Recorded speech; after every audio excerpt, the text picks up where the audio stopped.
What are you two saying for that? That's outrageous. I thought you had to come up and down the table with the weight.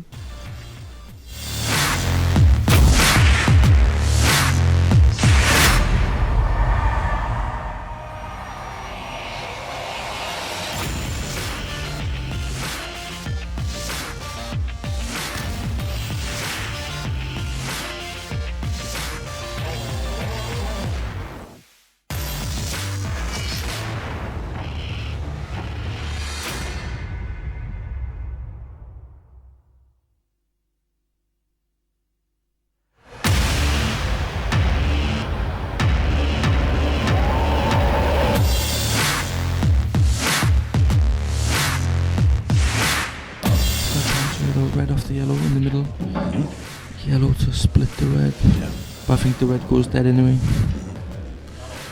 If it hits it hard enough, that red will squeeze out behind the yellow. May have a chance. No, but the chance that the where red's the going white to go goes. dead anyway. Yeah. Worked. Shot. What a shot. Dave McNamara. That's the shot of the match. Definitely. Shot of the day though.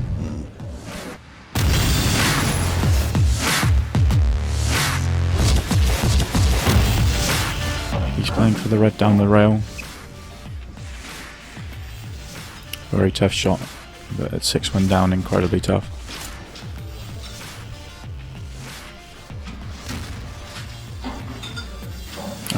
Maybe he has a gap for a cross double. I'm not sure the shot's on, but he's a lot closer to it than I am.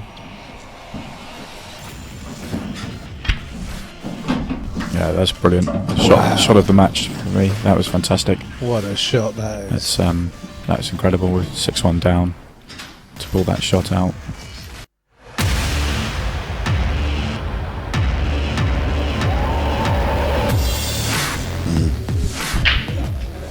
What are we looking at? Doubling it? Well, Doubling it and screwing up the table, stunning up the table. He can't cut it in, can he? He's trying to get the white back up, can he? he's got to play a double. This is do or die. Double top right. Right.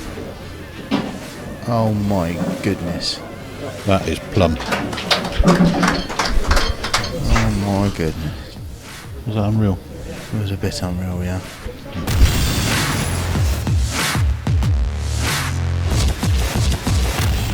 I'm sure if he's doing an exhibition right. Yeah. You could. Oh, the white round yellow. Trace the top right. Watch this. Oh, he's done it as well. See that? Oh, well. That's the first shot you pulled right. Thanks, Dan.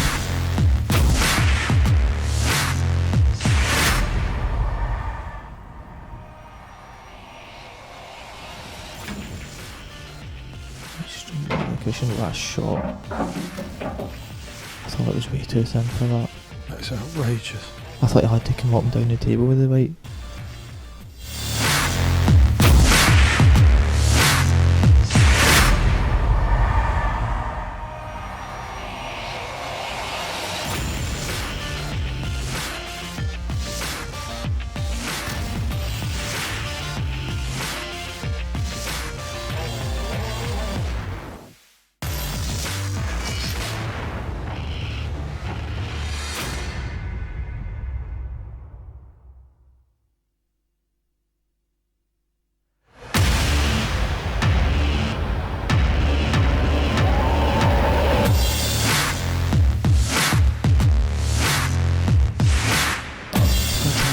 Red off the yellow in the middle.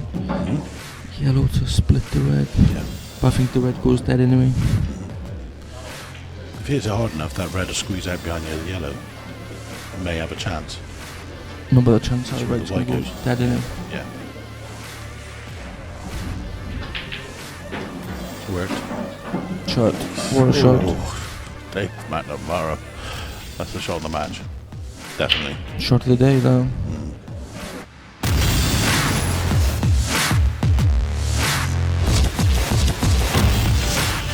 He's playing for the red down the rail. Very tough shot, but at 6-1 down, incredibly tough.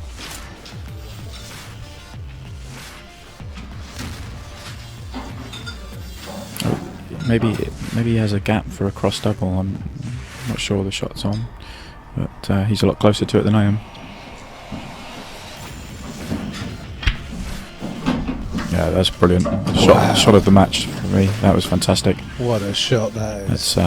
That's incredible with 6-1 down to pull that shot out.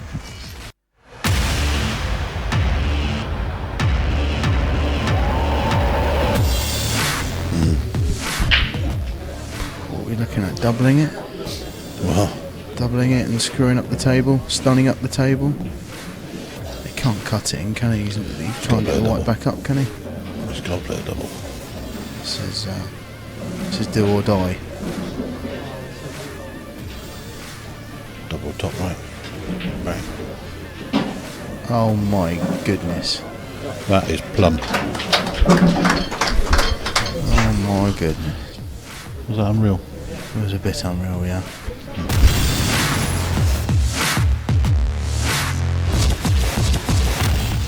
Sure if he's doing an exhibition right. Yeah. You could. You could. I don't know what ran yellow. Trace the top right. Watch this. Whoop. Oh, he's done it as well. See that? Oh, well. That's the first shot you pulled right.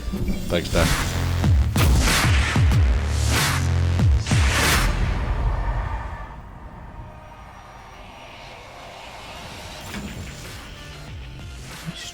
Cushion of that shot. I thought it was way too thin for that. That's outrageous. I thought he had to come up and down the table with the weight.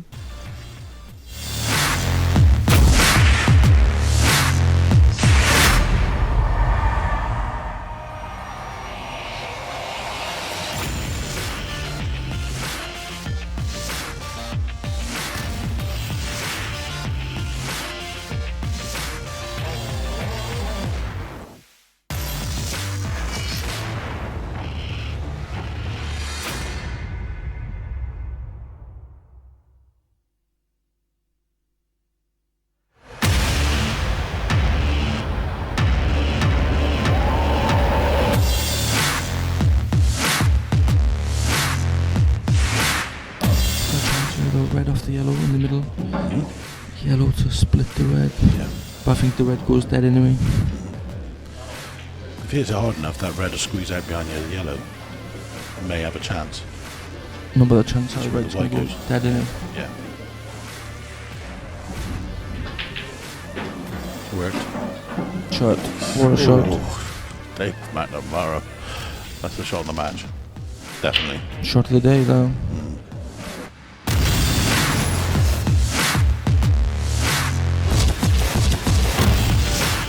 He's playing for the red down the rail.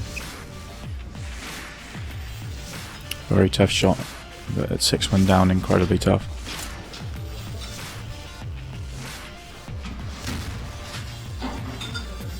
Oh, maybe he has a gap for a cross double. I'm not sure the shot's on, but he's a lot closer to it than I am.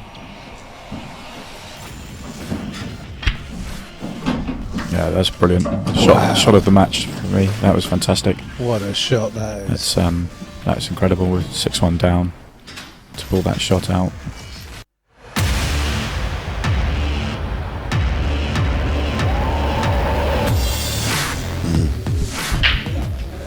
What are we looking at? Doubling it?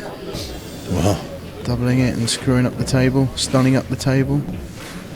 He can't cut it in, can he? He's not really trying to get the white back up, can he? he's got to play a double. This is do or die. Double top right. Bang. Oh my goodness. That is plump. Oh my goodness. Was that unreal? It was a bit unreal, yeah.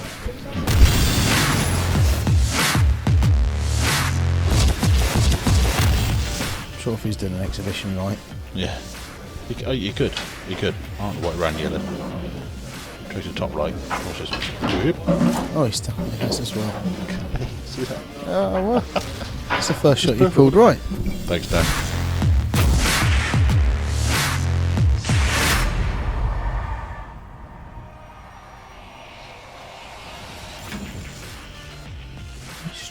Cushion of that shot. I thought it was way too thin for that.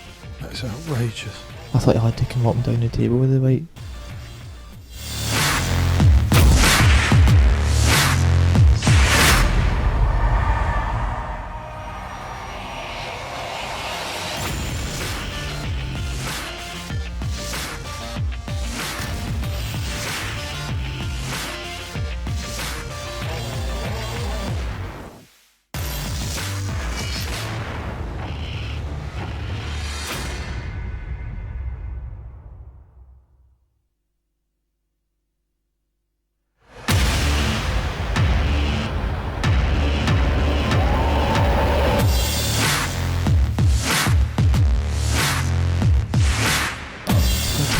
Red off the yellow in the middle. Yellow to split the red. Yeah. But I think the red goes dead anyway. If it hits it hard enough, that red will squeeze out behind the yellow. May have a chance. No, but the chance that That's the where red's the going white to go goes. dead anyway. Yeah. Worked. Shot. What a shot. They McNamara. That's the shot of the match. Definitely. Shot of the day though.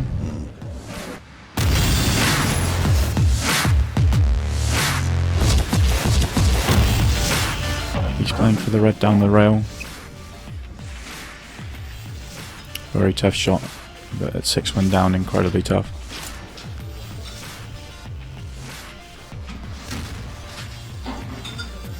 Oh, maybe he has a gap for a cross double. I'm not sure the shot's on, but he's a lot closer to it than I am. Yeah, that's brilliant. Shot of the match for me. That was fantastic. What a shot that is. That's incredible with 6-1 down to pull that shot out.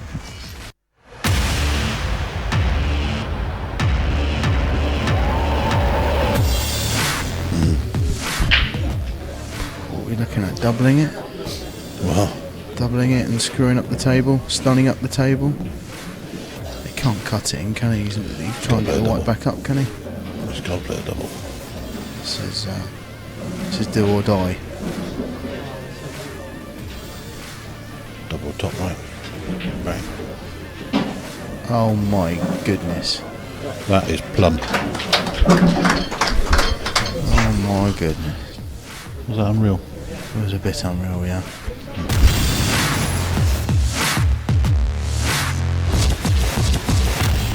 I'm sure if he's doing an exhibition right.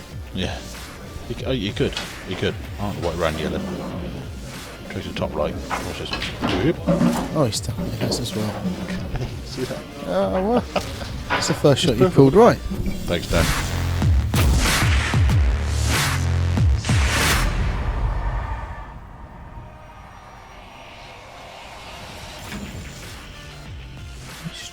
Cushion last shot. I thought it was way too thin for that. That's outrageous. I thought I had to come up and down the table with the weight.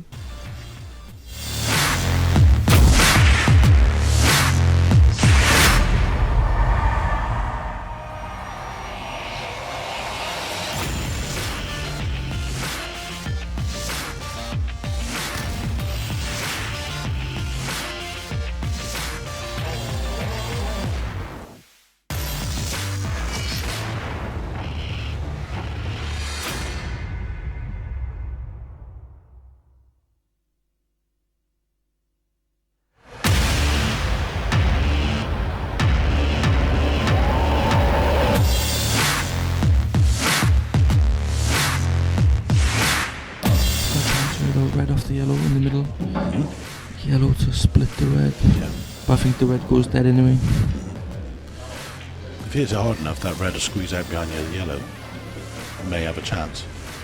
No, but the chance that That's the where red's the going to white go goes. dead anyway. Yeah. Worked. Shot. What a shot. They McNamara. That's the shot of the match. Definitely. Shot of the day though.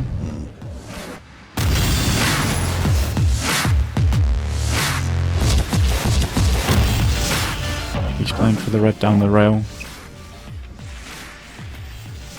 Very tough shot, but at 6-1 down, incredibly tough.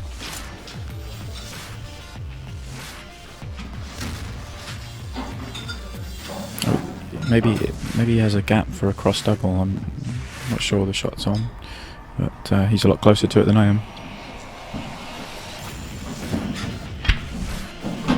Yeah, that's brilliant. Shot of the match for me. That was fantastic. What a shot that is. That was incredible with 6-1 down to pull that shot out.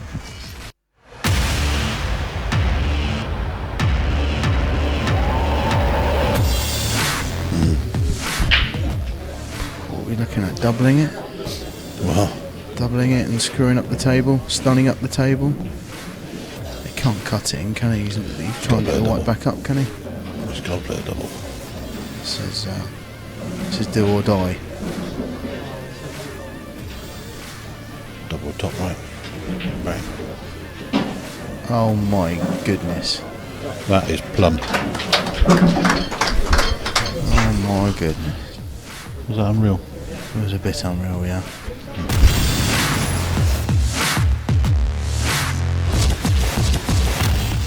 Sure if he's doing an exhibition right. Yeah. You could. Aren't white, round, yellow. Tries to top right. Watch this. Whoop. Oh, he's done it. That's as well. See that? Oh, well. That's the first shot you pulled right. Thanks, Dan.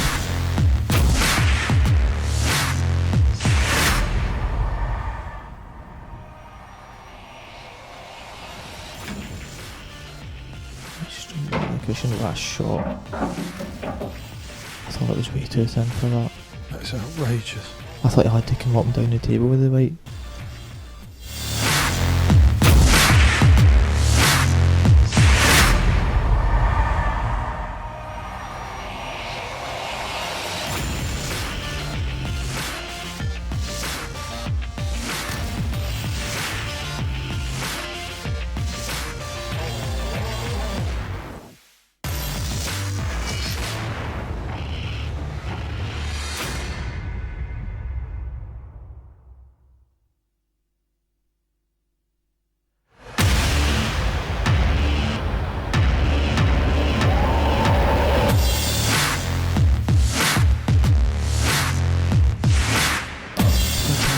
Red off the yellow in the middle. Yellow to split the red. Yeah. But I think the red goes dead anyway. If he hits it hard enough, that red will squeeze out behind the yellow. May have a chance. No, but the chance that That's the where red's the going white to go goes. dead anyway. Yeah. Worked. Shot. What a shot. Dave McNamara. That's the shot of the match. Definitely. Shot of the day though.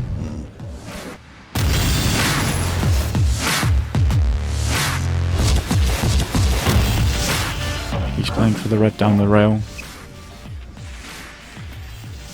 Very tough shot, but at 6-1 down, incredibly tough.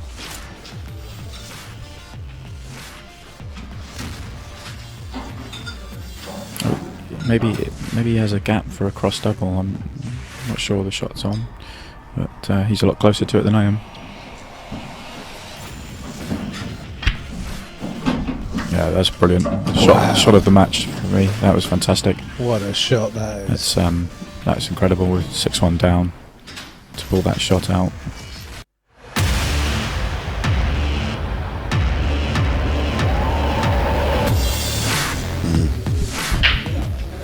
What are we looking at? Doubling it?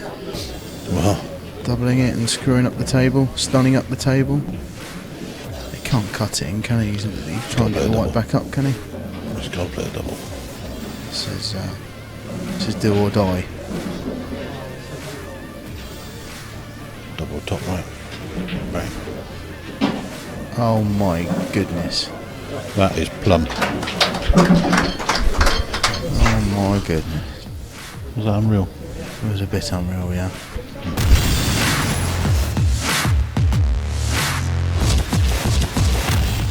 Sure if he's doing an exhibition right.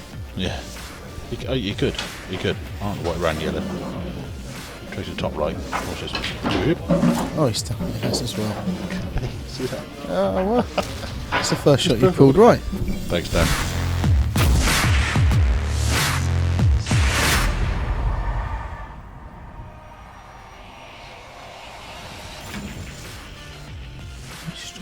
I shouldn't have that shot. I thought it was way too thin for that.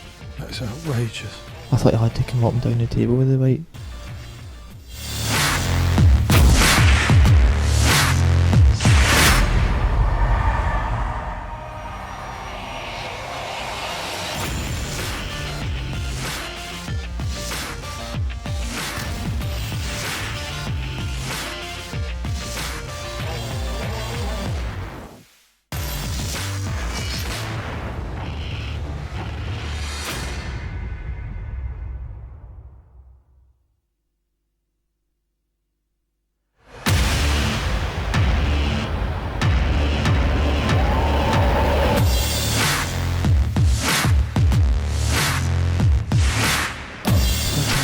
Red off the yellow in the middle. Yellow to split the red. Yeah. But I think the red goes dead anyway. If it hits hard enough, that red will squeeze out behind the yellow. It may have a chance. No, but the chance That's that where red's the gonna white go goes. dead anyway. Yeah. Worked. Shot. What a shot. Dave McNamara. That's the shot of the match. Definitely. Shot of the day though.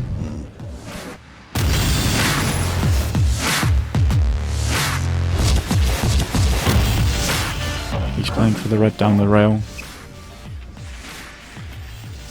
Very tough shot, but at 6-1 down, incredibly tough.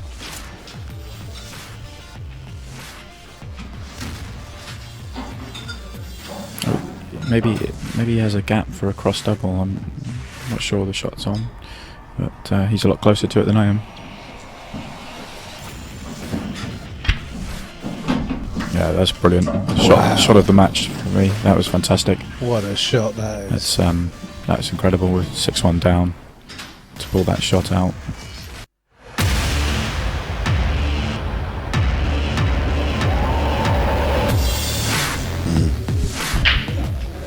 What are we looking at? Doubling it? Well, Doubling it and screwing up the table, stunning up the table. He can't cut it in, can he? He's trying to get the white back up, can he? he's got to play a double. This is do or die. Double top right. Bang. Oh my goodness. That is plump. Oh my goodness. Was that unreal? It was a bit unreal, yeah.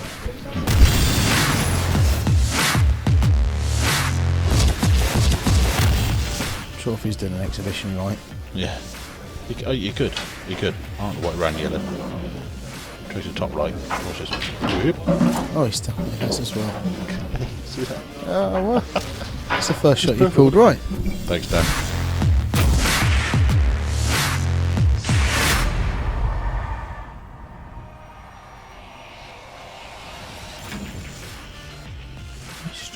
Cushion last shot. I thought it was way too thin for that.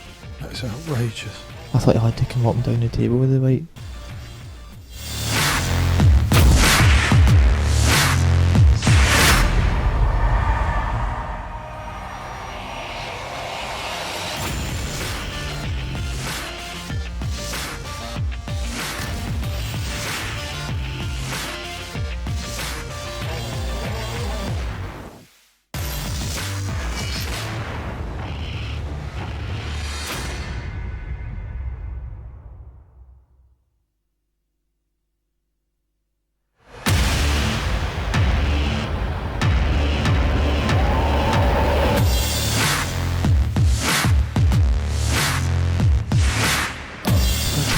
Red off the yellow in the middle.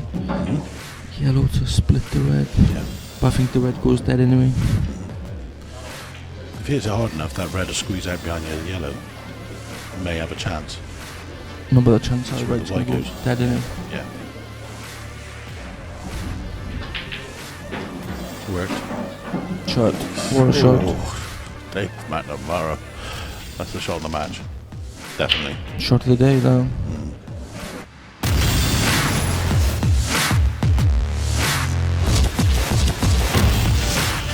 He's playing for the red down the rail.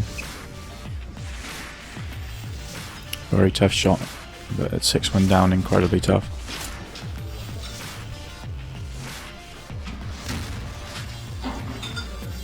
Oh, maybe he has a gap for a cross double. I'm not sure the shot's on, but he's a lot closer to it than I am. Yeah, that's brilliant. Shot of the match for me. That was fantastic. What a shot that is. That's incredible with 6-1 down to pull that shot out.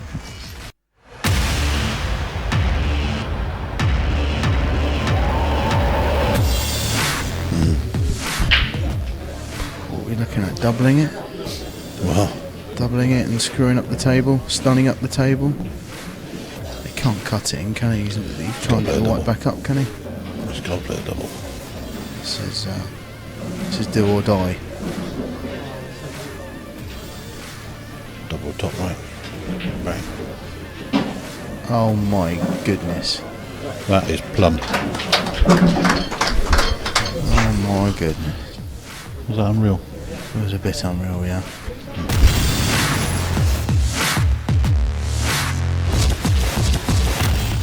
Trophy's doing an exhibition, right? Yeah. You could. You could. I don't know why it ran yellow. Tries to top right. What's this? Whoop. Oh, he's stuck with us as well. See that? Oh, well. That's the first shot you pulled right. Thanks, Dan.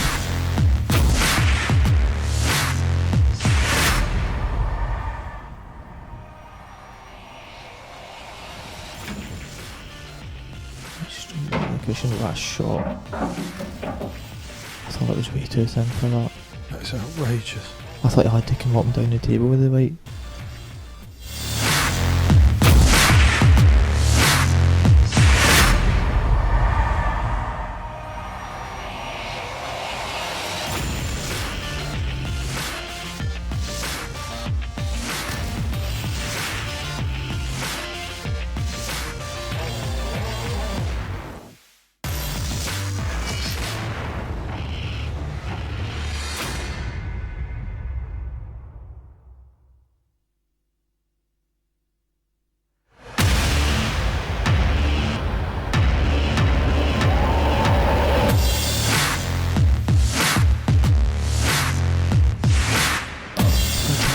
Red off the yellow in the middle.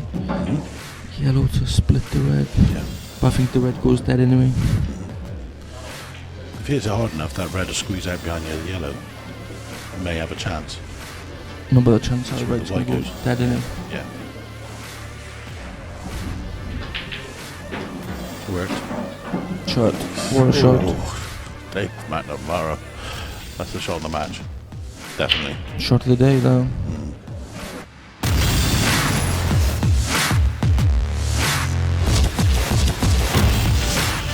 He's playing for the red down the rail. Very tough shot, but at 6-1 down, incredibly tough.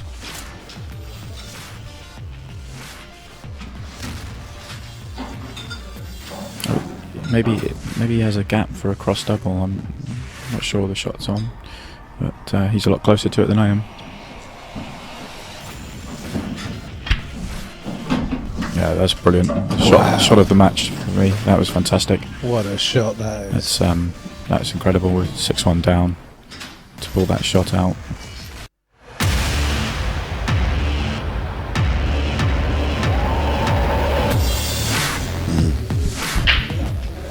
What are we looking at? Doubling it? Well, Doubling it and screwing up the table, stunning up the table. He can't cut it in, can he? He's trying to get the white back up, can he? he's got to play a double. This is do or die. Double top right. Bang. Oh my goodness. That is plumb.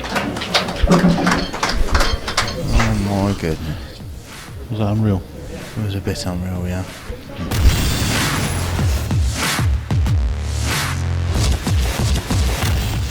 Trophy's doing an exhibition, right? Yeah. You could. You could. I don't know why it ran yellow. Tries to top right. What's this? Whoop. Oh, he's stuck with us as well. See that? Oh, well.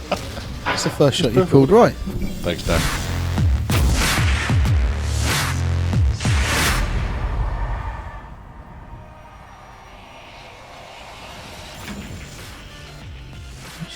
Location of that shot. I thought it was way too thin for that.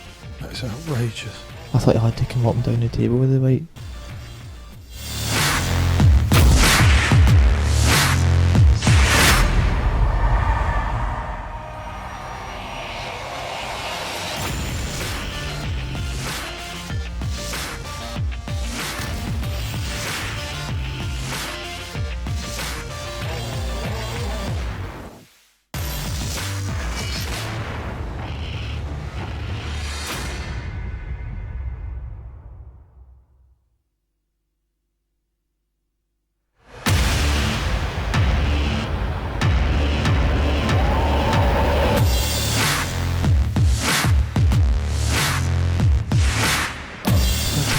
Red off the yellow in the middle.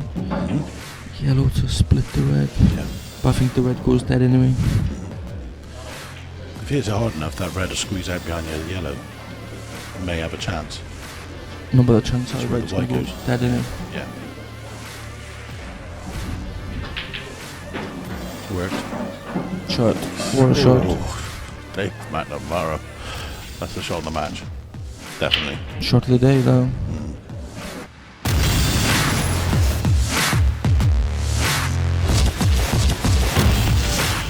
He's playing for the red down the rail. Very tough shot, but at 6-1 down, incredibly tough.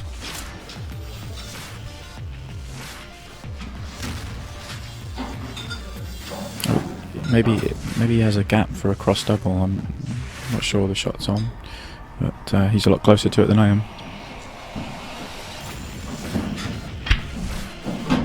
Yeah, that's brilliant. Shot of the match for me. That was fantastic. What a shot that is. That's incredible with 6-1 down to pull that shot out.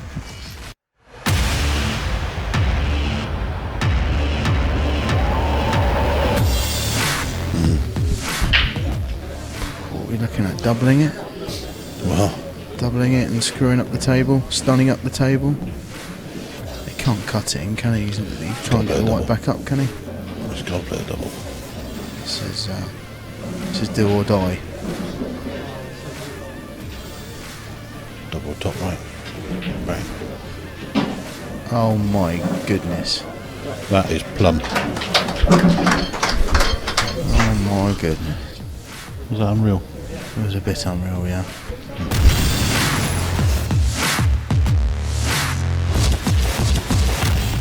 I'm sure if he's doing an exhibition right. Yeah. You could. I don't know what ran yellow. Tries to top right. Watch this. Whoop. Oh, he's stuck on the gas as well.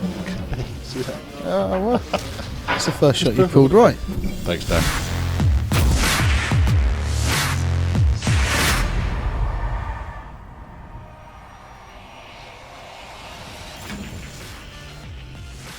Location last shot. I thought it was way too thin for that. That's outrageous. I thought I had to come up and down the table with the weight.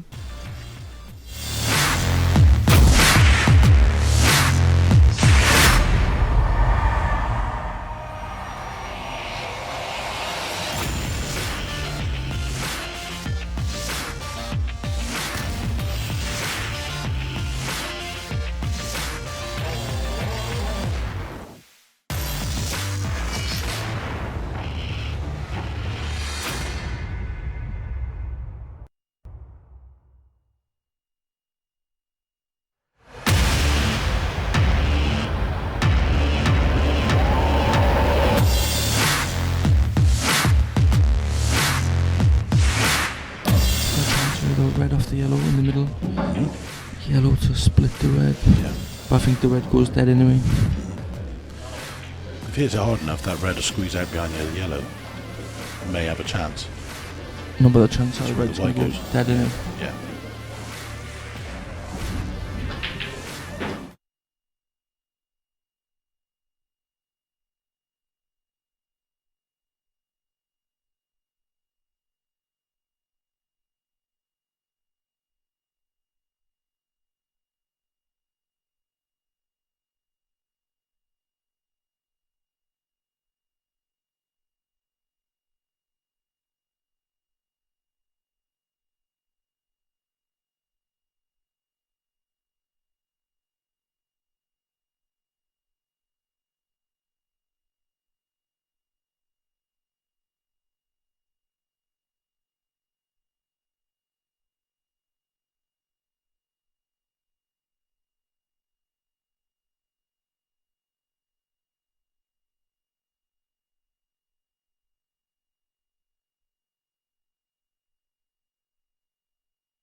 of the singles event this morning, and then the doubles and seniors events get underway later on today.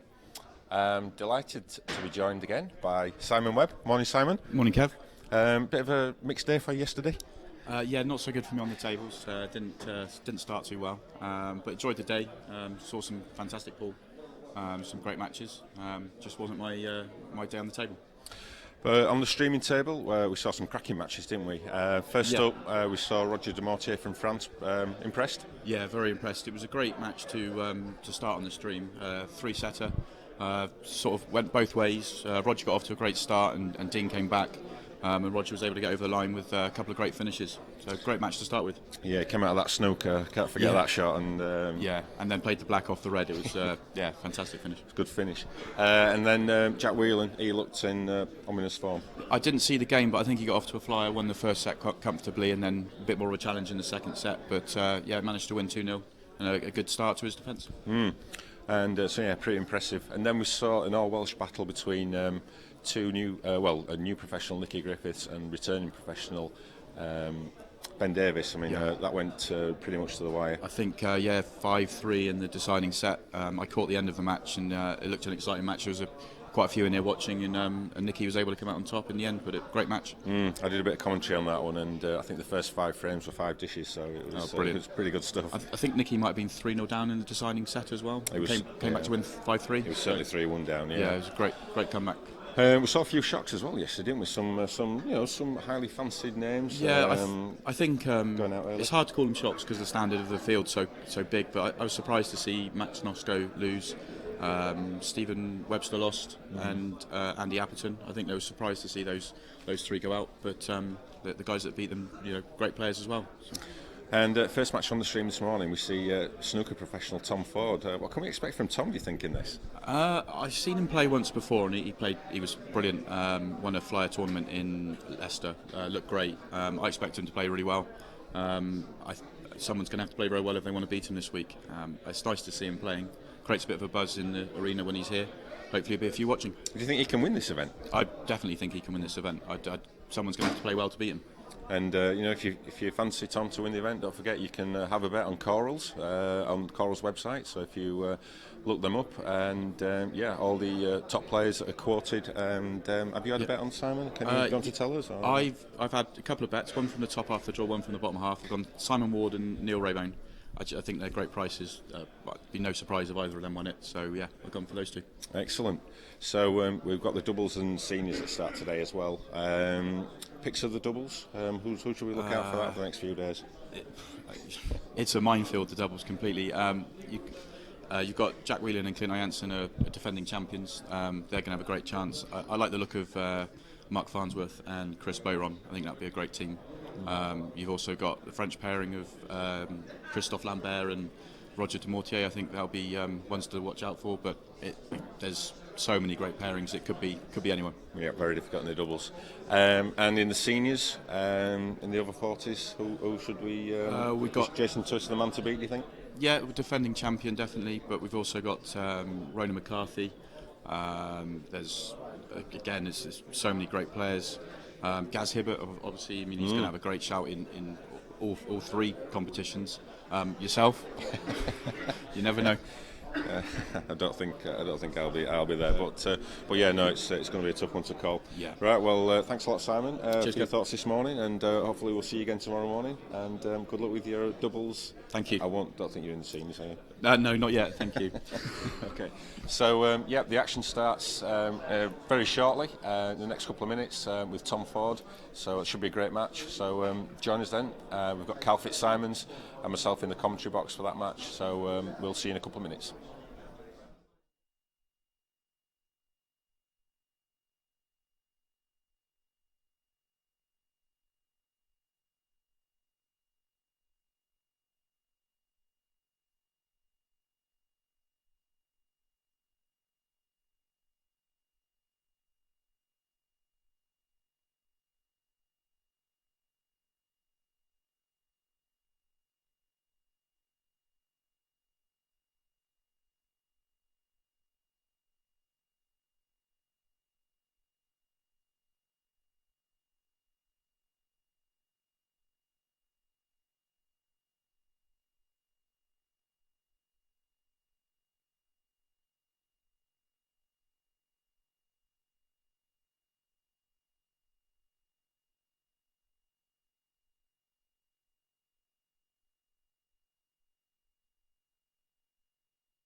You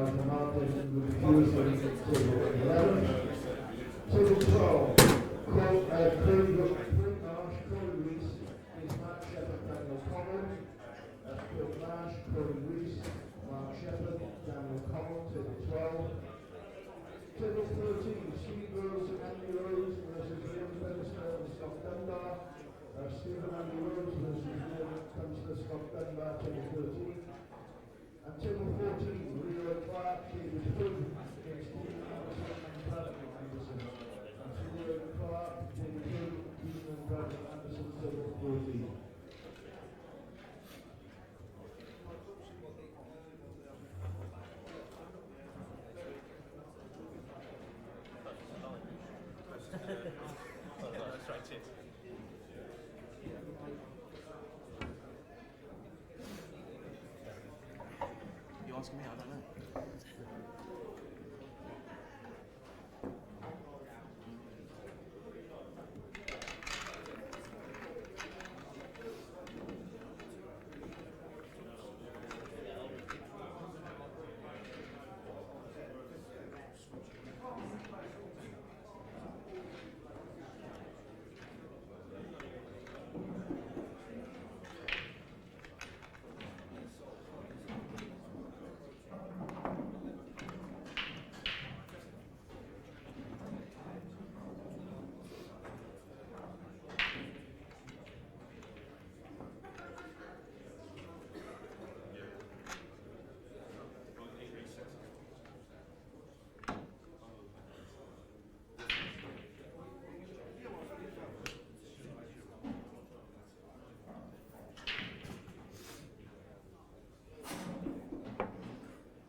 Testing.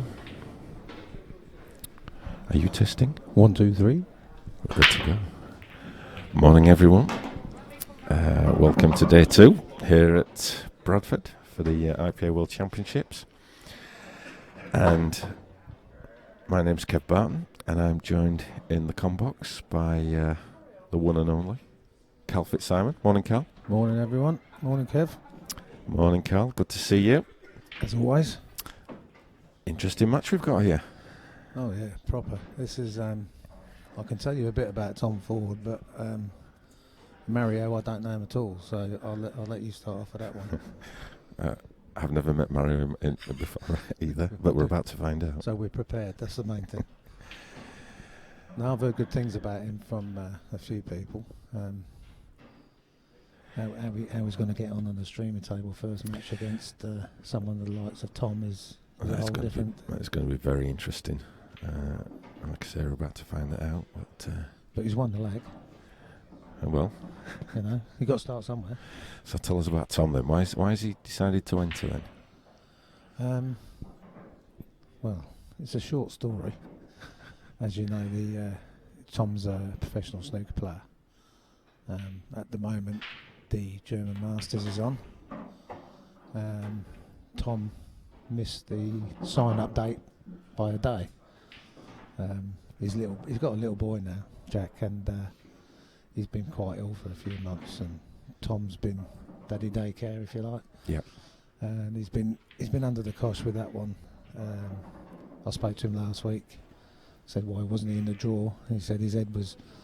So he's been so busy looking after the little, and he totally forgot it, and he couldn't get in. So I said, well, you might as well come and play the World Championships then. So after a little word with you, there was a space available, luckily, and here he is.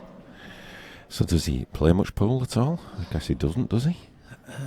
Well, back in the day when I first played county for Leicester, Tom was around then, so he's always played pool, but and at a good level, but very rarely. He plays the odd money match, or he used to, but he's a prolific player, as you know, Selby, all from that area. They're all great pool players because they've all grown up with the pool and the snooker as one, you know. So yeah, Tom is. As I think most snooker players are, they've got the eye for it, so they're going to be good, aren't they? yeah, he is a disher. Yeah, You I know, can imagine. Yeah. He's never sure what rules he's playing because he plays in everything. So he's always been a great human in everything. He's made 147s at snooker. He's done it all on TV. He's perhaps not the highest of the bunch, but he's definitely a different class. Yeah. Did you get to final of a PTC recently? Yeah, he did. Yeah, he lost in the final. He's won a couple of PTCs in the past. Right. Okay. He had a really bad year last year. Got married. That's not why it was a bad year, but he got married, and you see it all the time, don't you? He got married. He had a kid, and obviously your mind's elsewhere. So his job suffered, the snooker suffered, everything suffered. Yeah. But this year he come out guns blazing. He made a final. I can't remember which one it was, but I think it was a rower, or it was one of them anyway. Well, he's got his first opportunity with his hand properly on the table, so Yeah, see how he's queuing this morning. yeah, that's game over. that is a dish. If he misses this, he'll laugh at himself. Has he done put any practice in at all? Has he Yeah, ever? yeah. He phoned me yesterday while I was here in the hotel. Yes. And he phoned up and said, "Right, I've just broke off. What do I do next?" as in the rules, you know. So he's he had a couple of hours yesterday. But Yeah. He's practicing snooker every day. Which I know it's not pool, but it's, you know, you're practicing, aren't you? Yeah. And I know lots of snooker players practice snooker for their pool. Sorry, what happened there? All the balls have gone, Kev. The interesting thing, as the competition develops, will be Hello. one, Hello. understanding the white ball, and two, the patterns of play. Exactly, yeah. He's missed it. It's gone don't in. be silly. So, the first prediction was correct. 1-0. What's the next? Yes. The one thing Tom suffers with, to be fair, is the break. He's a pussy at the break, Right. and always has been. And he'll tell you that. He'll get dry break after dry break, and it can play on his mind a bit, as it does. Yeah. But if they start going in for him, because there's no rhyme nor reason for the break, is there? They either stay with you or they stay away, don't they? Yep. Every player will tell you that. So we'll see how it's going to go. It's just trying to get used to the Steve Grice rack rights. Yeah, first time he's used this. We've obviously been graced with them for a few years, or griced with them for a few years. So Snooker players don't know how to set balls up. They never do it, do they? no, they're spoiled, aren't they? Yeah. Yeah, they get everything done for them, don't they? This will be novel. I just wonder he hasn't turned around to me and said, "Come and set these up. Do something. Do something for your half money." So, bit of a mixed day for yesterday, Carl, on the Green Bays. Yeah, no, to be fair, I played like Jesus after he was crucified. But, no, I managed to break dish a few times, but still managed to lose the match.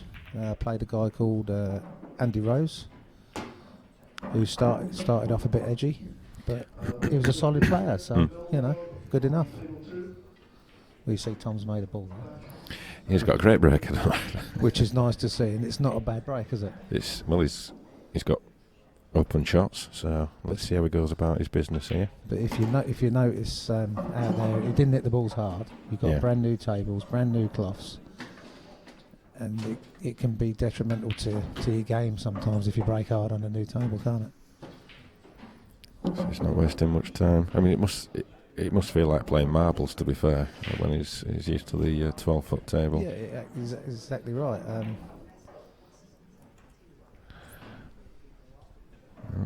don't know if he's had a little twitch there or a kick or something, but one thing you'll find is he won't be rolling up behind balls. If No, Mario he gets can't in- win the tournament if he starts rolling up. No, and he's never going to do it. Mario gets in, it's because 40 misses, and he doesn't do it that often. By the time he gets a few frames in, Yeah. he should be flowing, hopefully. So have you played yet, Kev? No, No. I'm a seed, Oh, seeded player. strange that. But I do the rankings, as I keep telling I everyone. was going to say, and the draws. I'll let software do the draws. I see you managed to pick yourself a decent doubles partner for this year. Well, I did, but he wasn't available, so now I'm partnering you. Oh, that's right. Yeah. Well, to be fair, you've done well. As I got to the semis last year, they've been queuing up. They've been queuing up to partner me this year. Well, how come you ended up with me then? because I'm like that. You had to do an old man a favour. Well, everyone has to employ one.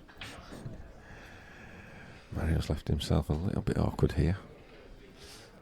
To be fair, I think that's lovely, but he wants to make sure, doesn't he? He's looking a little bit tentative. The plant would have been my first choice, yeah. But there you go. But he's jealous, that's why he didn't do it. Now he's got a nice angle. He's going to have to really play this positively. Pump this one into the bottom right hand corner. Screw across. Hit Disturb. Hit the yellow and go enough in the middle. I'm just thinking of all the things, the options. Yeah, it's nice just to get in the gap, to be honest. If he gets in that gap, he's done well. It's how he's cueing, how he's feeling. Early stage of the match. He's playing it well. He's okay, I think. He's got a plan after putting this into the corner bag.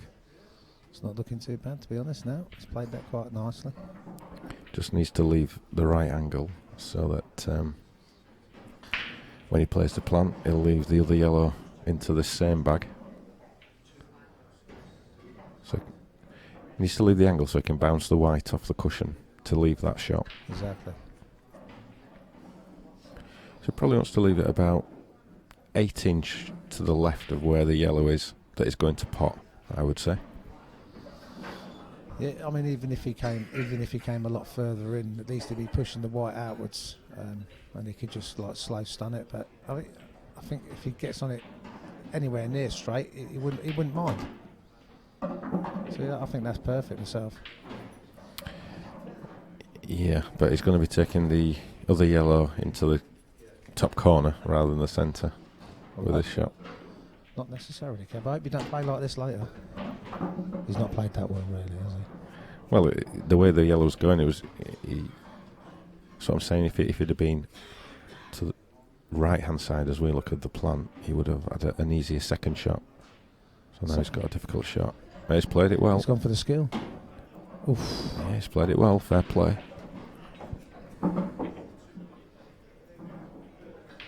Can just slice that in. Oh, he's missed it. He's missed it altogether. Oh my goodness. My word. Tom's come to the table totally unexpecting to get out of his chair for this frame. He's looking at it thinking, I've got 2 shots, but I don't know what to do. What happens now? I can pick the white up. Can I? I don't know. No, he does know what he's doing. He just probably won't be fazed by the rail shots like maybe some of us are. No, definitely not. His rail shots are normally 12 foot away. Yeah. But yeah, like I've mentioned earlier, he phoned me up from the club he was practicing. See, he's actually moved clubs now, Tom. He's playing at Arena Billiards in Loughborough, whereas he used to play at the 147 in Leicester. For one reason or another, he's out of there and playing at the Arena Club now. So that just had a bit of a kick there. Little kick there. Just needs to be careful on this one. I think he'll be fine. Yeah. Like you say, that's just a bread and butter shot for Tom. There it goes.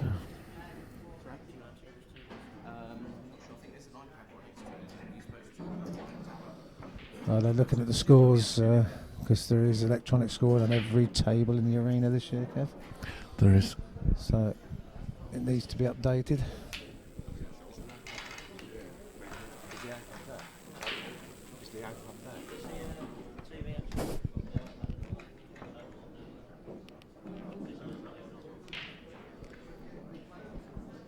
So we're just trying to get the scores updated in the arena there on the arena screen. It's there for the players to do, but it's not turned on. Nick, where's that Nick Hammond? Where's our IT manager? Don't ask, he's in the shower. We've just authorised Louis can you go- Farinelli to go and get him out, By hook or by crook? and I would use the hook.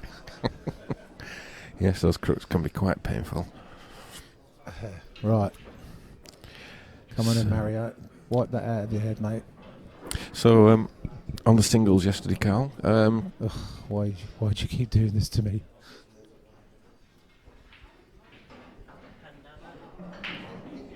pen.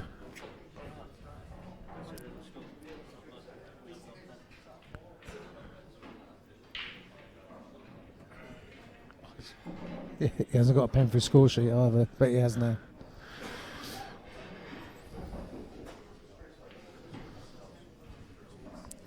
Couple of technical glitches. I'm sure will be ironed out very shortly.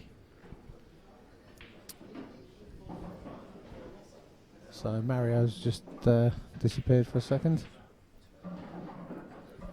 Not sure where. So in the he's just coming now, just getting some water. Just saying the singles yesterday. I was speaking with Simon Webb on camera.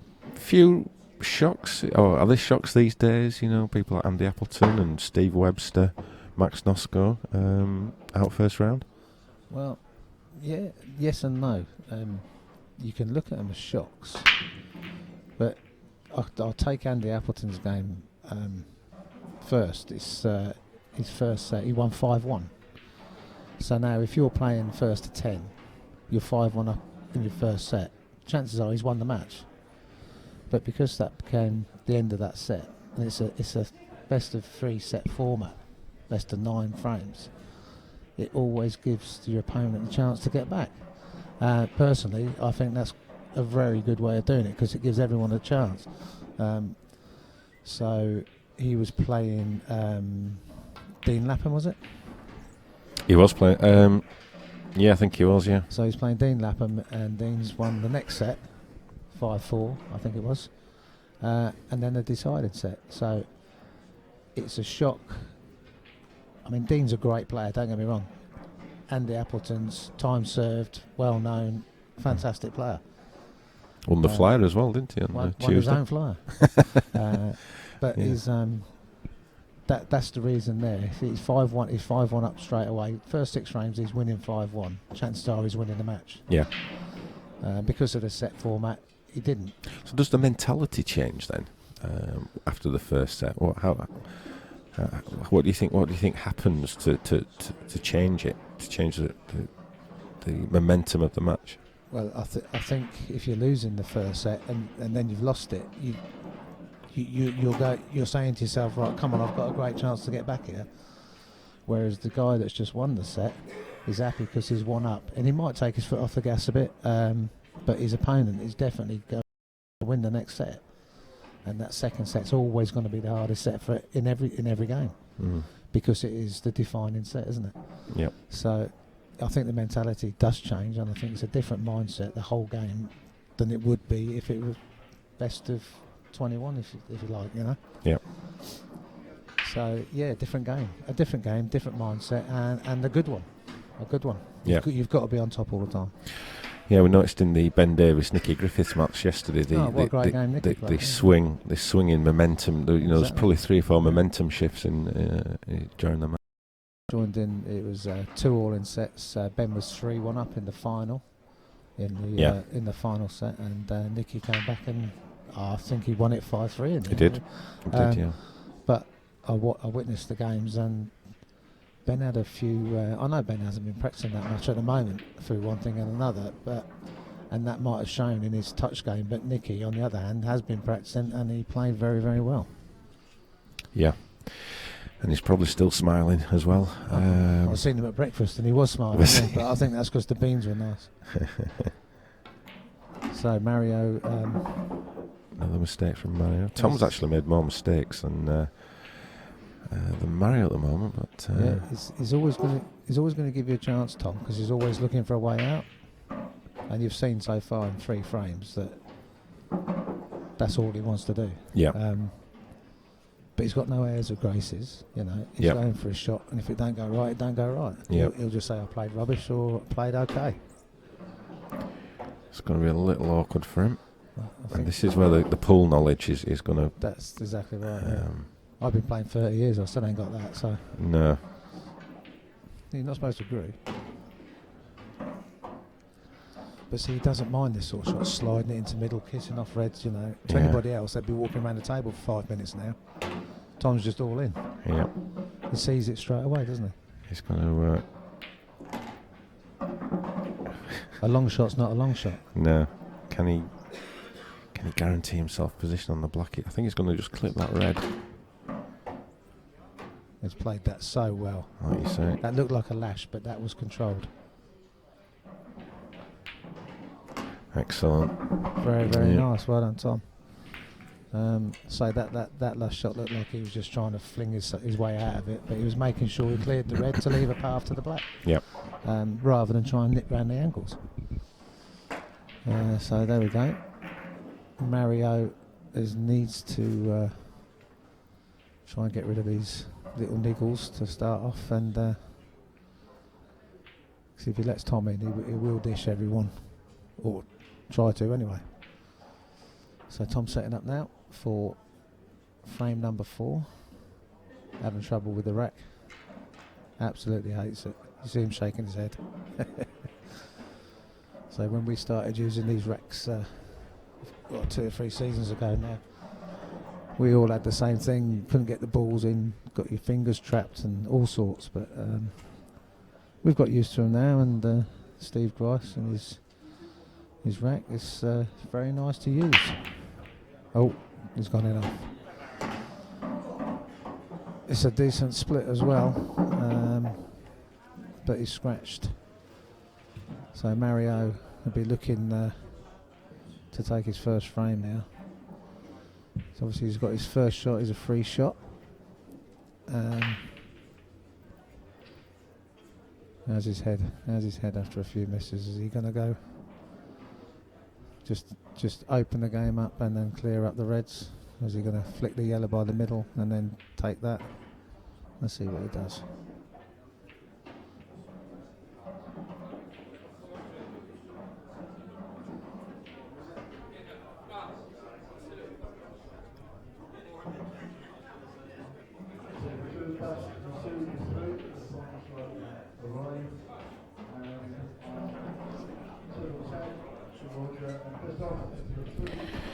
Just trying to catch up on some of the messages and questions that we've had. We've got people online already, Kev. Yep. Yeah, out there in pool world. Well, we had record numbers yesterday. I've just been informed by Dave there's 300 people watching at the moment. All right, Nice and early that's for not pool bad for half players. past 10. Yeah, that's I think our peak was over 700 at that point. 760. Yeah, Yeah. at any one time, which is excellent stuff. So the question yesterday, I'm not sure if we answered it, from Matthew Turner, someone who you know well. Matthew Turner. Yeah, he is a pool junkie. He's never off. He's probably watching now. One of his questions yesterday was how big. Mario's just miscued on another perfect opportunity. Sorry, carry on, Matthew. He said, how big do you think the IPA World Championships can be in 5 years' time? Well, there's a simple answer to that. It's as big as it can be at the moment, so we need to look at different ways of doing it to get even bigger. But it's the last few years it's come back into its own, and then this year I know it's bursting at the seams. So what do you say? Well, I think what's going to help it grow is the development of World Series, and I think over the next couple of years we're going to see players from more countries coming. And that's what the coming World over. Series is all about, Kev? Well, partly. I know we've got qualifiers that have made it through to the first one is Malta. Is that right? Gibraltar's the first one, Gibraltar's, which is at the end of March, and but it's just helping us build that. Well, it's about joining the dots, really. We know pools black ball is played in a lot of countries, and probably a lot of countries people don't even know. But like Holland, for example, have recently come on board. Stop. Holland doesn't play this game, surely. Yes, they do. So they're on board now. They've got an own federation. I thought they just played darts. No, pool. It's going to be massive. So it's played in a whole host of countries, and our job as a professional body is to start to join it up and create a huge event, and that's what we're going to be doing over the next couple of years. So we Absolutely. hope that So Matthew Turner down there in sunny Sussex by the sea. The World Series is the next step in making the World Championships and the IPA massive, basically. Yeah. Well, it's all part of the jigsaw, I guess. Another part of the jigsaw that's evolved over the last sort of 24 hours is the online gambling with Corals, for example. Things like that are going to help us reach a new audience, build our numbers, audience figures, etc., which then make us a more attractive proposition to potential sponsors. It's a fantastic addition, the Corals online betting for this. Yeah. So,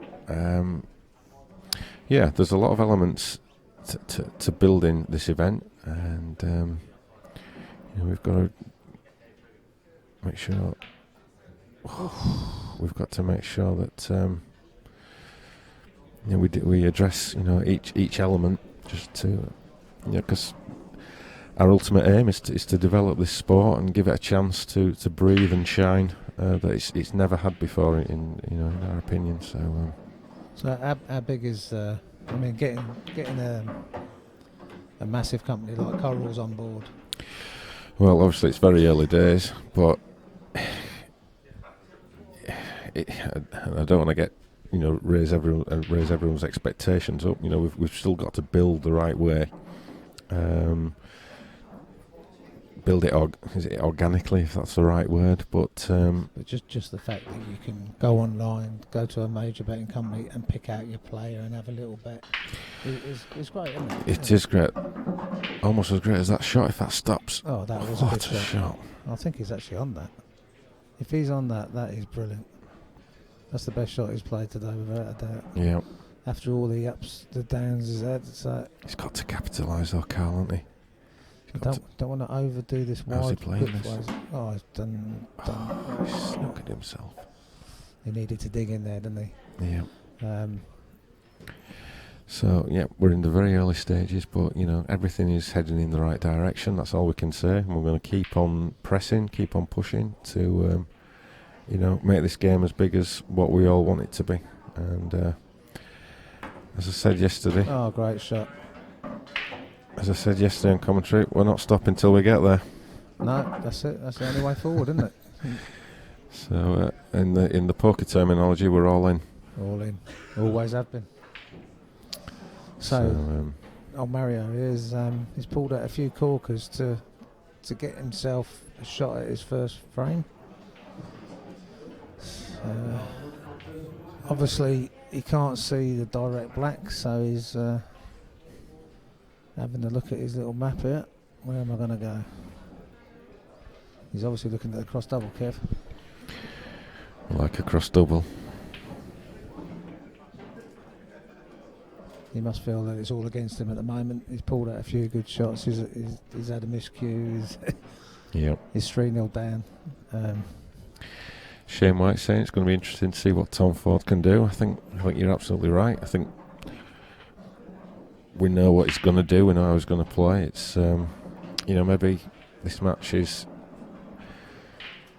one that he will probably be victorious in. I mean, don't want to call it just yet. It's still early in the match, but if Tom comes up against maybe a stronger opponent, what well, it'd be interesting for sure. But I've seen him play top players in the world champions and everything else at that pool.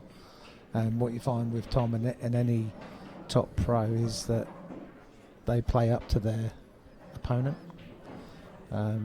He's probably already thinking, not being disrespectful to Mario, but he's probably already thinking, I can't lose this. Yep. You know, and that's the truth behind it. There's no point in scooting around it, but he's that doesn't mean that Mario can't win. You know, because you can get slack and you lose. But bit of a nothing shot there from. Yeah. I thought he could have swerved that. he could have swerved it. He could have played the cross double. He should have had a go at something because he knows that Tom's going to go for it. Yeah. Maybe that's why he did it. But basically just giving him a free attempt. the thing is, Tom knows he can put a ball from anywhere. So Oh, it's miscued. unless he miscues it. What's happened? Oh My God. goodness. That is fantastic. What forethought. Wow. He's had a massive miscue there. Come across the table, clipped the yellow on the back rail, and covered the black. Did he have a late night last night? No, he went to bed early, totally respectful to the game. The telly didn't work, so he went to sleep early as well. He's had the result there. So, what has he done there? I'm looking at him there, and he's laughing back. So if you've got any questions for Carl, he knows Tom very well. If you ask him any questions, I know he'll He be knows- embarrassed with that, and he'll try and give Mario this frame.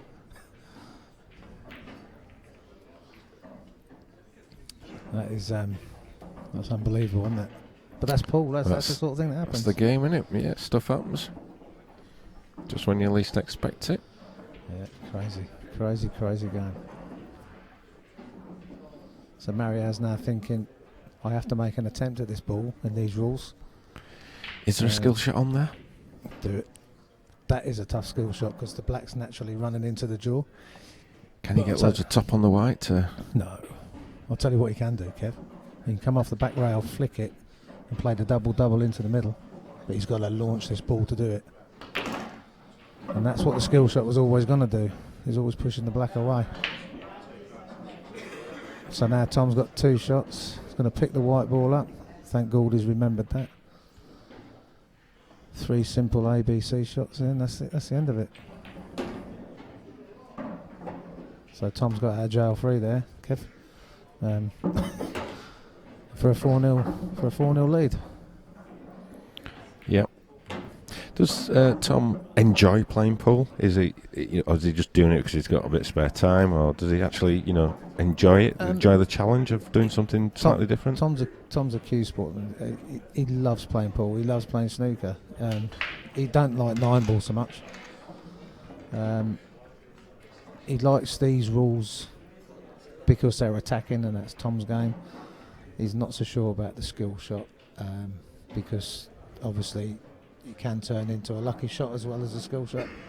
But that's the game. But he loves competing. Yeah, he does love competing. He comes to the Catalonia Festival with us every year. If he's not playing, so he doesn't do it just to fill in time because it's all about earning money as well, isn't it? Yep. It's and there's a nice little chunk of prize money for the champion of the world champs here at the IPA Bradford, isn't there? Yep. Not quite what they get in snooker, but got to start somewhere. Yeah, but I've always said to Tom, you ain't going to win that anyway, so you might as well win this. He only needs friends when he's got you. No, I've watched Tom on TV beat the best of them and get 1-4-7s at the same time, so it's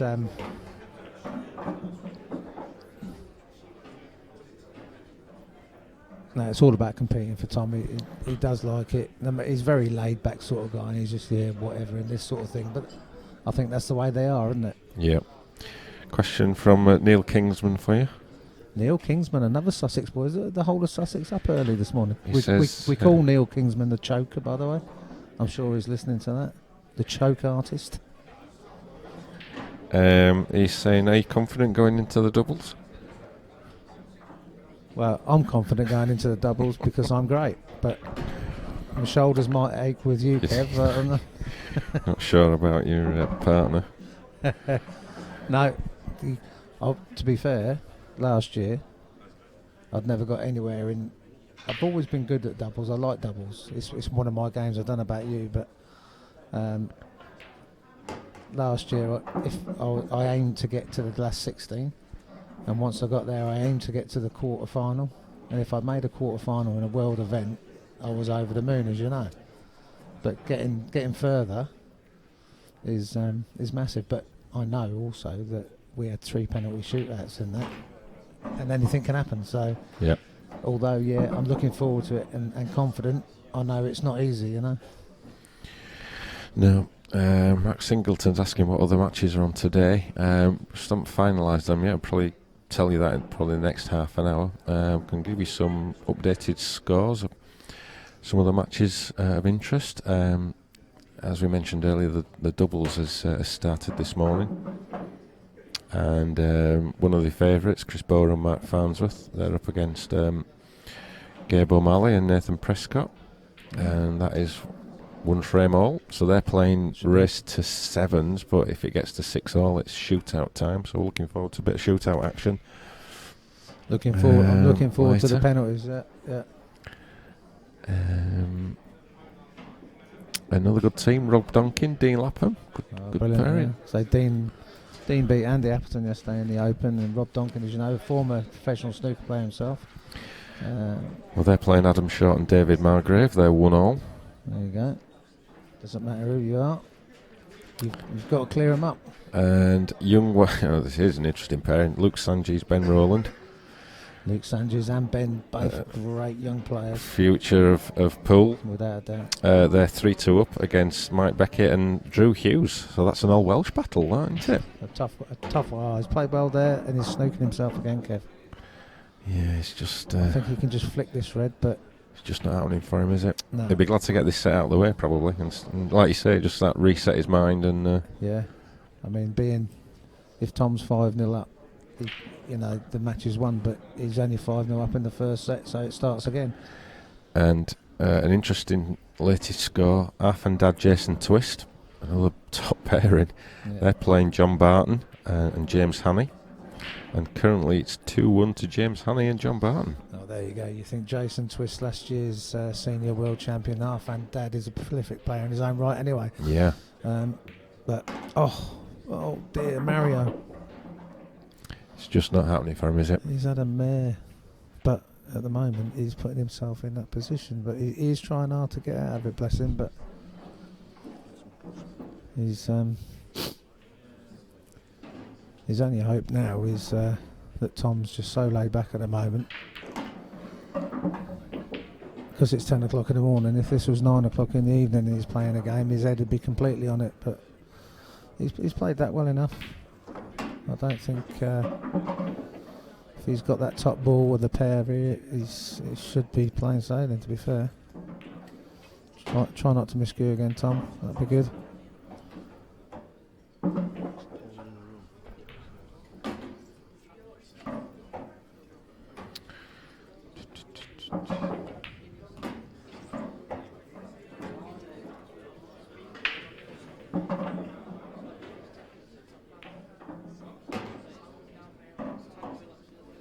Sees the pattern so well, Tom. Both his hard balls with the first 2 out, which then left an absolute dolly of a finish for him. And that's the first set, 5-0 Tom Ford. So time for Mario to take stock. Try and put that out of his mind. All right, he's 1-0 down, but it's a whole new set now. And if he can find his way into this set, you can see he's a decent player, but he's just struggling with everything really. So if he can find his way into this set and get out of it and win it by hook or crook, then we'd have a match on. But at the moment, he's really giving it to Tom. Tom's not necessarily winning it at the moment. He's being given it, so he's having his chances. There's always hope from it. So Mario broke off in the first set. So now the second set, it's alternate breaks in set. So Tom breaks off the first one, and he's gone in off again.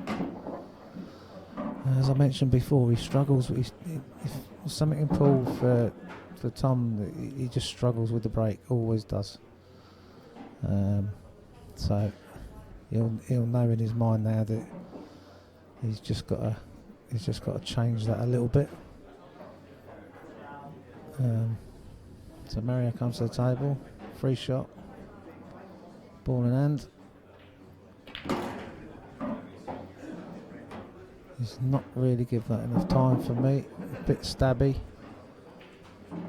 So it's gonna have to be reds. Drop the middle, drop the corner, drop the middle, then he's got a chance.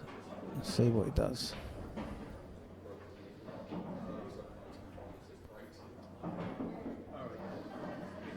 Could really do with taking all 4 of these balls out straight away.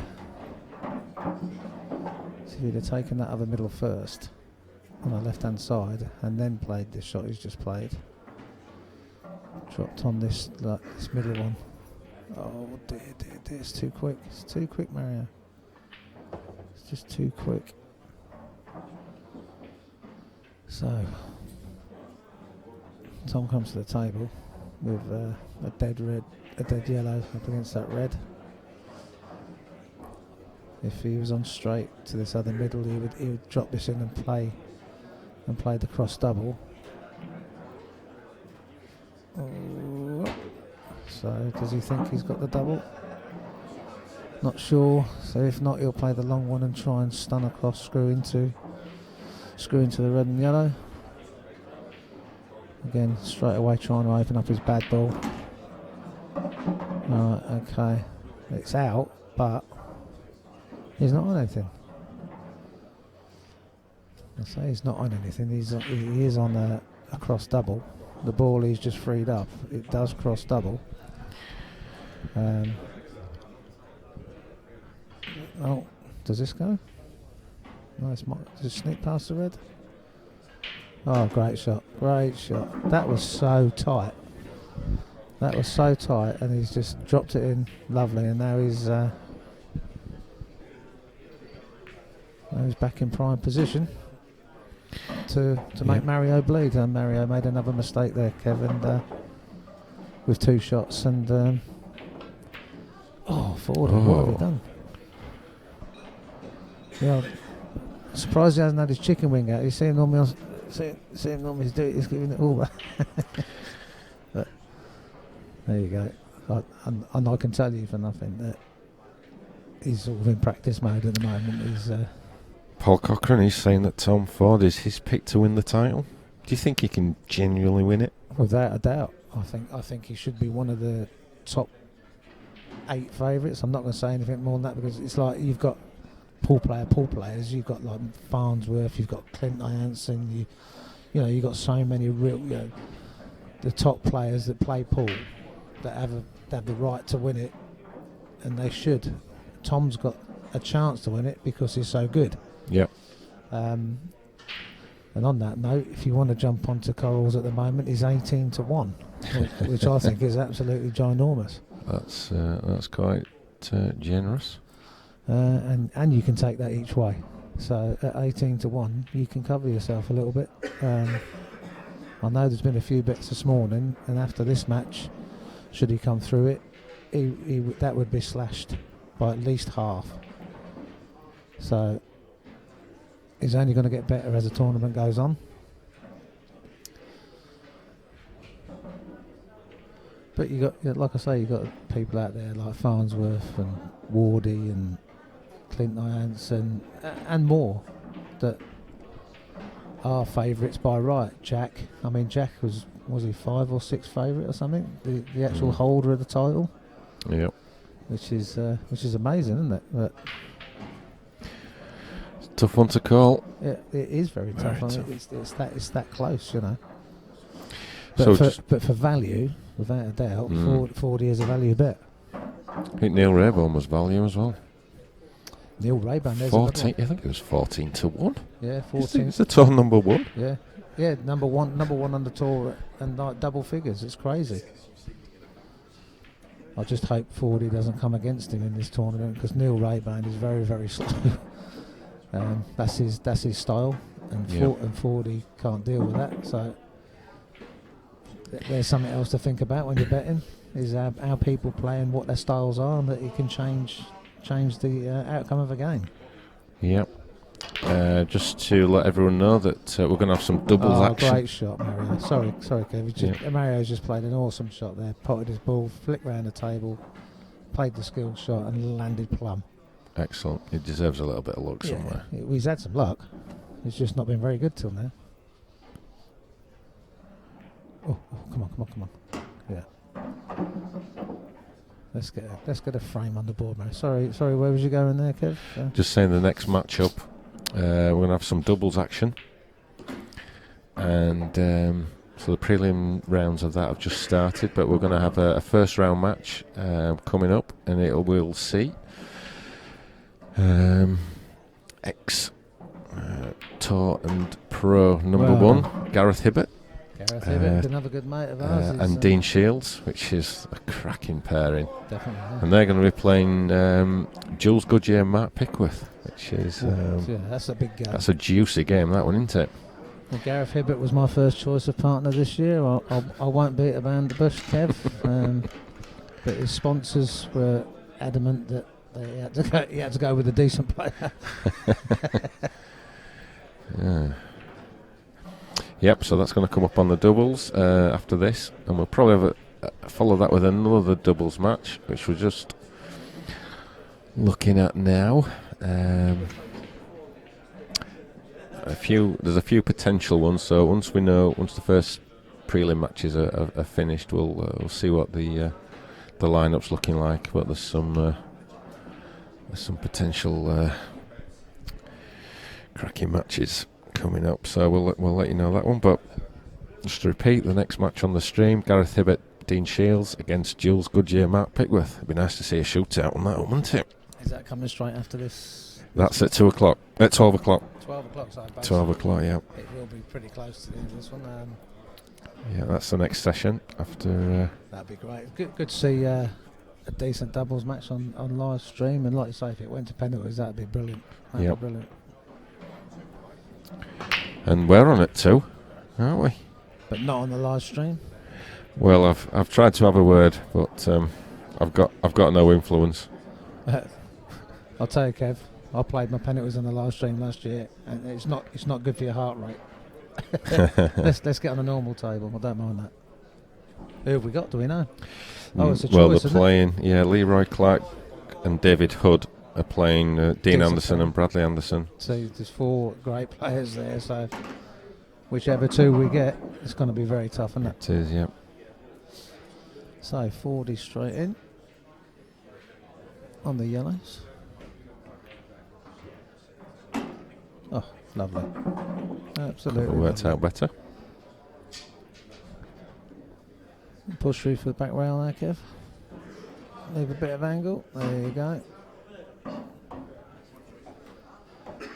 There you see the French number 1 walking in the room, Christophe Lambert. And the guy that beat Dean Anderson on the live stream yesterday. What's his name, Kev? Remind me. Roger de Mortier. Roger de Mortier, that's correct. Yeah. Another great match that was. He was the... I know Jack won both titles, but he was one of the stars of the show from last year. Semi-final, was it?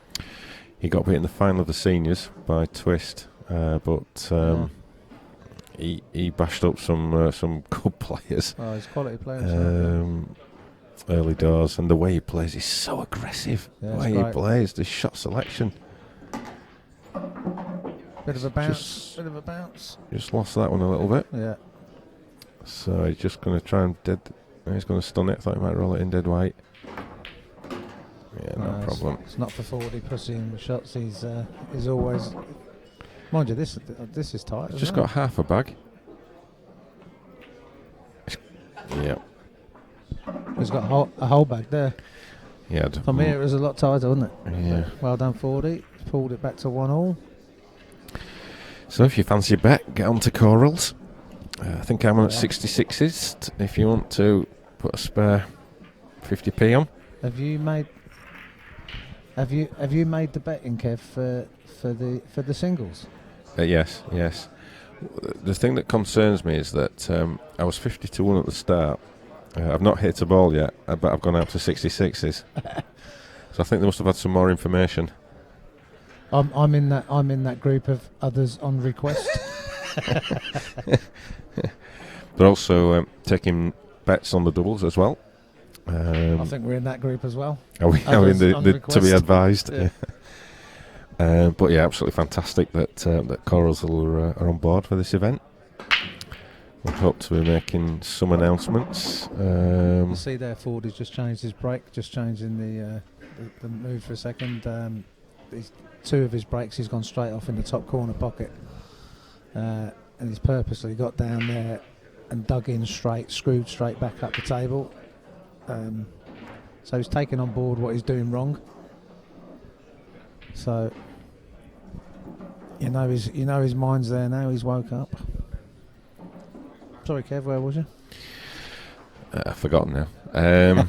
But just to provide some updated scores, Rob Donkin, Dean Lapham, they're 4-1 up against Adam Short, David Margrave. Chris Bower and Mark Farnsworth, they're 3-1 up against Gabe O'Malley, Nathan Prescott. 2 quick frames there. The young Welsh duo, Ben Rowland, Luke Sanjeev, 5-2 up against Mike Beckett and Andrew Hughes. So, and this is tough matchup, that one. First to 7, isn't It's it? first to 7, yeah. 6 all for penalties. Arf and Dad Jason Twist, they are 3-2 up. They've turned that match around a bit against John Bart and James Hannay. Yeah, they were 2-1 down, weren't they? Yeah. Another interesting pairing, Eric Doherty, Jeff Allen. I don't know if you know them, Carl. They're a pairing from up here. Very good players. I've seen Doherty a few times. Brilliant, yeah. Yeah. So they're on table 11. They're 3-2 up against Nigel Martin, Luke Hewison. Another good pairing, Craig Marsh, Corey Rees against Mark Shepherd, Daniel Connell. That's a cracking match. And Ford is snooking himself there, Not got a tried to score for swerve that one. around and made a hash of it. So Mario coming to the table with 2 shots again. Scottish pairing, Liam Dunster, Scott Dunbar. Again, very solid combination. They're 5-1 up against Steve and Andy Rose. All right. And in the match that we're interested in, Leroy Clark, David Hood, Dean Anderson, Bradley Anderson, it's currently 5-1 to Clark and Hood. Blimey. That's going to be a tough one for us if they get through. It is. So there is some singles matches going on as well, see if we can get the scores for them.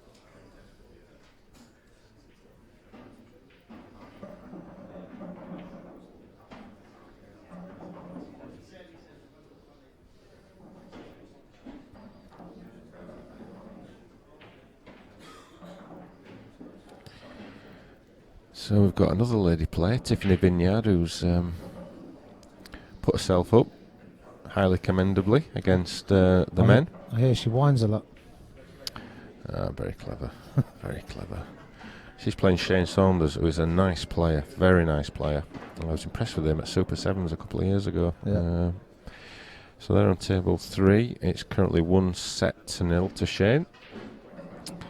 And then we've got another singles match on table 4, Chris Hewitt and David Priestley, and that's currently 2-2. So I hope that brings you up to date with the latest scores.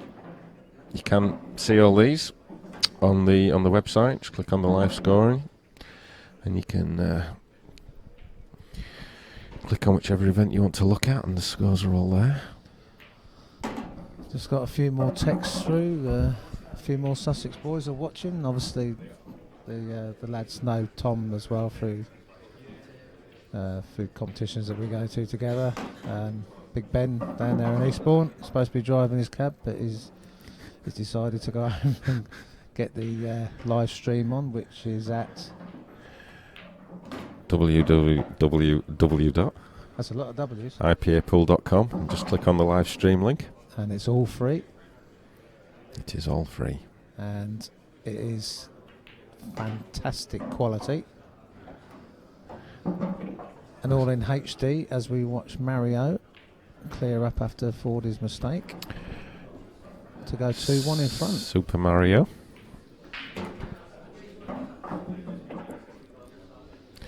Can Can you see a way back in this match for Mario? Is he? You know, he's 2-0. He's got to. If he pots this, he's going to be 2-0. Will Tom just sort of knuckle down? Do you think, or? Tom is the sort that if he gets behind, he will knuckle down. But as I said, he's lost the first set, and by hook or crook, he's got to win this set, and it's a whole different game. At the moment, he's already doing 200% better than he did. He's 2-1 up, so Yep. there's a chance there, isn't there?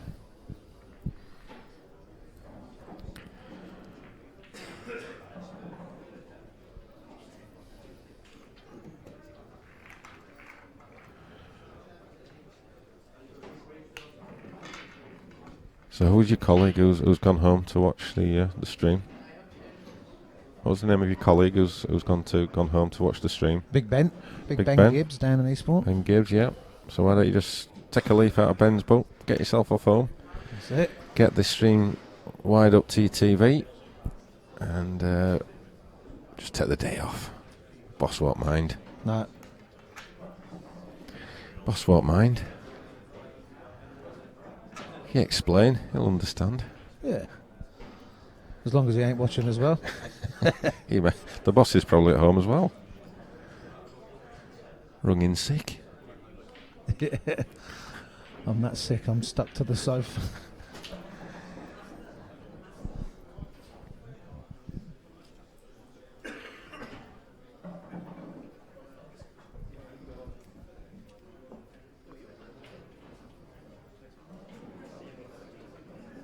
So, Mario, queuing up.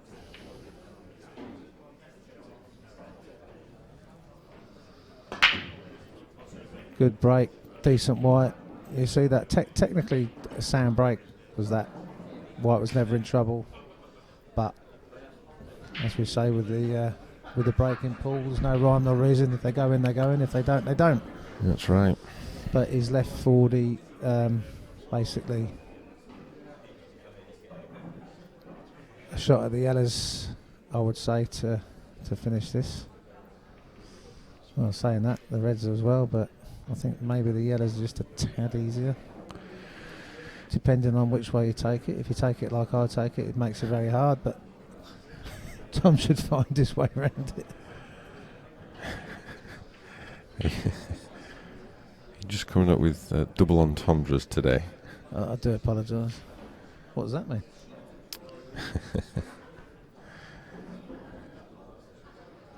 It is early though, Kev. It is very early.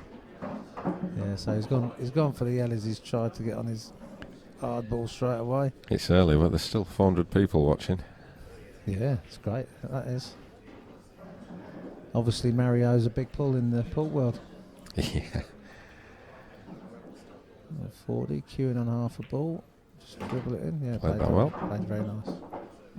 I think the website took, if I understand correctly, 400,000 hits yesterday on the website. Is that £1 each? I wish. I'll be doing the commentary from my yacht. Yeah. So there you go, Tom straight away. He's found a way again to take his hard balls out of the way, just to leave himself an easy dish without having a hard ball at the end. You see so many games go where the hard ball's left at the end and it all goes wrong, but this is how you do it. Has he got the right angle on that one? Well, Oh, yeah. I would say yeah. Drop for 2-all. Bit of speed pull. And there you go. So Tom Ford leads by 1 set. Not been any 2-2 break dishes in plays. the match yet, though. Was there not early on? I think there was early on. I've not got them down. Did I miss that one? It's not like you to miss things, Kev. Well, I think I was just at the top table. I noticed there's been quite a few errors in the match. Yeah. But I guess that's understandable. First match, early morning. Even Tom's got to get a certain amount of settling down and getting used to the 7-foot table. Definitely. His, the speed as well, they'd be a bit different to his snooker tables, even though these tables are fast. You know, the snooker tables are like glass, aren't they? Certainly, the more matches he gets, the more dangerous he's going to become in this competition. That's exactly right. He will only get better. But yeah, you're right. There's been a lot of errors. And to be fair, that break was going the same way as his other ones, but the white got kicked into touch, so it was nice. But again, he's left himself an absolute plum opportunity on yellows. Yeah, he's got balls in open play, so he's just going to think, well, This is straight. I'm going to get them. Yeah. Whereas we'd be thinking, right, what can go wrong? Yeah, that's a fair comment. Is that a double entendre? What's one of them? I don't know. I quite like the sound of it though. Is it a drink? It's a French meal, isn't it? I thought it was a double shot or something. I'll have to ask Christoph. As opposed to a single entendre. Yeah. Just lost the white a bit there. Yeah, he's on the rail, but you know, you find with most snooker players, they're great rail shooters, aren't they? Yeah. You know. And there it is, absolutely perfect. Yeah, cute, that nice. Never over or under does it because it's on the rail, still plays it correctly. That's it, little kiss. See, now would you be taking this one down here and then the top one? I think that's the way forward. Yeah, he's changed round, so Yeah. stun halfway up. A little bit aside. Yeah, probably just come to the left-hand side of the red. Like that. Exactly like that. Never any danger of him thinking I'm going to be in trouble. Just finish him off. There you go, 3-2. So, Mario, what have you got left? Was that a breaking dish? It was a breaking dish. Have you got that one? I've got that one. Well Of done. course I had that one. Just as well I reminded you there. I've only got one down. No, Tom's had a couple of breaking dishes which are over 9 frames. Is that what it's been? 10 frames? You know, he's had 5 breaks, so he's had 2 out of 3. 2 out of 5, so, you know, it's just below average for him. Not bad. There's a few lads starting to wander in now and watch the games. The arena's actually quite full. Yeah, it's good that people are getting involved and getting part of it.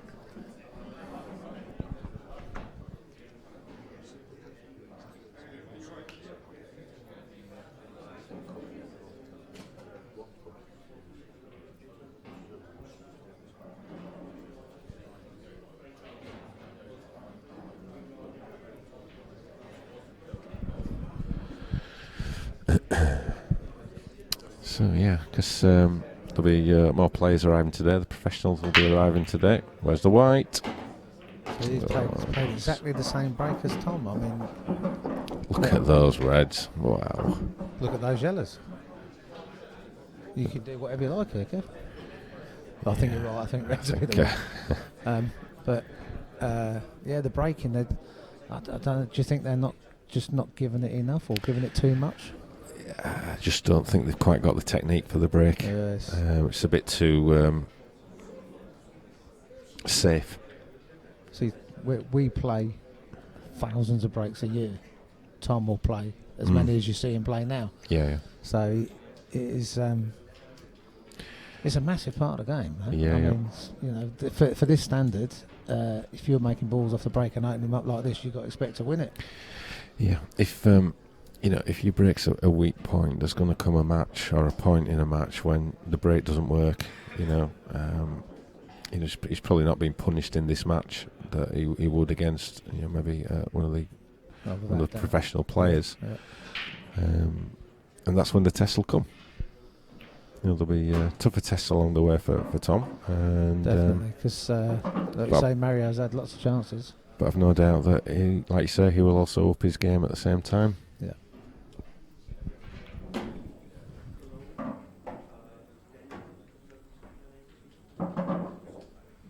I've just had Mel come and sit beside me.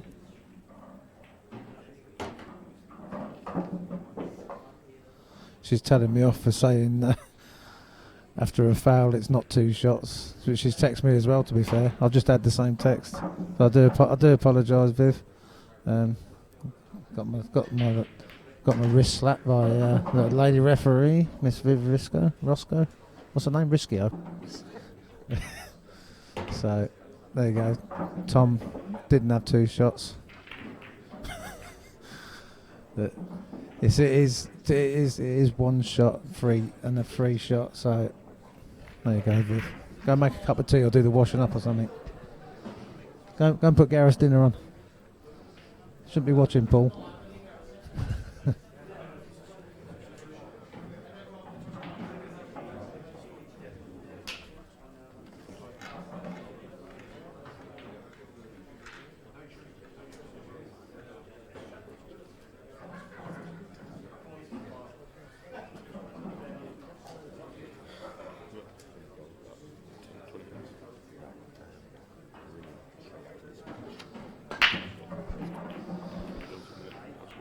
Right, 40 breaks off. Different break again. But the yellows are completely split out from the reds again. Quite nice. I think he's got to take reds if he can get one to start with. He doesn't really want to take this one down on the bottom corner. Might have to take yellows. See how he feels. I think reds is the way forward though. Do you reckon, Kev? Yeah. Just getting quite a few messages and questions about playing in the tour for this year. Unlucky is basically the response, isn't it? There is, I think, about 3 or 4 spaces left. Because as always happens, you get 1 or 2 drop out. Things happen in life, and people can't commit to the dates. And obviously, people use the flex system. If any event clashes with something that they can't make. So I reckon there's about 3 or 4 spots at each venue left. There's a few more at the Wales one because some of the pros are going to China. So there's probably about another 5 or 6 on top of the 3 or 4. So probably around 10 spots available for the Newport one. Oh, that came off the cushion now, so that was not going in. No. So if you are interested, just send us an email because it is closed online. Send us an email and we will get back to you. I don't think it'll be this week because we've a bit on, but so early next week we'll start to get to all the email queries and messages that you've sent. So. So there you go. You can still get in if you. Just show that to Dave. If you give Kev an email through the site.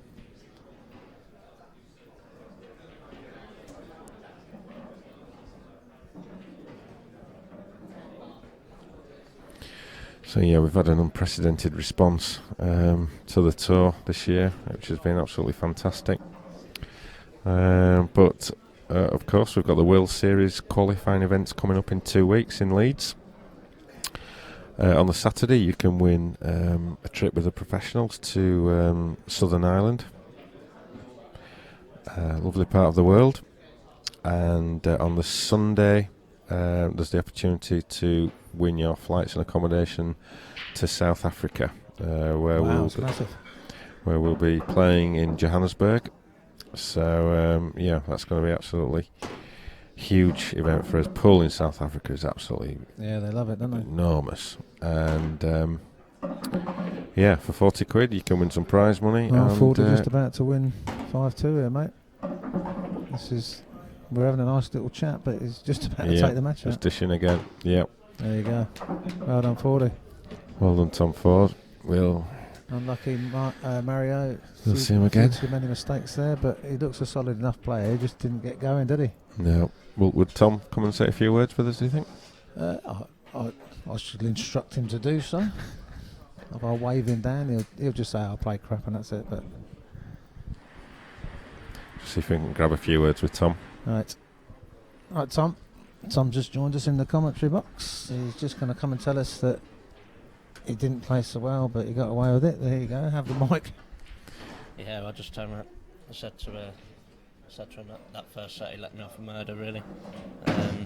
It's only the second set at 2-1 down I actually woke up.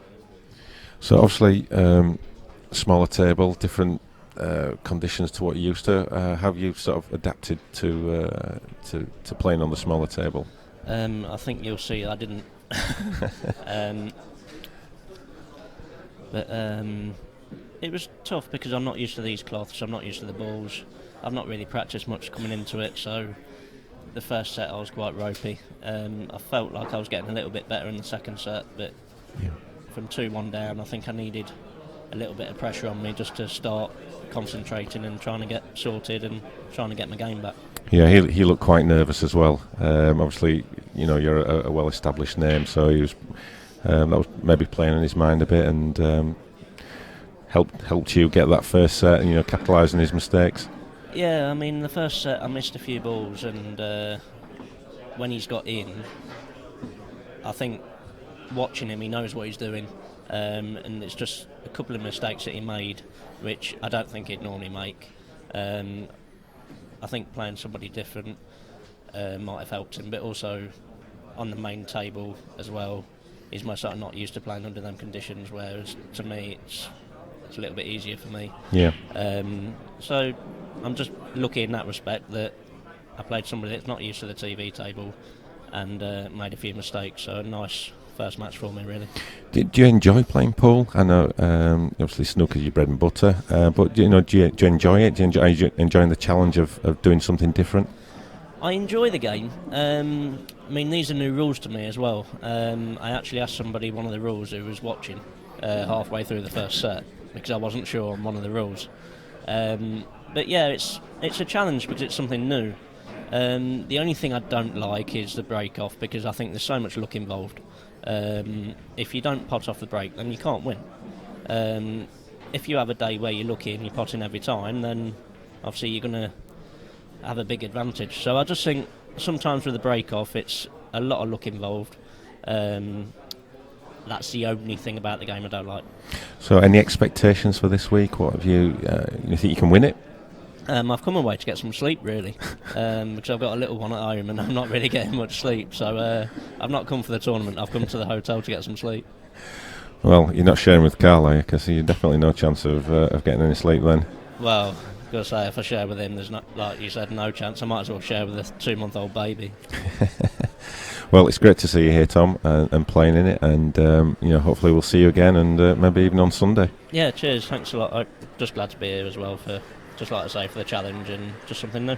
Brilliant. Thanks a lot, Tom, and we'll see you later. Cheers. Bye. Tom Ford there, after his first round victory. Good to see him here and supporting the event, and maybe in future years we may see some of his other snooker colleagues join us. But anyway, that's for then. So our next match on is at 12 o'clock, which is going to be a doubles match, which features the IPA number one for 2 years, 2013-14, Gareth Hibbert and his partner Dean Shields. That's a pretty explosive combination, and certainly a pairing that can win this title, absolutely no problem. But they're going to have the work cut out against Jules Goodyear, who is one of the not up and coming, but rising stars of the amateur scene. An excellent player, and he's got a strong partnership with IPA Pro Mark Pickworth. So it's going to be a tough one to call, that one. But we'll be back at 12, and you can see how that one unfolds. So we'll see you then.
Everybody put down our rifle, on the top table, just £2.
The next man on the screen table will be Gareth and Detail versus George Goodyear and Mark Hickler. First to 7, we go 6-all, we will go Blackpool shooter, and we'll need to contact the top table before the Blackpool shooter.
Talk after the break, and that's for each visit, is it not?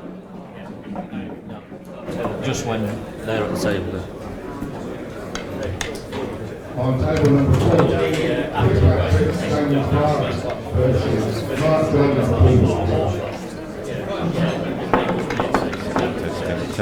Testing. Testing. Yes. So, welcome everyone to first bit of a doubles action, and delighted to be joined by the soon-to-be Gibraltar-bound Chris Bowron. Cheers, Kev. Thanks very much. It's a pleasure to be in the commentary box today. Is your passport in date? My passport's ready. I just need to give you the passport numbers and then we're off to Gibraltar in March. I'm so looking forward to it. So, back to the business. Gareth Ibbott, Dean Shields, Jules Goodyear, Mark Pickworth. I think we're in for a pretty good match here. Yeah, it'll be an awesome match. Absolutely fantastic. Two pairings here, Kev.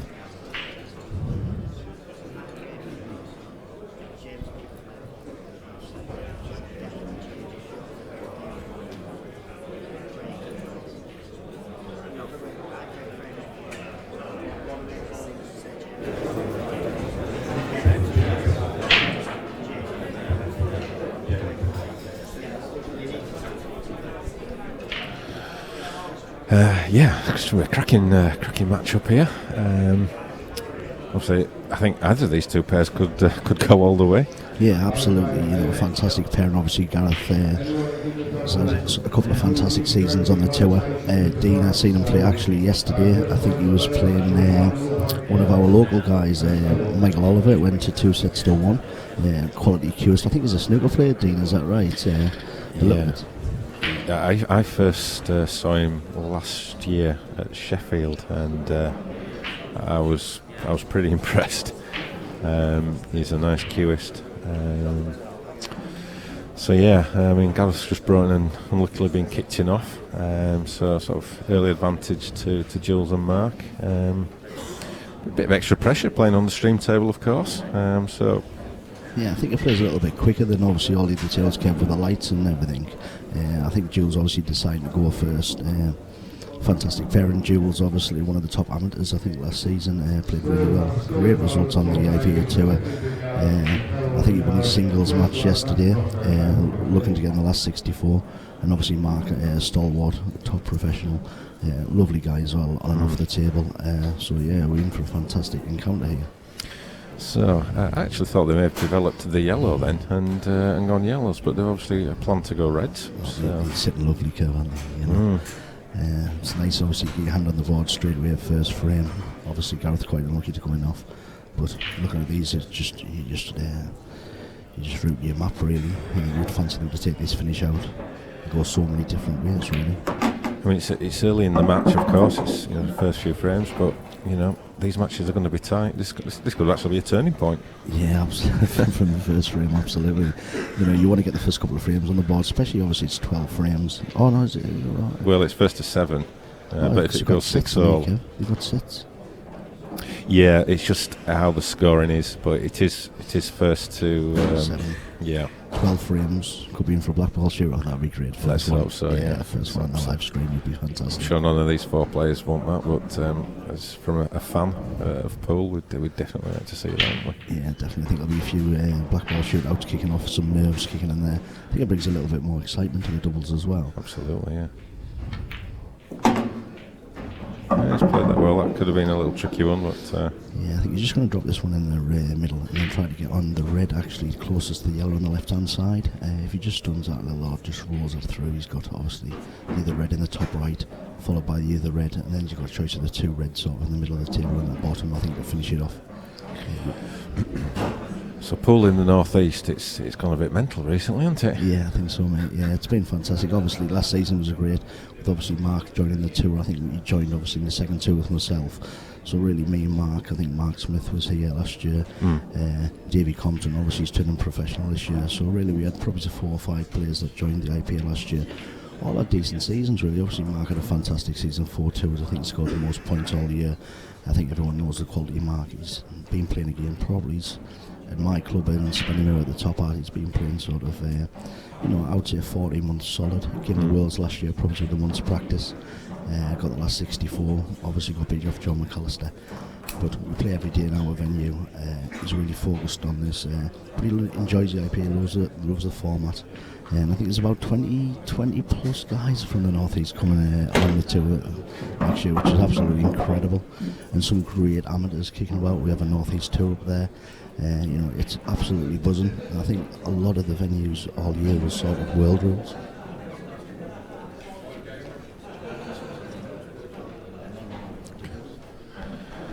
Well, it was nice to speak to you, Chris. Apparently you're on in the doubles. Yeah, me and Mark's got Ben Davies, mate, so you enjoy the rest of the match. All right, Chris, good luck. Cheers, yeah, mate. see you later.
So I've just managed to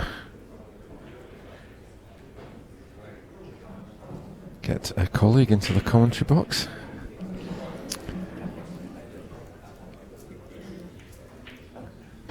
I can't hear you.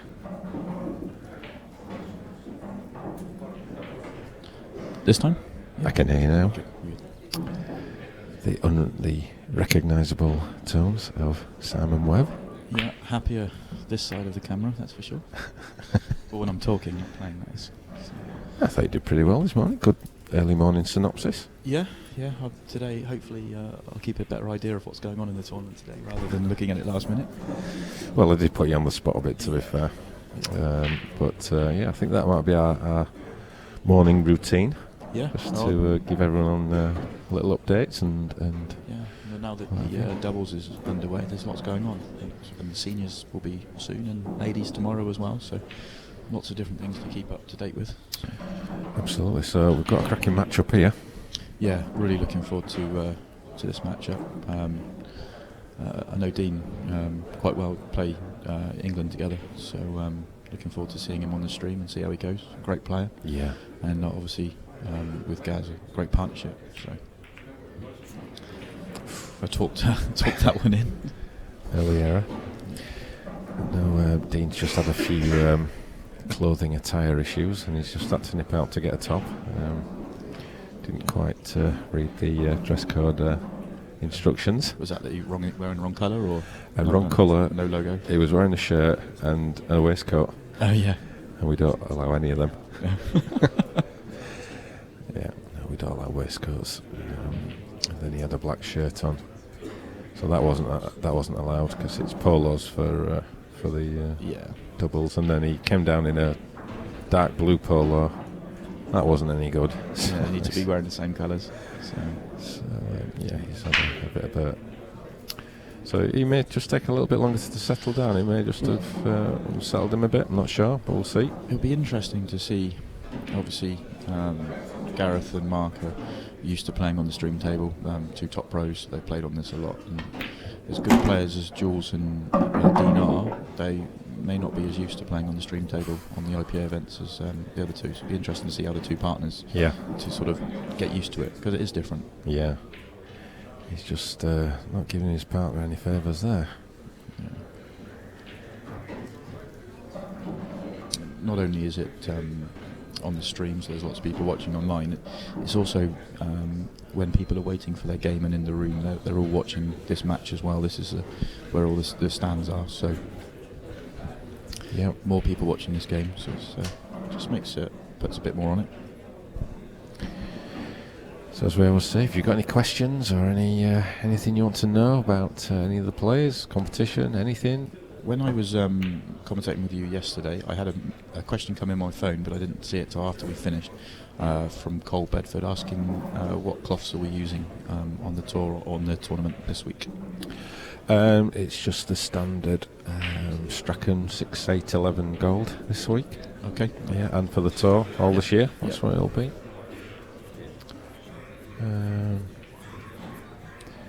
So yeah, there's been a lot of speculation on the cloth, etc., but that's where we are at the moment.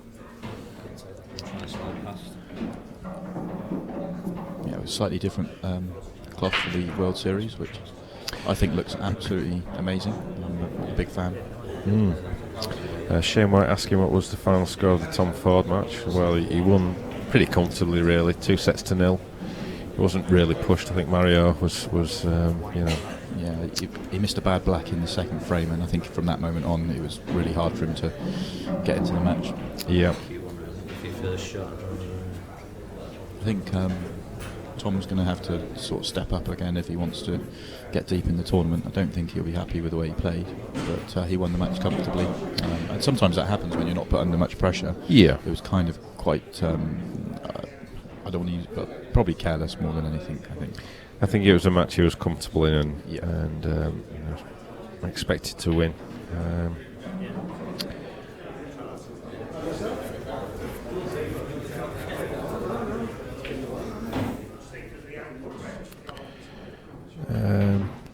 Just getting a few more questions on the about entering the IPA Tour this year. There are 1 or 2 spots available, and as I've said earlier on a previous commentary, that if you just send us an email telling us which events you want to enter, or is there 1 or 2 spots for each event, or is it have you got any more spaces for someone to sign up to the whole tour? There is, I think, top of my head, I think there's about 4 spaces for someone who wants to enter all the events. Right. I think it's 4. Certainly there isn't much at Bradford. I think pretty much everyone's coming to Bradford in May.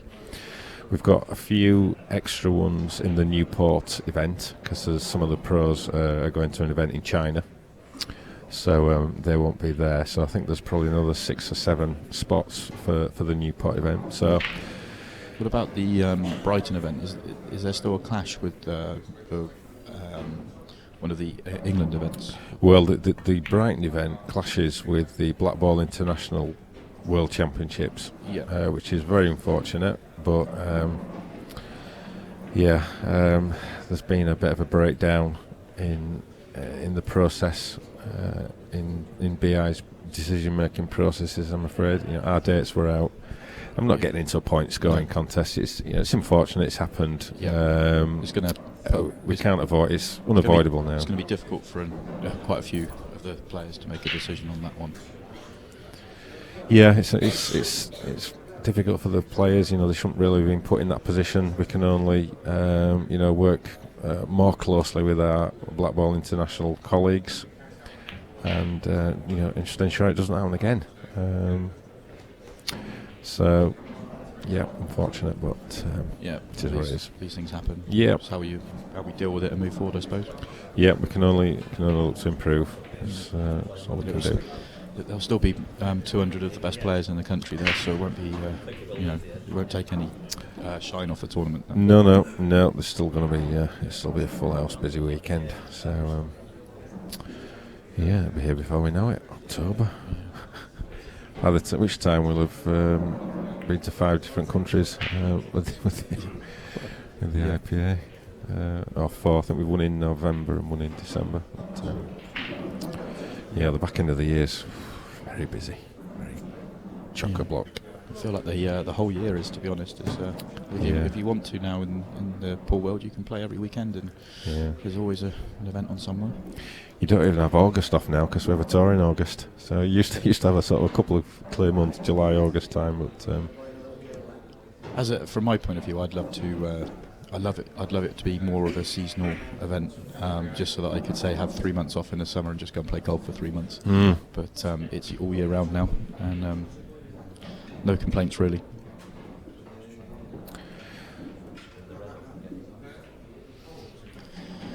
So Dean and Gareth now got cue ball in hand and just need to work out their tricky ball, and they should have a good chance for a finish for a 1-0 start. It's been a bit cagey first frame. Yep. So just to finish off on the tour, if you're interested, send an email to chairman@ipapool.com or secretary@ipapool.com. Any of those two emails, and we'll pick it up next week once the Worlds is finished and we've all had a chance to get some sleep. So yeah, we'll reply to you to then.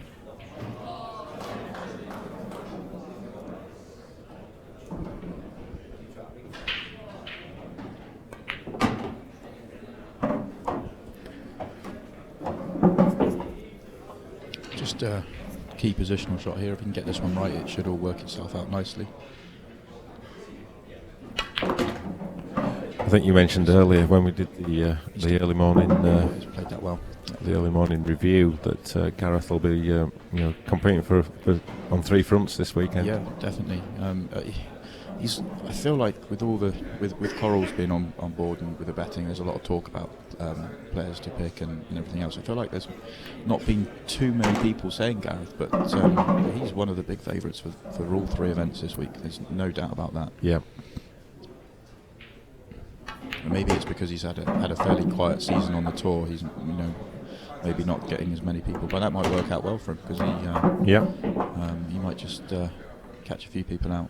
There's no better players in the tournament, that's for certain. You might just go under the radar. Yeah. But it's so difficult to call this.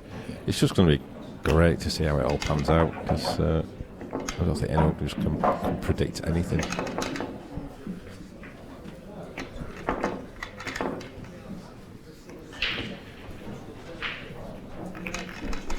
Cheers, hope you're watching.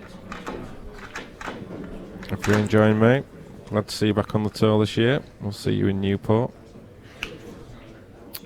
Shane White's talking about who are the outside bets for the title. He's had a little flutter on Jimmy Carney at 40s. It's a good price. It's tremendous value. There's just so many. It depends what you class as an outside. I mean, Christian Phillips was 28-1 yesterday. I mean, Christian Phillips is... He can win this title all season long. He was, he was pushing for titles all season long on the tour and every event. So yeah, it's not a bad shout at all. I mean, if you're looking at sort of 50-1 plus, then you can't look any further than myself. That was a joke, by the way. Don't know. No. Yeah, I'm going to get let's have a look. Should we get the latest ones up? Let's have a look.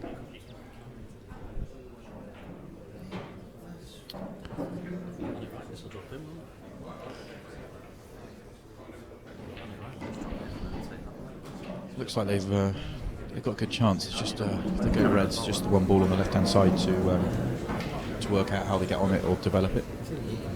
Everything else is in the open.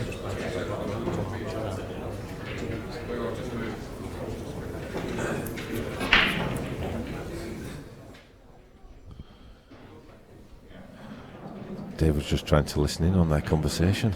Yeah. Like GCHQ in it, isn't it?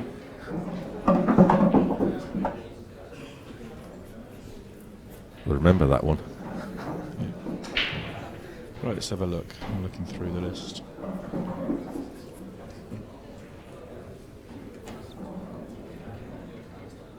Jimmy Carney at 40-1. Mark Pickworth, who's playing now at 50-1. What's Andy Lucas? Andy Lucas. He's just at the top there. 16-1. 16, right.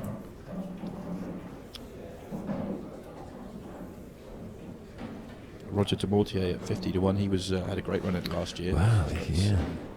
The way Roger plays.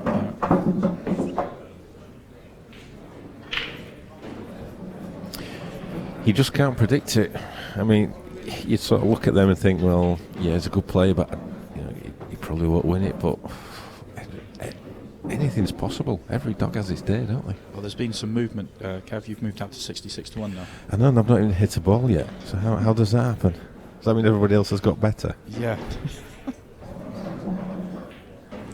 Yeah, Christian Phillips 25 to 1. No surprise at all if he gets very close to it this week. Every time I look down the list, I keep thinking, really? That's a great price. So what do people need to do when they go onto the Coral website? I think you can go into any Coral bookies and bet in store, or go online to Coral. I'm guessing coral.com, or I've got a Coral app on my phone, and just sign up and go down the list of sports, find pool, and you can bet on the singles and the doubles. Excellent. As we're talking about doubles, let's see see what the prices are for the doubles. I think Clint and Jack were very short. Yeah, 3 to 1. 3 to 1. Mark Farnsworth and Chris Barron at 4 to 1. Gareth and Dean are 10 to 1. That's a good value bet. Is that? I like that bet. Definitely. Let's see if Jules and Mark are on there anywhere. There. There we go. They're 25 to 1 for Jules and Mark. Oh, we got it.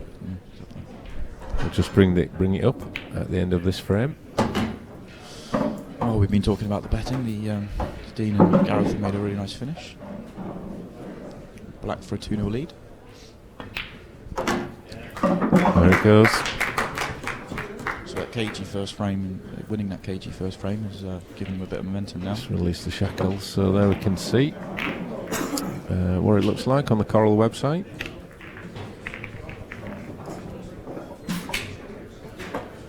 Yeah. Surprisingly, I'm still 66 to 1 to win the tournament. If anyone out there fancies a flutter on me, I would save your money, because I got knocked out yesterday. I'm not sure how I'm still on the betting. Alex O'Donoghue at 66 to 1. He's one of the pros, so 66 to 1. There's a lot shorter prices for some of the amateurs. Lambert Dumortier, 12s in the doubles. That's good value. Yeah. And I tell you another pair, Andy Blurt and Neil Rayborn. Yeah. Because their style of play could upset a lot. Not upset as in... I think it worked. I think that worked well for doubles as well. You know, the way they'll work it out and grind people down if they need to. Both very good tactical players, and both very good when they go for the finishes as well. But they're more than happy to play tactical if needed. And sometimes in doubles, that's the way it can go. Yeah. Dry break there. Dry break, but not a very good split. All the balls have gone to the top of the table. Interesting if he might be able to play a plant on the yellows and screw into the others and just try and see if he can develop them. Needs a bit of luck for it to pop out into a potable position. But there's a chance to open up a little bit. Yep.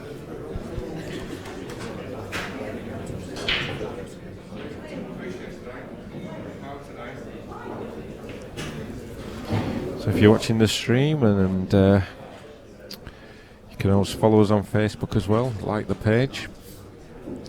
Just look for IPA, and we put a lot of information out through Facebook. And I think it's the reason I signed up to Facebook. I didn't use Facebook until I started playing pool, and it's the way I find out about all my tournaments and find out what's going on. It's just so easy. Yeah.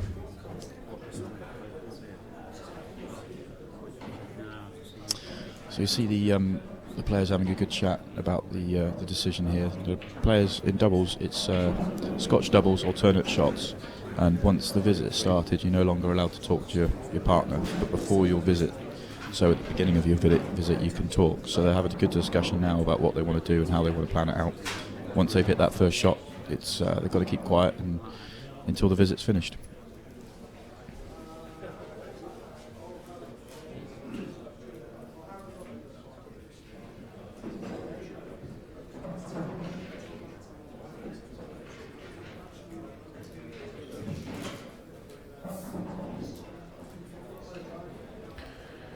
Shout to everyone at 8 Ball Direct. Hope you're well, Alan. And see you at Newport.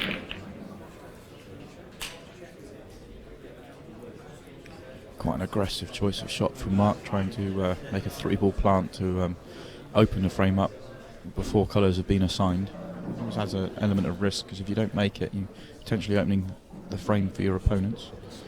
And it hasn't come out too bad, so it's not an easy finish on. Chris Rushton put a picture of us there from this morning.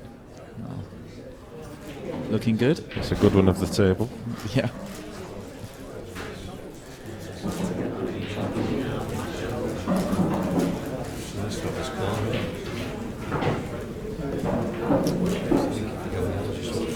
Just trying to listen to what they're saying, what's they're thinking.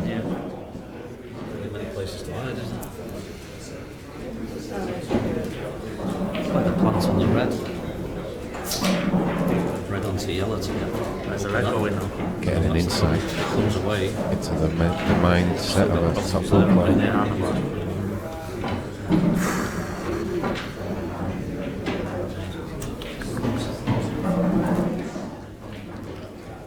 I find it quite interesting to see how it sort of the partnerships work. Obviously, there's a lot of partnerships this week. There's a sort of senior and junior partner in a way.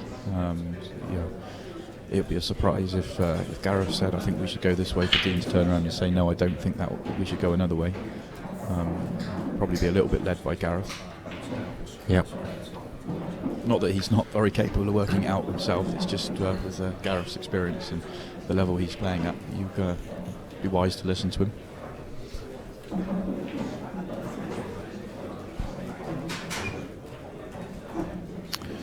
So we'll see if we can give you some early scores.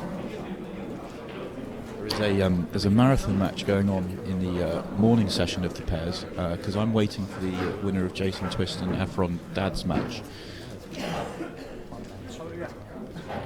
And they're playing James Hannay and John Barton. That's why I'm able to commentate now. And they're still going on now, so they're midway through a second session. Do we know what the score is? Last I saw it was 5-3 to Jason and Efron.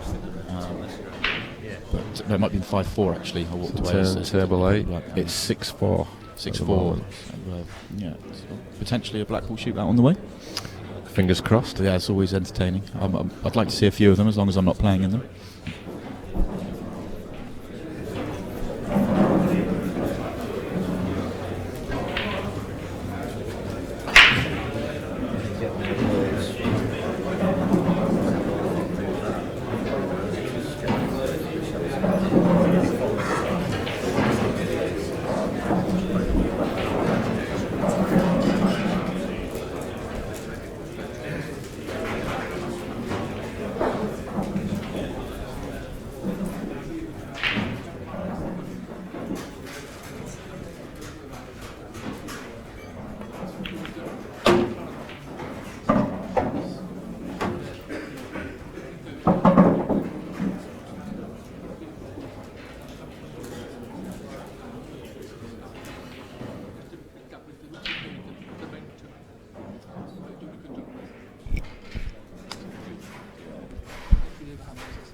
Just been joined briefly by one of the legends of the game, Carl Morris, who's just popped in to say hello and a few nice words. Yep. Carl was when we started all this off in 2000 and whenever it was, 11, 12, can't remember now. Carl was on the then committee at the time, and it was a chaotic time, to be fair. It was a lot of firefighting going on and what have you. It was not an easy period of time, but anyway, we have to go through that from time to time, though. Yeah, we somehow got through, and but yeah, he's certainly a character. He's Mr. Morris. Just saying he misses the playing, but he doesn't miss the practice. Yeah. Yeah, you got to put the time in if you want to compete at this level. I think it makes it all the more frustrating when you lose early in a tournament. You feel like you've put a lot of time in, and you've got to take that from time to time. Yep. It's a tough skill, but an exciting score. Makes the keep telling myself it makes the wins more worth it. You Yeah. put the time in, and the losses have to hurt for the win to enjoy the wins. Yeah. So let's see if we've got any shocks brewing.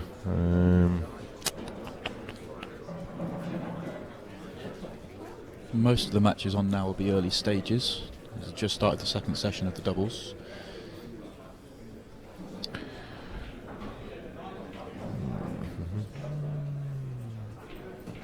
Rob Duncan, Dean Lapham against Ali Daly, Darren Player, 1 frame all.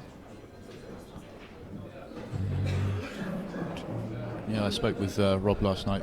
I'm good friends with Rob, and very disappointed. He had a tough draw in the singles playing Andy Blurton, but very disappointed too. He just didn't feel he played his best and upset with himself. But he's got a chance to go again in the doubles with Dean, who had a great win yesterday against Andy Appleton.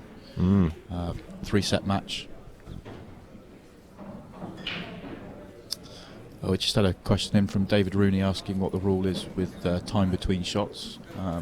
As far as I'm aware, there is no shot clock. I'm sure there will be in the finals when we have a referee, but it's very hard with 20 tables to have a shot clock for every match. So I guess you can really take as long as you like. This tends to be the way with doubles. You do a bit more chatting, but with the no talking rule after the first shot in the visit, it speeds up. So at the beginning of each visit, it seems to be quite slow. And I don't think it's helped by this is the first doubles match. We're showing that so far this is the third frame, and the first and this one have both been very tactical and having to work it out. So if the balls open a bit kinder, it does speed up. Chris Bauer and Mark Farnsworth against Ben Davis, Paul Bushnell. That's table 9, 1 frame all. That's my tip, more my pick for the title, for the pairs. I'm going Mark and Chris.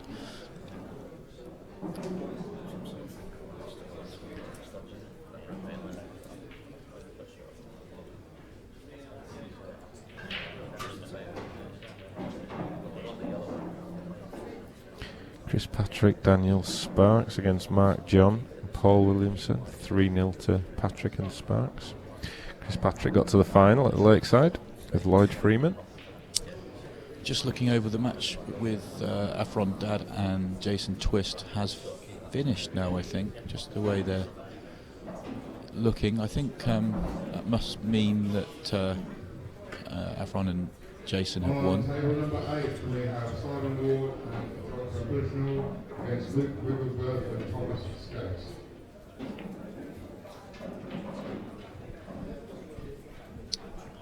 Just seen another message from David Rooney saying perhaps maybe a shot clock for the stream table only. It's a fair point. It's a difficult one. There's only I think there's only one referee on at a time, and he's obviously needs to be for the whole arena. But it's obviously that's something to debate. Yeah, I guess my initial thoughts are then you're creating different situations for being on the stream than to playing out in the main arena, so you're getting a little bit of inconsistency. In an ideal world we'd have 20 refs and we'd have a shot clock on each. I think that's where it needs to get to.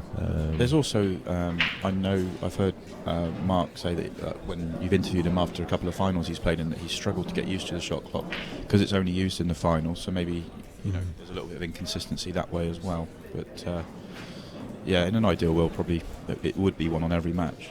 Yeah. I don't know if there's 20 black ball referees in existence, but yeah, I think that's where we probably need to get to.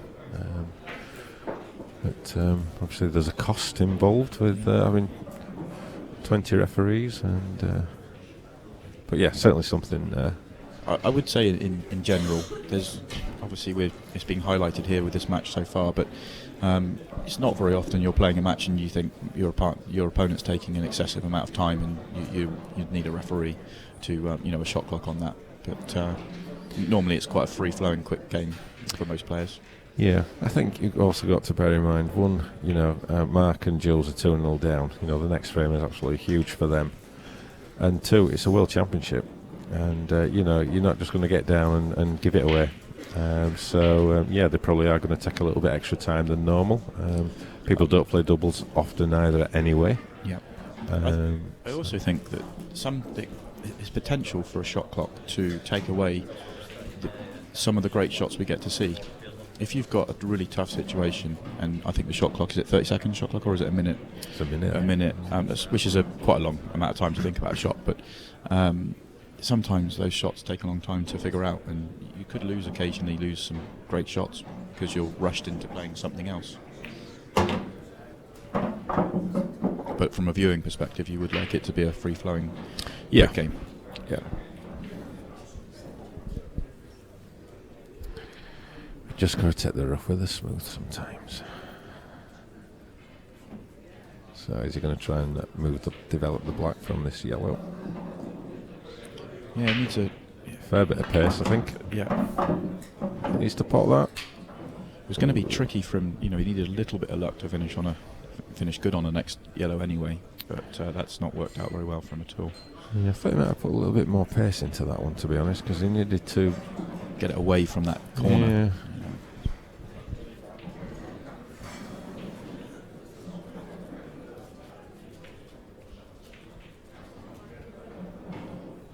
So have you had a bet on the doubles? I know you told us you've had a little flutter on the singles. Have you had a bet on the doubles at all?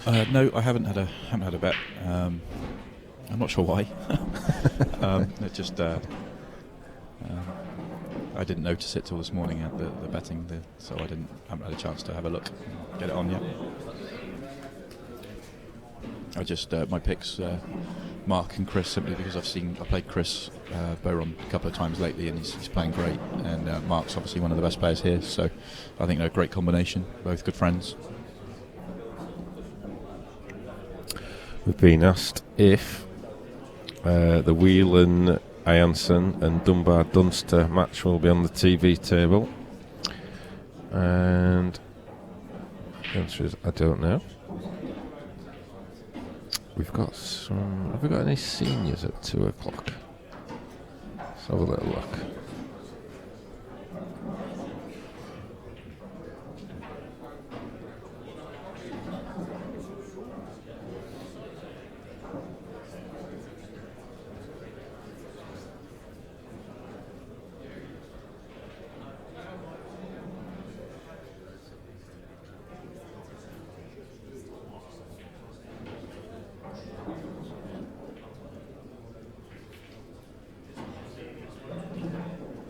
Even with this frame opening up a little bit here and there, it's still very difficult for a finish, and still quite a tactical frame.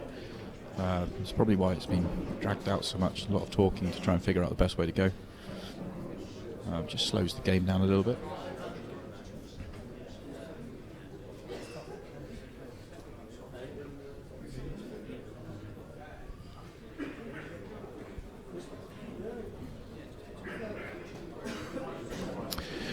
So I think we will probably have another doubles match following this. Let's have a little look.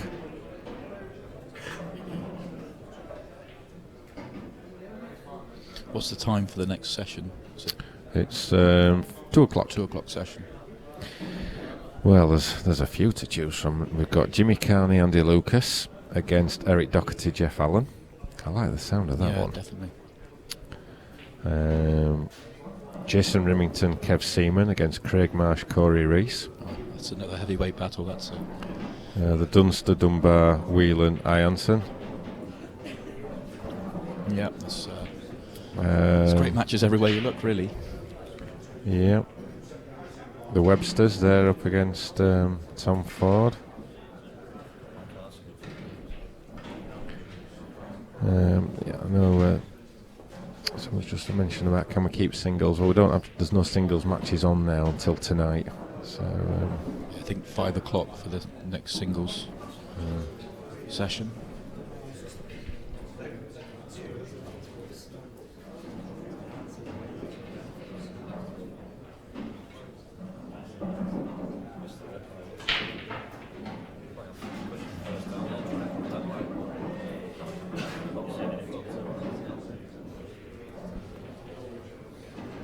So I don't think. I think the TV match, the stream match, will be Carney Lucas, Doherty Allen.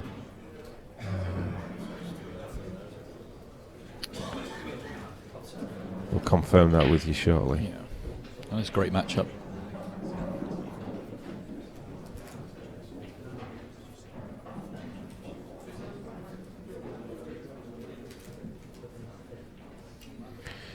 Do I know what table Craig Lakin? Check on the live scoring, Wayne.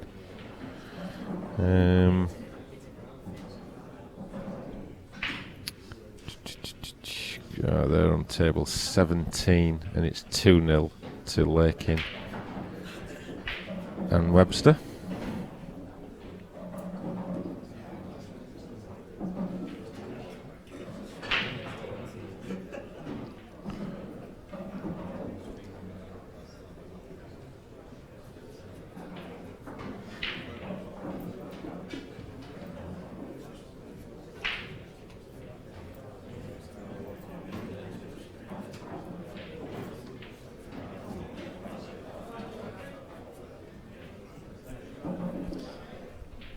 Watched Gareth play a lot over the last 2 seasons on tour, and he's probably played more safety shots in these first 3 frames than I've seen him in the whole time watching him previously. He's incredibly aggressive. Shows you how maybe the doubles element probably adds a little bit to that, but shows you how tricky these first 2 of these first 3 frames have been.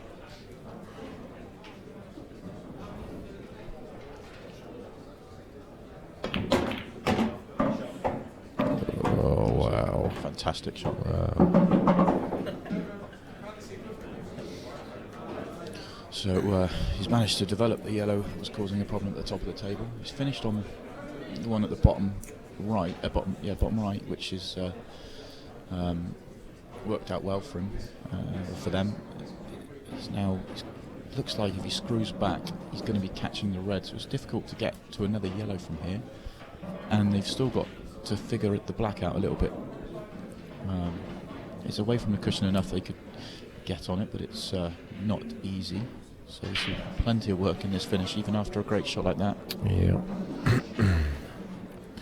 I'm not sure if you can pump that off the side cushion to bring it out. It looks pretty straightish. Punch it in 2 rails and try and get across to the left-hand side of the table somehow, but that's tough. And that would leave you too thin on the next yellow as well. So screwing back, that's worked out very nicely. Wow, that's a great shot.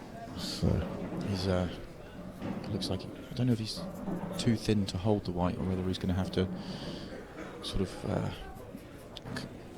play this in and leave a tough yellow from distance with difficult positioning.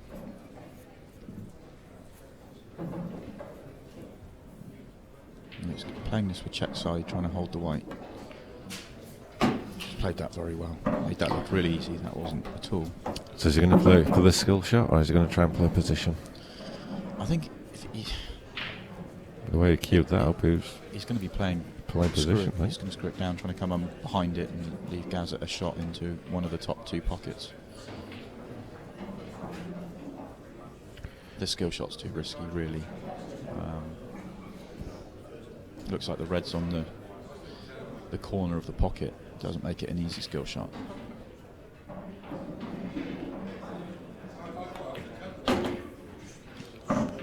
He doesn't want it to hit. It's big shot in the context of the match. 3-0, 2-1. Is he going to go top right? Top right, I think. It's an open bag. If he goes top left, at least he has the chance to take the pocket if he misses. But you should still lose from that situation anyway. He's got to expect to pot this. Go for the pocket. The open pocket, I think. Yeah.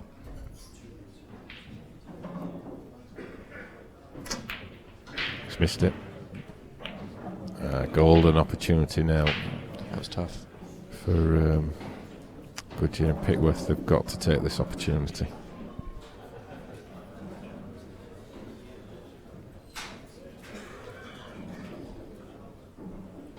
Yeah, they'd like to get on the red at the top of the table off the first shot. because that's the hardest ball to get on the table. But the red at the top has taken them away from it a little bit. They could top it through with some side to get on it, or they may decide to play one of the ones at the bottom and then come back up using the one at the top to get on the one at the rail. I think they should go straight after the one at the top, get rid of that first. And if they, as long as they don't finish straight on it, they just need to make the pot, and they'll drift down to give them a good shot at the next one of the next two. So you can top this one through, come off the side cushion, maybe a tracer side. Yeah, that's the side. That's nice. Yeah, I think there's one or two comments about the speed of the match. It is about that first shot, isn't it? And the time that they're allowed to communicate.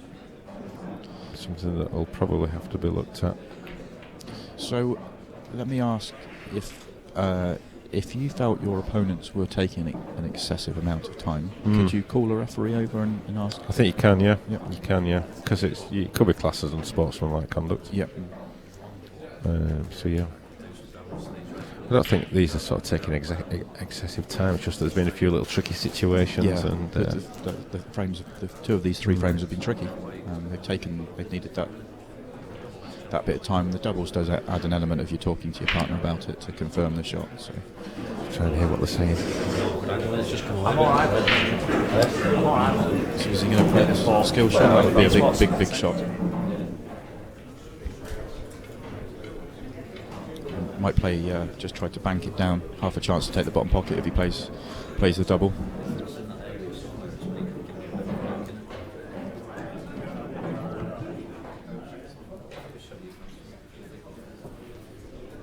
Kev's just taken a step away from the commentary box, deal with something behind the scenes. Dean's now having a good look at this skill shot. It's a big shot.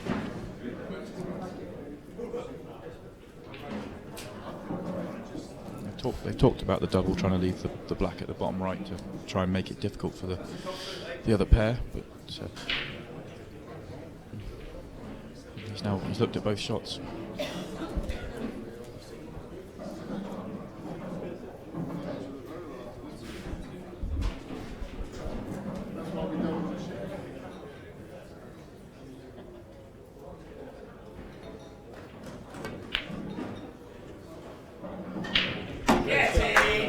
Fantastic shot from Dean. Played brilliantly. I think that was probably the right choice. It was obviously the right choice because he made it, but by playing it that way, he had a half a chance of if it didn't fall in, then it would have made it trickier for them to finish. But he went in and got a 3-0 lead and got a bit of control in this match now. Let's see if the good split here off the break might speed the game up.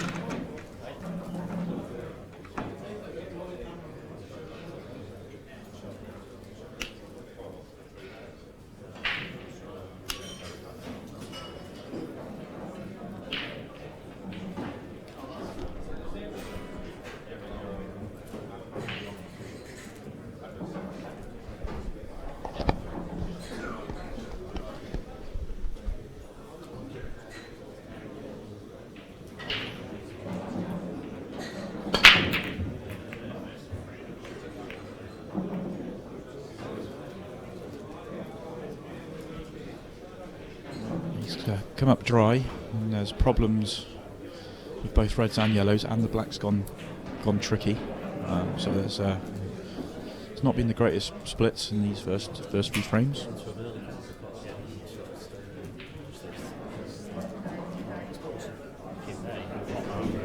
Yeah, red out.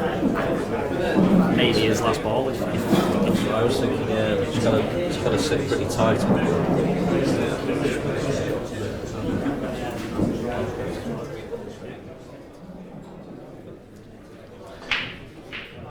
Fascinating to hear what they're thinking.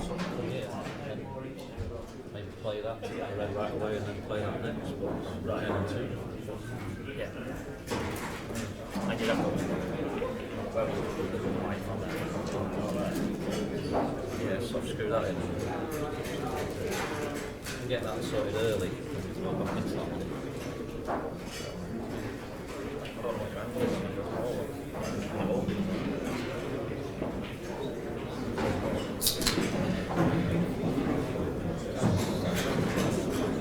Looks like it's coming into our yellow. There's that one there. Yeah. Soft screw it straight. Yeah. Do you want to play that first one?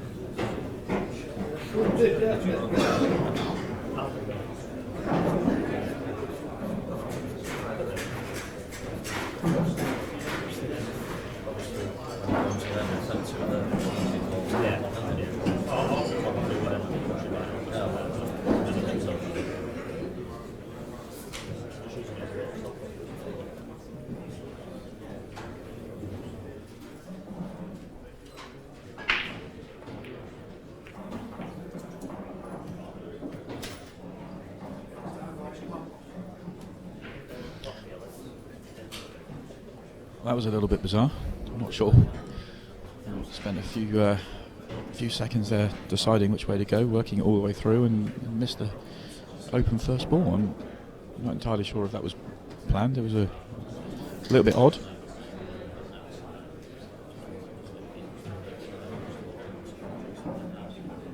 I think he might have just completely taken his eye off the pot, just worrying about the cannon.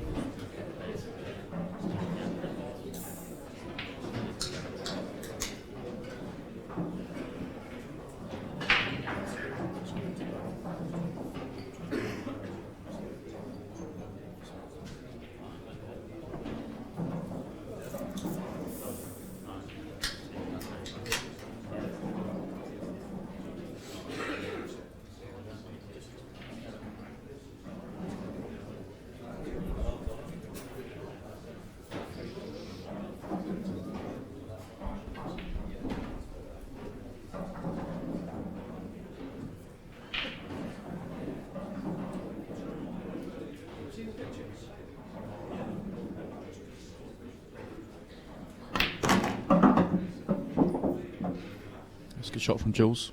Has taken yellows, opened the hardest yellow out. They've still got some problems to work out. Got the yellow on the left-hand side. It goes comfortably enough, but they'll have to use that to do something with the black. The black's the key ball here. And, no longer allowed to discuss it. They have to make their own minds up.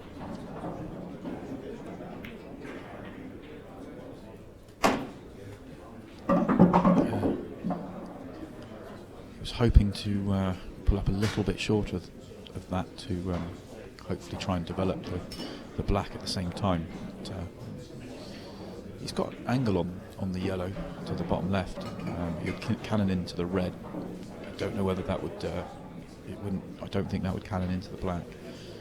So it might just open the area up enough that they could get onto it, or they may decide to go a different way and come back to that area. They've obviously got a plan.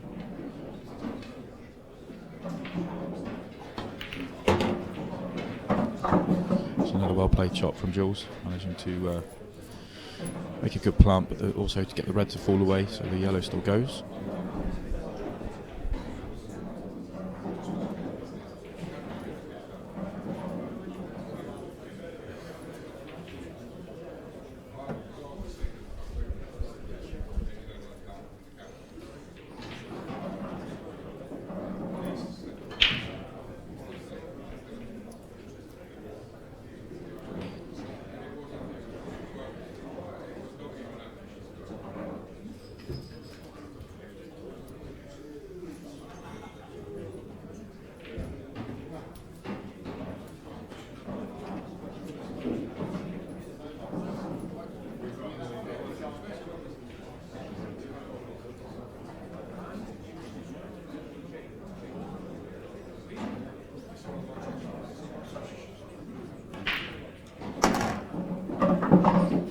It's not really worked out very well for him. He's got one of the reds to come away, but the other one's stayed in and keeping it very awkward to get on the black. But worse than that, it's also the red's drifted across and just semi-blocked one of the remaining yellows. There's still a chance for a finish here, but it's still very tricky.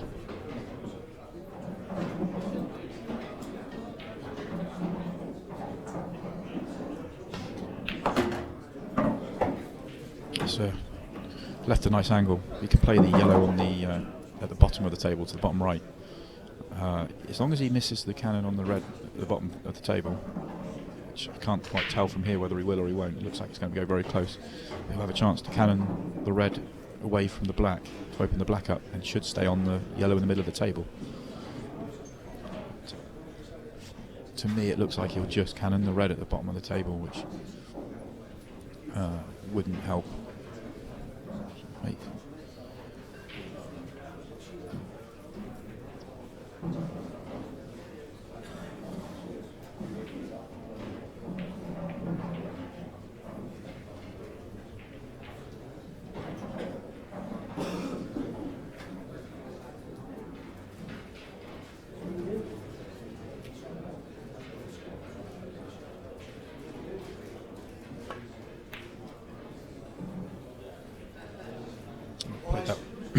Played that with a lot of side, trying to swing round the red. Knew he was going to cannon it if he played it plain ball, to leave himself on the one in the middle. Trying to use an angle to do something onto the black. But, missed it and handed the table over to Gareth and Dean. Not an easy finish for them either. There's some problem balls. The one by the black, the one on the side rail to the right. Two of the side rail to the top. They need to be just opened up or nudged open a little bit.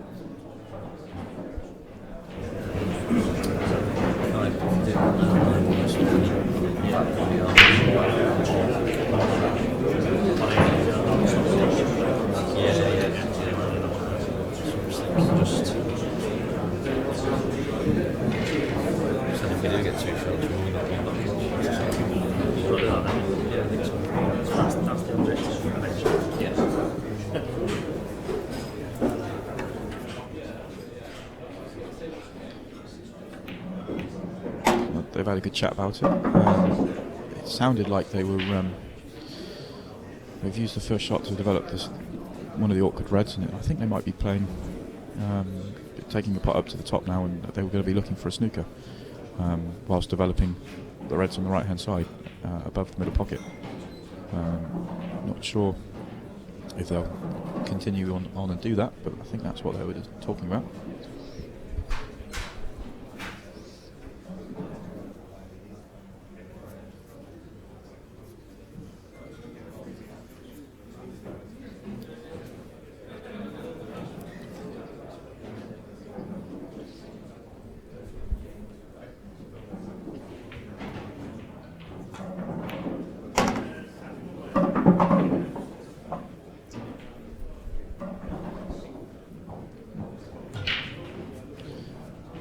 If Dean can take the long red to the top right hand side and leave the white roughly where the red is, then Gareth will be able to play a nice snooker.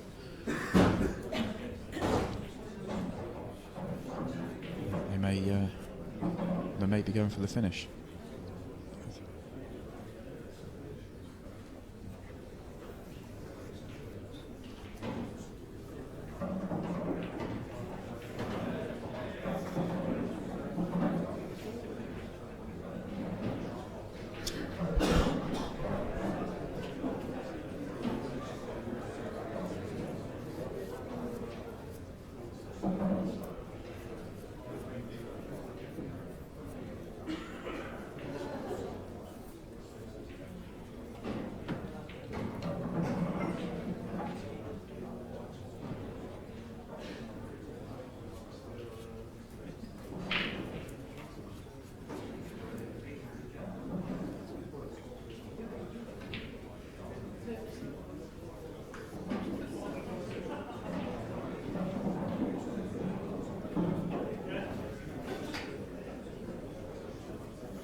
It's a pretty good shot from Dean.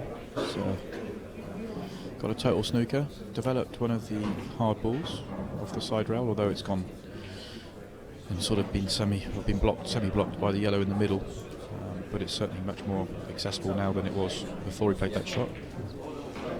I'm not sure that was their plan originally. But if you don't quite get the white where you're planning, you need to change your routes. Jules can just hit this yellow full in the face, nudge it over the corner and leave the white where the yellow is, then it's not too much damage done with that shot.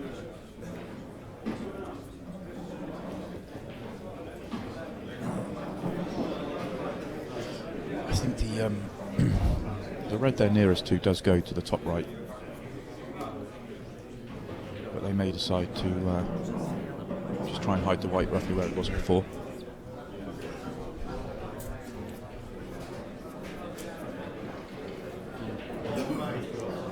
Normally watching Gareth, he's very aggressive and will go for it when there's a chance.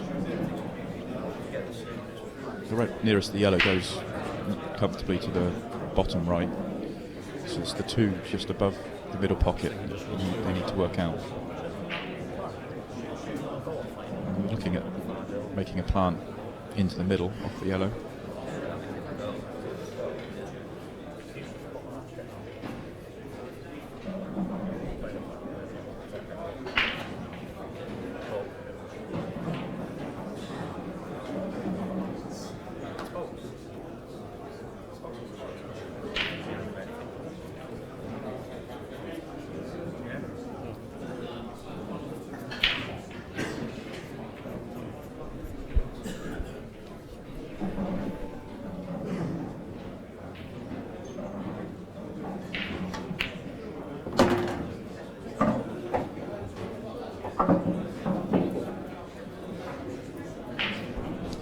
So two ball plant onto the yellow and drop it in the middle.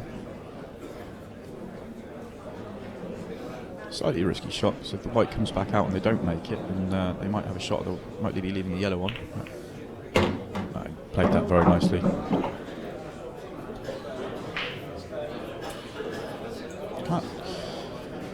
Come out a fraction awkward for him. You can cut the red at the top, but they're going away from where they want to, and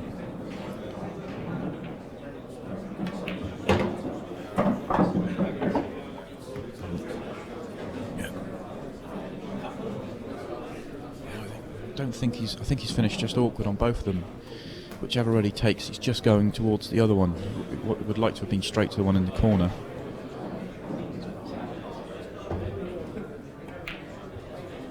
He's played that lovely. Able to just miss the red, come off the side cushion. Very well played. Gareth can now just screw this back and leave the black down the rail. Left a fraction more angle on it than he wanted.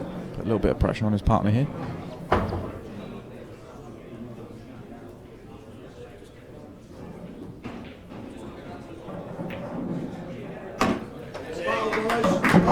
Well played by Dean. 4-0 and the match is starting to run away from Jules and Mark just a little bit. Really 4-0 down in a race to 7 is plenty of work left. Of course, if it goes, for those that you don't know, if it goes 6-6, it is a black ball shootout.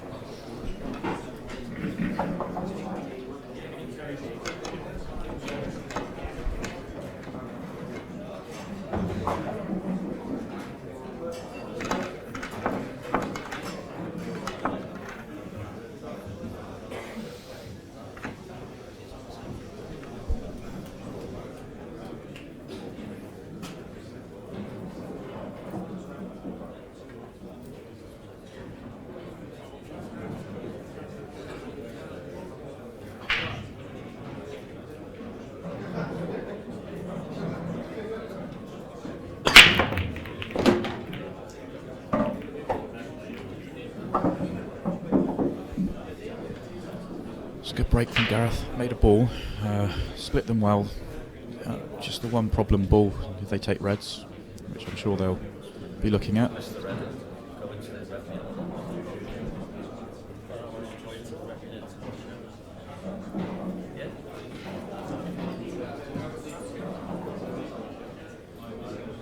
cut the red in the right middle and get into the red and 2 yellows on the bottom left to open up the frame straight after their hard ball.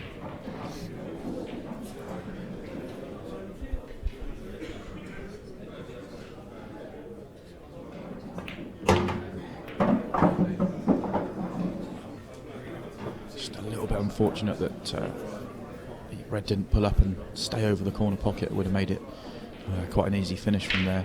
But Gareth's now been left with a couple of choices of tough balls, but nothing easy. He can play the one in the top of the table to the top right, or the one that's in the middle of the table to the top left. Both tough shots. Should they make it? Should he make this pot, then the frame will be quite open for a finish.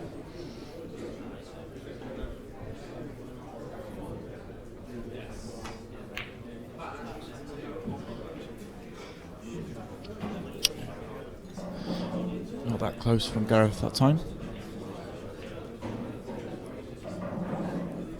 Quite unusual for him. He's fully expected him to make that very difficult shot, but he's a fantastic potter. Doesn't miss very much.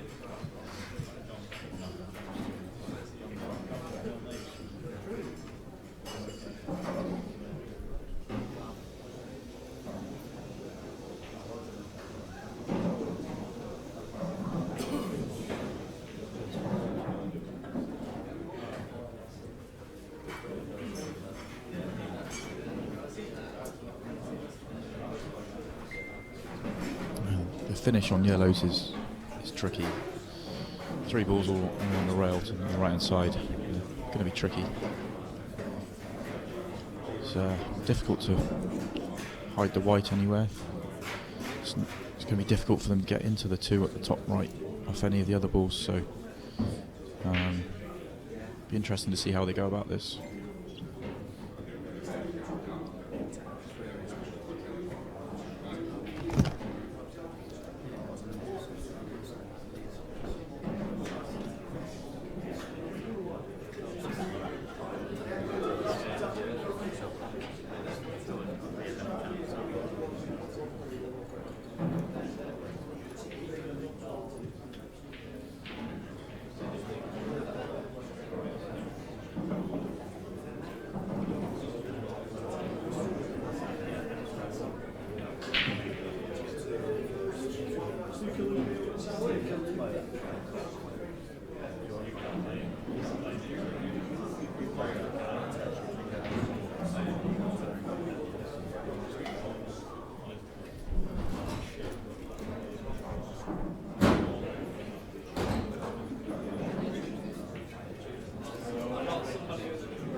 On table number 3, Simon Webb and Stuart Price against Arthur Dad and Jason Priest. Right, I'm going to have to leave. I'll try and get Kev back into the commentary box, but in the meantime, I'll leave you with the game.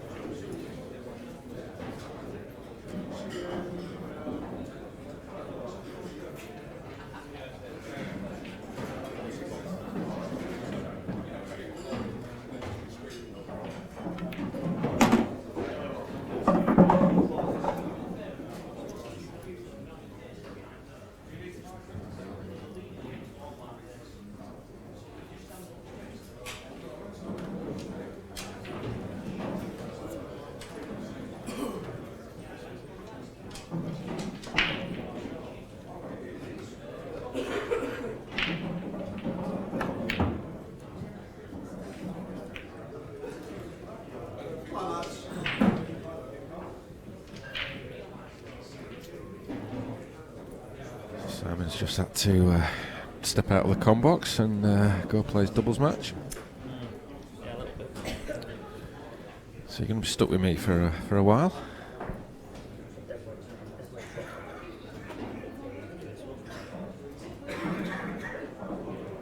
If not, got that one. Yeah. Or you just think you can hold that. If I put too much on that, it's leaving you a tough shot.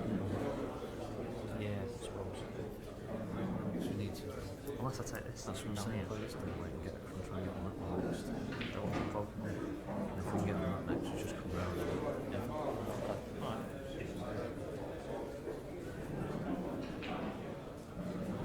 So I don't know if you could hear what they were planning there between them, but they've decided that they're going to take this one first.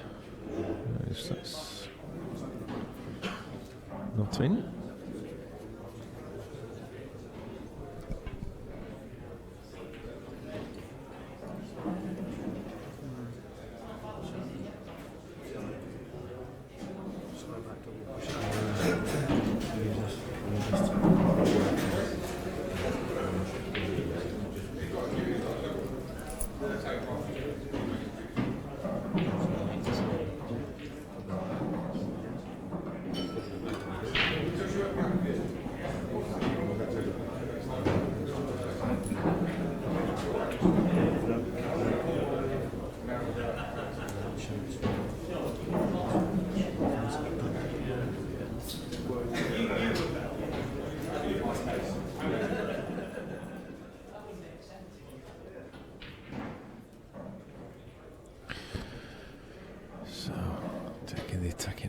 Is he doubling that or is he playing the cross double?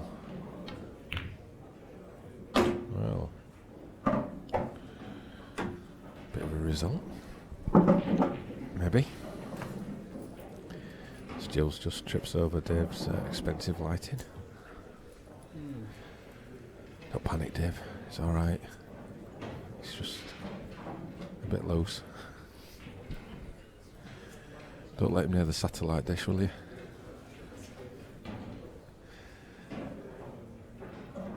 Big shot this. They need to get their make a mark on this. Yeah, it's just not. It can be the problem with doubles sometimes because you're only getting a shot. One in every 4 shots, potentially, and big gaps between them. It can the smoothness can go from the technique. So I think Mark was suffering a little bit there.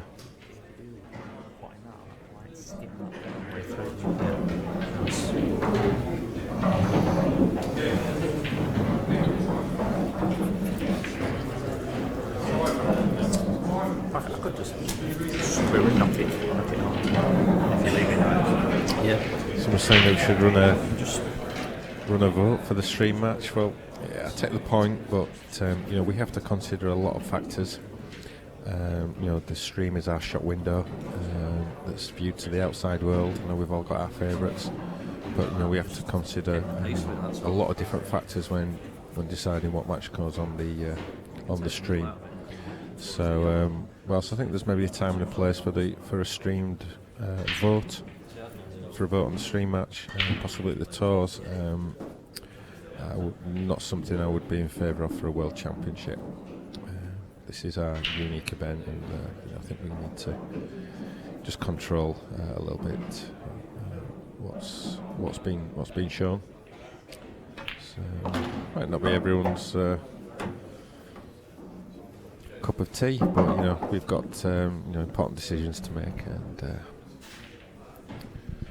so yeah, that's my views on it, rightly or wrongly.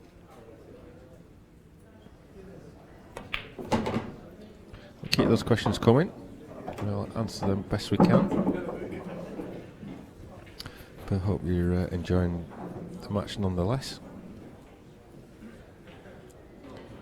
It's not every day you get a chance to watch all these great players, so let's just enjoy it. Except that doubles is, a little bit slower than singles. Do get a little bit spoilt with singles, and this time next week it'll all be over. So let's just enjoy it while we can.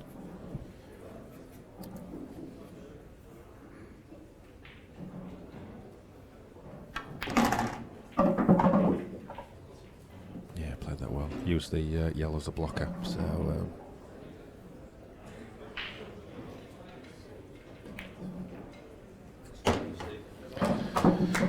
relentless progress from Hibbert and Shields.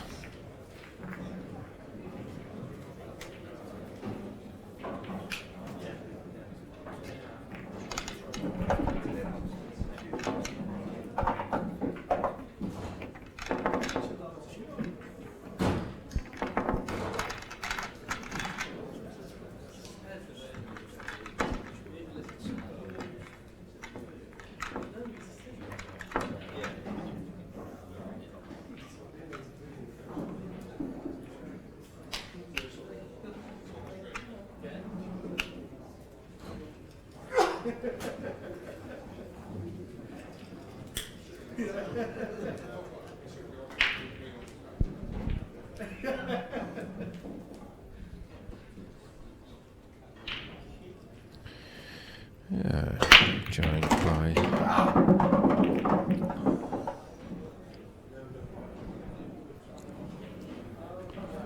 you have to jump in the commentary box. Trying to get Louis, our top table man, into the commentary box, but he's busy eating a packet of crisps, which doesn't go well with commentating.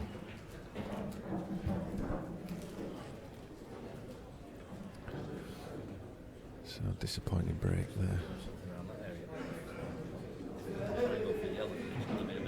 To get back on that, then,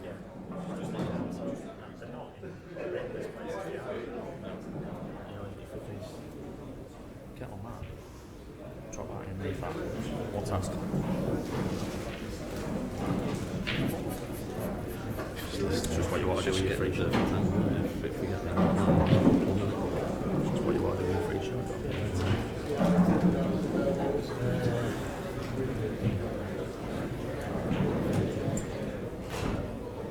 So I think we need to really. I don't know. I'm just thinking a bit of insurance as well.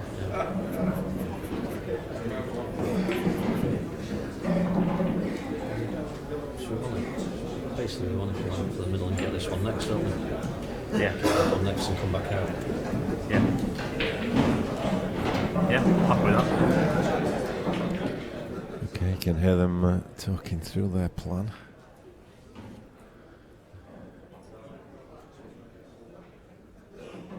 See if they can execute it. So we'll see if we can give you some latest scores whilst they decide.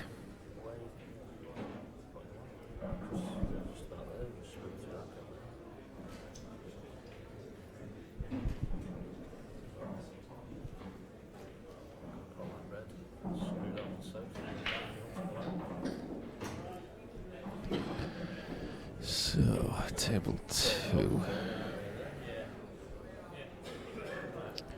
Jason Hill, JJ Fall. They're 6-1 up against Rona McCarthy and James Peoples.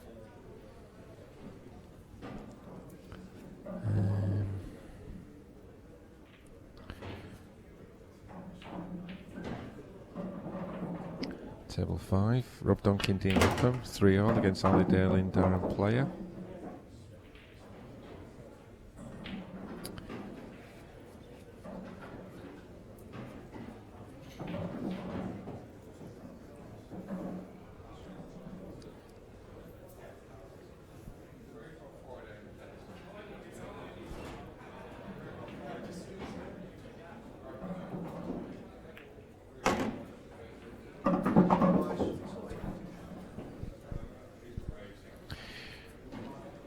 Just look on the other camera angle, Dave. You can see he's got a perfect angle there. It was a good shot from Dean. And that's pretty much the hard work done in this frame. So it's all down to that one shot that Dean Shields played perfectly.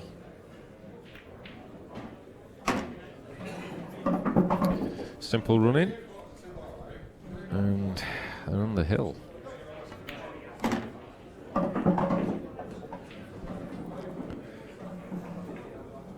Table 12, that's a close one. Could be looking at a black ball shootout there, if I can see the match. Paul Harkness, Daniel Wiley against Jordan Shepherd, Michael Barron. It's 6-5 to Barron and Shepherd. So, potentially a black ball shootout there. Table 11, so.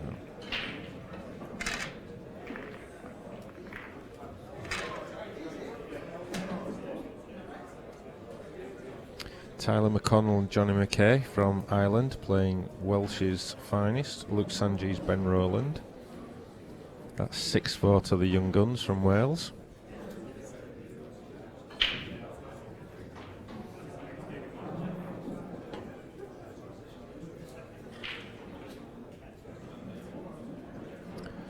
Table 10. Billy Webster, Jack Heckingbottom against Wayne Bristow, Danny Gladstone. Currently 5-4 to Webster and Heckingbottom.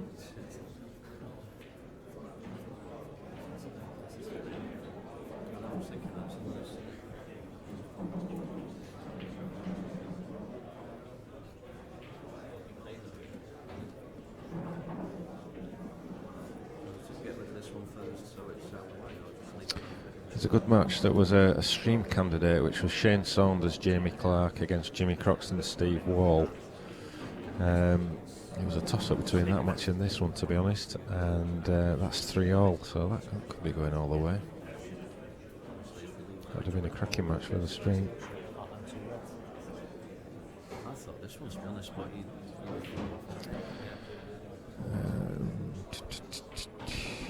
what else have we got there?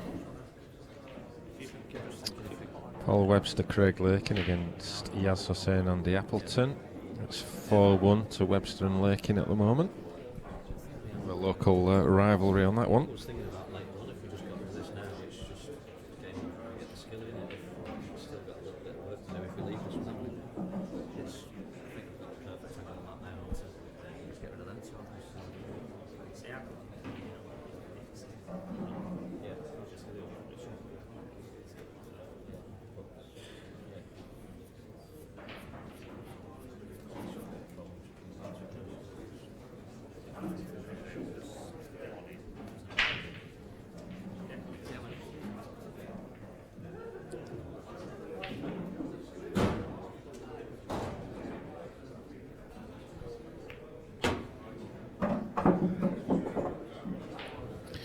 So, chance here now to wrap this match up.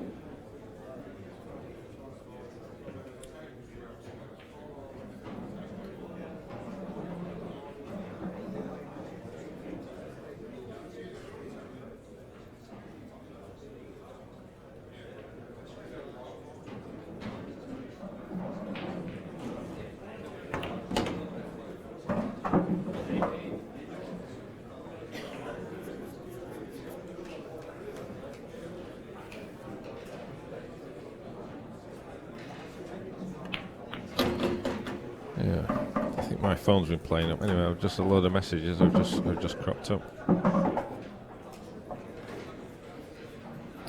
Ryan Watts is asking about can we put back different stats on, like breaks and dishes, and we'll be able to place it onto the new scoring system. Yes, we're just actually piloting something as well that we used yesterday. Not used it today. Probably use it tonight for the singles. That looks at exactly that. So yeah, that will be eventually built in to the live scoring. So hard to put a time scale on it, but it'll be later in the year, I suspect. But yeah, certainly something that we want to add in.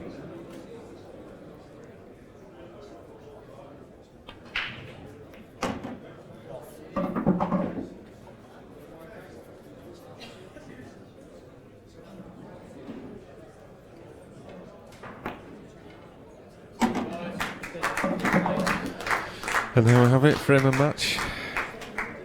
Pretty comprehensive 7-0 win. Mark and Jules just never really got a look in, to be honest. And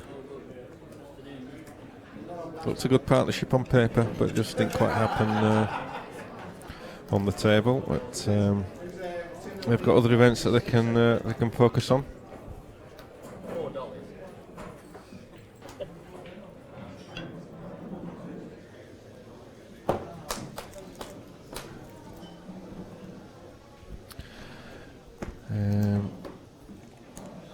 Do we think there's a problem with slow play in general? There's a question being asked.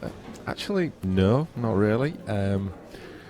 Based on the singles matches yesterday, they finished all as per the schedule and the plan. So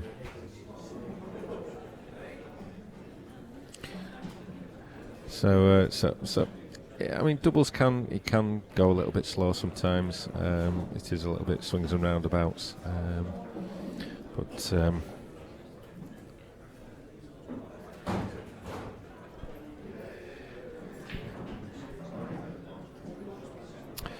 So anyway, talking of slow players, I've just been joined for a couple of minutes, quick chat with Wales's finest, Craig Marsh. Cheers, Kev. Hello, Craig. How's it going? Not too bad, not too bad. Good to see you. And you, mate? Are you playing well? Yeah, we had a good win this morning, me and Corey. We played very well, actually. No mistakes, so that's a good start always. Yeah. Who did you play? That was doubles? Doubles with Corey Rees against Mark Shepherd and Daniel Connell. Oh, yes. That was... To be fair, they didn't have a shot. we played. I think we dished 6. Yeah. So they didn't much of a shot, but good start. So expectations for the week? Well, it's a win to win them both. I'm like, I don't beat about the bush. I'd like to win them both, but I'll take one match at a time and see how it goes. But for now, think you're in good form, playing well yeah, enough? I've started really well this year, because last year I had a bit of a bad year last year, and I took my eye off the ball a bit, to be honest. I sort of had enough, and I wasn't playing, I wasn't practicing, I wasn't doing anything. So I've stopped that this year now. No drinking, no nothing. I'm going to be playing and actually trying to win. Oh dear. That's a scary proposition for everyone. So, enjoying the event so far? Yeah, mate, this hotel is absolutely beautiful. This is my favourite venue of them all. Is it? Yeah, I love this hotel. Because it's in the middle of town as well, and it's so central. And there's always something to do. The tables are absolutely perfect. It's so well run here. All the guys on the top table do an amazing job. Yourself, putting the event on. You can't play pool in a better place. You can't play any better pool anywhere. And I haven't heard one bad review yet of anybody. So. And we'll definitely know if there is. Yeah, well, exactly, yeah. Yeah, it's exactly. Good. And obviously the introduction of Corals getting on board. Yeah, that's massive for us, because we're always looking to take the game forward, as people know. We are the side that likes the game to go forward, and with them coming in now and sort of putting a bit of faith in us, that's brilliant. That can only help us, surely. Yeah, I think it's one where we've got to keep our feet firmly on the ground. Oh, absolutely. Not get too carried away, but no, it certainly does open up new possibilities going forward. So we'll see where that definitely takes us. Yeah. So, any predictions from you? If it's not going to be you, who's it going to be? I don't know if that's a fair question, but going by the prices, and just because he's in the other half to me as well, because I had a look. Hibbert is a good bet for me. He was 12 to 1. I think he was 12 to 1 to win the singles. Yeah. He's one of the best players here, and of course he is. I mean, he's won everything he can win, really, apart from the Worlds. So for me, if it wasn't me, I'd say probably Hibbert, or maybe Simon if he gets going. He's always dangerous.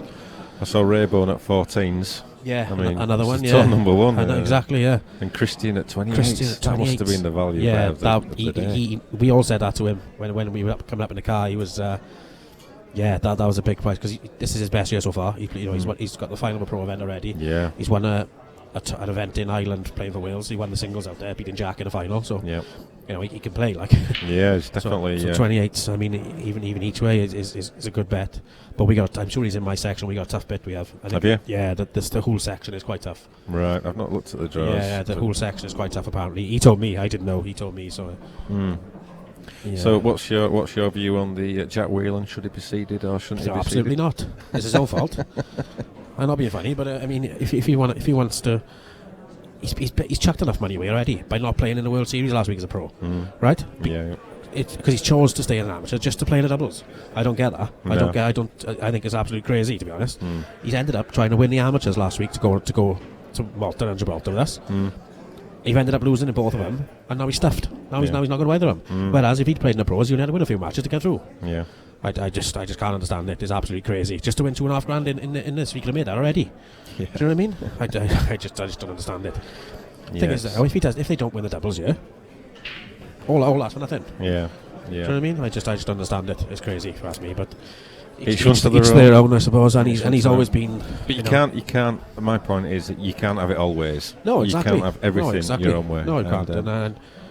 All you guys play all year on the tour to get your seed in the pro events on the tour to get your seed in for the World Championships. And the rules are clear. Only pros can be seeded. Yeah, it's as simple as that. Yeah, that's exactly how it is. And for me, it's not even an issue. But some people want to make it an issue. But Yeah. I think the people who wanted to make it an issue are actually not informed of all the facts. No. And it's all his own fault, right? There's no qualms about it. It's all his own fault. It's nobody else's fault that he's not seeded. It's his own. Do you know what I mean? And he knew this, and he knows the score. So he's round enough. He plays in every single event. Everybody as that happens. He's always playing pool. So he's not stupid. He knows exactly what the score is. So I mean, he's put himself in this situation. So now he's got to deal with it. Now he's got to come through the qualifier. Simple as that. Absolutely. So it's his own fault for not turning pro ages ago. Yep. So any other thoughts? I'm afraid, guys. Sorry, any Jack fans, but that's how it is. What about this guy's chances, Jordan Shepherd? Can he win it? It depends what Eddie turns up with, doesn't it? He had some good form back in the last year, didn't he? Yeah, he did. He's saying he's on fire, so he's probably dumped. He'll probably lose next round. No, he's as I said earlier. There's probably 20 players that can win this week. It's absolutely wide open, I think. Have you had a bet at all on Corals, or have you? Yeah, I have. Yeah, I done Gaz because he's in the other after me. I had a bet on him. I did. Yeah. You seem to have one that's probably gone under the radar a bit, don't you, Gaz? Yeah. There's been a lot of focus on the high profile names. Yeah, and he hasn't had a good year. It's like at the end of last year, he wasn't great, was he? And the year before, he was absolutely brilliant. He must have won quite a few events the year before, didn't he? Yeah. And last year wasn't all that good, so he's ended up drifting out to sort of 12-1. But he did the double at Glasgow, if I remember rightly. Yeah. And So what about interested to see Tom Ford in the draw? Yeah, I was. Well, there's a funny story with that actually. Did he tell you how he's not in Germany? Yes. Yeah. Well, Carl mentioned. Yeah, he missed the date to enter, and he tried to enter, and he was a day late, and they told him, no, you can't now. Sorry, we've asked the amateurs. Can you imagine if we impose strict rules like that? We'd have nobody in. So because he was fretting a little bit earlier about being on there because he could go fined apparently if because he's missing a snooker event. Well, if he gets to the final, he'll be on it anyway. Yeah, but then he said, "Oh, I tried to enter and they wouldn't let me enter." So I mean, it's 6 of them after. They can't stop him now, can they? Surely. I mean, don't think so. Not that they probably will anyway, because I mean, but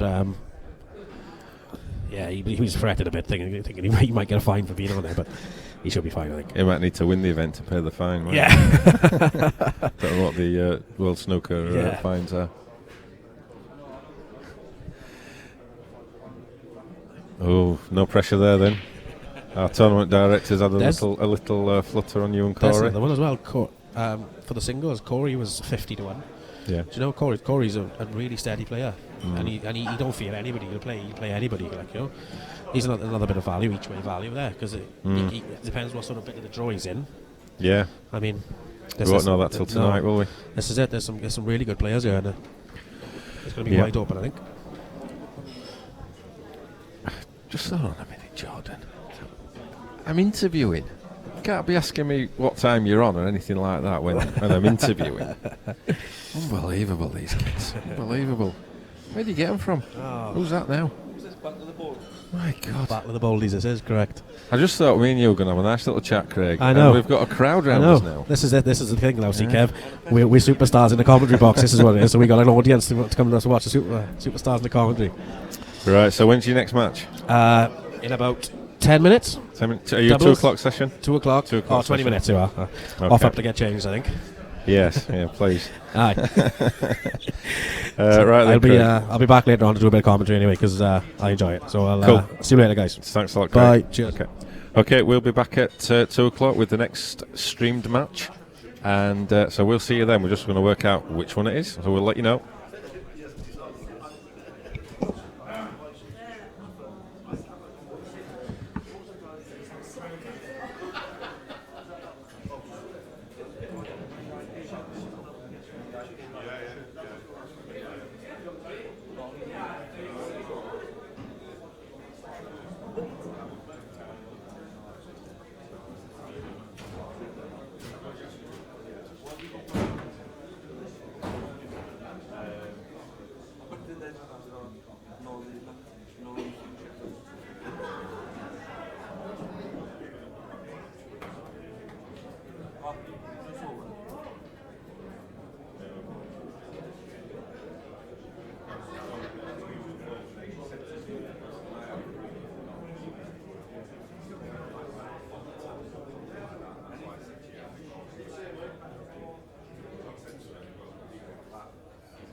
5-2 will be Jimmy Clowney and Andy Lucas versus Eric Doherty and Jack Allen.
Good afternoon, everybody. Hope you've been enjoying it.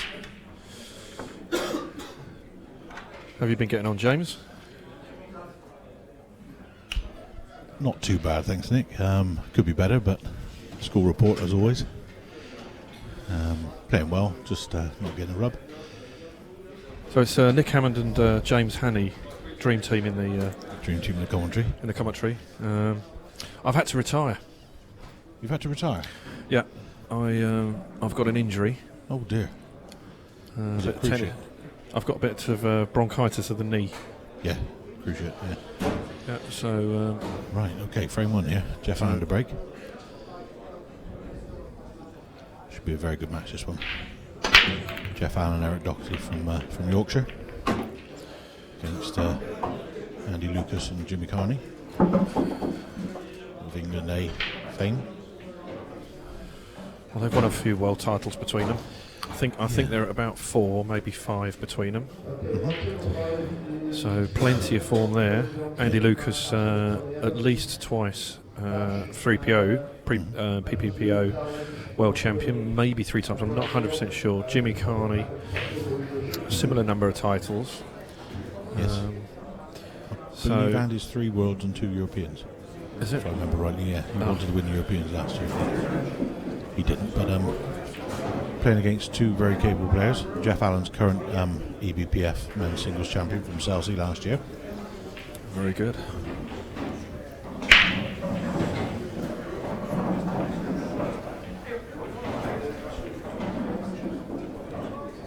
yeah, we've got a good four-man match on here. So.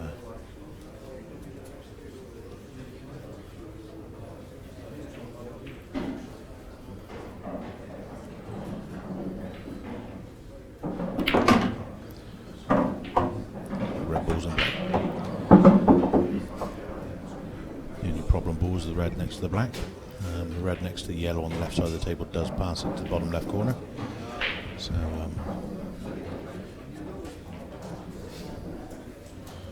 you may need to develop that red by the black. It does go to middle bag.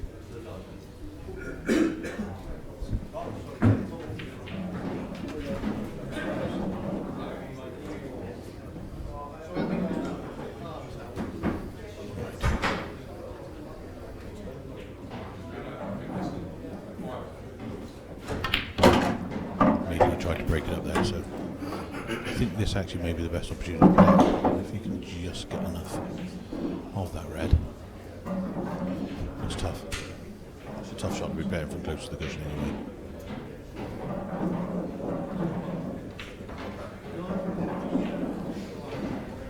It doesn't seem to have anything else available to him.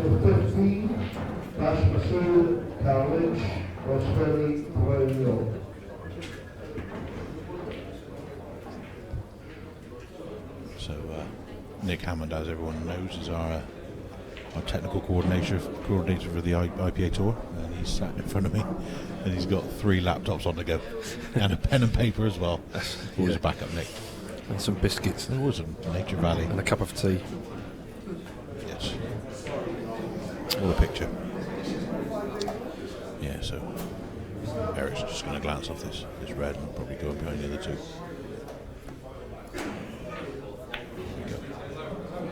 Try to contain, but he's left that yellow available to Andy and Jimmy.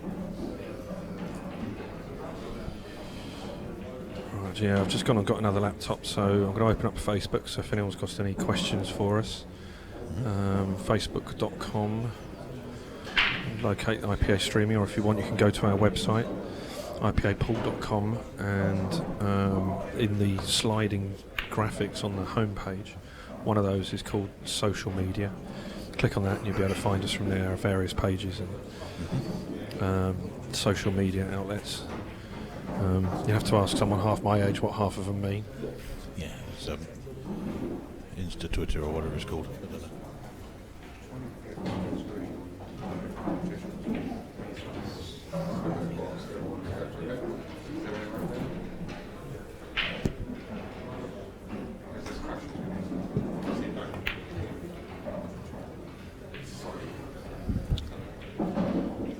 So guys, sorry, you're stuck with me for a while now. Nick's been called away to address some technical issues. So, just to drop this in the middle bag and leave himself perfectly on the top two. Okay.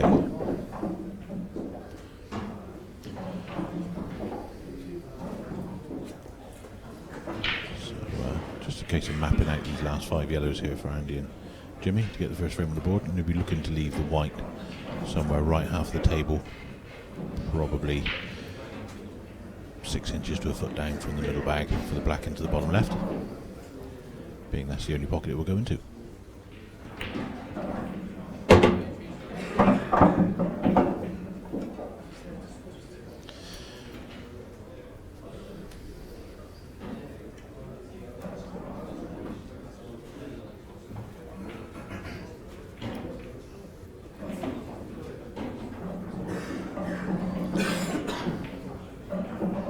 Wonderful array of doubles pairings in this tournament, and I think Jimmy and Andy have kind of smudged in under the radar. Always a safe shot there from Jimmy because he's leaving that yellow into the top left. So yeah, Jimmy and Andy have kind of made their way through to this tournament a little bit under the radar here. Now, for those of you who haven't tuned in before, you may see at the bottom it shows best of 12.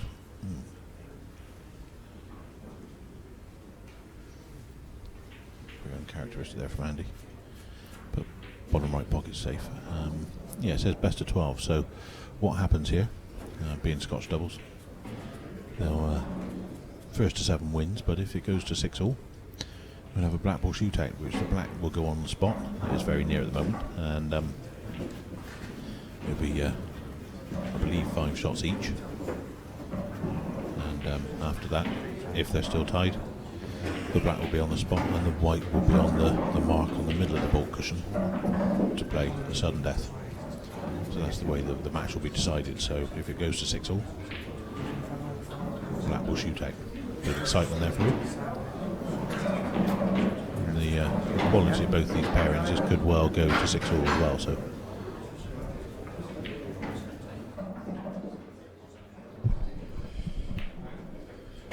Yeah, sorry about that, James. It's a technical issue. All dealt with. What happened? Did Bevy's pen run out? I couldn't work the spoon in the tea. Northern people, they stir anti-clockwise. I said, if you stir clockwise, it tastes better. It does.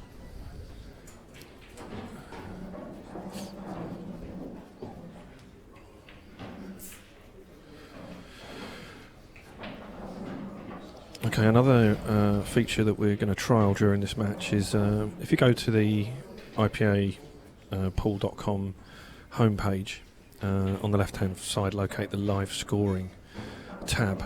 Across the top, you'll find another sheet which says TV table stats.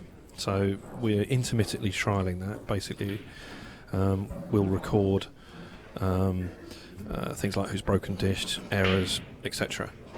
So that's a work in progress. So if you have an opinion about that, what you'd like to see, then please go onto our streaming page and give us feedback, because we can change it to whatever suits. It's got to suit the people using it, the commentators, and also obviously also the viewers. So we'll be James and I will be having a little play with that. So, as I say, if you've got an opinion, please express it. Cool. Yeah, that'd be good. We've had a question from Nelson Rufino, and he's asking what we believe to be the peak age for a professional pool player. Now, peak age. The peak age. Yeah. What age do you peak? Now, I think it's very dependent upon a lot of factors. That personal fitness, mental fortitude, hunger and desire. Yeah. Practice time. Yep. It's a perishable skill.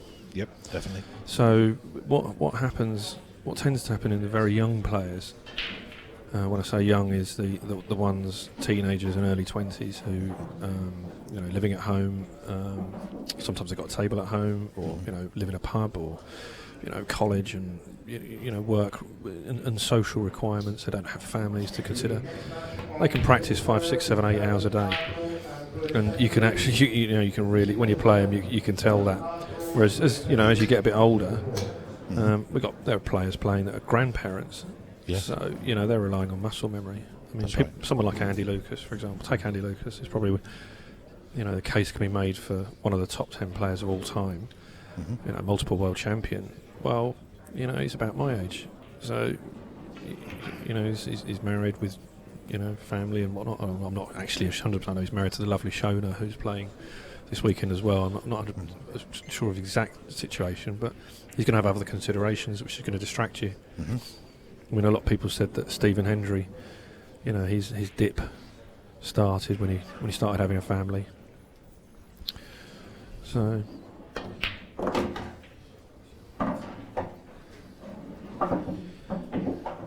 It does depend on lots and lots of factors. I think Nick ticked off about 30 or 40 of those then. It's all down to many things, and I think the three key ones are your ability level, obviously, your fitness and health, be it eyesight, be it stamina for big matches, and your ability to maintain concentration for a significantly long match. And I think as your abilities and your fitness levels drop in time, I think you what you lose there, you gain in experience and tablecraft and knowledge. So I think you maintain a high standard, but you do it in a different way. Nelson's actually a chum of mine. Oh, right. He comes from Woking. He's a good lad. Very keen. He's got an outside pool table. It's outdoors. Okay. Very chilly at this time of year. Yeah. That shows dedication. I have a lot of trouble with frozen balls. Yes, it's not something you want to be hitting with a cue stick. So we've had a break and dish from Doherty and Allen. See what Jimmy's got in the locker. I think Andy and Jimmy had a couple of goes at that frame. Oh, did they? Yeah, they did. Yeah, you disappeared. That's a failing in the stats there. Got a.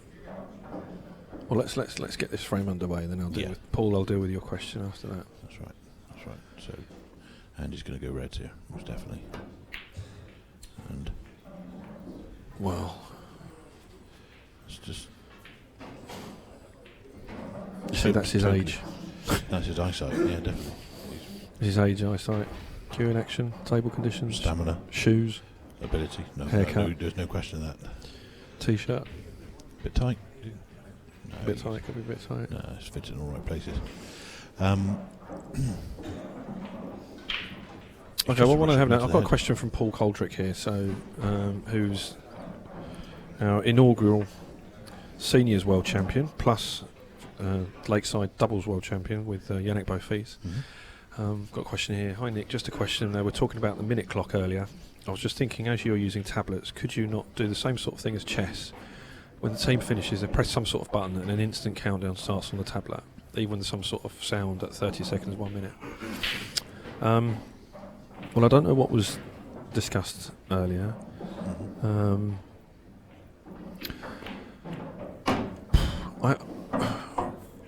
My personal opinion, if I was going to express my personal opinion, is that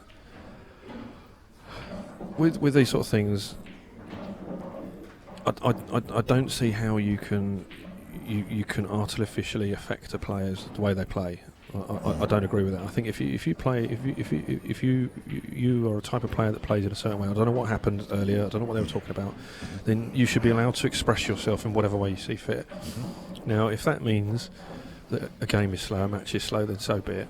But that's life. This sport is what it is. Yes. It's what it is. What it is.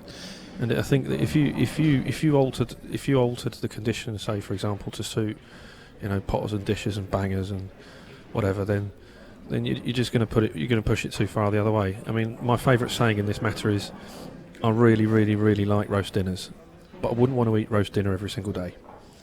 And I think you need, you kind of have to accept, if in order to have a bit of variety, that not everyone's going to be a dish merchant.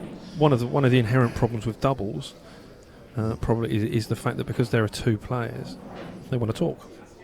The other thing in team events, in particular doubles, is you'll find that you're taking your time. You're playing completely different to how you would do in a singles environment. So a case could be argued for having less doubles matches on the stream if that was an impact. That would be my personal opinion. Yes, I agree with that. I'm going back to Paul's point about the shot clocks and putting them on the tablets. The only problems I can foresee with that straight away is you get so intense when you're playing that to worry about running over and tapping the tablet just to register that you played your shot within time, whilst in essence is a great idea, but the practicality of it, I'm a firm believer that if there's any shot clock at any time, it has to be governed by a referee, because that referee has to make the decisions on failure to comply with the time regulations of a match. So if you strike the cue ball half a second before the 60 seconds is up, the referee will say that was a fair shot. Whereas if you've got to run to a tablet and you trip up and someone's in the way because you're playing in a cramped environment, say, who's going to agree? Because you're going to have the player that isn't at the table saying, no, you didn't make it in time, and then the player who's played the shot is going to be saying, no, I touched it just before, and blah blah blah. It just opens up the I think it opens up the game to maybe a little bit bad feeling amongst players. I think it's the sort of thing that would have to be trialled in a match situation.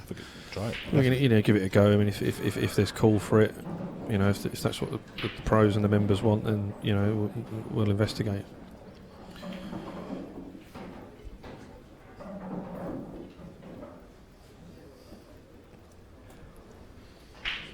Is that my pal sending you messages?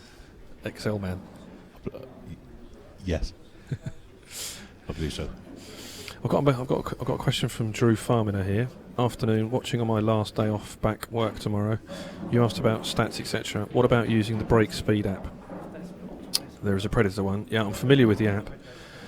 We actually brought a speed gun with us. About that. Yeah, we got a speed gun. We brought it with us, and we discovered we were trialling it before when we were setting up the tournament, and we discovered that the particular gun that we've got issues tickets as well. It does issue. Yeah, it gets you off them. You're good. The speed gun we've got, it needs to be too close to the table for it to be effective. So it would distract the players, and/or you'd have to someone keep going in and out the arena to remove it. So we've tried the software.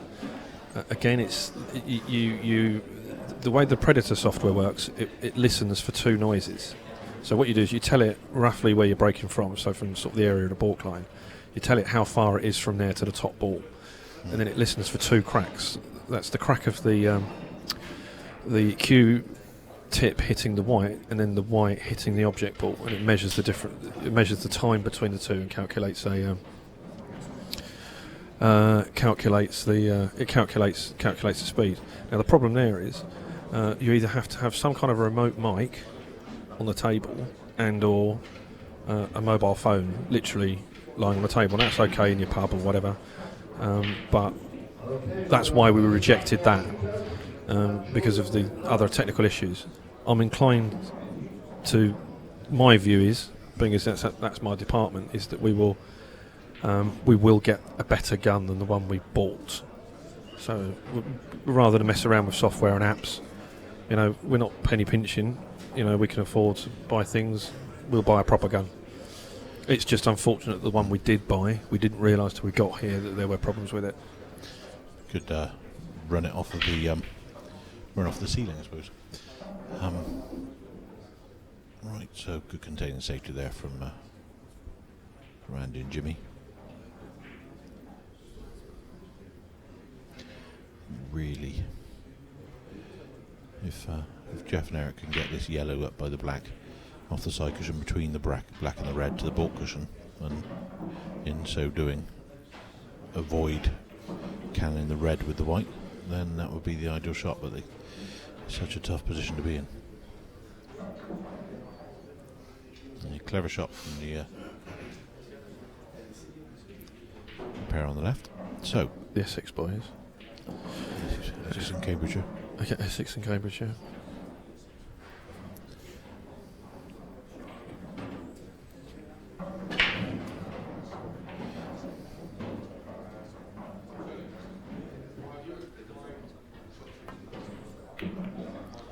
That was the risk of playing a shot like that, was pushing the red. But I think they'll just try and get ownership of the pocket.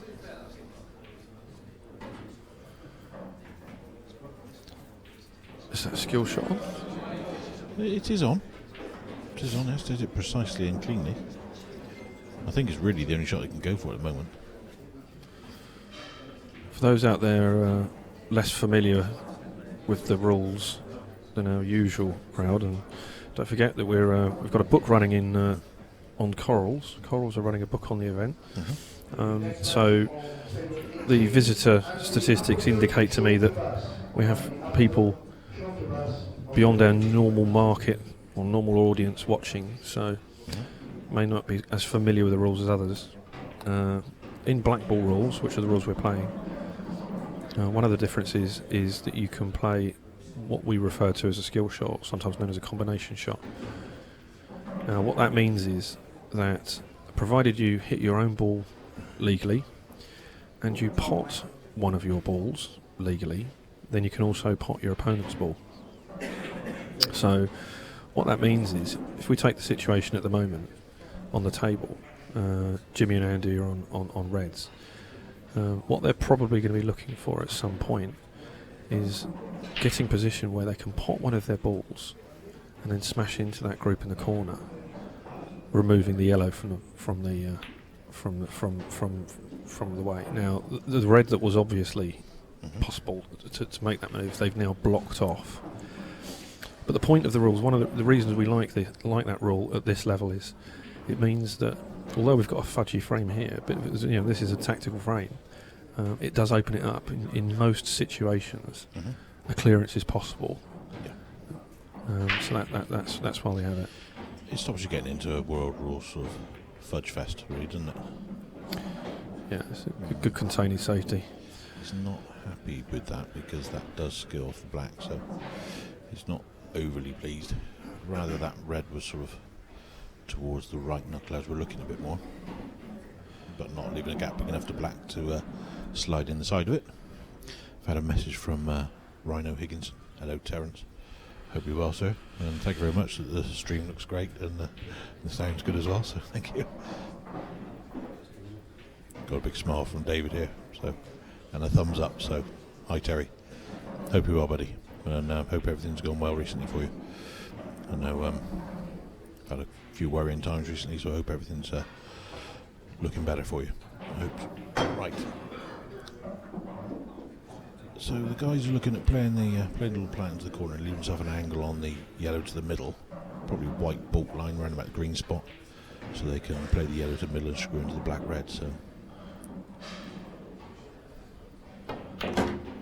I'd be happy with that, very happy with that. Maybe run out about 1.5 inches, 2 inches too much, but the second yellow stayed in good position. Just looking to see if you can play yellow and screw into black red to knock the red in. very attacking shot here. So this is all about, he's going to get a flick on the black, but he's looking to play the black onto the red to pot it.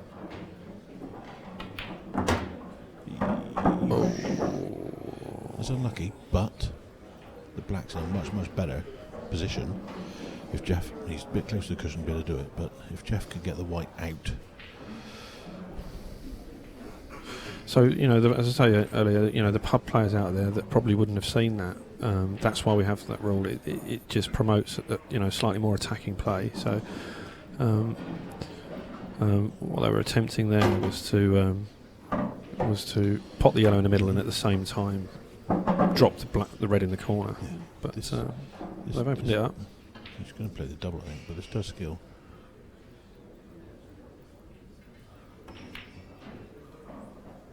It's containing a double. He played it very well, but he's going to be in trouble after this next shot, without any doubt.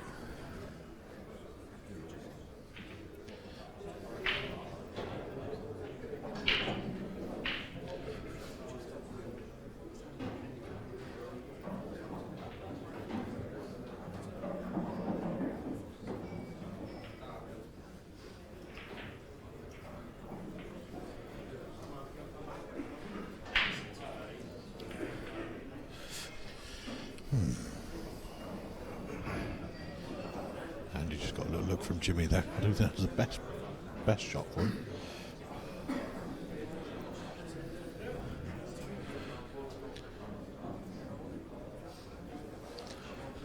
See, in World Rules here, you'd be inclined to just run the white into the reds down the bottom, just run up to them, stop dead, and say, go on, do your best until that black's out of the way, and just stop someone getting a pot for their first ball. So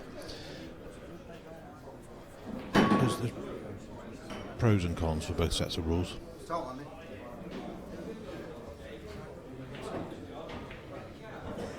table number 9, Darren Smith against Paul Bear. Darren Smith, Paul Bear, number 9.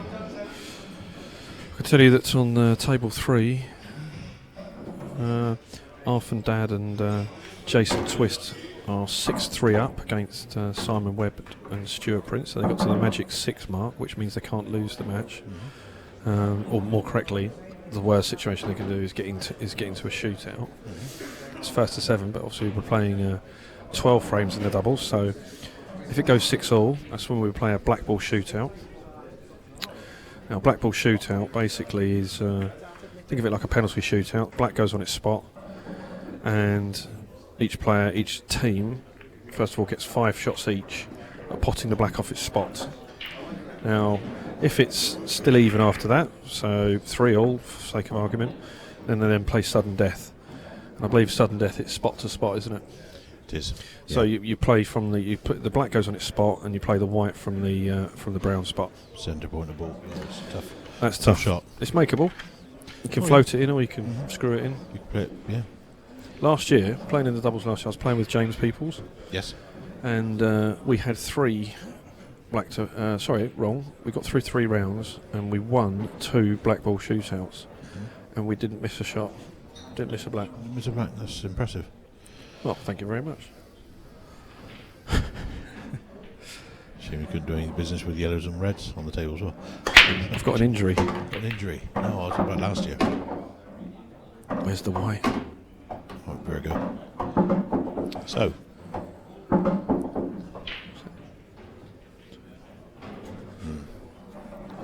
Yeah, while you were chatting away at that, Andy Lucas's relatively poor containing safety shot left Jeff Allen the escape, which he did, and he potted black. So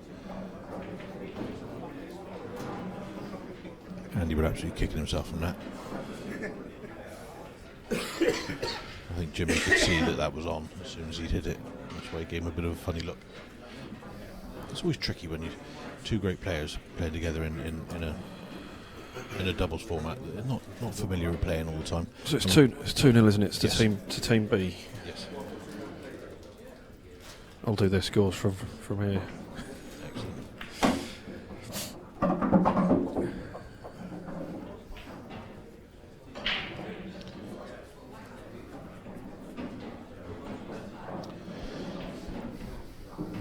So is there any possibility of, instead of having player A, player B, actually putting the player names in? What you mean, like the TVs behind their heads? Yeah, like that, but on every... Yes. So it shows up on the... Yeah, we will do. Will be. Brilliant. Because that's something that people have been... Yeah, but you can't. It's the scripting required to do the scoreboarding is quite significant, and I didn't want to go to the second stage until I was sure that was right. Now I'm comfortable that the players have been comfortable with that, so I'll now develop the second stage. You lost me at the word scripting, but that's fine. I take it there's more work that can be done. Oh, definitely. I could have done it for this event, but there was no value to that if the scoreboarding, for sake of argument, we've got sets and frames on it, which is no good for the tour. Sure. So there was no value in doing that extra work for something that's going to be changed anyway. Yeah. Yes. The thing with software development, anything like that, it's actually best to take it slowly, make sure things work, and then move on to the next stage. Yep. We're in no rush. We've got forever. That's right. What we're delivering is better than we delivered last year. In fact, just about every event we've delivered something better. So that's because we're learning. Say it every time, then. Well, we're learning all the time. Yes.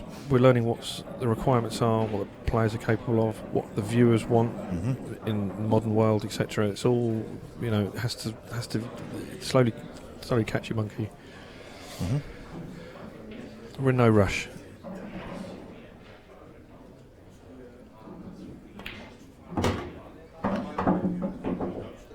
It's a great shot.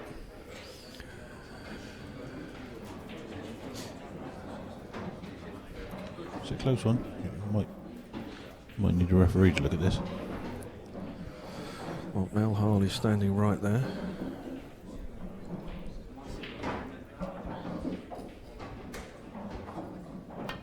Good shot. Great shot. No quibbles there. And, one relatively easy cut back here for Eric. And,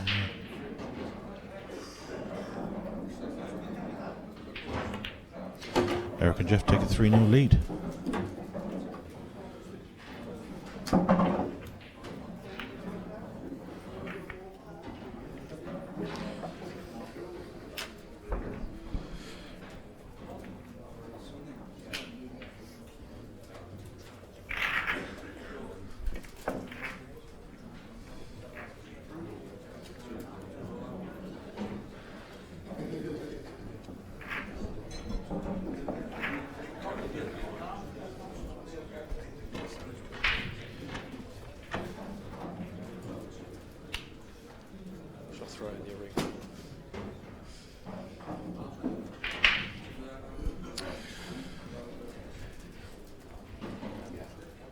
A few errors creeping in from the southeastern lads. They're going to have to step up a bit if they want to progress in this tournament. And dry break there. That's not going to help. It's not.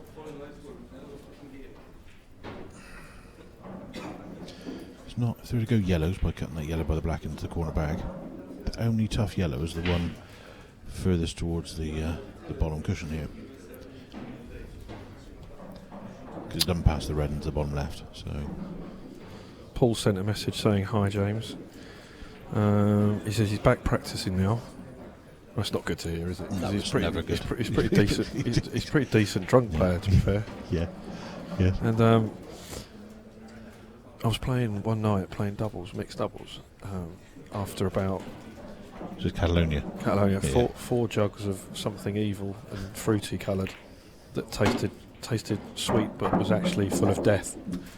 Anyway, so we were drinking it, and we decided we were going to play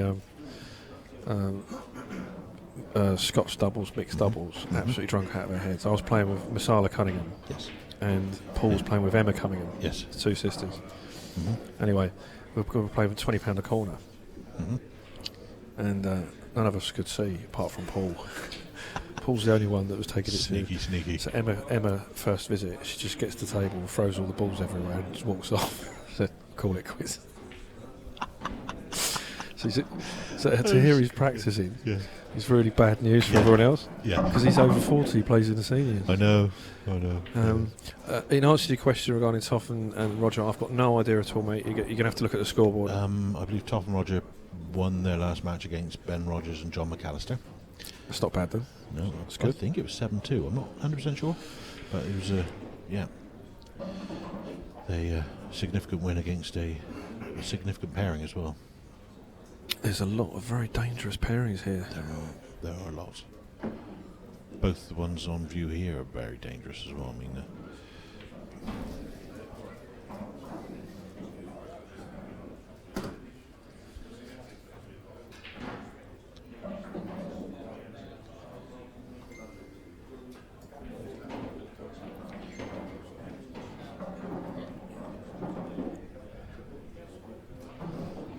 You know, Paul Coldrick owns half of France as well. I've heard he's the Duke of Westminster of France. Yeah. Yes. Duke of Paris. Duke of Paris, yeah. Yeah. Yes. Yes. He's a bit of a Cardinal Richelieu. We're gonna have to get him drunk again and talk to him about sponsoring one of the events. Well, he's in the care business, isn't he? And so what? He's in the care industry. I thought he was a property developer. Well, he probably does that as well. Owns Woolworths and Amazon. And Google. And the Arc de Triomphe.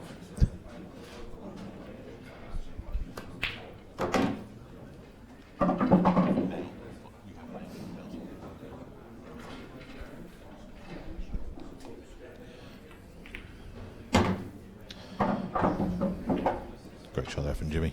Played that at a lovely pace just to pop that yellow into a lovely bottle position. So Andrew just stunned it. Yeah, perfect.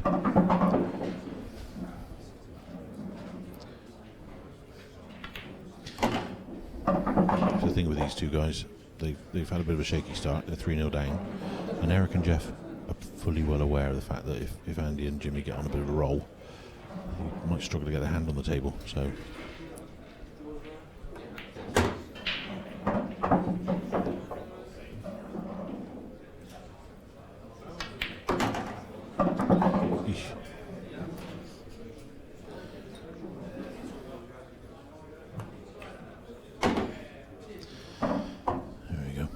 So, 3 frames to 1.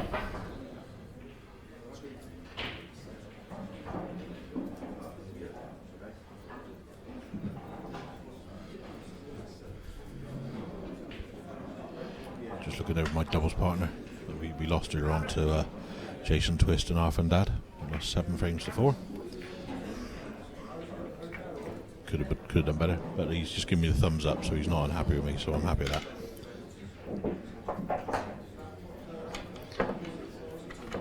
So, Jeff to break.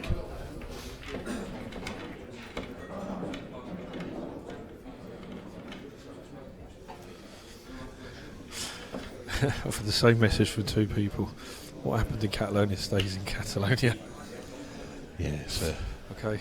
The road trip rule. Dave, I haven't had an email. Did you say you sent me an email?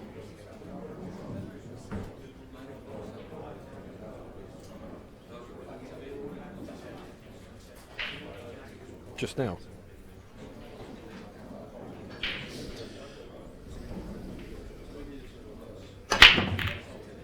Ooh. The white was saved from a middle bag fate by that yellow. So.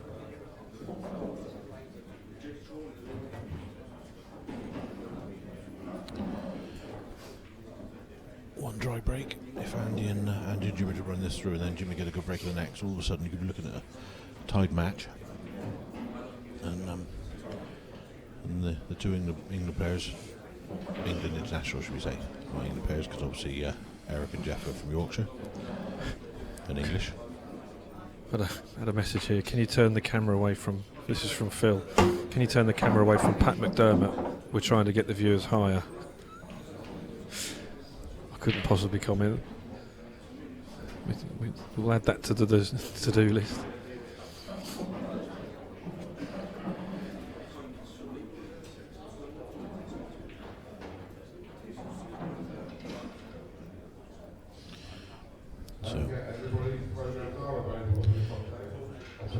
This is the most important shot of the match here, because Andy wants to pop this yellow into the bottom left corner, flick the top of the 2 together, and he ideally wants to push the top of the 2 together to the side cushion so it goes. So he needs to get enough on it. Or is he gonna? Oh, it's reds. Let's I've not done that before. Let's concentrate. Yeah, there's too much going on. Too much going on. Right. Yellow's in play.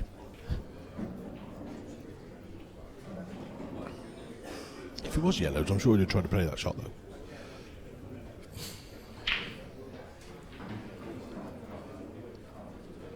And for those of you who don't know, if he had played a yellow ball then, being reds, you'd immediate loss of frame.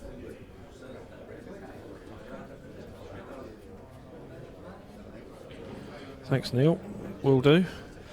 Just been pointed out that we have the colour coding at the bottom of the screen. So, oops. Which is wrong. So I could have blamed it on that. Oh no, it is right. Okay. So Eric and Jeff are playing the yellow ball now. They potted that yellow ball. And you'll see that yellow and red on the bottom right and bottom left of your screen. Swap. There we go. Look at that. Thank you. So not all my fault.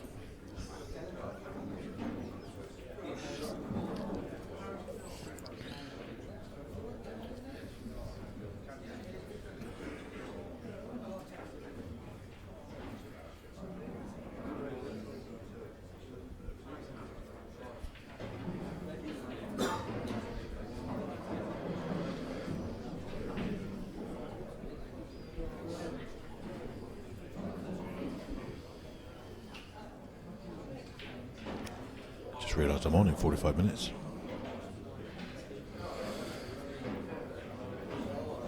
It'll be 3-2 by then, or 4-1. You reckon?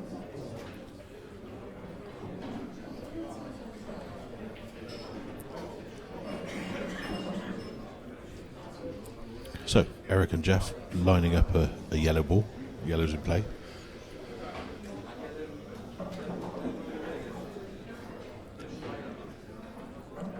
So it's Simon Ward and Jonathan Bushnell playing Luke Wrigglesworth and Thomas Skase. The score is 6-5, so that is perilously close to a shootout. Yeah. Simon Ward and Jonathan Bushnell at the moment are the 6. Can't see the table from here. Looks like that match is actually over because Simon's wandering around with his cue wrapped up. Has he got his clipboard or? Yes.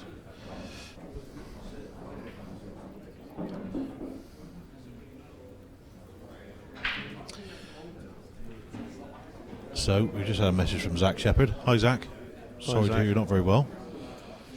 Oh, but you're lying in bed, dying of the lurgy, watching the World Championships on your live stream. So hope you get well soon, buddy. And good to see you the other week when you popped into our club in Bristol. That's All Star Sports Bar in Bristol. You popped in to say hello. So I'm glad you enjoyed the venue. Is it the 4 o'clock session next, isn't it? 3:30 seniors. 3:30 seniors. Okay. In answer to your questions, Zach, I can't tell you what the next match is going to be. That's controlled by the top table. All sorts of factors are a consideration. Like, for example, obviously there are players who are playing in the doubles tournament and the seniors, so that can cause oddities that we don't know about. For example, this match looks like it's going to go on for a little while, so they will decide that, and as soon as we know, then we'll put it up. But one thing I can assure you of, we will try and get players who have sort of worldwide appeal, something we can add to interest from viewers from all around the world. Players of a very high standard. So from that information, I can guarantee that I won't be on stream. So yeah, Nick's just popped off a minute. Yeah, it's a good shot there from Jeff. Leaving the run into the middle bag, a little bit straight and tough bridging for the yellow at the bottom. If the white had popped out maybe 2 or 3 more inches up table, you'd have probably played it. But the only tricky thing is the black, because I don't know if it doubles to the left centre. Probably. It's a tough one.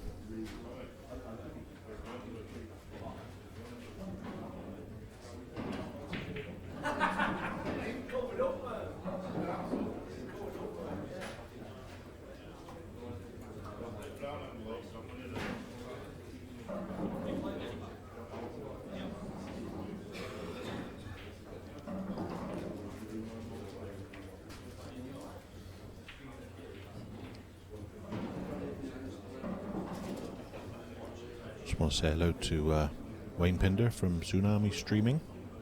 Hope you're well, Wayne. And, that's a toughie. Yeah, Eric's not happy with that. Hope you're well, buddy, and hopefully see you at Chelsea in 3 or 4 weeks' time for the EBPF Nationals. Yes, amazingly, Team I captain did qualify. So, right, this is a toughie.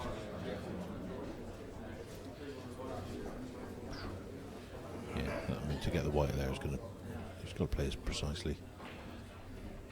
Be careful not to overhit it, because these middle pockets do spit balls out of the far knuckle. So. Great shot, great shot. That was tough. He played it very, very well. So.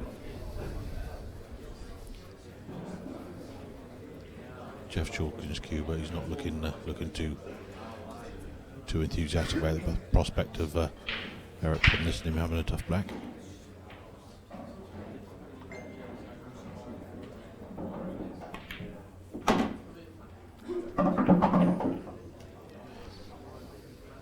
Oh, sorry to hear that, Wayne. That's a toughie. Yeah, I did see something about, I think was it North Lancs? To see North Lancs were struggling to get their team together, so it's a real shame, real shame. Maybe I have to put a proposition to the EBPF to have 5-man teams. Oh, it's wide out there, so that's not what the doctor ordered. So yeah, hopefully I'll see you soon then. Anyway, Wayne. Okay, be well. Okay, right. So Jimmy.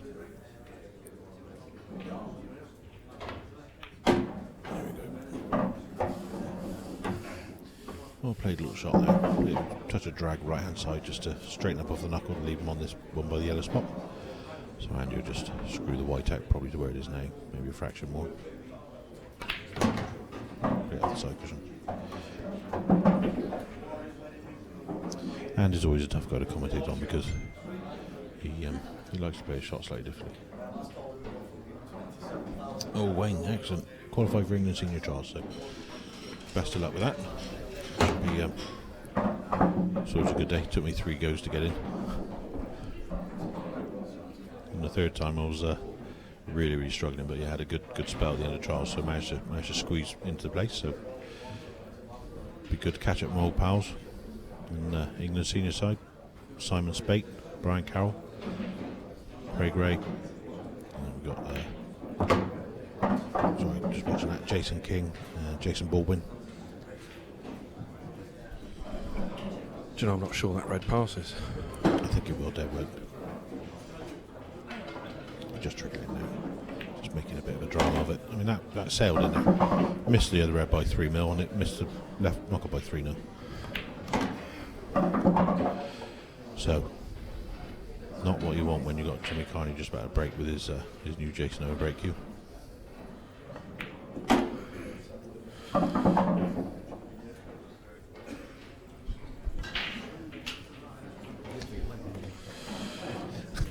As Andy just said, didn't think it went. He knew it went. He's a showman. He likes to fiddle around with these things, doesn't he? Is that his nickname? Can you tell that from his t-shirt? No, that's... I thought I said snowman, because he melts under pressure.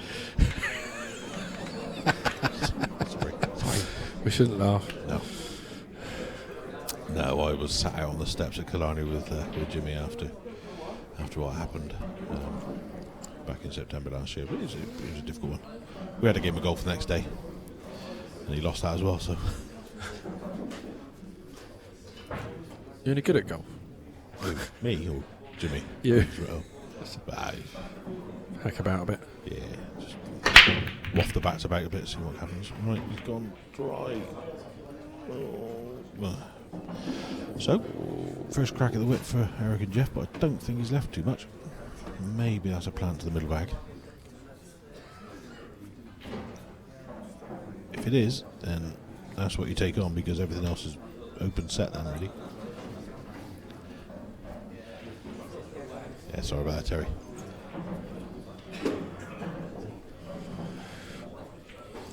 And James's phone is going like the clappers, whereas I have no friends. Or it could be I've left my phone at the top table. I didn't want to speak to anyone. Sensible man. Yeah. I got my laptop though. All three of them. So, Chris Bowen's just announced that he's partnering Mark Farnsworth. Yes, he is. Yes, yeah. That they won 7-6 on a Blackpool shootout. It's gone, few arms were shaking. So, wow, that would have been exciting. Yes. Not sure who they were playing.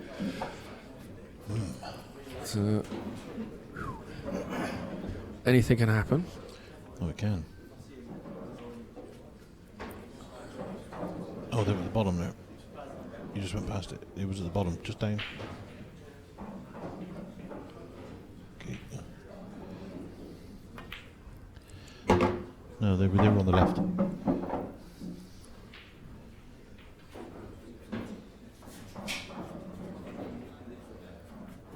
Blinders about. It's problem with these scoreboards. It's too much information. Keep going down. Keep going down. Down. They're the left names. Mark Farnsworth and Chris Bowen.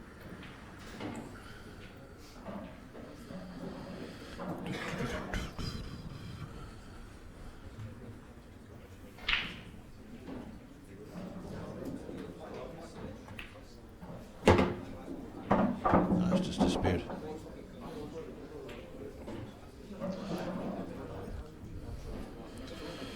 Ben Davies and Paul Bushnell. Yeah, they had a ding-dong game, didn't they? That's who they beat 7-6 on the shootout. Oh, that was it. Yeah. Oh. Brutal. Well, they were playing when I was. Should have remembered who was on. That's a good shot there from Jeff. Eric could probably just... he'd probably play the one to the corner. Oh, it's tough. It's tough. Play the one to the corner bag and screwed out a fraction directly in line with the other red. He's going to play it to the corner. The other corner. Right. So is this from Jimmy's break? It is, isn't it? Mm-hmm.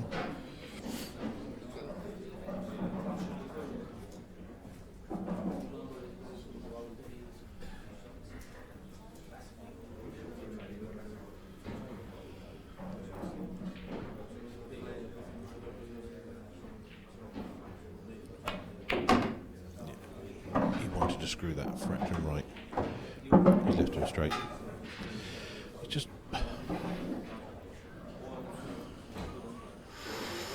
He'd have made contact with that red ball maybe 2 millimetres to the right of where he did. The white would have screwed directly between the red and the pocket now, and you had a perfect angle to drop the red in the middle bag and glance across. But he's got a slight angle. He's just had to roll in. So there you go, partner. You left me there.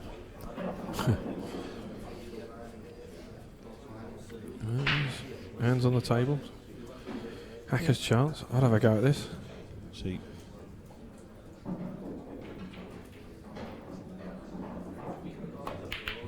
Oh, great shot. Clean as a whistle. There we are then. Yeah.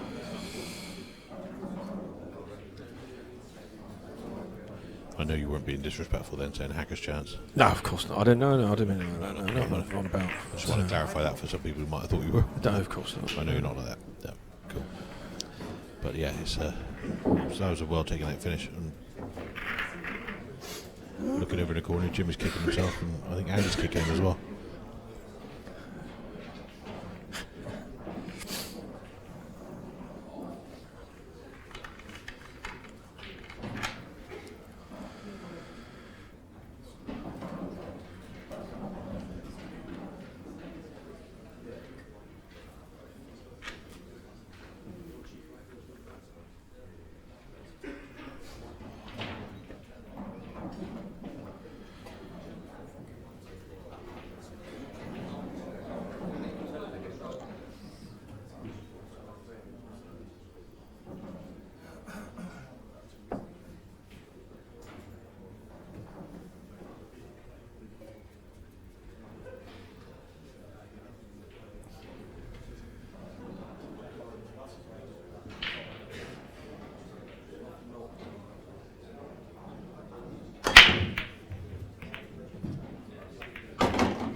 each.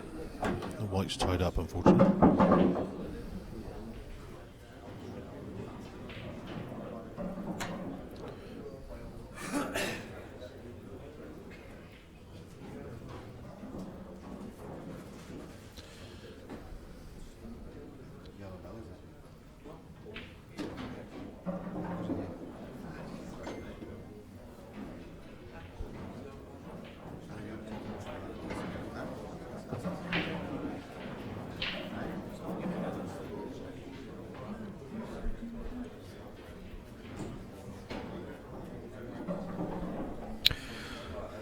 Oh, Zach, we got your message. I've got a link that I will. James can message you because this was dealt with in commentary yesterday a couple of times, and if we keep it going on, it's just going to, detract from the tournament. It's going to affect the players concerned. So we want to put it to bed. But what I'll do, it was discussed in commentary by Kevin and myself for about 10 minutes. So James is going to send you a link to the time in the commentary where that starts, and you can listen to it, and that will hopefully explain it to you.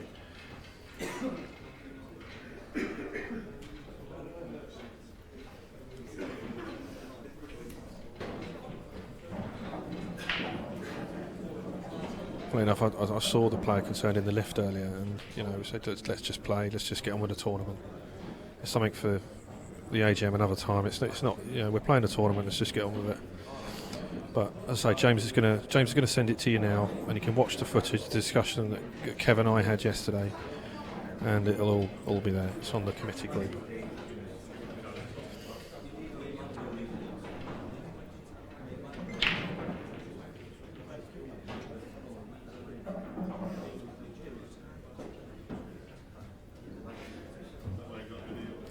If you send him that link there, that's got the exact time of our discussion. Yeah, it's coming now.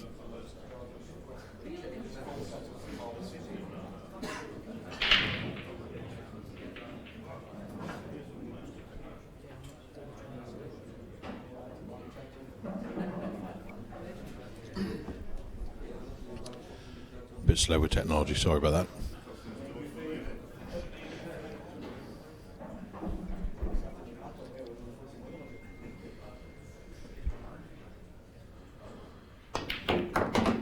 Great shot.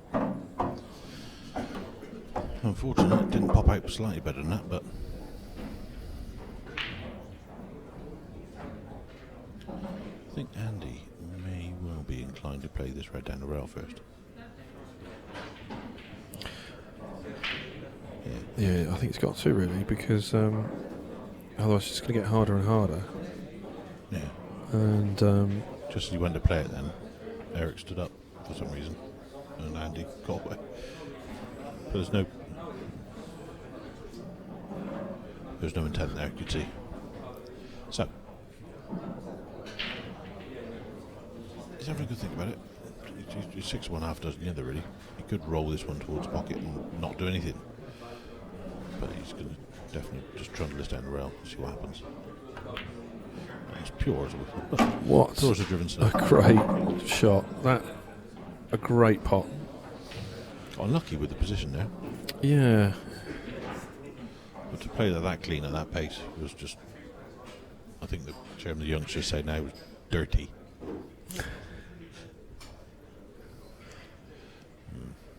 Real. Is that an expression youngsters use? Real. Real. That shot's real. That's real, is it? I don't know. He's young, is he? I think Eric's got hands in his pants. He's jumped up and down. Just got up out of his seat. I think that black in the last frame was really got him buzzing. It does happen in these matches when you play a great shot and you just get a bit of an adrenaline surge. The next couple of frames you can't stand still. So I'm told.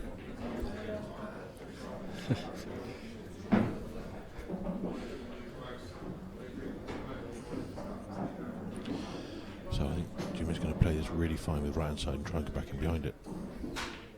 No, he didn't quite. He got it too thick. Got it too thick. We've got a 6-5 on table 20. That's Billy Morton, Matty Smith against Gary Nicholson and Darren Smith. At the moment, Gary Nicholson and Darren Smith have the 6.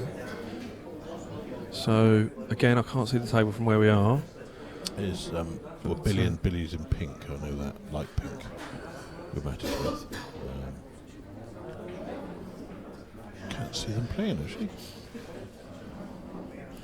Yeah, they're not. I mean, we're at the business end of this session now. There's only about half the matches on, still in play.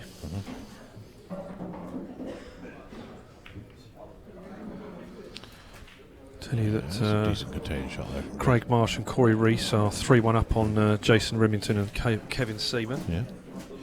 I think this red up in bulk's going to get cut along behind the 2 yellows, I think. Alternatively, double straight down to the bottom corner.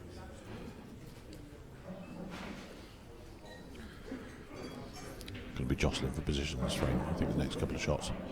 Don't think there's any clear-cut takeouts here.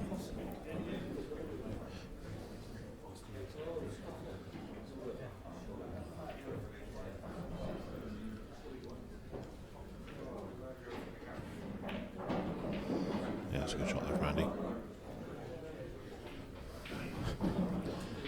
Trying to force the guys to play down this end.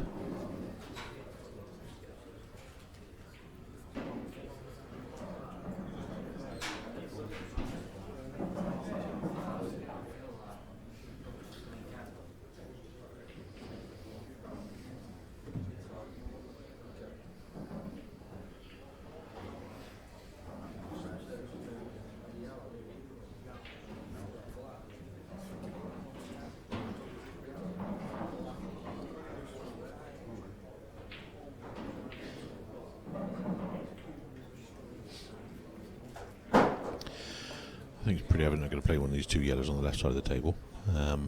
Can't decide where to play the far left one down, just drop it down towards the pocket and put the white on the bottom cush, or play the one above the red, the one that's in line with the black. He's not going to play that, so they're just going to run this down. Dead weight.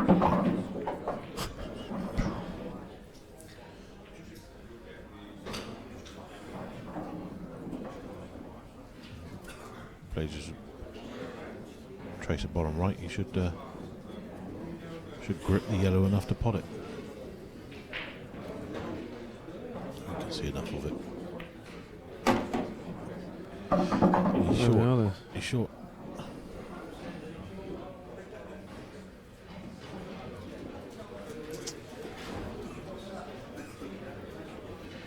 He's going to have to.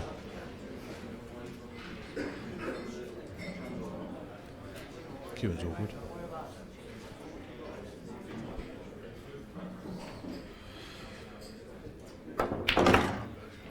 Oh, that's unlucky. Jimmy's up out of his chair. Just noticed my old pal Seb Webb's in the audience.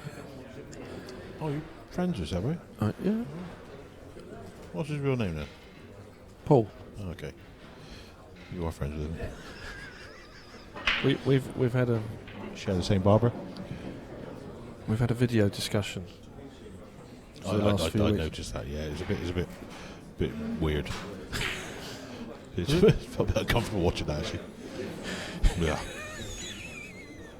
Really? You were in bed. What's going on?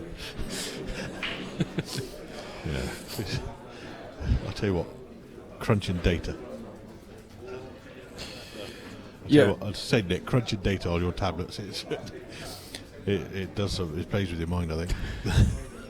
Yeah, Phil, in answer to your question, it says if the streaming match goes to a shootout, do you call a ref? Yes, a referee is called in any shootout, so whether it's in the arena or here, yes. The referee supervises the shootout. We have a couple of referees here on site. There's Mel Harley, our senior referee, and Scott McMillan, who's our Chelsea fan, legend. Assistant referee.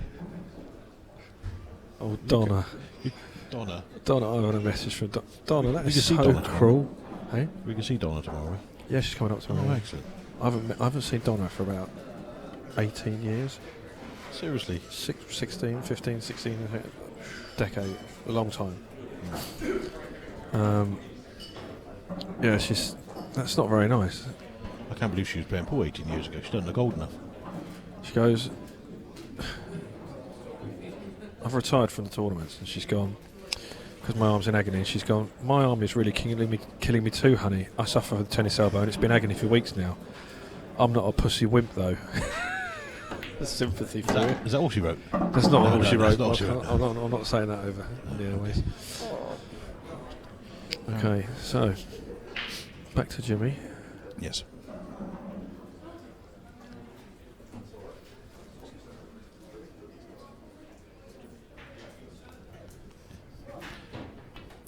And he's just popped over to tell me that Jimmy's lost the plot.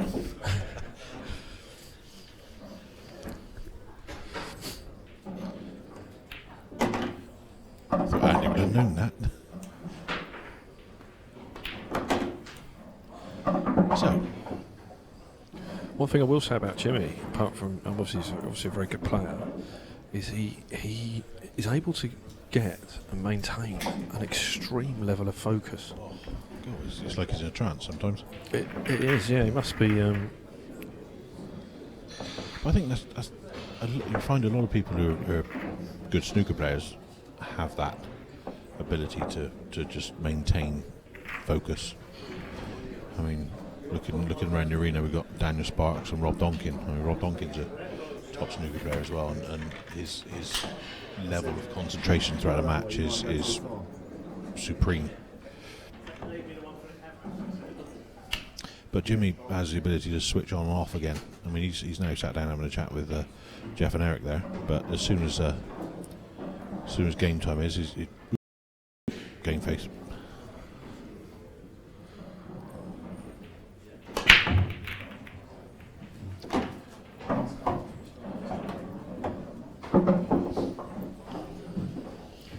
He's got the old cut break, push all the reds to one side. I think that missed position of shot in the last frame, where they were forced to take the one in the top right hand corner and then went in off. Yes, could be a bit of a turning point, because it could. These are makeable. Mm-hmm. So what was potentially a 5-2 lead could very quickly become a 4-all. Well, a lot of players don't really see why games can switch around quickly. Right, table 20 has gone to a shootout. Yep. Table 20 is, I can't remember who it was. Billy Morton. That's it. Yeah, Billy Morton, Matt Smith, Gary Nicholson and Darren Smith. That's a shootout is going on table 20. That's as far away from here as we can see. Yes.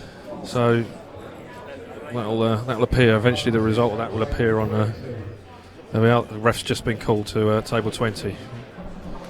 So half the arena are exiting to go and watch that. Yeah, because you get crowds for those. Yeah, you do. Yeah. They're good fun. Yeah.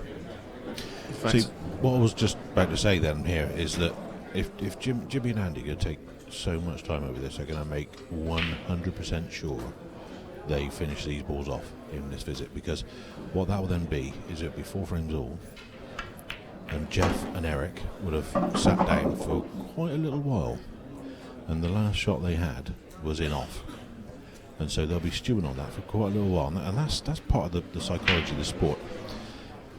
It's why it's so important that for Andy and Jimmy just to maintain their focus and just to take their time and to plot this frame out and make doubly sure on every single shot, because that is how players get to the top level as well. It's knowing the game.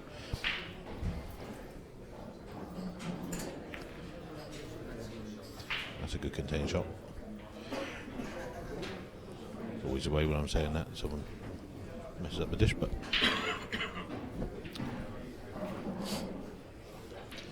it's all experience as well. I mean, in our doubles earlier on, we were 3 frames all against Jason Twist. I was playing with John Barton, and we were 3 frames all with Jason Twist and Arthur and Dad, and quite a long frame. And Jason and Arthur won. They went 4-3 up, and both of them at the same time put the cues down, just popping off the toilet, and off they went.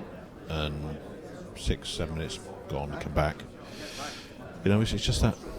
And so John and myself just maintained focus. We had to keep going with it. So, and yeah, we won the next. But it's just how players have a lot of experience.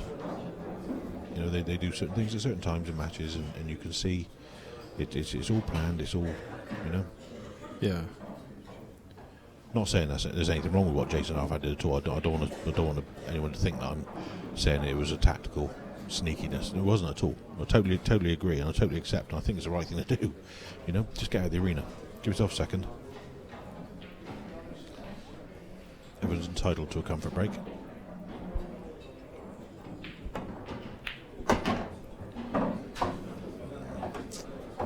On the cushion, unfortunately. If that board stopped up possibly 3 inches short there, Jeff would have had a lovely angle to play this yellow to the bottom right corner and screw into the yellow-red. But just run on a fraction too much.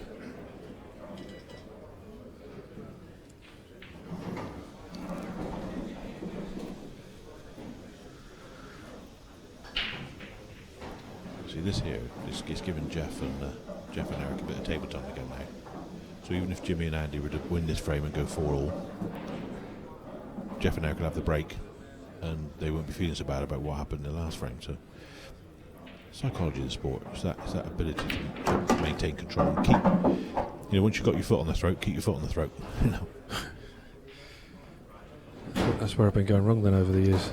Oh, come on, Nick, you know that. You were in the military. Yeah, but you know that's different. Yeah, but you make sure, don't you? Yeah, but that's different. This is fun. Yeah, I know. I haven't shot anyone for over 20 years. What is that? Oh, hang on, Nick. You pat on the back there, mate. Well done. Now he's got an angle to nick and knock. So.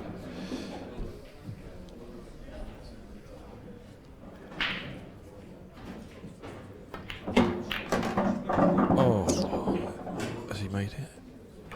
I think he has. Yep, they're happy. See, that's why black ball rules. They're happy, but you could have done with the white being 3 inches to the left. For me, it's not just that make black ball rules the best set of rules. It's a simple. Yeah. And if you're serious about getting a sport to the top of the game, then it needs to be exactly the same at the very highest level and the very lowest level. Yeah. And black ball can be played at any level of pool. That's right. It's viewer friendly. That's right. As I've said before in commentary, I used to be a chairman of a football club years ago, a non-league football club, and we had teams from under 10s or whatever, all the way up through to adult teams, couple of adult teams. I mean, we are paid players. This is FA League. This isn't Sunday football. This is proper Saturday football club. And every level all played the same rules on the same side pitches. Obviously, the kids played a little bit smaller, but the teenagers and upwards played on the same equipment. Everything's exactly the same as you would see on the TV. So it's the same from the very bottom to the very top. And if you're serious about sport, then that has to be the case. And the thing about world rules, for the sake of argument, world rules are completely unplayable in a pub. Division 3, King's Head of the whatever pool league, not a chance. In much the same way as your typical pub rules that you see, especially in England. I mean, in England there tends to be sort of, a mix of rules. In other countries, Scotland, Wales and so on, and the other home countries and abroad, it tends to be black ball and that's it. The rest of the world plays black ball. It's only really England that have this issue of multiple sets of rules. And, most pubs in England play old EPA rules, 2 shots carrying and all the rest of it. Yes. And you get your odd variations, like you can only play down the table and 2 shots don't carry on the black and God knows what. Those are unplayable at the high level. But black ball can be played at any level. Yeah, that's right. I think if there's any world rules aficionados watching this, just to see how it should be done, if they are watching this, sorry, that was a bit of a joke there, a bit of a low blow. But no, if they are watching this, then I think they might feel that there is a little bit. I mean, they do have a World Championships. It's not all English. I mean, there are other countries that have. Yeah, but they're all English people that play for those other countries. Oh, nearly. Australia has quite a few Australians that play world rules. Yeah, I know what you're saying. But, in Blackpool, we got English people that play for Ireland. I'm not one that worries about what if other people want to play world rules, good luck to them. If you want to play golf, good luck to you. If you want to play Chinese 8-ball, good luck to you. If you want to play cards, good luck to you. What do I care? It's not for me to say what other people do. Exactly. So, fine.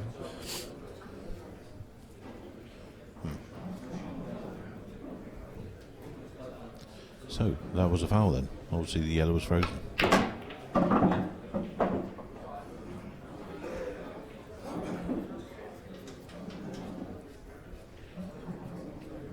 We missed that one there, unfortunately. Was I gabbing again? No. I'm always getting told off for not commentating, just rabbing on. I'll get you a step ladder in a minute so you can get down off your high horse.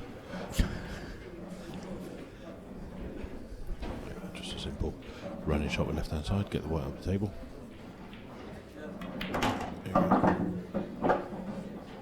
Anywhere up there is fine. It's only perfect. Well, perfect would have been halfway to the black for now. Yeah. Okay. 5 frames for 3. Big frame that was. That was a big frame. So, see Matty Smith and Billy Morton here. Don't know who won that one. Table 20. Still showing up as 6-6. I don't think Emma's updated the score.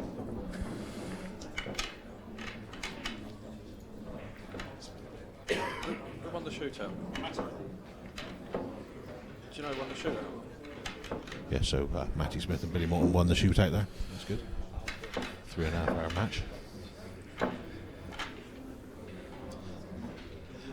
So yeah, Matty's gone off that arena with Billy Morton. They won the shootout. So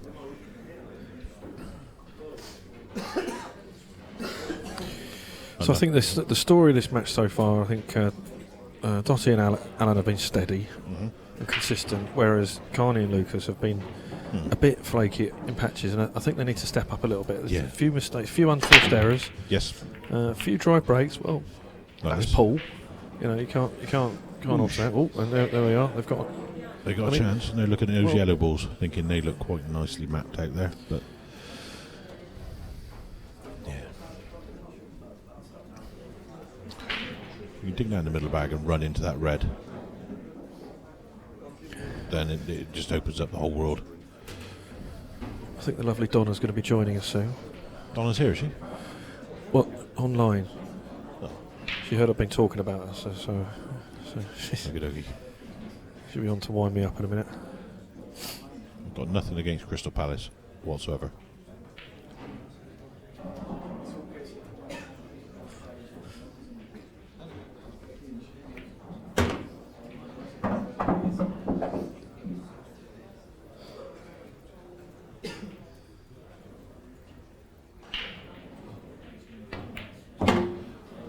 If he's on that is a very, very, very precise shot. If he's not, then he's got the nick into the middle bag and he can develop. It's very, very tough. Unfortunately, I've got a camera on the left angle, but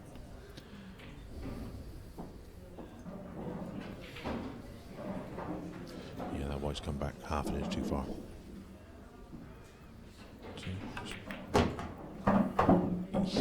That's opened up nicely. Everything goes. Yeah.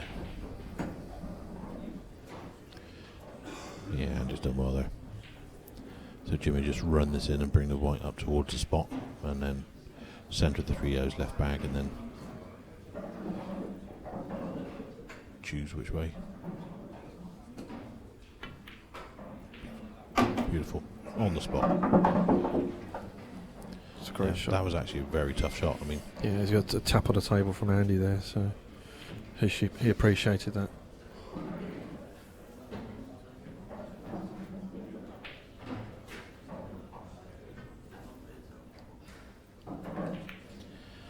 good point, Zach. Good point.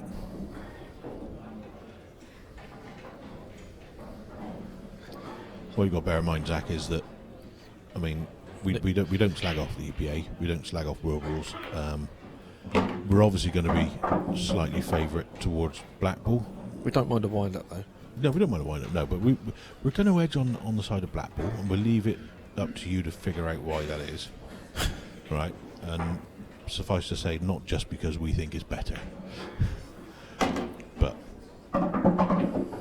see that's. But yeah, that's the form that Jimmy and Andy have been looking for. So that's a nice. Yeah, that was a very well worked out finish.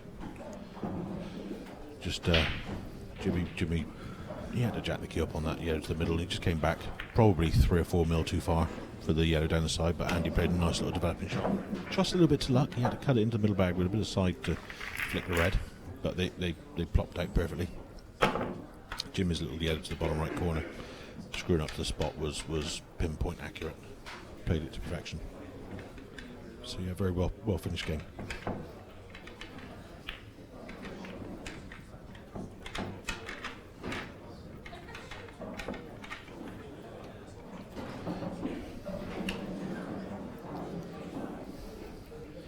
What I will say is, Zach, that yes, you played both rule sets and been on both tours. Both have run well for what they're trying to achieve. You're right. Yep. However, since you last played on the IPA, we've made leaps and bangs forward, and I'm not in a position to be able to comment on whether the other boys have. All I know is they're down on numbers. I think they've got about 110 for the next. They've got an event this weekend. They're down to about they're down to 110, whereas we're up to about 220, 30. Okay. Beyond that, I don't know or care really. As I say, I mean, good luck to them. Everyone. I hope they enjoy it. Yeah. I mean, it's got lots of friends on that tour. Yeah. Thing is, with the UK Pool Tour, they run a good event, you know, and they do what they do, and the players are on it really enjoy it. I don't think they've. Well, in fact, I know for sure that they don't actively promote the tour as enthusiastically and as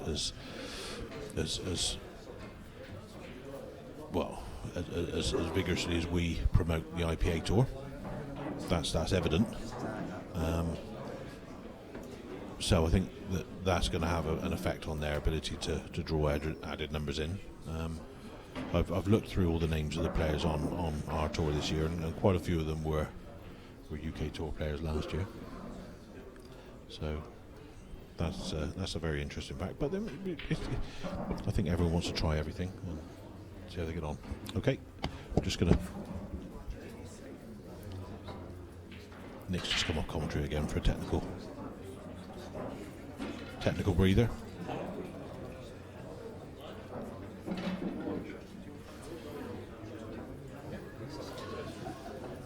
I think bottom line is my personal opinion, for what it's worth. If anyone want to hear that.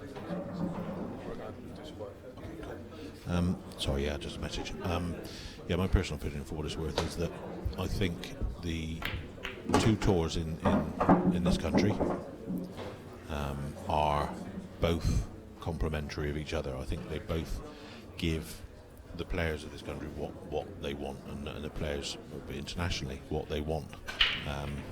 If you like World Rules, you get a good tour with the UK Pool Tour. If you like Blackpool, you get a good tour with the IPA Tour. I think it's also healthy to have competition in the marketplace, because you find that if there was only one tour, there wouldn't be the leaps and bangs forward that tours are making. So I think it's good for the players that there are options available. And I'll leave it at that.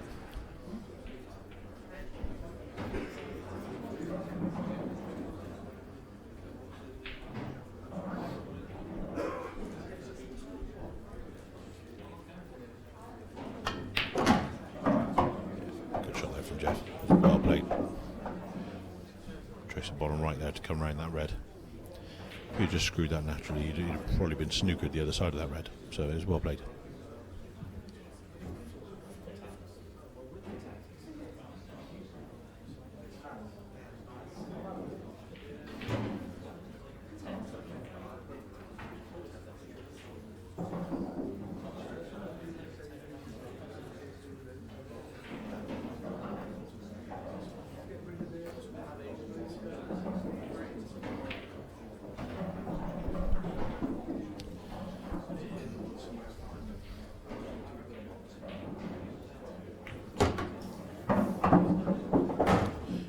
He's happy he got. If that stopped the intro too short, there, he'd have been furious with himself. But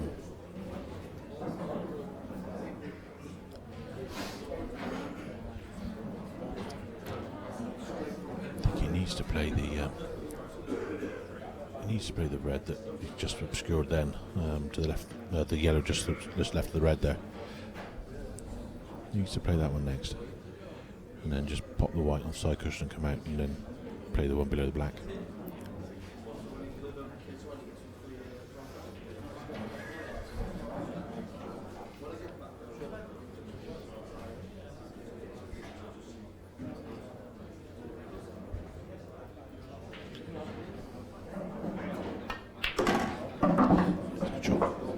Actually, might go middle bag now. So yeah, middle bag.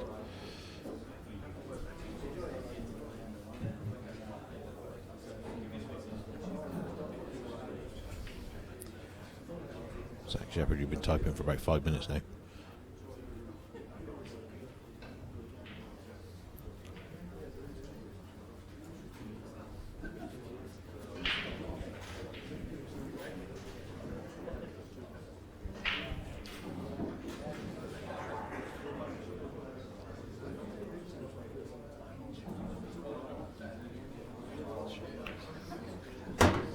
Just got Chris Bowron come over after a black ball shootout.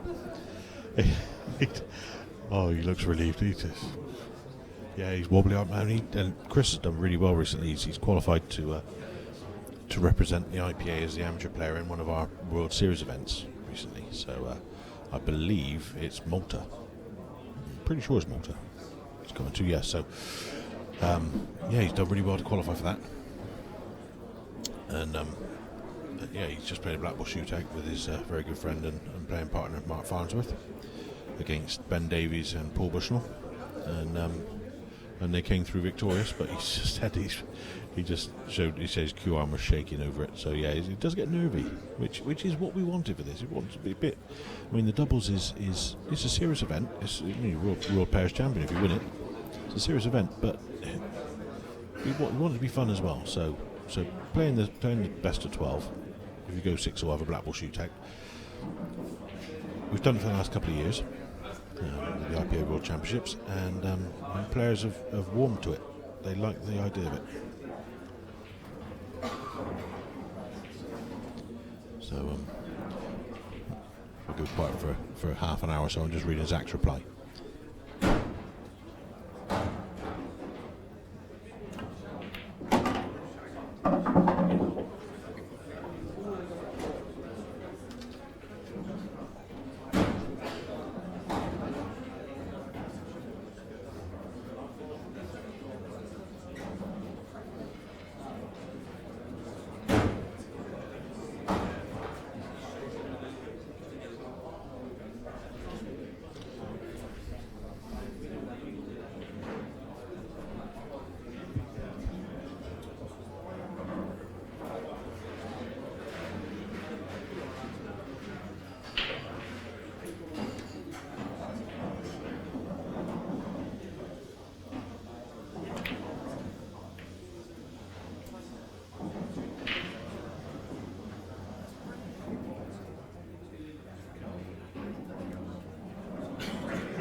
Good shot there from Jimmy. I think played that red very close, but if the red had dropped in, I think Andy would not struggle in playing a little safety snooker off for this one. So, okay.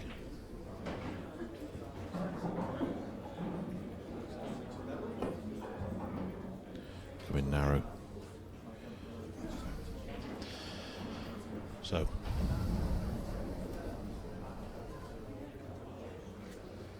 For sure, yeah, Andy's going to just push that red in the inside of the black.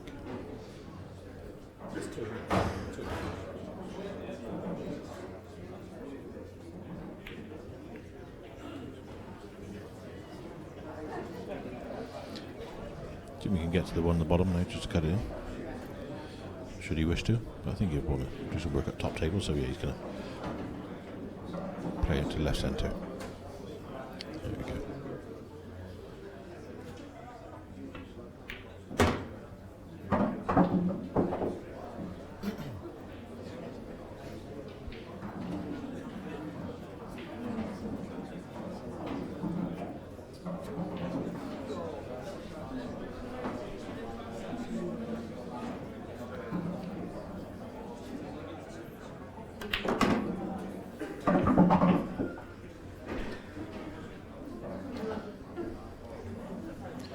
So Jimmy's just going to drop that red into the corner and leave Andy as clean as possible on the red along the baulk line.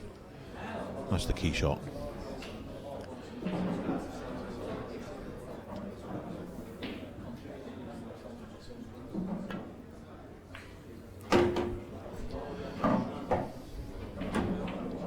It's very straight. Very straight. So Andy's just looking to see how the red on the left of the two outer baulk would block a pathway to the yellow. So Andy's going to play this and run through. Is he? Okay. Stand back. If he misses it, he's got the snooker.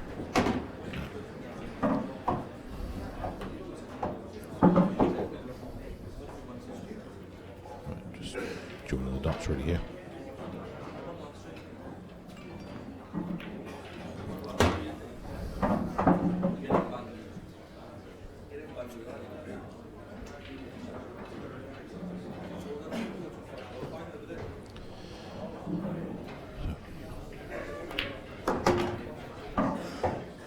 Perfect. Just screw out of there.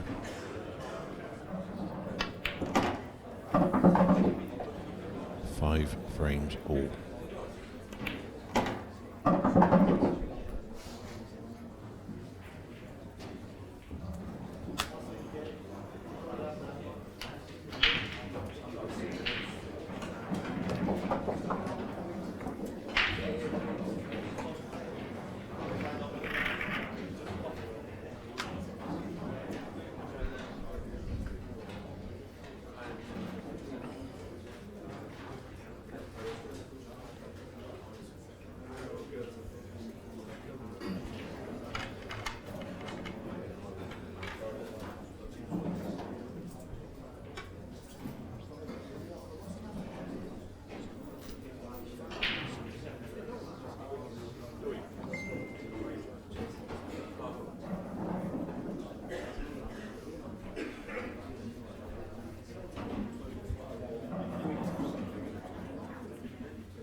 Not what they wanted there.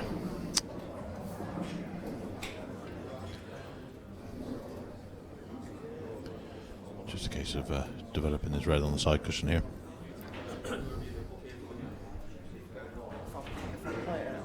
Just nudge into the yellow slightly. And that's how you don't feel it. You know what I mean? Okay, here and pick it down. Yeah, I'll just come this way. I don't mind. Sneakily getting some conversation between them. Just literally. We could do that. We could also hit that's good. You play the truck. It doesn't matter. Oh, yeah. Okay, have the white ball, please.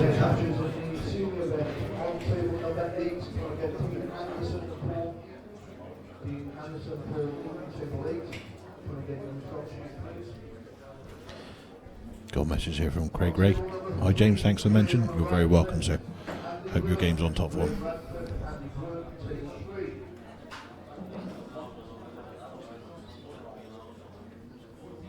Table 16, Wayne Bristol and Kevin McCrory. Wayne Bristol, Kevin McCrory, table 16. Jambo Gray, what a legend. Table 10, Gabriel O'Malley and Simon Doyle. Gabriel O'Malley, Simon Doyle, table 10. On table 11, Jason Twist, Simon Baker. Jason Twist, Simon Baker, table 11. Table 20, Yes. James Thomas, James Hanley. Just been called to tape.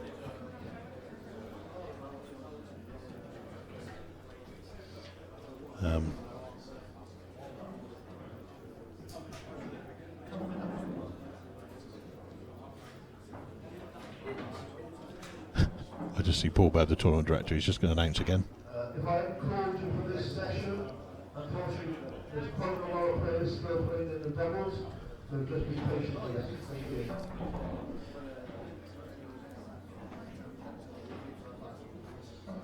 Yeah, I've just been called to play my singles game, so yeah, good shot there from Jimmy. If that comes out, just enough. Just enough. Andy can go. Anybody in the room would like to come on the commentary? Just come and let us know.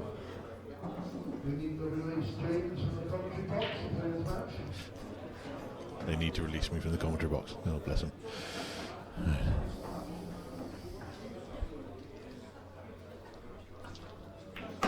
Yeah, Andy Lucas, that's a great shot. Right, I have to bid you all farewell. Thank you, guys, and I'll pass you over to the very capable hands of Chris Boron, who has just won a black ball shootout with Mark Farnsworth. So, hi, Chris. How are we doing, buddy? Yeah, I'm good, Jim. Thank you very much indeed. Well played. That's a great shot from Jimmy. So, Jimmy and Andy take a 6-frame-to-5 lead against Eric and Jeff. Very, very close game indeed, James. It is a bit of a ding-dong. But unfortunately, I'm going to have to leave you here, guys. I will come back later because I've got the taste for commentating again. always take a little while to get into it. But yeah, thanks very much for listening, and I hope you enjoy the rest of the match. It is.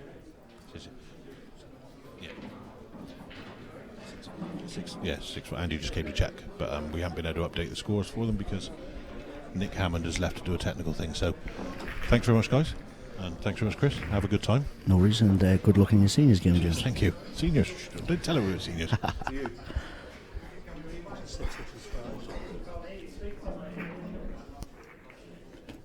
Six.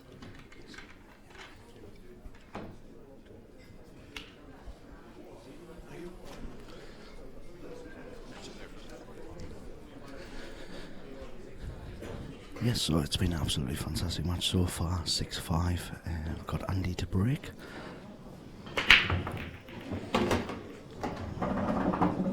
Andy's absolutely fantastic. He uses a great cut break. Obviously that way you're going to get a good weight every time off the side rail. And Jimmy's just looking at them, but they look quite simple depending on which way he's going to go. I think yellows look very, very good indeed. He dropped the yellow in the middle. And then he's got the two yellows in the top left-hand corner, and it just opens up with the frame.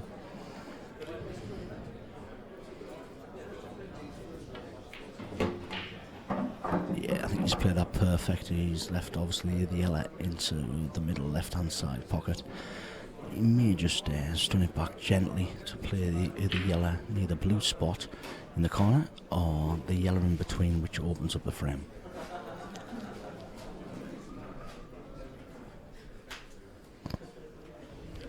It's an absolutely big finish because nobody wants to go 6 apiece into a black ball shootout, but I'm sure you viewers at home would like that very much.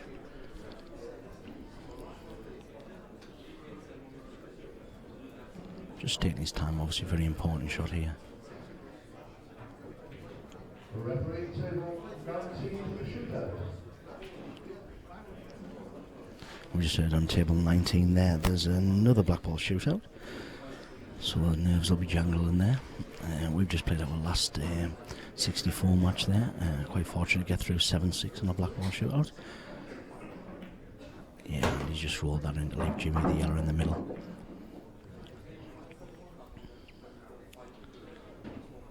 Yeah, he's absolutely plumb. I think he's just going to probably just stun this in to leave the other yellow into the right middle.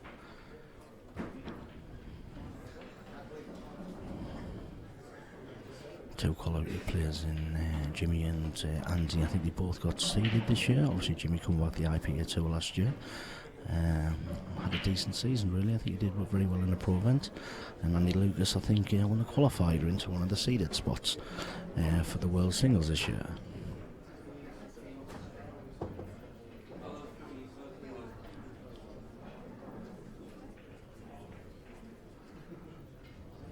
I think he's just making sure, but I just think if he just rolls this into the other yellow, he's absolutely game on really. Yeah, just solid. plays the yellow in the middle. I think if he just rolls this through a little touch to leave a little bit angle on the yellow on the left hand side to the middle, and then roll through to play possibly, I would say, the yellow into the right hand corner. Unless he could actually just screw back across as well, and then come around 2 rails on the last yellow for the black in the top left hand corner. You certainly would fancy them to take these ones out. Yeah, he's just left it straight. He's just going to probably say drag it back probably to 1.5 foot and leave the yellow in the bottom left hand corner. Yeah, that's absolutely perfect. I think he doesn't even need to play it off 2 rails. He'll just go straight up and down, and looks like this will be a good win, obviously against a good team in Eric Deckley and Jeff Allen. Yeah, it's plum. And Jimmy Carney to seal a victory to win 7 frames to 5. Yeah, Jimmy's never going to miss that. I hope everyone at home enjoyed that match. Probably the next session will be coming shortly, possibly a seniors match. I'll just leave the commentary box now, and I'm sure somebody else will come in very shortly.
Oi, don't tell them I'm full places.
The next match on number 5, Brad from Stephen. Mark John, Stephen Oxford, table number 5.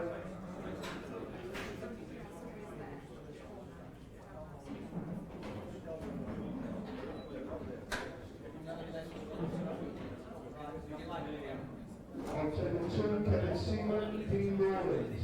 Kevin Seaman, Dean Rawlins, table 2.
And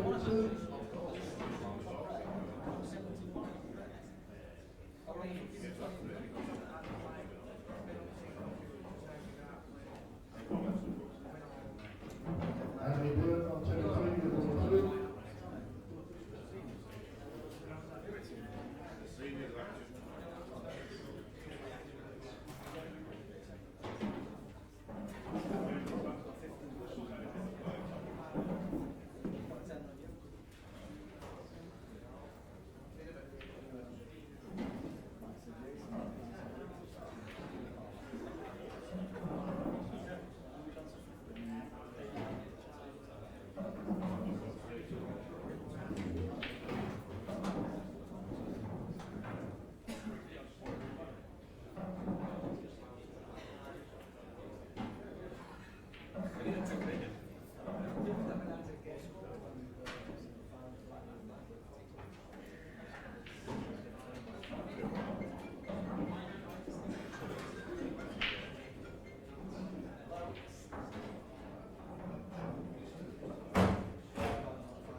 next match on level 12.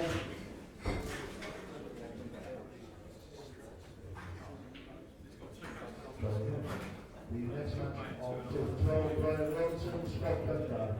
Brian Robinson, Scotland, level 12.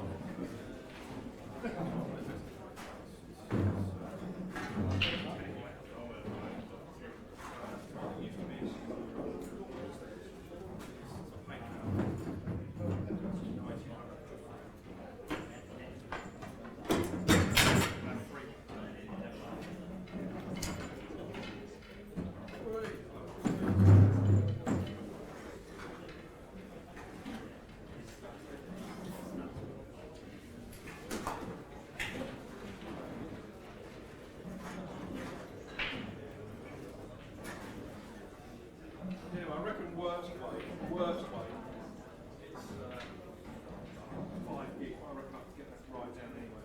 I'll know more by the end of the week.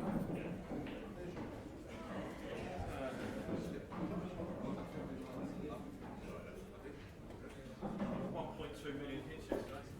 Obviously, a lot of that's all these little images. 8,000 unique visitors.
Next match on table 9, Jason Hill, Eric Doherty.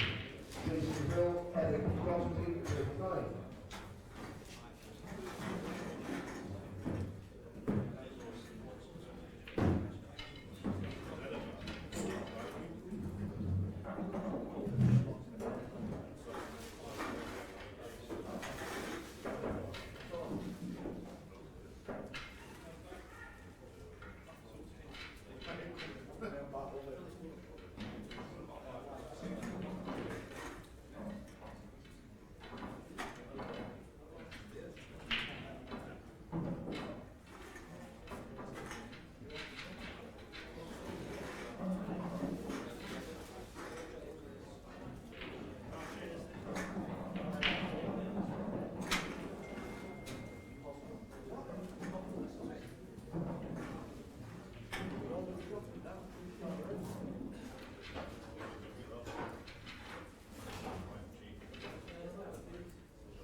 time is it now?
The next match on table number 4, Chris Hewitt, Bash Masood.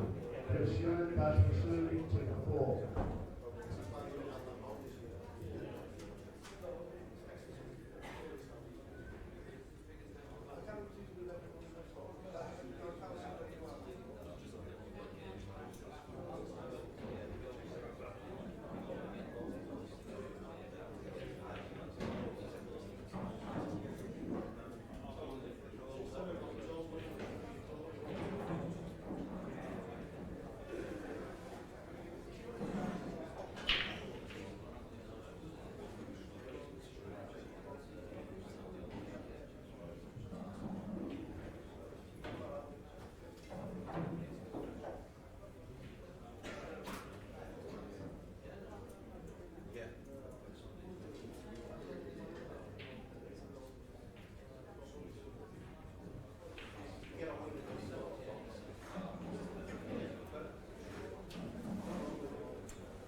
On to number 3, Paul Hag.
Okay, we're going to start some of the 5 o'clock match. matches. On table 7, Matt McGawley and Luke Wigglesworth.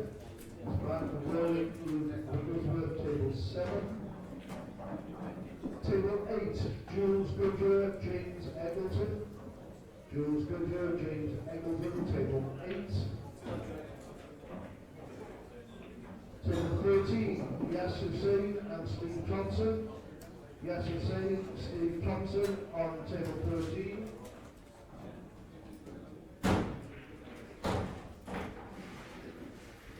On table 14, Aaron Rowe and Jake Newland. Aaron Rowe and Jake Newland on 14. On table 6, Roger de Mortier and Steve Wall. Roger de Mortier and Steve Wall, table 6. And table 10, Tamas Bagvolgi and Gavin Robertson. Tamas Bagvolgi and Gavin Robertson, table 10.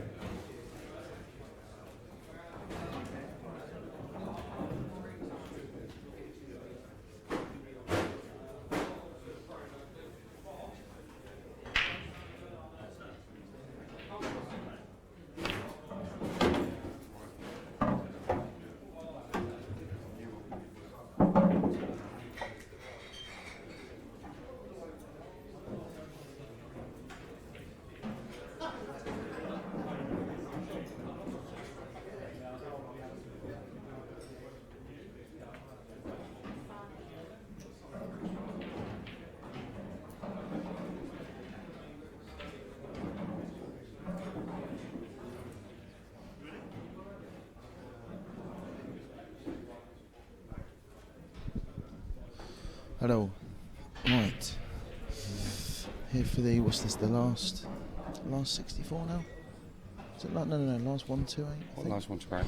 Last 128. Joined by Carl Nunn, Hello. secretary. I'm Stan Davey. Just doing a bit of commentary while we're out about for our matches. I'm all done for today.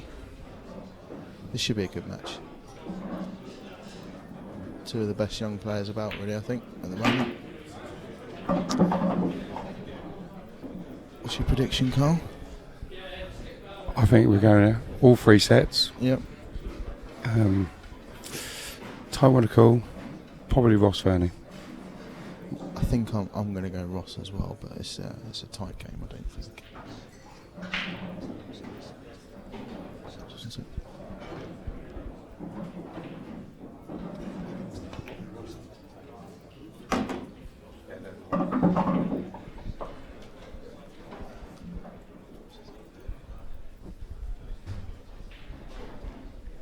Sorry, just letting the tech man Dave know who's who, so you can get all the scorings correct. Yeah, I think it will. I'd be surprised if it doesn't go 3 sets though.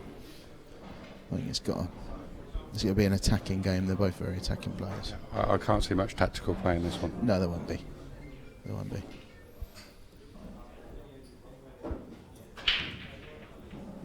It's a tough shot, first frame as well. Settle the nerves. I feel good if he gets this. It's a great shot. Still not a gimme to get on the black for me. He needs to be a bit sort of close control with the white. I think the natural angle will be going close-ish to the corner pocket. I might try and play with a little bit of bottom right, possibly. I think he's playing a little bit of bottom right. Delicate shot. It's played that well. Couldn't have played that much better, really. Very good shot.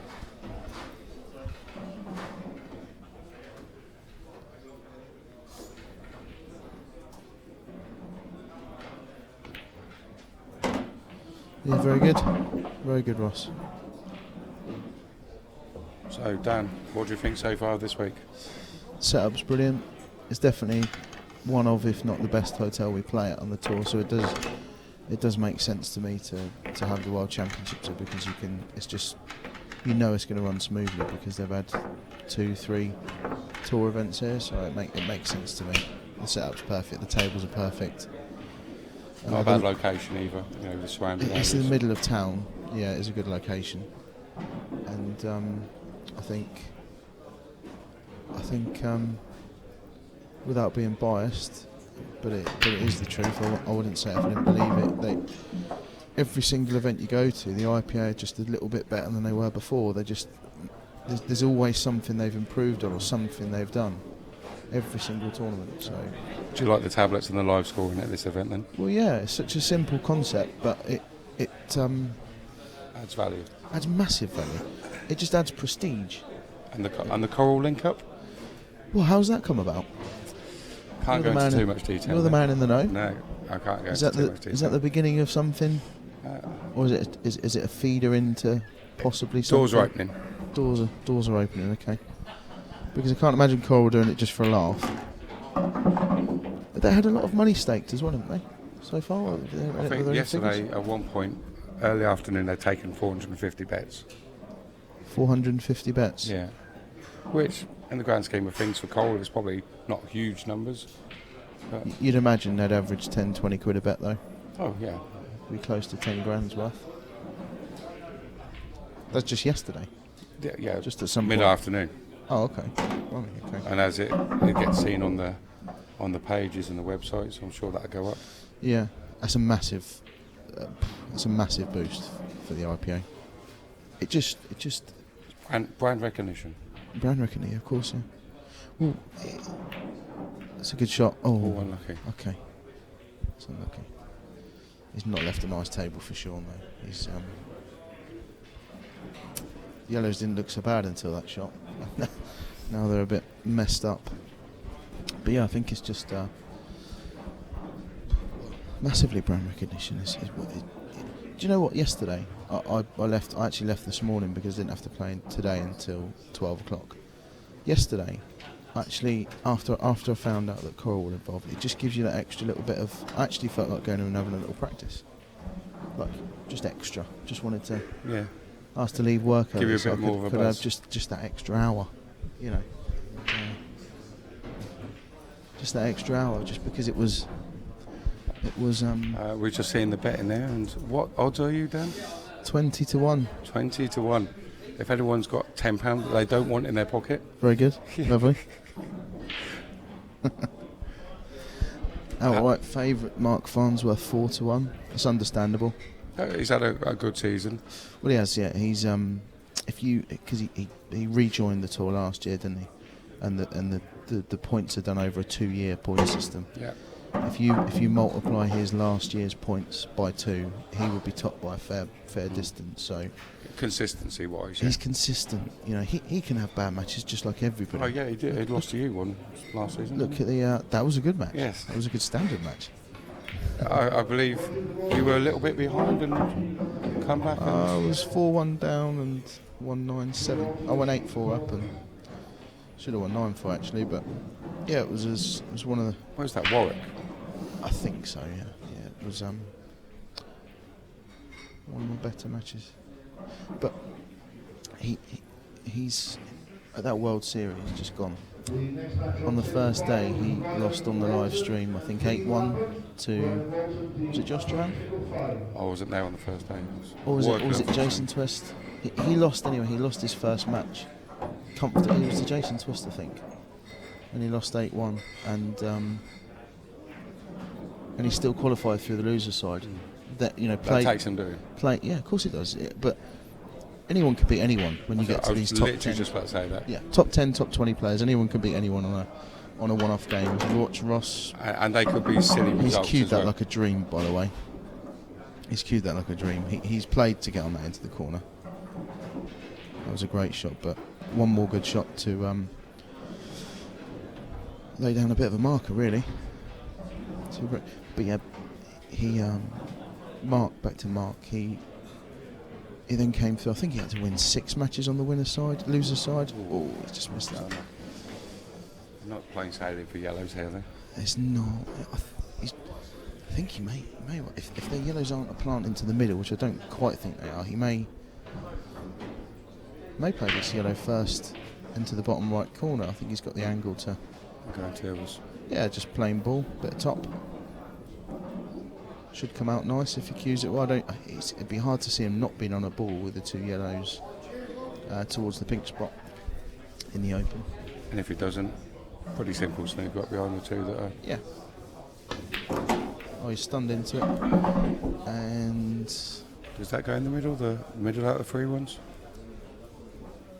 Maybe not. I'm just trying to look at his face to see how. He's not giving anything away. I wouldn't know whether he's. No, it doesn't go. He's playing the slightly more difficult yellow into the middle. Good shot. Good shot. Made that look easy. But yeah, Mark, he came through there, and that to me sums up Mark Farnsworth. He's just super consistent.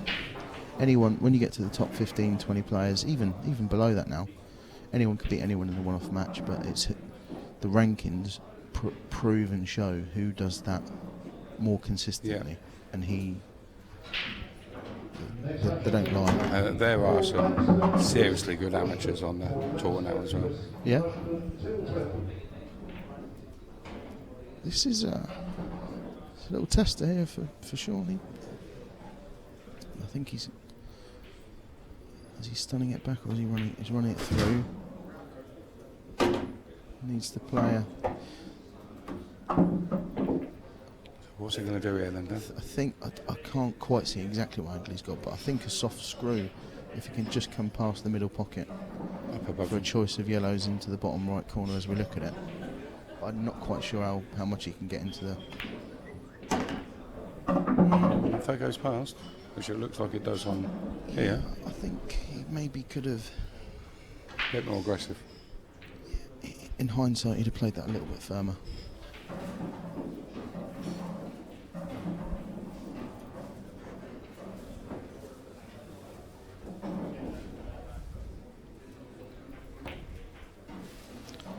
Just there.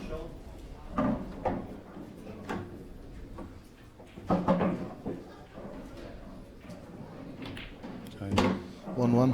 1-0. Not. Ross has been unlucky there to leave the black over the hole, but Sean's had to do the work to clear out. He'll be a bit frustrated at that, having played such a good last red, to give himself a shot on the black. He would have. It was still an 8 out of 10. It wasn't a gimme at all, but you'd have expected him to get that. The first set's massive. You can really relax in the second set if you go a set up. Bit of breathing space. So we've got Farnsworth 4-1. It's live on the Coral website as we speak. Jack Whelan 7-1, defending champion. I suppose you've got to say there's really good value. At 7-1, but he's got a long way to go, hasn't he? More than undoubted ability that he can do it, but a lot of rounds.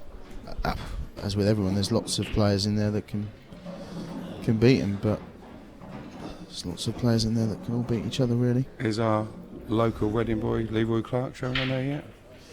Let's have a look. He's one that could surprise a couple. He could. He wouldn't be surprising me, though. He's improved so much recently. He's not on there at the moment. Mark Priest is in there at 50-1. Yeah. Well, we got the doubles as well. On the doubles, Priest and Davey 16-1. What a steal! So expectations on the doubles with you and Mr. Mark Priest? I just expect that we get on really well. We're quite relaxed, so must know each other's games quite well. Completely inside out, and that's I think possibly the advantage that we'll have over. I don't know exactly, but do Jason Twist and Arthur and Dad know each other that well? I know they're from completely different sides of the country. Yeah. Jason lives in Devon, and Arthur lives up here, doesn't he? So very good players, but do they have that what you need as a pairing, that complete trust and knowing how the other person plays and what shots they do like and don't like? And I think there's more to be said for that than it gets credit for, really, is the fact that you need to know each other well. Clint and Jack are obviously going to take some stopping again, reigning champions from last year. Of course, yeah. Farnsworth and Bowen. Everyone's playing very well at the moment. Yeah, and he's but they're mates as well. Yeah, so they practice together on a daily basis. So I get that. But there are so many there that can cause shocks. Lots. Lucas and Carney at 12-1 have been playing England Day together for years. Max Nosko, Josh Durant. Yeah, I don't know how close they are as mate, how well they know each other's games, but two class players. Lambert, de Mortier. They've got a some tough game quality next players. though. Have they got you? Yeah. Yeah, got me and Mark tomorrow. We thought we had Sean Stebbings and Christian Phillips, but we read the draw wrong. We potentially have them if we both win our next matches. Yeah. Well, the winner of our match tomorrow will play the winner of their match, so it doesn't get any easier. But it is interesting. I know we've spoken about Leroy already, but Leroy Clark and David Hood got through. Yeah, they're in there. They're in the They are. odds now, are they? Oh yes, they are in there at 22s. I mean, whatever game they play is not going to be much of a tactical game. No. And they did beat our chairman, Kevin Barton, and Carl Fitzsimmons on the last game. Oh, did they? Yes, 7-4. 7-4. I don't quite know if this red goes into the left middle here. I think Ross is on a bit of a... He's chasing here. Really screws back, is it double in there? I don't think it doubles. I think the black's in the way. Does it cut across the other side? I think he's looking at cutting. Yeah, he is. He's looking at cutting it into the right middle. Be a hell of a shot. Even if he does get it, he's... The white's going around the houses. The white's going everywhere. This is kind of what we want to see, though. Attacking. Of course. This is good to watch. One visit. Whether they produce their best or not, it's exciting to watch. Yeah. You know. Everybody likes to see fast flowing attacking ports, but it's much better than seeing people. So just looking around the arena, we've got Ben Rogers and John McAllister. Obviously went out of the pairs earlier to Roger and Christoph. Did they? Yeah. Okay. 7-2. 7-2. I mean, John McAllister, class player. Ben Rogers not too bad. 7-2 is a bit of a statement, yeah. I suppose. I mean, I don't know. I know obviously they're both French, but I don't know how well do they live close together in France? Do they, I don't know. How often do they see each other and practice together? I don't know. Do you know? The French Blackball Federation have matches and tours most weekends, I think. So well, they have a probably proper get to see tour, each don't other. they? They have a 26 or 30 week season. Is it really? They have a... Speaking to Paul Koldrick about it a year or so ago, and Paul Koldrick plays pool for a living. And that's what pool's like in France. Is it that big? Is it? Yeah.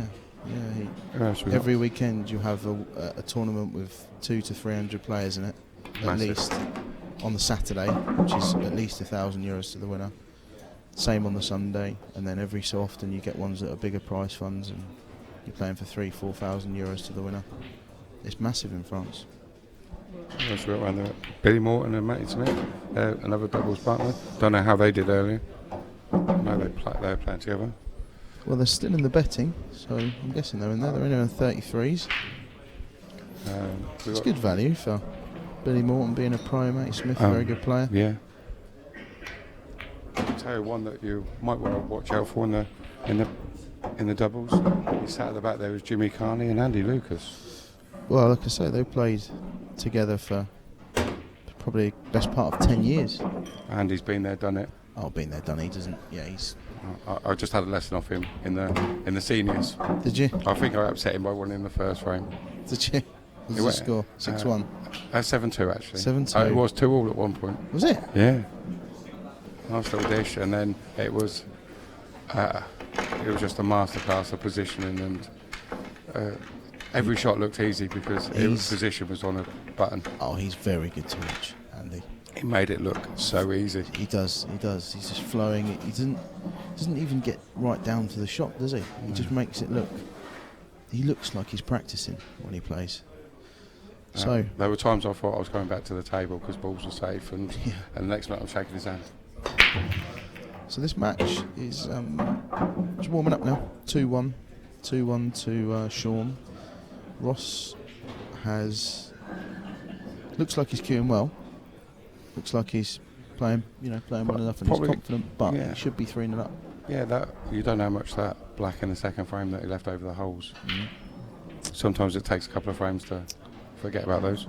Yeah, well, I think the key is why try to forget about it? You don't need to forget about it. It's happened. You can't hypnotise yourself. You're going to do it enough times in the future as well. Cool. Stephen Hendry didn't win a world championship without playing a bad shot, did he? So it's just putting it to the back of your mind rather than keeping it at the forefront. Really, it's impossible to forget things. But yeah, he should be 3-0 up. Really, he was in on a clearance. In the last frame as well, and just ran out of position on his last ball. And Sean's mopped up. It's a key frame, this. I think he's going to go yellows.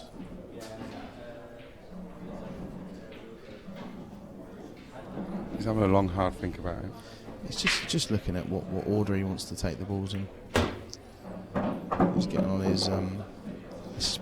This is probably his trickiest yellow, so he's getting that out of the way. He's attacking that early.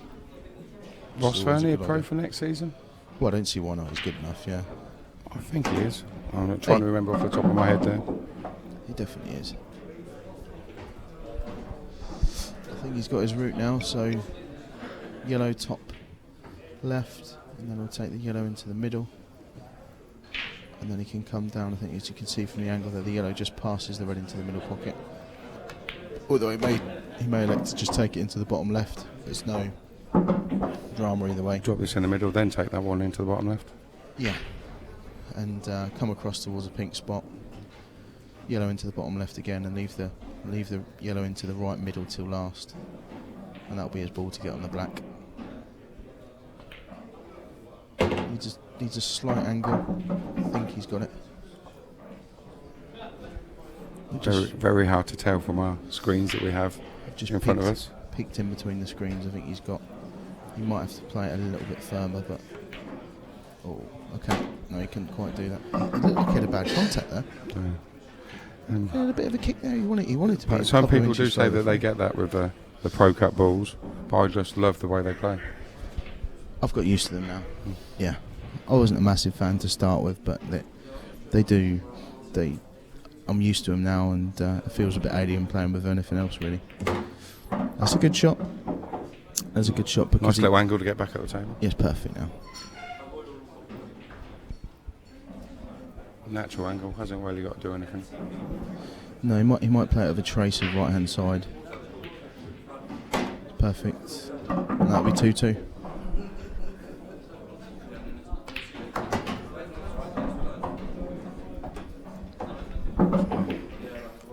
Everything's living up to our expectations at the moment, being a close, tight game. We haven't seen a pocket covered yet, have we? No. No tactical exchanges yet. No totals called. No totals called, no. The benefits of black ball rules. They are easy on the eye.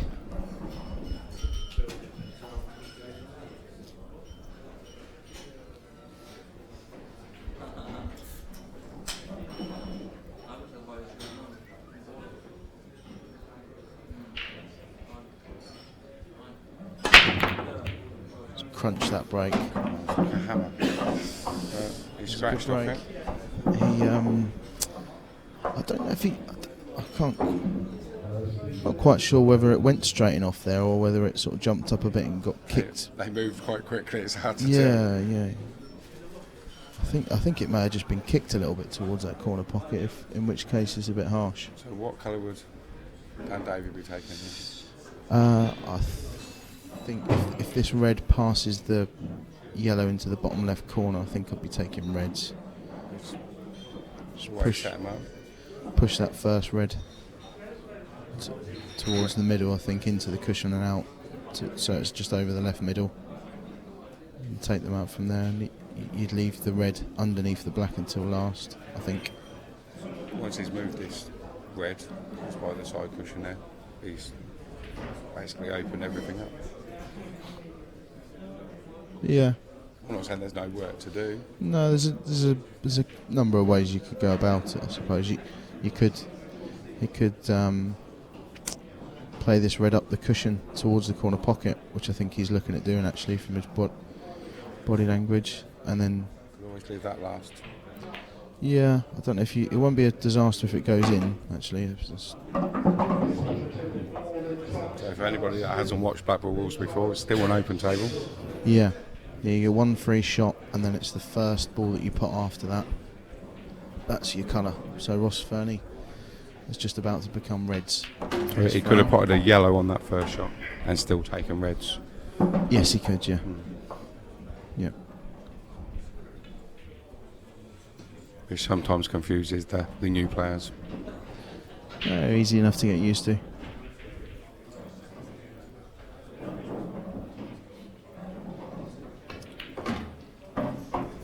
He's going to that now. Yeah, he's a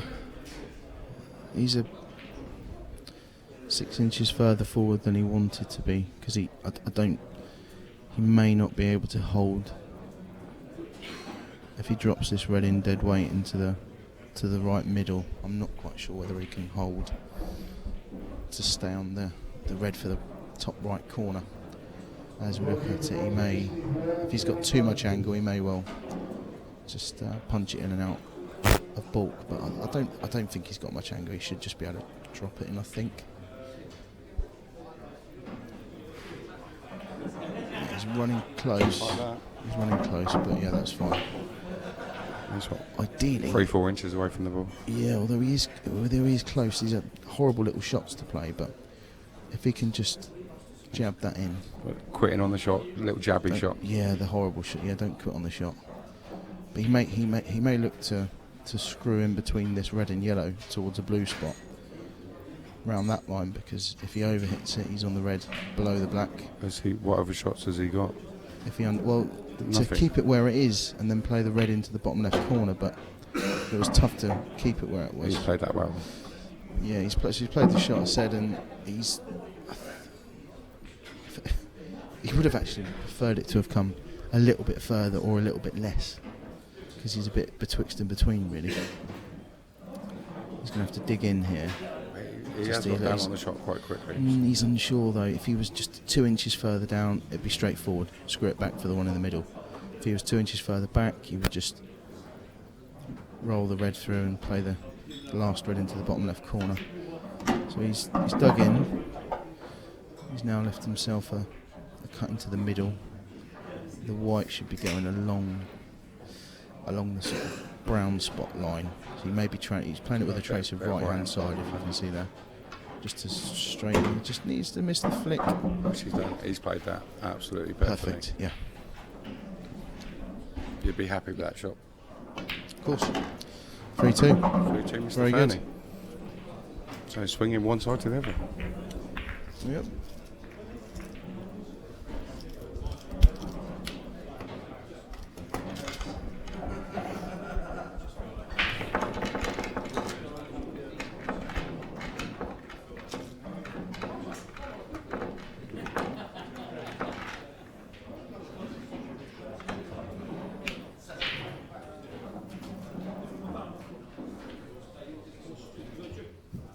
So here we go.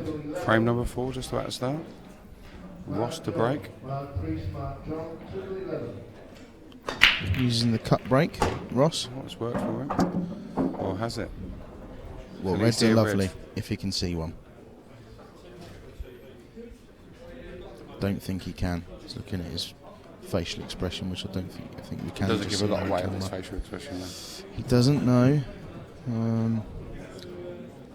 Reds are so much, but this is typical. This is typical frame of pull, typical frustrating break.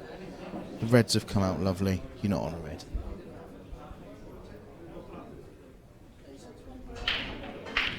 Yellows are horrible. You know, There's 2 on the bottom. There's 2 on the one bottom on the side cushion. There's 1 on the side cushion. Reds are perfect. But he's not on a red. would you try and make a red? You've got to. Like that? That's a great shot. It's a great shot. You can't argue He had with that. nothing else. He had nothing else. It's a fantastic shot. This should be 4-2, and that'll be 3 clearances in a row for Yeah. break. I don't think Sean's got to. I don't think Sean's done anything but break since being 2-1 up, has he? Ross broke and cleared to go 2-all. And then he scratched off the break. Scratch off the break from Sean. And now Ross looking good to go. Just needs to control the cue ball, but this should be 4-2. Does he put a little bit on it? I think he's just going to go run into into the the black. I know he's going to stun in between the black and the red, and play the one in the middle. Yeah, right middle, left middle, white just to the right of the pink spot, and shot selection.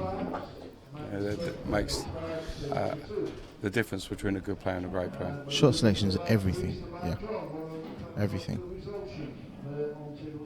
Obviously, the ability to pot them does make a difference. But yeah, you see Ross now. He's just a little bit further than he wanted to be. He's looking at even playing the red off the yellow. Something so simple as just being an inch or two out of place can really mess up your next position shot. Right, no? I think he just about can, but he's looking at playing He's off the. digging. He's digging, yeah. That shot was a lot harder than it looked. Until you sort of play Paul to a decent level, it's hard to understand how that's actually a difficult shot, but it was. Well, so everything was off that first shot that he had to make. Oh, there's a massive shot. I mean, if he doesn't get that, it's almost certainly 3-all because Sean would have almost certainly cleared up from there. So it was a massive first shot of the frame. So that's 4-2 to Ross. Stamped his authority on this. From 2-1 down. Yeah, 2-1 down, 3 clearances, 3 first visit finishes. It's great stuff.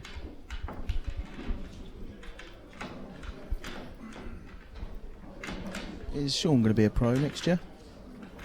Do you know? I'm not sure. Is Ross?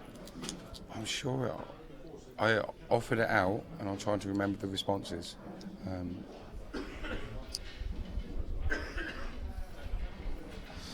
Right. In an ideal world, Sean will be thinking he wants to do to Ross what Ross has just done to him. If he can clear off his 2 remaining breaks, we've then effectively got a deciding frame with Ross fairly to break. Well, this is the only time that Sean's had a shot after the break in the last 3 frames. 4. Like 4 4, frames yeah. without a shot, yeah. It's one of those, when you're 4-2 down, they always seem to come out like this. It's got a little problem area. You'd be tempted to play the yellow off the black.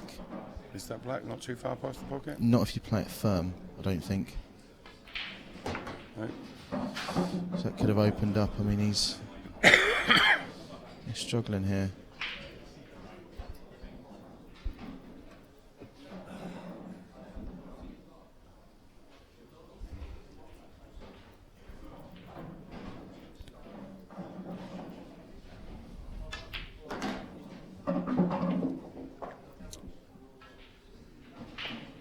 So these players now, though, they're so attacking. He's probably got a shot in mind that he wants to get into him. Yeah, He'd love for the red not to be just to the left of the pink, where we set the balls up. He'd love for that not to be there, because he could just stun this yellow in into the bottom right and then go cushion first into the 2 yellows there. But I think the red's just blocking that. With the black being in such close proximity to the cluster, though, does that not put a bit of a... It does, especially if he's going into it now. Well, that's come out okay.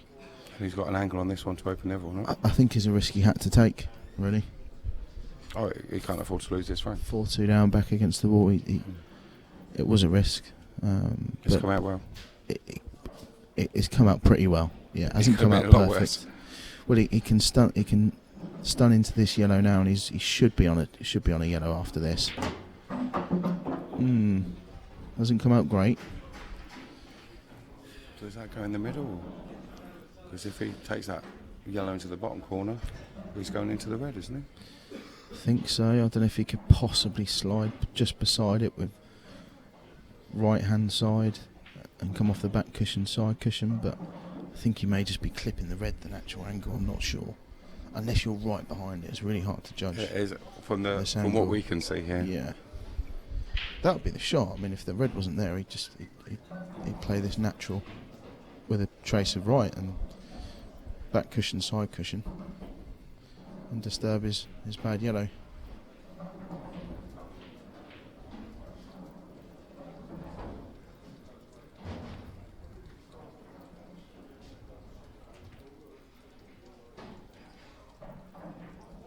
So what's he going to decide to do?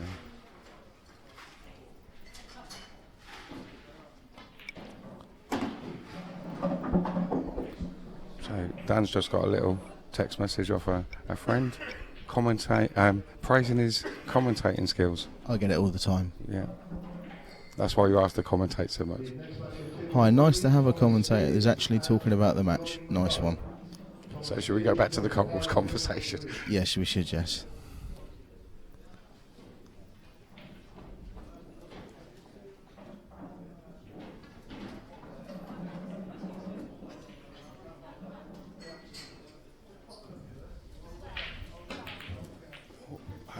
How's he pulled that? Is he playing that? He can't, I'm sure.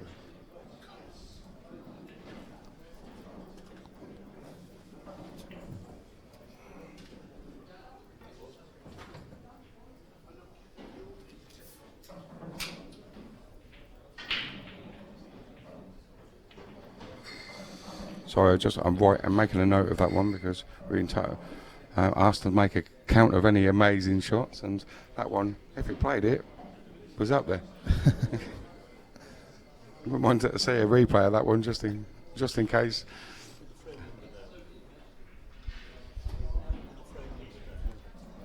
Well, I don't think this. It's not. I think he's going to try and cut this down the cushion, but I think the red's slightly in the way. It's so hard from here. He deserved better after that shot. Well, this should be set now. He needs to play one shot. There's one place where this can go wrong, which is to not leave yourself an angle on the red, which is on the bottom cushion as we look at it. It's the only thing that can go wrong in it. And to be fair, even if he does, could he play that one first? No. I think he's going for this one. He's going to screw back for it now, I think. No, he's not. So he'll get on this from this. Play the one over the corner. Bit of top left. Wouldn't mind it being a bit closer to it than that, but should be fine. It depends how he lands on the two that are by the top corner. Yeah. He doesn't want to be run into the other one if possible. He's alright, he'll be fine here. He's cued that really well. So he's going to be going end to end now. Yeah, it'd be fine. He's I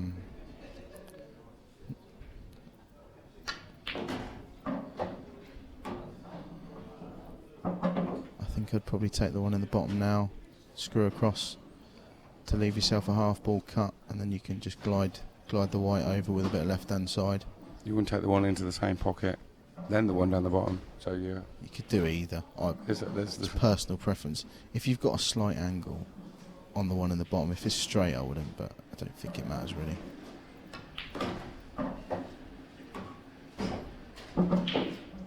Easier positional for the black. Yeah, it's just if he's straight, then he's got to leave this long, but it's still a 99 out of 100 for him, so kiss of death.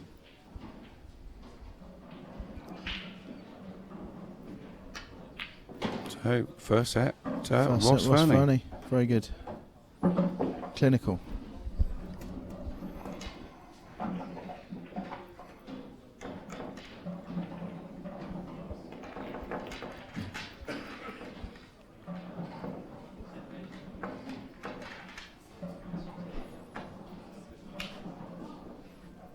pretty much as expected on that one, or did you expect it to be? Oh, this is a tight match to call, so I think the start's really important. Obviously, Ross is now favourite. You know, he's a set up. So, but Back to 0-0 though in this. yeah, of course. Yeah, cut break again. He didn't seem to hit them very hard either, and they've come out nice. Well, they split well. There's a little cluster now, but I don't know if. Didn't notice him using a breaking cue that some of the professionals seem to be jumping on the bandwagon with. Yeah, well, I don't think you'd need a breaking cue for the cut break. You wouldn't need a breaking cue for the cut break. It's, if you're trying to smash them and hit them hard, then a break cue is it does make sense. But personally, I don't see the point in cut breaking. That's my opinion. I've never done it. Well, it seems never kind of will. negative to me, but It's a cut break is is for me if you're struggling to. I can sort of understand it if you are playing on a really slow table in a pub and the balls are stuck in the grooves that have been made because the cloth hasn't been changed for 2 years. I can get that because you're getting more surface area, but I don't see on good quality tables like this why you would need to cut break.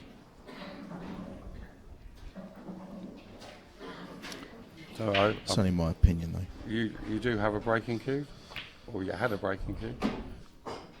I did. Still do. I need to protect my tip, which has had it. Has it? Well, my ferrule, my cue split beneath my ferrule. Oh, and your normal cue. My normal playing cue, yeah. It was. I don't know if you ever heard it, but it sounds like it's about to snap with every shot I play. So I've had to have it taken down a couple of inches. I'm in a bit of a pickle with it at the moment. Yeah, have you not considered a new cue? I I believe don't- there's I a don't guy want called to- Jason Owen does some nice cues. I don't want a new cue. I love my cue the way it is, the way it feels, the grain, the size of the tip, it just needs a little mini butt, which is what I'm getting. So that's all it needs to make it longer again. Longer, and that's a great shot, by the way. That is a fantastic shot. Have you got to mark down some shots for shot on the tournament? No, that was fairly good.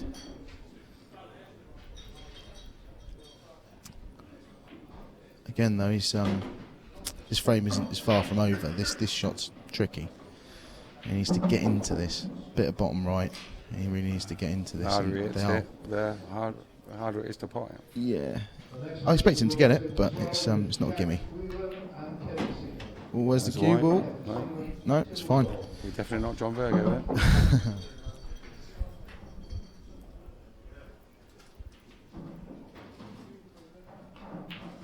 There we go.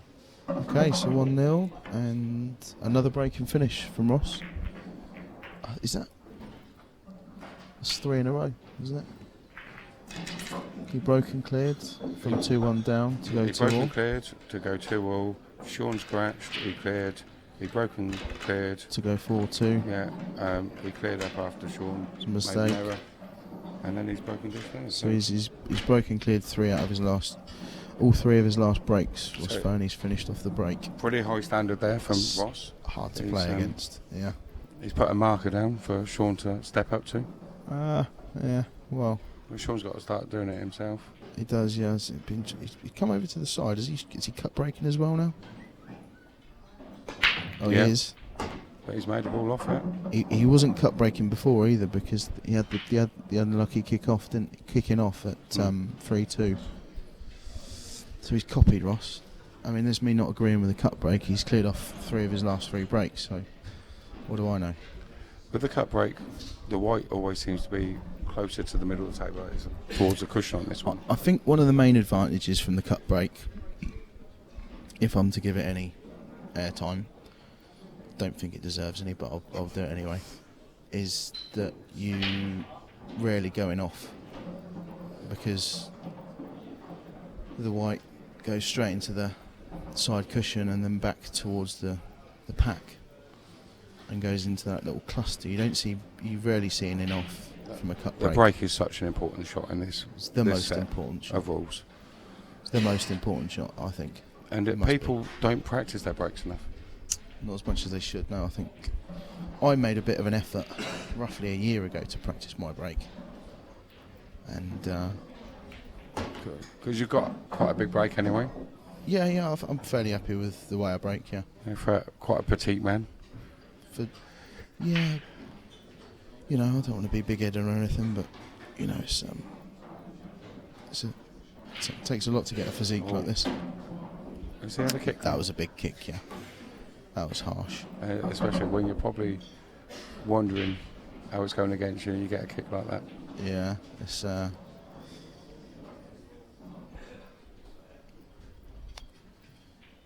feel like he probably wouldn't have got that kick if he was a set up and a frame up. Sod's law, but it's, that's life. I think he may have a shot still to cut this in to the bottom right.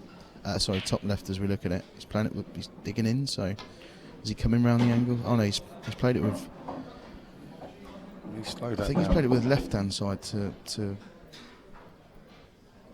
hold the white. This is difficult. Red by the black there. I think the red by the black goes into the top right pocket if you can land on it. But if perfect position. Need perfect position. He's going to run through here. He could well. He get on it here. Yeah. Ideally, he just doesn't want to flick the yellow after he pots the red, which he may do. If he flicks the yellow just after he pots this red, then if you know you're going to flick it, can you use it though? Well, you're not going to. If you flick it after you pot the red, you're not going to be on the red nearest the black. If you don't flick it, you might land perfect on it. He's just flicked it. And he's on it. Well, he is on it. He's not on it as he wanted it. If he was on it, if he hadn't flicked the black, he'd have been 6 inches further up, and he could have just topped this through and then played the red into the bottom left corner. But he's got to play the one next to the black. Yeah, as it is now, he's got to dig in. It's a tricky shot. It's a great shot. It's a great shot. Just, is it? You can see that in a minute. I think so. There's a big window between the yellows to the black. Yeah, he's just coming around now to see where his window is. He's got a margin of error of where he can place the white. So.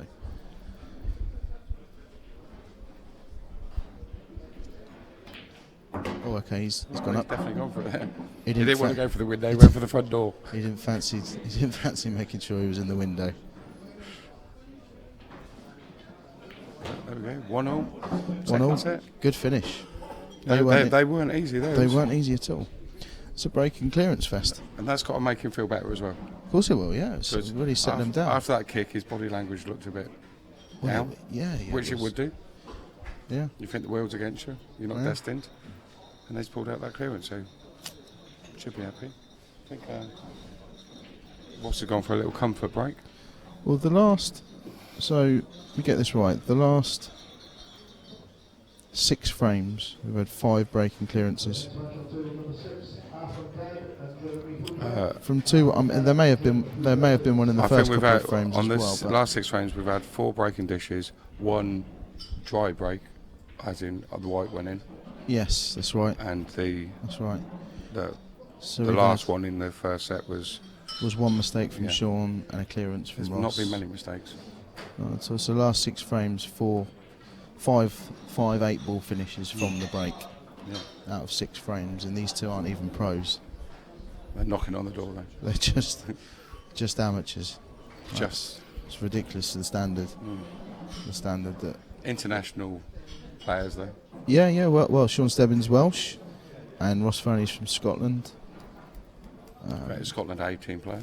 He's a Scotland A-team player. And I believe they're current champions. When I say A-team, when I say they're just amateurs, I'm sort of making a point that they're both good enough to be pros. Yeah. They play to a pro standard. Oh, most definitely. It's not, but it just goes to show the strength and depth of the amateurs. The strength and depth of the IPA. Yes. Oh, you wouldn't be surprised at all if either one of these took out Mark Farnsworth or Jack Whelan. You wouldn't be surprised.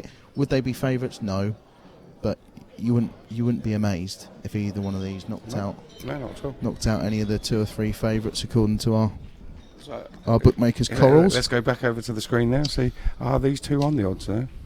Right, let's have a look, shall we?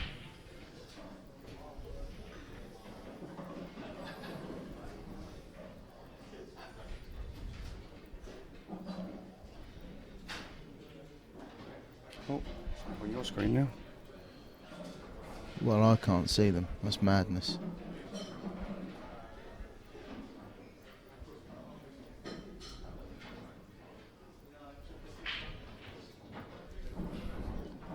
That's madness. They will be on there after this. There's no way that they're not. I mean, Ross Fernie has won tour events as well. Yeah, yeah. We won Glasgow not in 2014, I believe it was. Did he? He's well, they should be on there. Coles have made a mistake there. Does that need a bit of a refresh, or does it automatically?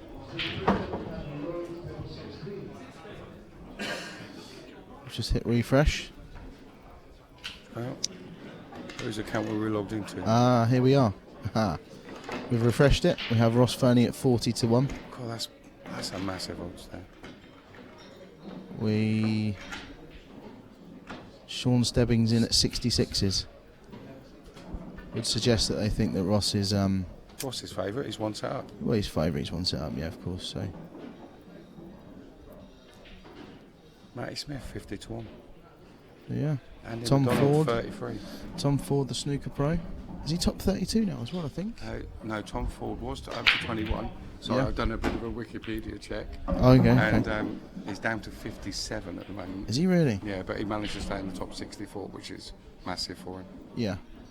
He's been top 64 for 10 years now at least, wasn't he? And he put on a bit of a show earlier. He did. Against a local boy for me. Yeah, Mario Benak. Ross here will. They may not look that easy as we look at it, but everything goes. Just needs to take the cue ball through a few inches and leave himself as straight as possible on this yellow into the bottom right hand corner. Once he takes that out of the way. Once he takes that out of the way, I think he'll be. Depends what angle he's got. He may screw in and out of the cushion. Right. In and out of the side cushion. He needs to get across at some point for this, the yellow into the top right hand corner, which will lead him onto the yellow. Yeah, he's screwing down on this. Yeah. There we go. So now he'll screw across to leave himself the yellow into the top right hand corner. Top right hand corner, drop in the middle. Drop it in the middle. And Pot the black. Another breaking dish. Was this off Ross's break again? Is this Ross's break?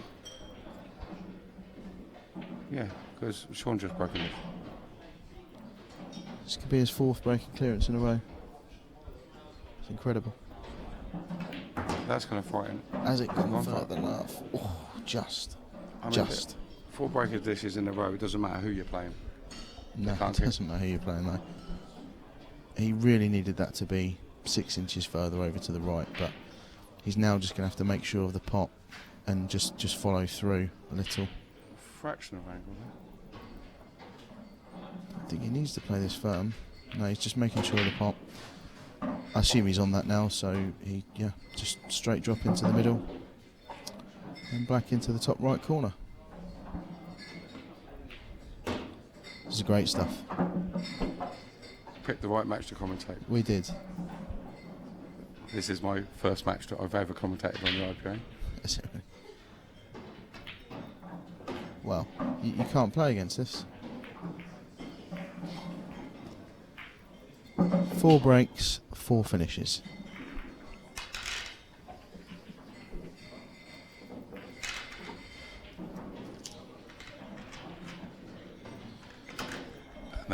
And Ross is 40-1. And Ross is 40-1.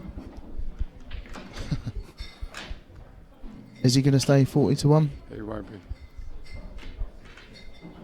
I don't think he'll be 40-1 after this match if he does carry on like this. Just refresh the page on Coral's website. He's still 40 to 1. Coral. Get Coral, your money the on. official sponsor. The Official betting partner, sorry. Official betting partner for the IPA Pool World Championships. So Ross there having the 6th first visit finish in the last 7 frames. We're going to have 7 out of 8. It's just an unbelievable standard. It's boringly good, isn't it? Just machines. Well, I'm sure the people at home would rather be watching Breaking Dishes than Fudge Festus. Of course. I mean, there is a place for it in the game. Yeah. Just but not every frame. Just 50 years ago, that's the place for it. I'll roll up behind the ball without the cushion. Well, it might be enjoyable when you're winning a little tactical battle, but no one enjoys watching it really. No. Not for long anyway. Maybe a purist, but even they do. Even they'd rather be playing it than watching it. You don't want to watch it. Although that is where your brains come into it. Yeah, I mean, someone like obviously your doubles partner, very good tactical game. Mark Priest, very good. The slug, as they like to call him. The slug, yeah. he will grind out a frame, but also got the ability to clear them up. But the advantage of it's just he'll always play the right shot. Your slower players tend to have the better shot selection. We see here, he's been unfortunate again. He's tried to make something happen, and it hasn't come out great for him. He's gonna into the black. He's trying to do.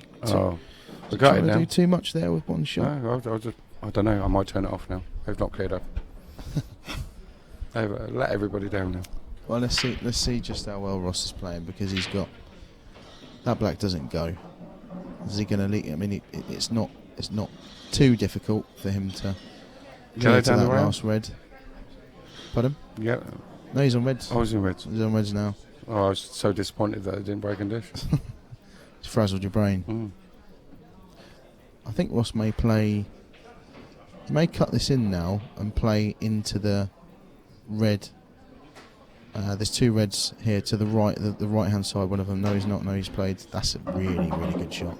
A really good shot. He's never 40 to 1.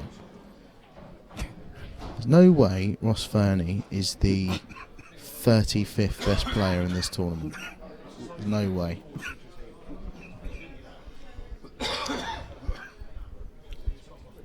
Sorry there if anybody heard me coughing. Yeah, it's a very delicate little shot. That would definitely have been the shot if he was closer to it. You've got to be very confident to play that shot from a distance. So, his big problem ball here is the black. Does he leave himself a double, or does it go into it off his last ball? Possibly. I think if it was your club table, where you feel like you really know the bounce of the cushions and stuff, it may be the right thing to do to leave it. As the brand new table's a bit slidey still. It's a little bit slidey, the cloth's just a little bit, yeah. So maybe, I don't know. It depends how he feels. I think brand new cloths are a different proposition to one that's been on a table for a couple of months. Yeah. Well, even just after 2 or 3 days of play, they start to play differently. Is he going to rest on this yellow on the side cushion here? He is. Okay, it's getting more and more difficult now.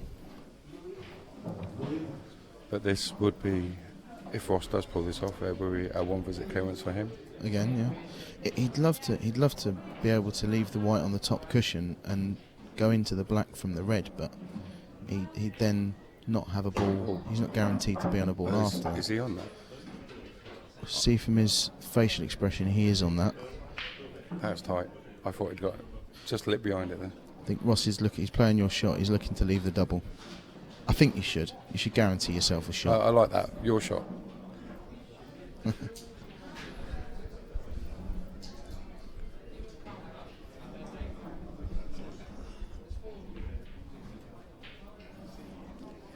There's noise in the room. Darren Player must be around. There he is, yeah.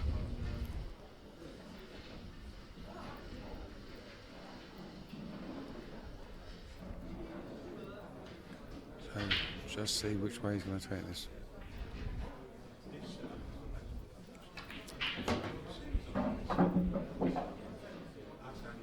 possibility that he's got enough angle to get into them. No, he's just going to leave the double.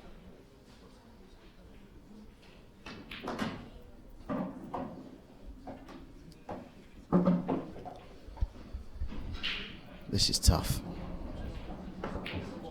Incredible. He's nailed it. It's incredible. He's nailed it. So that's 3-1 He's on fire. to Ross. 40-1 outsider. He is on fire. He would be beating anybody right now in this match. Yeah, the way doesn't he's matter played. who's playing. Doesn't matter who he's playing though. He's winning off. He's breaking dishing off his own breaks and then dishing off the other players. Well, he's done 4 in a row. This could be his 5th break. He's looking for his 5th break and clearance in a row. The only ones he's not winning is when his opponent breaks and dishes himself. He's just, yeah. It's 3-1 now to Ross.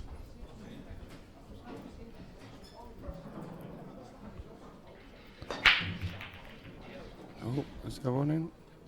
Nothing down. Nothing down off his cut break.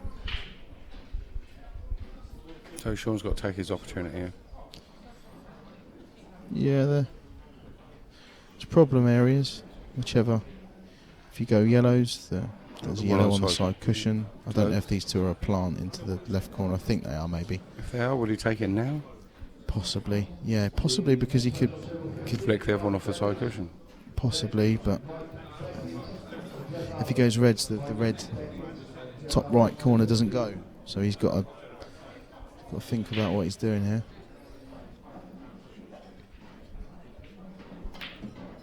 It's just. I think he's possibly got the hump a little bit. I mean, body language doesn't say a lot on that one. Body language isn't great.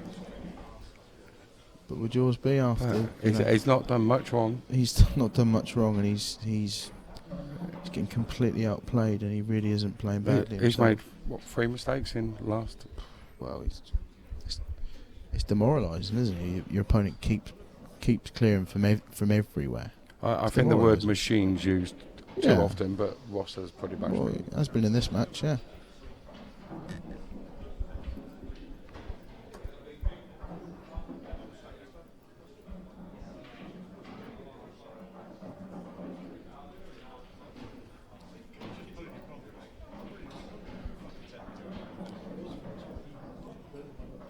So he has got open table. I forgot. He's got open table now, so I think he will go reds because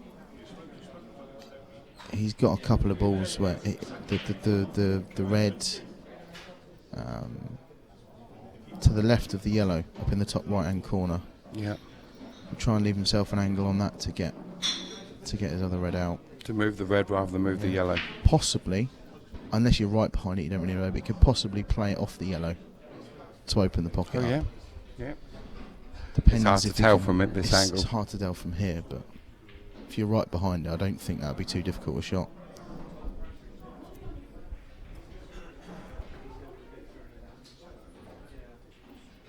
He's gone yellows.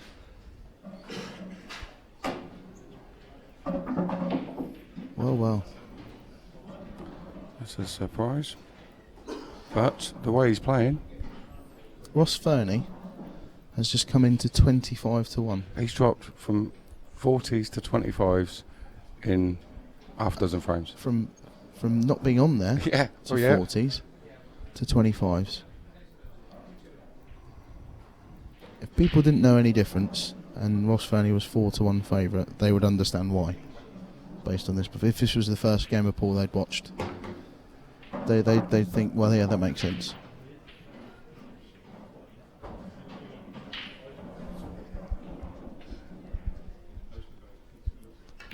Double for the frame, he's missed it. I think he's a little bit close to it. That's the first shot he's missed in lots of frames. Yeah, he's...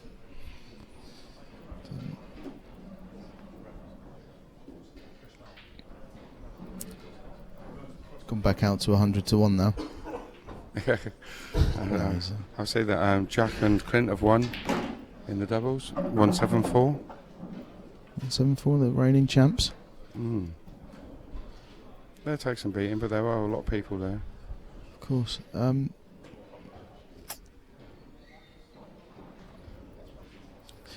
Never seemed to come out easy for you when you're trailing, and that could have come out a little bit nicer. He'd like to either be straighter on the one he's on now, or a bit further up the table after his last shot. But now it's the two reds. There was one red safe. There's now two. It's not going well. When it doesn't go your way, it doesn't seem to go your way. Can he just drop this into the top left-hand corner? Really dead weight to give himself an angle to get into it off the other side? Possibly. I think he's going to have to go middle first, isn't he? Can he get enough top right onto this? I don't think he can he? I'm not sure. Can he play into the middle then, just screw back? Don't think so. Get above it. It's just tough. If he does get into it, he's only going to be flicking it. He's just missed it. He didn't quite have enough angle. He's got another angle. He's got a second go. He's going to be trusting to luck a little bit more. All the eggs in one basket on this shot. Yeah. Thing is, if he did get that, the first red was still going to stay there, probably. I personally, if he loses this frame, he's struggling. Well, yeah. It'd be 4-1 down. The set down. He'd be more than struggling. Do these go anywhere? It doesn't look like they do to me. No. He could wallop these. He could have the ump and wallop these, I think.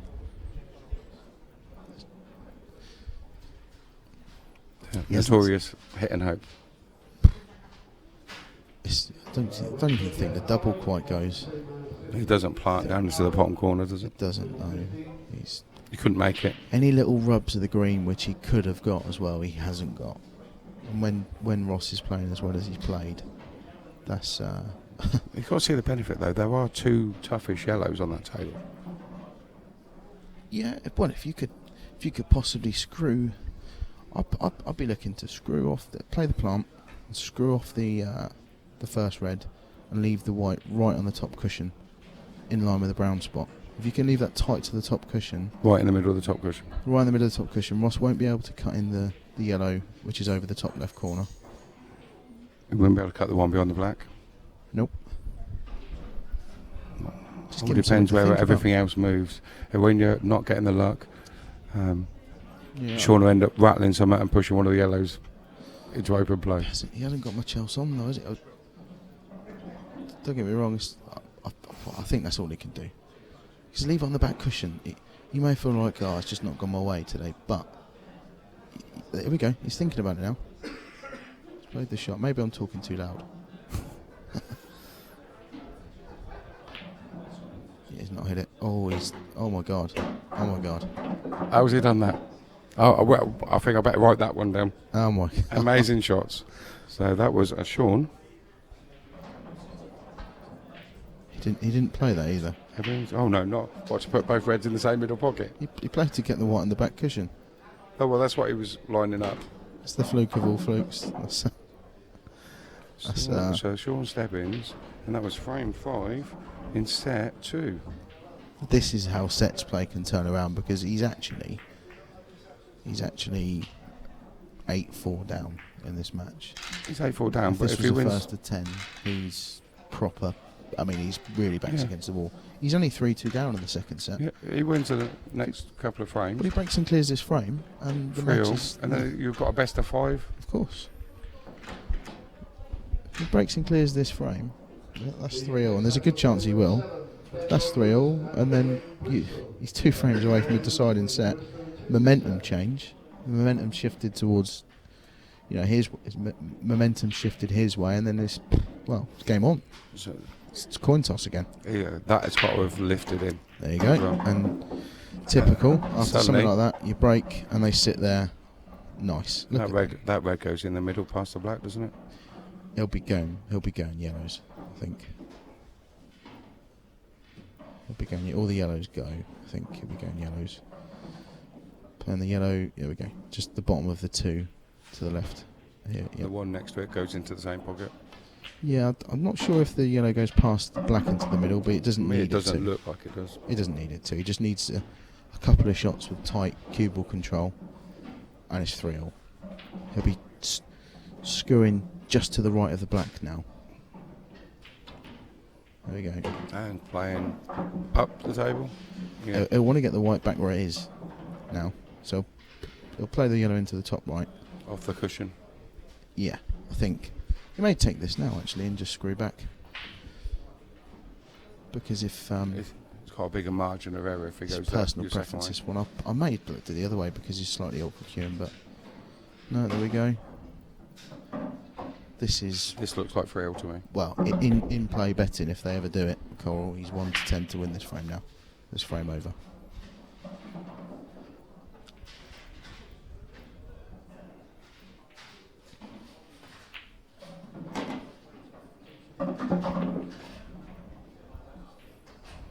One shot has changed his whole outlook on the match, though. Yeah, one shot, yeah. Yeah, well, 3 or 4 minutes ago, he was 3-1 down, and... Near enough out the door. Well, 3-1 down, and from where the balls were, he was almost guaranteed to go 4-1 down. One massive fluke. It's all part of the game, then? All part of the game. I'm sure you've had a fluke or two in your time. Nope. Every shot's played for. Never get lucky ever. And just checking the Coral page again. As it goes 3-0 to Sean. So Ross Fernie stayed at 25s. See if Sean's changed. He was 66s earlier, I believe. Now might be a good time to get a bet on Sean, because if he can get through this, It's he's 100 to 1 he's gone out to. Now could be a great time to get a bet on Sean, because he's so it obviously proves that Coral are watching this live. well, yeah, of course, yeah. They're not, well, I don't think they're going to be, there's money at stake, you know, they're not going to be 100 to 1 for Sean Stebbins. 100 to, he could just about to be this could be the great escape. And look, again, look how they punched over on that left hand side. Yeah, you're 3-1 up, you're cruising, massive fluke. It's had a massive swing on the top. Yeah, you're massive fluke. You're looking like going 4-1, massive fluke 3-2. Your opponent breaking clears 3-all. Then you break. You've been breaking like a god all day. You break and they come out like that. It's typical. So suddenly you're going to be going through your mind whether or not you're destined or not. Yeah, exactly.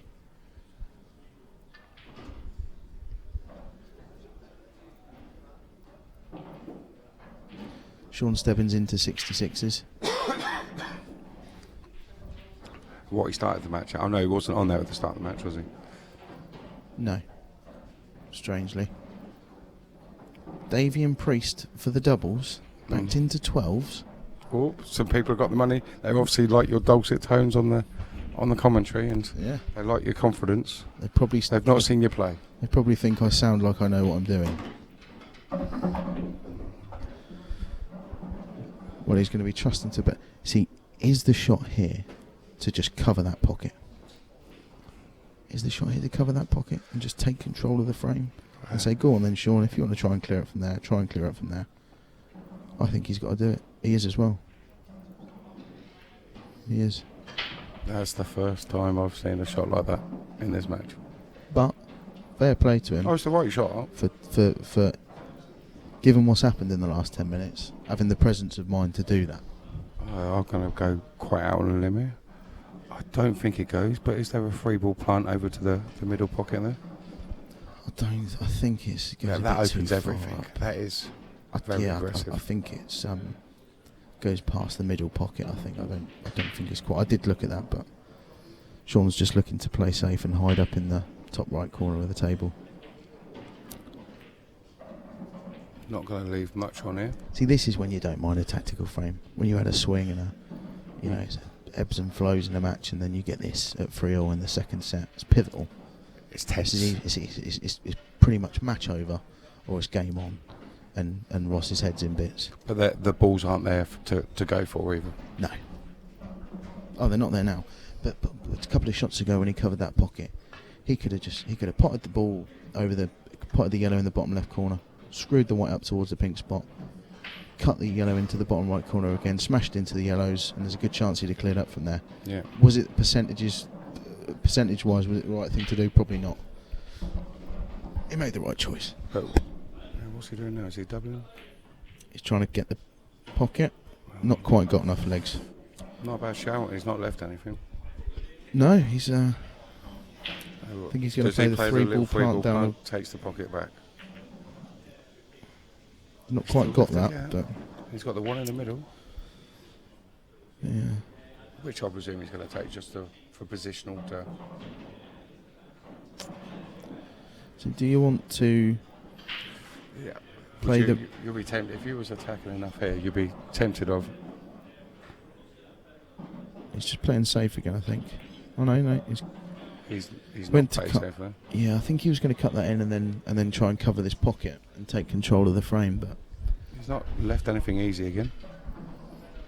No.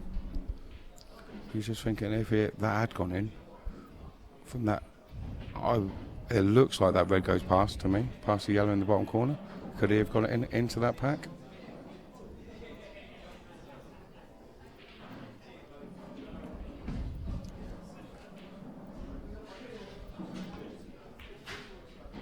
Oh, where's the white ball? Where's the cue ball going? He's had a slice there. Tense frame.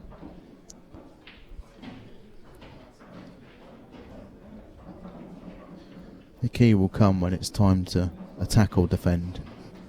And Ross has already made that decision once. It's time to defend. And I think it was the right one. He's snooking him behind his own balls. It's not a bad shot though. It's, as one of our local players, Tony Sullivan, would say, a reducer. Reducer.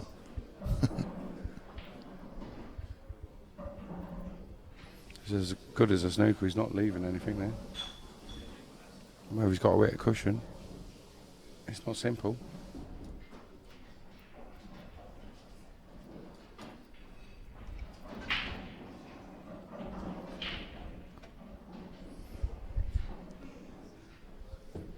There's a bit more play in this frame yet. Be careful of a push shot. That was no push shot. That's a very good shot. Although he's got an obvious angle to smash into the balls now, if he wants to.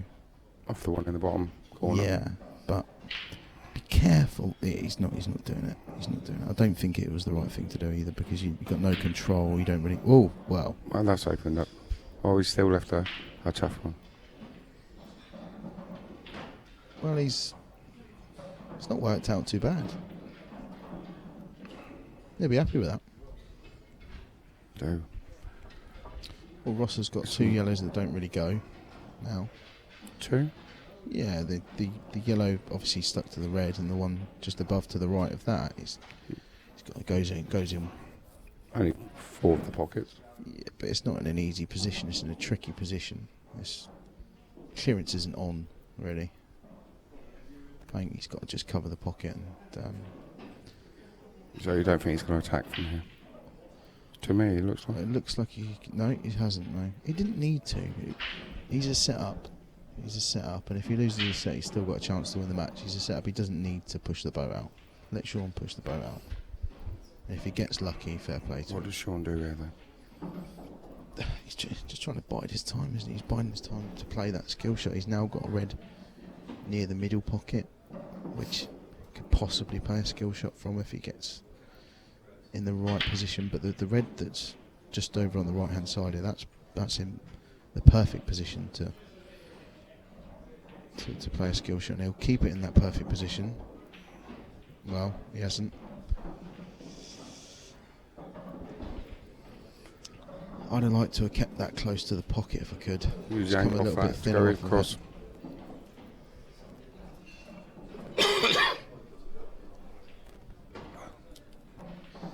I think Ross is going to play yellow onto the red to get the two yellows that we're on about. He can get. Well, he's not playing that shot. I thought he was going to get his bad yellow out. That's close. If that's close. In, I don't think he wanted that in. Or did he? No, I think Can he may he have done, yeah. play this one that's just above He's going the game pink now. spot Yeah. into the pack? He's going game now. He's cutting He's that had into- enough. He's going game now. He's going to trust to a bit of luck here. If he gets the cannon right, it won't be luck. He needs to hit that first red, full ball into the other red. And it pushes it down towards the pocket. Pushes the yellow down to the pocket, and both the reds stay over there. He's hit it too thin, and he's in all sorts of trouble now. He's played the cannon wrong. Again, because I like a double because my position's not great. Does he drop that in the middle? The red that's the yellow's by the side cushion. Well, double into the middle. I've not decided what I'd have done yet. I know Ross is down. He's playing the shot. I don't know what he's.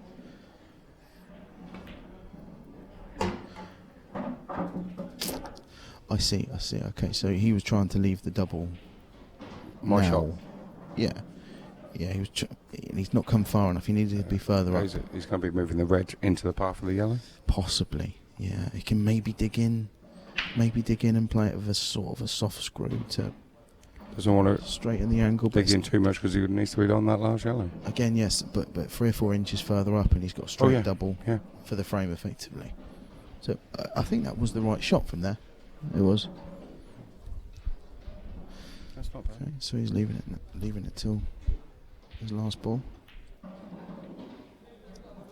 Has he got the legs? Just. He could be doubling this and trying to bring the white back. We can see where he's pointing his cue. Is he going to play it with screw then? Top it through there, wouldn't You'd think he'd top it through. Yeah, because he's hit it harder. Sean is obviously going to have a bit of an attack from here. But he'll go. He should finish these off. But because he's hit that firm though, he's straightened up off the cushion. He didn't. He needed to have a wider angle there if he was to. Sean's got the benefit now of where that yellow's landed. If he does mess up his position at all. Yeah, sort of an insurance policy. I mean, it's not impossible to pot from there, but he's certainly not over the pocket waiting. He'll just screw the ball back, white back a foot, maybe. And I think he may screw up the table now. Take the one closest to the middle pocket. May play to nudge into the red that's closest to there. He hasn't bothered, he doesn't need to. He's got a delicate-ish little shot into the right, to the left middle, but as long as he's on it, it's quite an easy pot.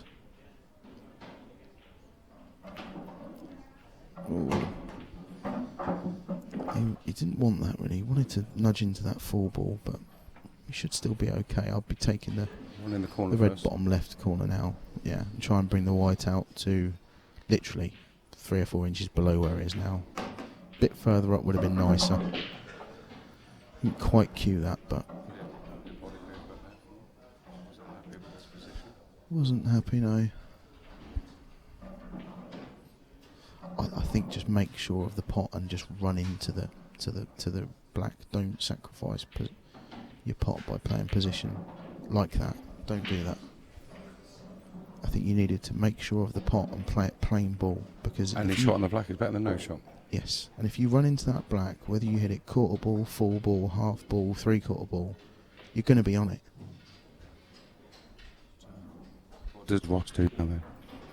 Does he slide up the cushion?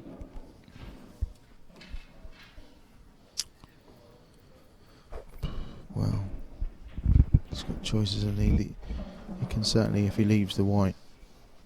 I think if you play the cut and then leave the white across the table, just above the baulk line. Using the black as a... Yeah, play the cut dead weight. Just like that. He's missed it, but he's good. It was a good shot. Sean acknowledging a good shot there. Nice to see. Nice to see, yeah. Nice to see, yeah. Especially when you've been taking a little bit of a hiding and got back into it for a bit of a fluke. But we'd have all taken that fluke at the time. You can't complain. So, does he come off one cushion and try and snooker him back? No, this is massive. This is huge. Try and pot it. This is 4-3 either way. He's not even got away with it. What a huge frame. So this will put Ross on the hill. Yeah, and whose break is it next? It's Sean's break next, isn't it? I think. Yeah, it is Sean's break next.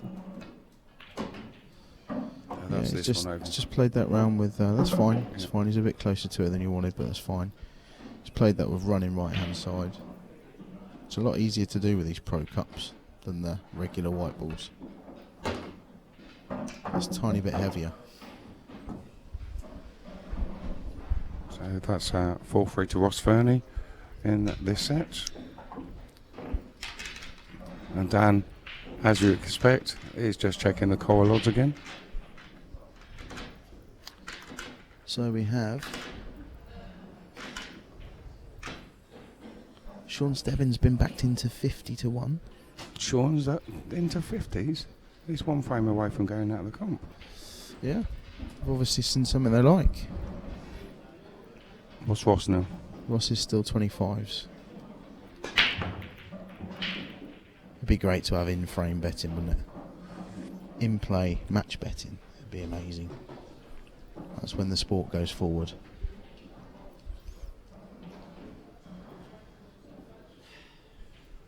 Right, so try break. I think Ross has got to play this red.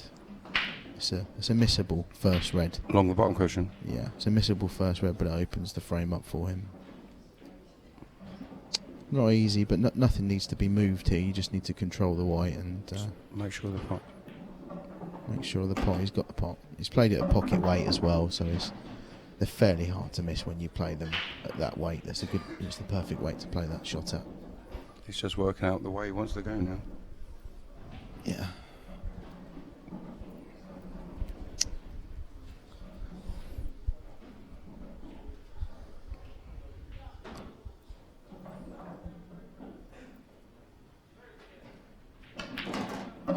Interesting to see some movers this week in the betting market. Andy Lucas has come in from, I think, 40s to 16s, and he hasn't played a match yet.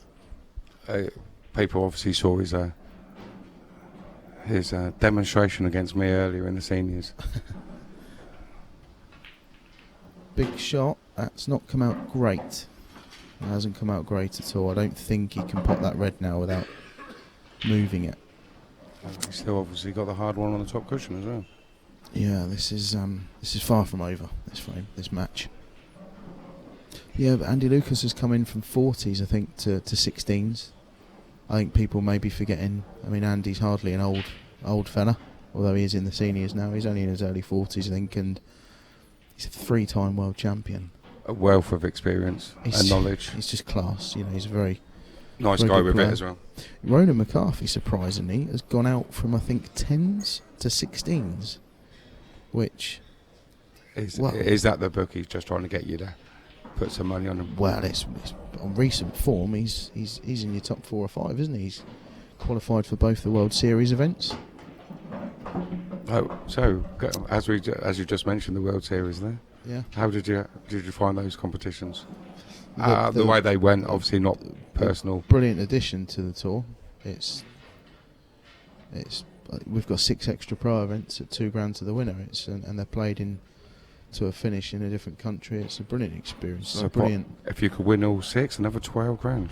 Yeah, well, on top of all your tour events. For me, the IPA tour has now grown to is it's now a no-brainer to turn pro if you get the opportunity. Yeah. It's a no-brainer, and it hasn't always been like that in the past, but it is now.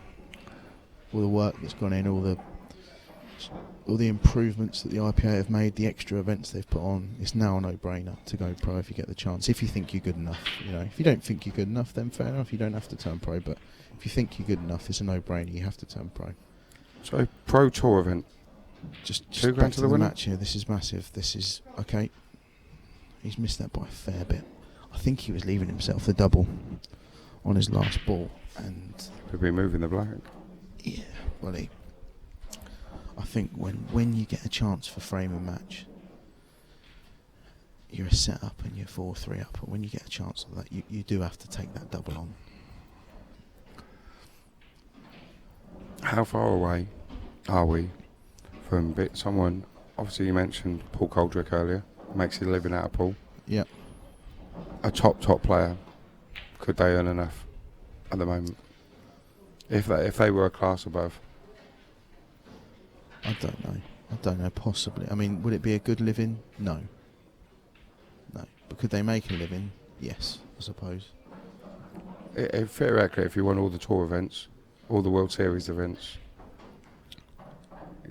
you're talking about, because you get exhibitions, you've got the Open event as well. Won the World Championships as well. It's a good shot, very good shot from Moss. He was so close to hitting the black there, so close to hitting the black, and that would have made Sean big favourite for the frame. But Sean's still got his back against the wall in this frame. He needs to pull something out. He needs to get that white back up towards there's perfect there. Don't pot the yellow. Perfect. But yeah, I mean, got a big target to in it, though. theory, you could win 11 pro events at £2,000. That's 22. Another 5 tour events at £2,000. That's 10. That's 32. World Championships at £6,000. That's 38. But that's never going to happen. No, it's not going to happen ever. So realistically, can you win a quarter of that? I suppose. If you're winning all that, you get a few exhibitions and that, though. Well, yeah. If someone was dominant in our sport, they could win 4 or 5 events. I think Sean sort of played that shot. Can he? Fair to him. Does he play through the middle one of those 3 yellows and snooker him? Really hard to. I think so. It's not a one cushion escape then. I think so. Just needs to make sure the yellow doesn't come back out. Oh, no, We'll go in. That's fine. He can still snooker him from here. You just need to. Ideally, you want to make it a tough snooker. Sean is going to put this one in the yellow in the middle next. Is he? He's going game, yeah. He's going game. He's going to leave himself an angle. Off of well, he's betwixt and between. He's not quite sure. He may play the snooker. I like it. I like going game here. If he doesn't, and Ross gets out, and he'd be kicking himself. If he doesn't, then he plays a snooker, and Ross finishes, or gets lucky. Gets lucky, pots a ball, lands on the other one. I think he's got a chance. He pot this in the. Take the yellow into the right middle, stun the cue ball back a little bit, and then go into the black. He's still not sure. He's still not sure. Understandable. 100 players in this situation, there'd be no more than 40, 60 as to who did what. I'd have played the snooker about 4 minutes ago. I try and play the snooker off the break though. But yeah, back to your question. I think, if someone was dominant and they won 4 of the potential 16 or 17 events we've got, which are all £2,000 plus to the winner. To win 1 in 4 events, I mean, that is dominant. He's 2 shots, he's got his 2 shots, Sean. And he's in. He's in. Sean's massive favourite in this frame. Well, there should be 4 all, and then we've got a Ross Fernie break. Yeah. And he struggled on his last couple of breaks. He broke and cleared 4 in a row, and now he's struggled since. So we'll see how this goes. But yeah, I suppose a player could, in theory, they could pick, especially the world champion. The world champion has got £6,000 for the season. I mean, you've forgotten the doubles and the seniors, depending on how old they are. Well, if you win the World Championships at £6,000, let's say, for example, Farnsworth wins the World Championships at £6,000, you'd expect him to pick up another £6,000 in the remaining 16 events for the season.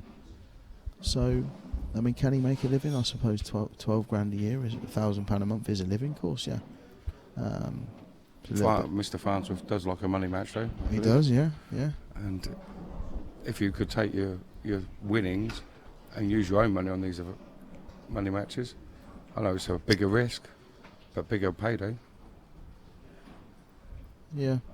Well, it's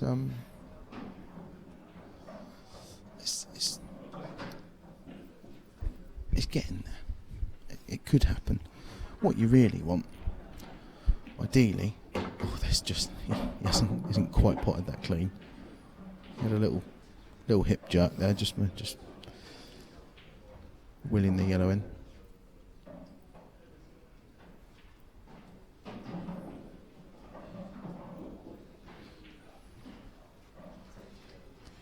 Lots and lots of things going through Sean's head now. Well, he's just, he'd like to be a bit closer to this.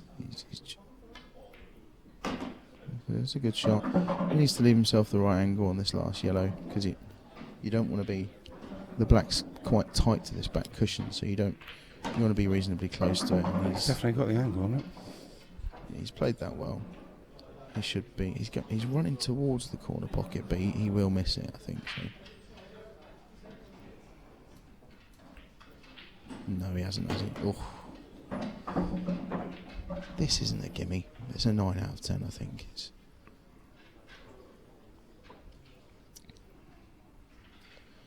Should be 4 apiece. It's there. Right, so lost the break in the final frame decider of the second set. Yeah.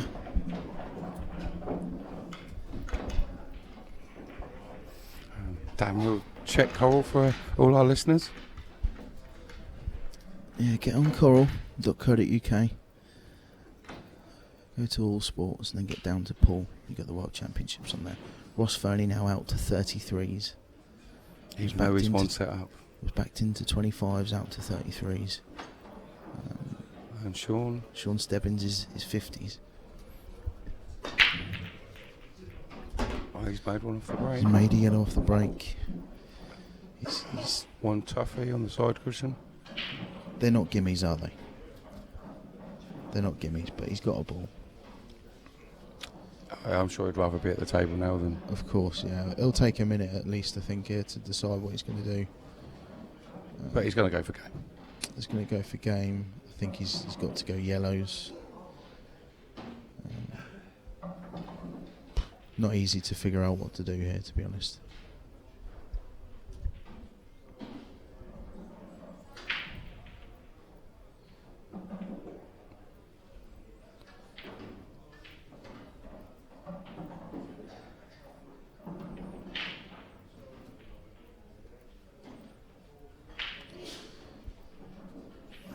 So, if you're going to take yourself out of the equation in the singles, who would be your... Who would you put your money on, Corals?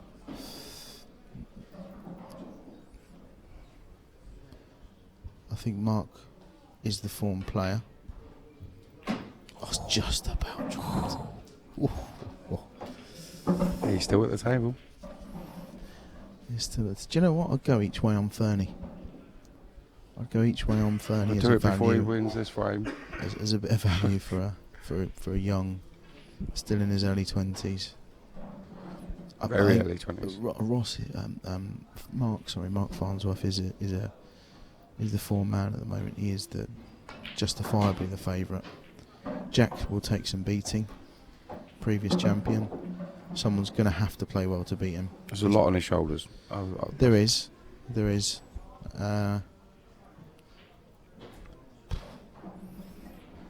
Just looking around the outside of the arena, we've got Craig Marsh now.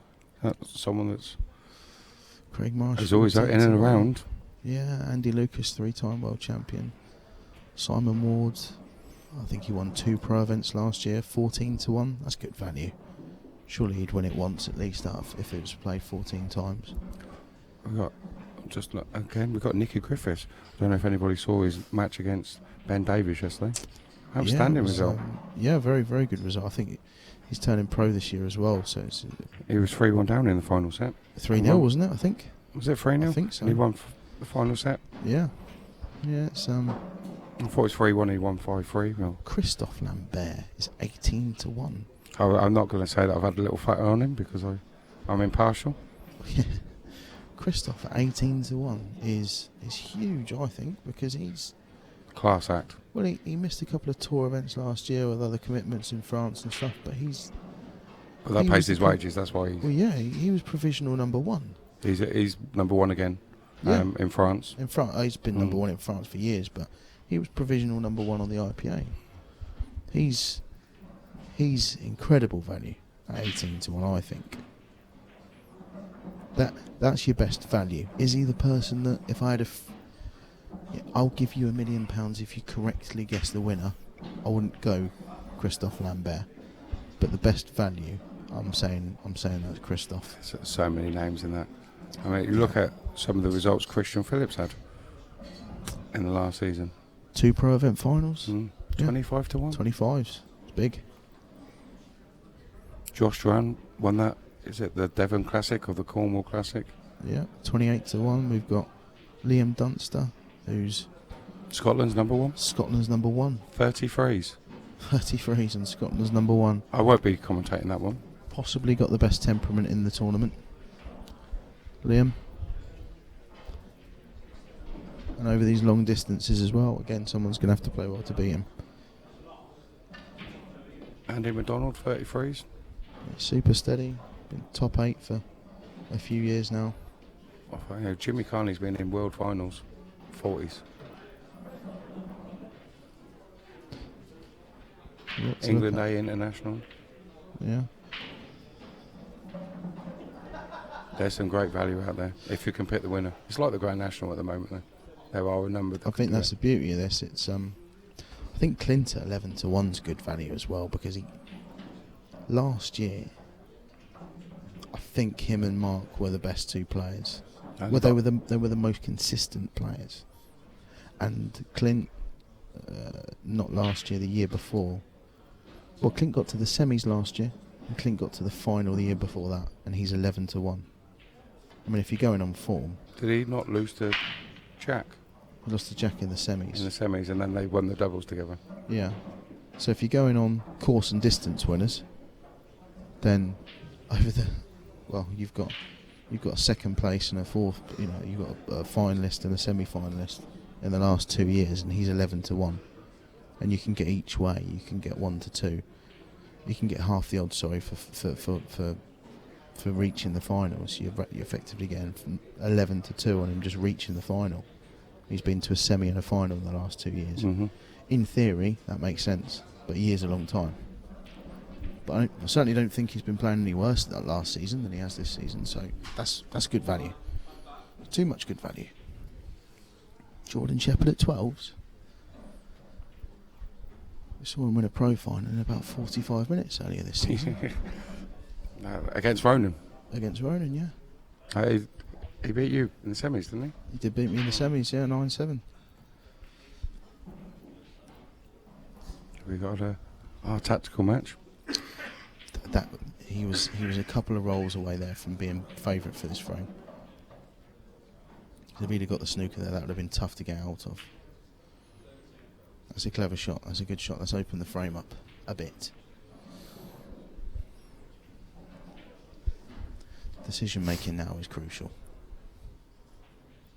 I think he's just trying. He's going to roll a red over those two yellows. Yeah, he's going to roll a red over the two yellows too. He wanted to hit it a bit harder than that. To try and close the door a little bit. I don't think he's... Because has he given Ross a chance to win the frame of match now? I don't necessarily know if it'd be the right thing to do. Yeah, I don't know if it'd be the right thing to do. But he has got a chance to win the frame of match here. Might be worth him rolling the yellow he's closest to in or over the bottom right hand corner. Yeah, it's tough to know what to do here. He's looking at the line he could possibly leave himself and whether that's worth it or not. Again, unless you're right behind it, it's tough to know exactly what the right thing to do is. Is Leroy on that betting yet? He's not. He should be.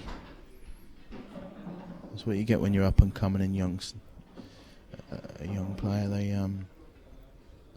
They'll soon be on there when he takes out one of the big names. They'll be straight on there.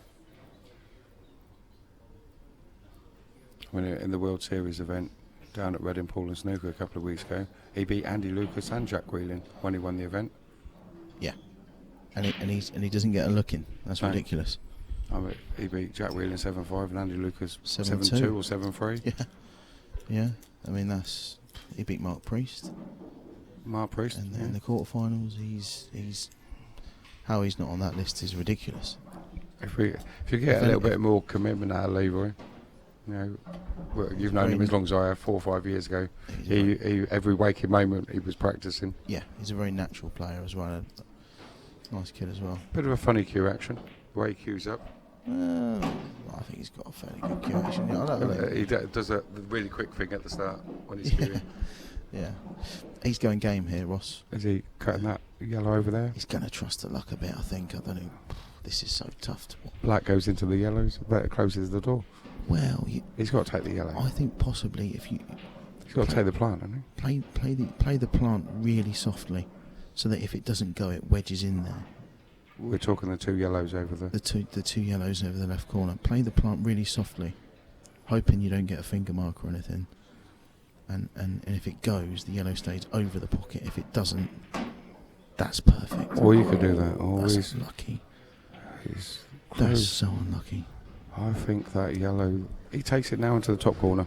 Yeah, but then he's going to snooker himself on the last yellow, isn't he? No, he's going to take it now. Straight into the top corner. Screw it back. This is tough. That's a commentator's eye. I'll be glad this isn't at 4-all in the deciding set. I wish I could play the shots I could see. I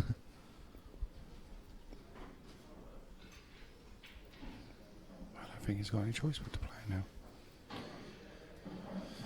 Or do you cut the yellow into the bottom left corner and leave yourself a double on the yellow into the middle?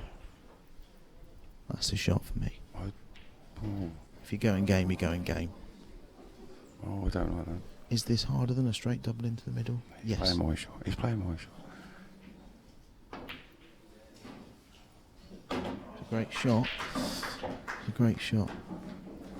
I think he'll just try and bring the white out. Will he play the black into the opposite corner? No, I think he'll try and bring the white out and just leave himself a cut on the black. I think he'll bring the white out to sort of in line with the black at least. Screw back without. He can't just drop it in and leave himself straight into the other corner. Might be Chinese snookered. I think screw it out, dig out. Yeah, see, and then a cut, and that's game set and match. Excellent finish at 4-all. Great finish. He did have the buffer pin once. And Sean will be fuming because he had an easy shot to cover that yellow with the red. Game over. So game over there. So that was very good. 2-0 to Ross Fernie, winning 5-2, 5-4. Cool. Thanks very much for listening. Thanks very much.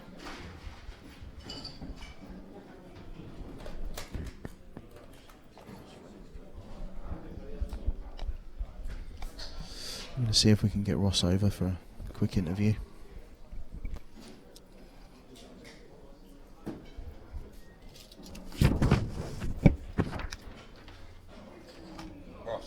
Ross, how were we done? You got Ross joining us in the commentary box. Just have a quick word out, put the headphones on, mate. Ross, well played. Aye, cheers, mate. Bit of sweat on your forehead. Aye, it's a bit sweaty at the end. Like Yeah. How do you feel you played? Played pretty well. Played very well. Yeah, especially at the start and that middle part of the match you played. Did you know you broke and cleared 4 frames in a row? No. From 2-1 up, from 2-1 down in the first set, you finished. You broke and finished all 4 of your breaks, one after the other. You play really well from there, and then the fluke at 3-1. Almost finished you off, didn't it? What happened again? I can't even remember. At 3-1 in the second set. 3-1, you're looking like going 4-1. Oh, and he potted the 2 of them. He potted the 2 of them, and he was just trying to leave the white on the back cushion to leave you no shot. It was guaranteed. Yeah. Shot. And then he breaks and finishes next frame. Then that's 3-all. You break. They come out horrible. You must. What was going through your mind then? I just sort of stuck in like Kev, and he was coming back, and then 4 each. Just, don't know. You've been practicing much for this? You put the hours in? Aye, I've been playing quite a lot, like just good few hours a day. So. What have you been? How many hours a week would you say in the last couple of weeks you've been playing towards this tournament? A week, probably 14, 15. 14, 15 hours a week? 16 hours a week. So On your own or with practice partners? Mostly I'm on. On your own? Yeah. What sort of stuff do you do? Just pretty much just play frames. Like I play a bit of snooker in that as well. So just for your cue action? Pretty much, just lineups and things like that. Highest break? So, 137. Is it? Yeah. How many centuries? 50. 50? 60. Yeah. Do you use the same cue as for Paul? Yeah. You do. What's your cue? What have you got? Robert Osborne. Tip size? 9mm. 9mm tip, so you can sort of use it for both then? Yeah. Awesome. Do you use the same cue for breaking with? Yeah. Yeah, I was thinking about getting a break here actually, but I don't know, it seems to be working alright now. Well, you so broke one enough in the certainly in the middle part of the frame when you middle part of the match where you've done 4 in a row off the break. So I don't think you need to change that really. Yeah, I wasn't really hitting them that hard. I was just I noticed hitting that. them for the side and just getting right through the white. So Did you plan to cut break? Do you always cut break, or do you wait until you see what the table's playing? I've just been practicing that, like coming up to this, so just sort of been sticking with it, and it's been working out so far. It definitely worked today. Yep. Cool. Cheers for the time, for your time, Cheers, and Dan. good luck rest of the tournament. Cheers, mate. Just one question from Kev. When you were playing, did you feel any different pressure now that you're a professional than, say, this time last year? I don't know if you've been asked that question before. Does it feel any different, or is it maybe too early to tell? I don't know. I've sort of just didn't really try and think about it, like just sort of concentrate on my game, really. You're looking forward to being in the pro events this year? I can't wait, like, to be in the mix. Yeah, bash, pretty much. Yeah, well, great addition in my opinion to the pro ranks. Don't know about you, Dan. What do you think? Yeah, definitely, mate. There's evidence there. Just watch that match back, and it's clear that he belongs in the pro ranks. So, yeah, be good to have him on board next year. No good for the likes of me then. I can see my ranking crumbling this year. Yeah. Cheers, Ross. Right, good luck for the rest of the tournament. Cheers, mate. Cheers, mate. Bye. Next match is Chris Bowler, Ben Rowlands.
Is Christopher Roman the pitch, Christopher Roman?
Okay, on the streaming table, table 1, can we get Chris Bullock and Ben Rowland? Chris Bullock, Ben Rowland on table 1.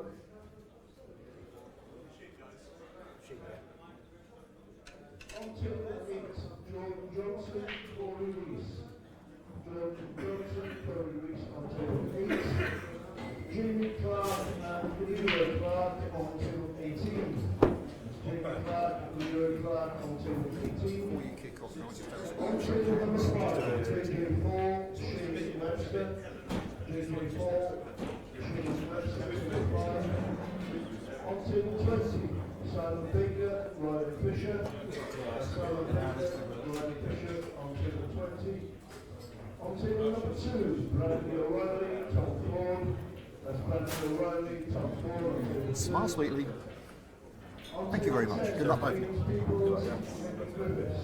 That's James Peoples, Lincoln Griffiths on table 10. And on table 14, Andrew Burton, Craig Lincoln. Sandy Burton, Craig Lincoln on table 14. Good luck, mate.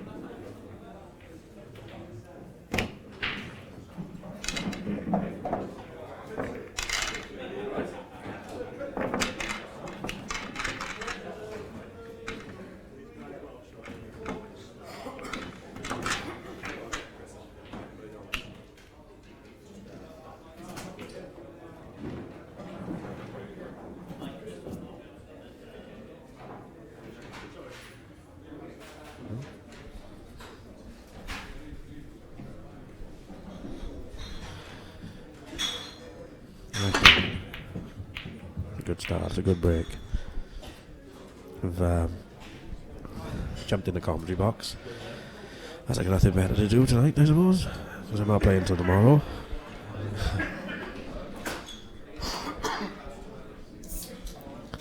Interesting game, this one. You'd think Ben was sort of a better player, but you know about goal, Chris.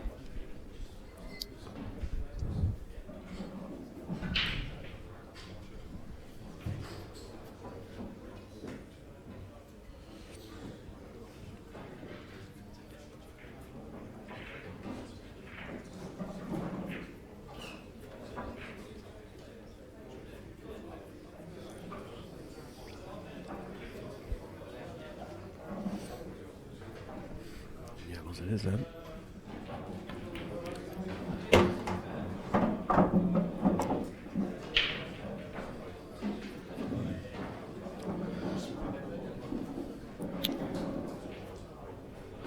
Sat doing on my own at the moment. There's Dan Davies chatting away.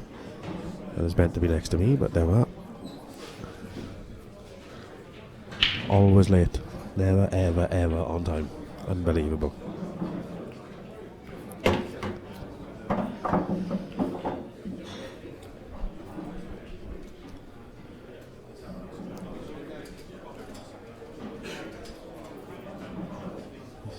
Trouble, yeah. You can click the one in the middle of two along on the bottom. I'm not sure whether the one in the middle of the table, but the black and two reds go in the middle. If it does, then you've probably got half a chance here. Oh, Dan's decided to turn up, look. Fantastic.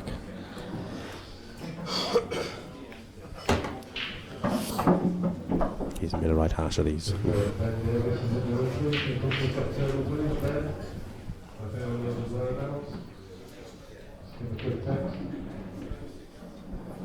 Right, I'm here.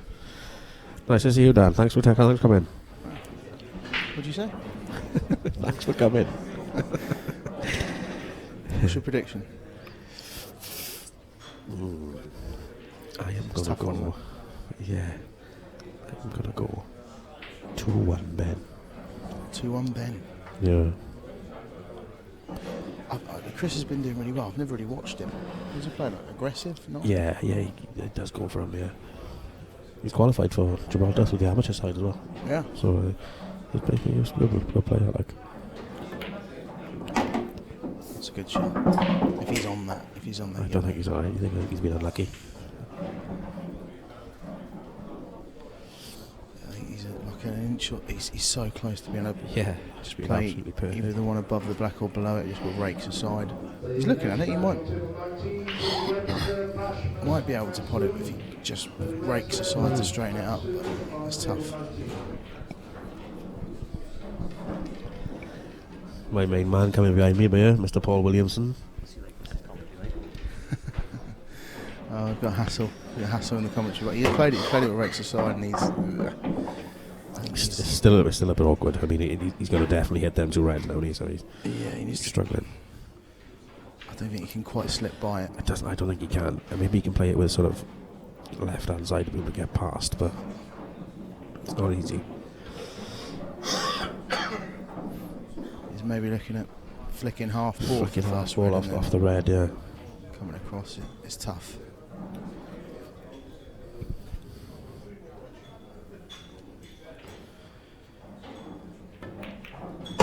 Unlucky. That was always going to be the case, wasn't it? Yeah, it was. It was always going to be tough from where he was. Wasn't much he He could needed do. to hit it softer than that, didn't he? And to Softer play or it with harder? play it with more side and play it softer, so that he actually glanced the red rather than hit it for half ball. Cued it funny, didn't he? Had his hand. Yeah, he looked hand on the table. Just yeah. it was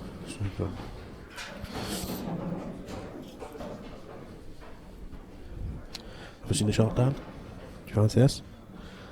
Off the back rail. Stun it into the red, in the corner down here. I'm having it. Half ball into the red. And I reckon it goes in the corner down here. If he hits it hard, so he stuns it off the red. Well, he's looking at something. Yeah, I think that's exactly what he's looking at. You read different books to me.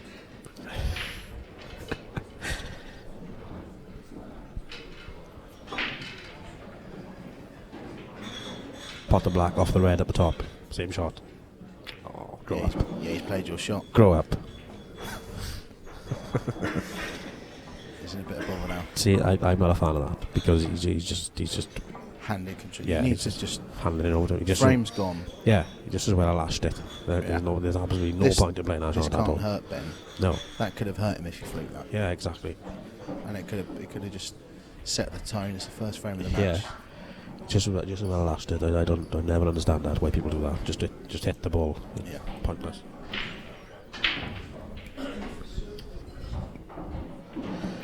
But each to their own, I suppose. So even if he pots this in there, he's looking at coming two cushions and potting Cushions, in the middle. potting in the he'll be middle, snooking yeah. again. He's not going to get him more or less. You do well to get on that black. Quite often when you whack them as well, you have a hit and hope. You can put one of their red safe. You can. That's the main part of it, isn't it? Yeah. You're hoping.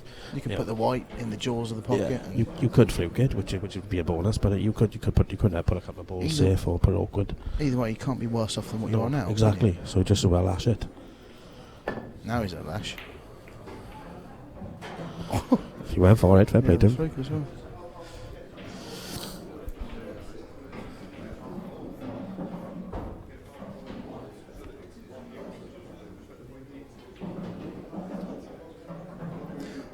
I don't think the first red goes, does it? Unless he's right behind it. That's why he's playing the snooker now.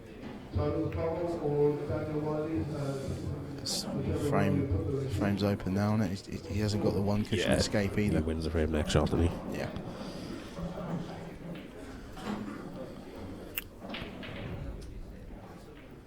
This is tough for me. I think I'm not sure if he can. From on the screen, I can't see if he can actually come across and miss the red way past. I think he can, but I'm not 100%. It's tight. There's a chance if he does get it, the white's going to run in behind the red up there as Yeah, well.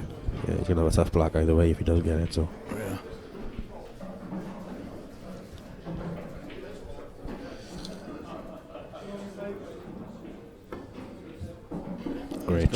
Great shot, and you've called it, Dan.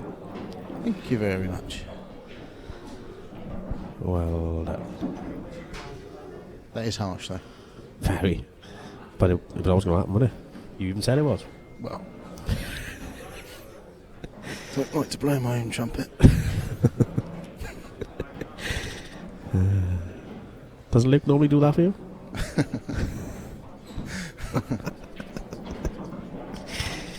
Was he this week? Because it's a thought now. He's working. Was he? Couldn't get it off? Nope. Ouch. Bet he wasn't impressed with that, was he?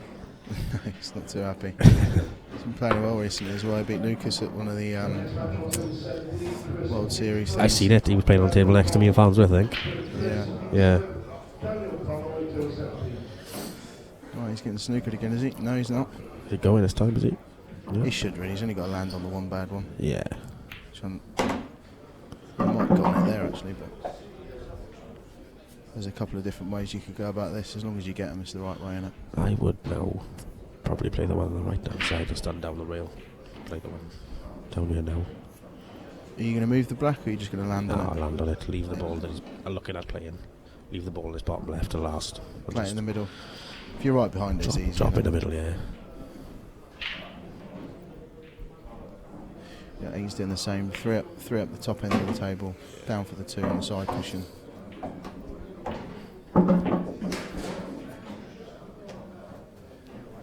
You don't want to be going up and down all the time. That's the main thing with pool.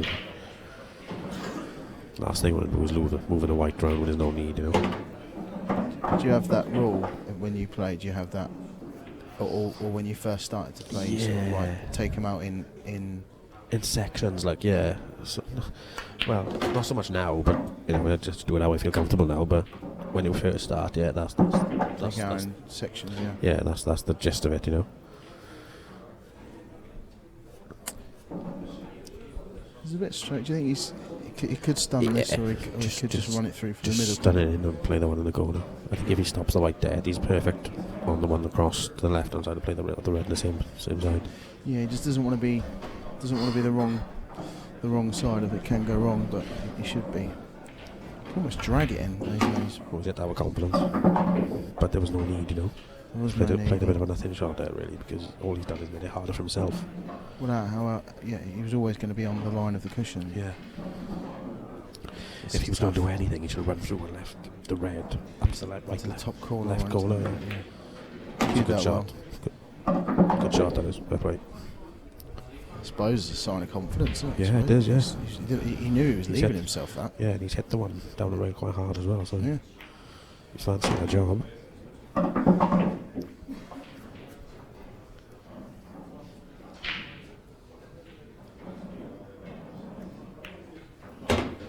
Well, now. What is it?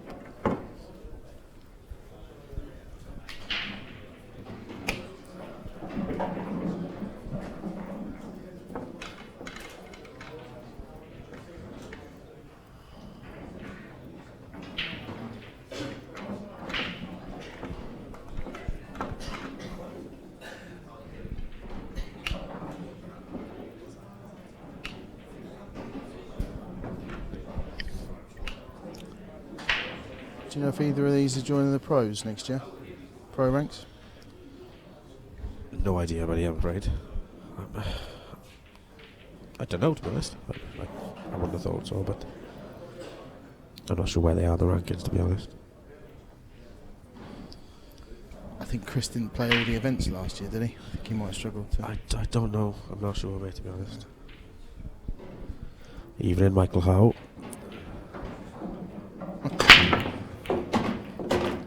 Wallop them. Bit harsh as well, but being stiff to the white there.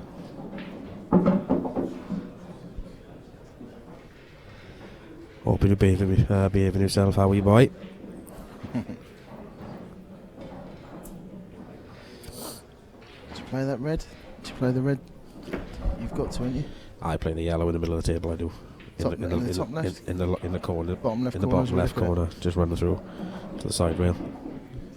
It's one shot for the frame, I suppose. The reds are tough. Even if you get that first one in the middle, it's still not easy. So I mean, yeah, I'd rather go all out and just go for the yellow in the middle of the table if you're parting with the frame. I think you're right. Yeah. So it's not exactly a gimme on the red anyway. Queuing on the cushion. No, exactly. The red, in fact, in my opinion, the yellow in the middle of the table is easier. So it looks like we're going reds.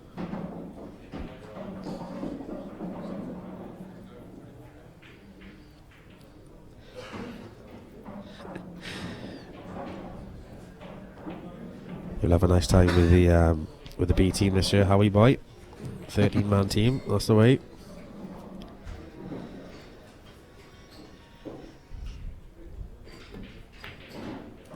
He's played the safety.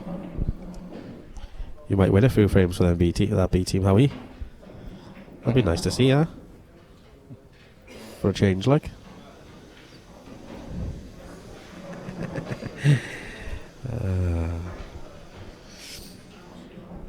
He's left a big pocket here.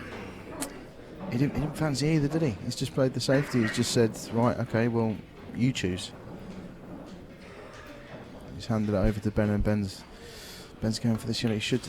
He's a bit too thin. He's He's really just bad. brush past the red, but He's really bad. so the plan's worked. He's thrown the gauntlet down to Ben. He said, "Come on, Ben, you go. You choose." Yeah, you go. And now Chris is in.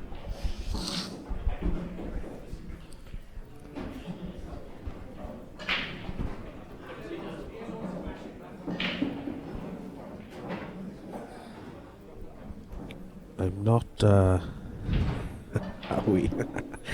I'm not actually sure what date we fly out to Gibraltar, mate. But I come back from China on the 21st, I think, and we fly out literally a few days, either 2 or 3 days later. I'm not sure the exact date, but it's not far after that. It's Friday to the Sunday, isn't it? I guess. Is it? I think so. Yeah. So whatever date the 21st is that I come back, it'll be the Friday after that. And I'm not sure how much it is, how it's paid for, so I'm not sure. Well. It's a bad miss, that is. He's started a bit edgy. Yeah, he has, yeah.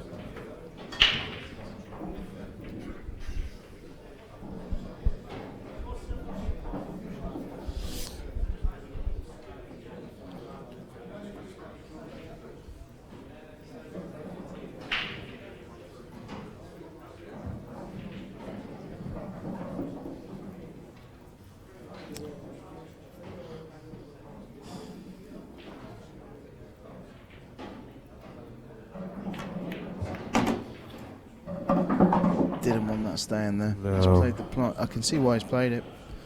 I don't think he had an awful lot of choice, but How are you? More than welcome to pop along, son. I can try and find out some prices whenever for you. I will do my best. I'll let you know. By the way, Adam Blake, I absolutely hate you. You're lucky I can't swear on this stream after the message I just had of you on Facebook.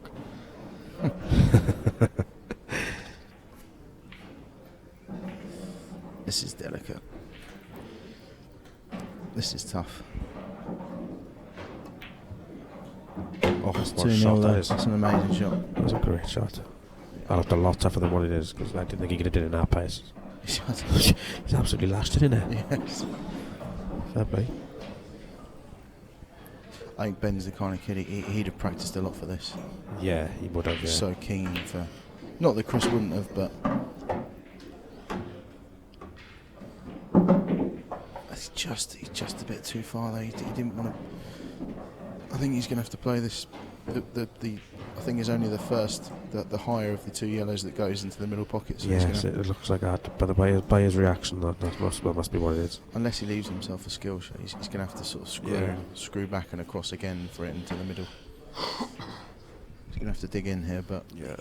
I think if you get right behind it, it's a really easy skill shot. So it's choices. Oh, stuck into that. Done well there. That's very good. It's deceiving on the screen, seeing it. It didn't look like he could play that shot, did it? No. It looked like he had to come off the side rail and stand back across for it in the corner, not the middle. So another good, another decent finish.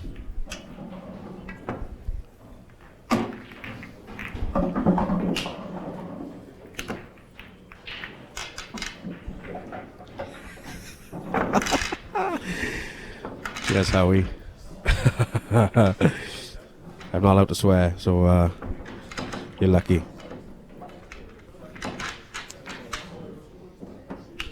If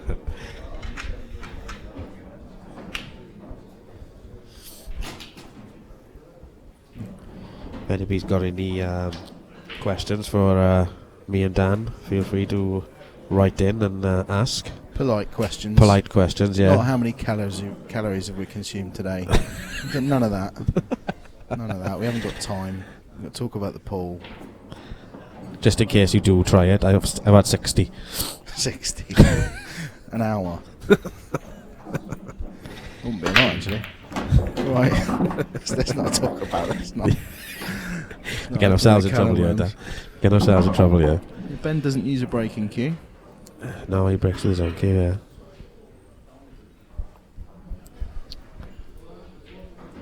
He's made a good shot. It's quite short with him as well, the queue he's got. I mean, I had a look at it last night. It's very short. It's not the longest of queues, yeah.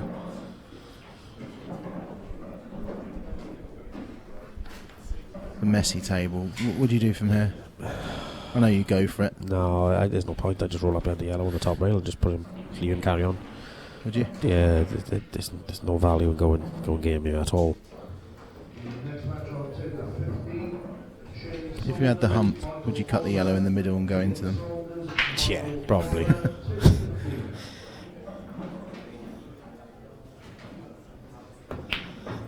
Oh wow. Let's chuck one in there. Yeah, I think you're right, there's no need, especially when you're tuning up. Strange question, Howie, but okay. If you was a fruit, Dan, Yep. What fruit would you be? I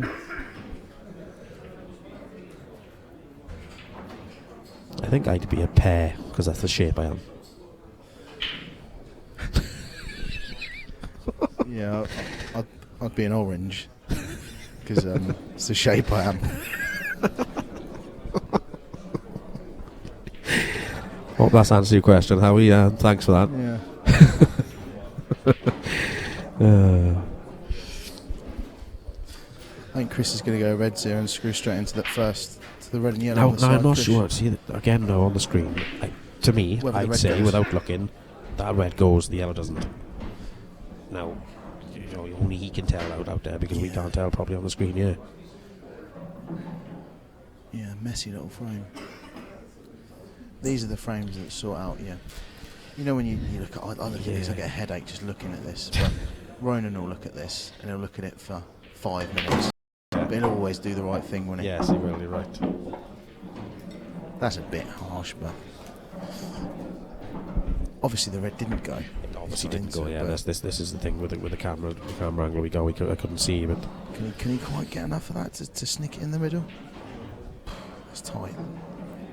The white's going all over the place if he does. I'm not actually sure what else he could do, to be honest with it. There's not a lot else he can do. He's got to play something.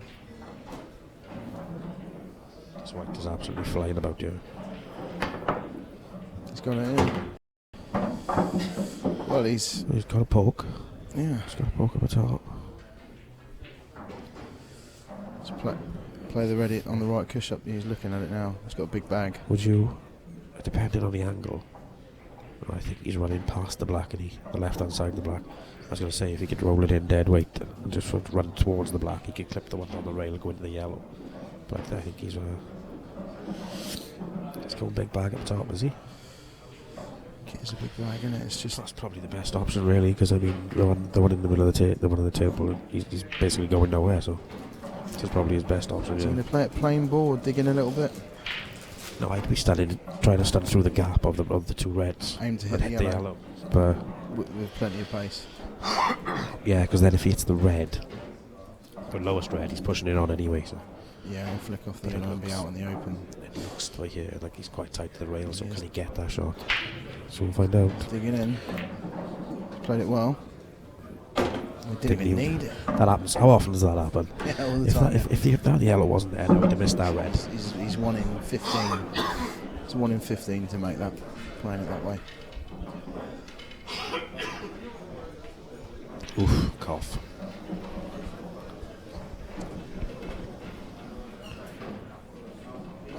Don't know if we know how Jack's getting on over in the. He was 1 set all with Kev Seaman, and I seen him win the first frame, I think. So what table's he on? Because we've got the live score in here. How many tables have we got? 20. 20. Yeah. He will be on then.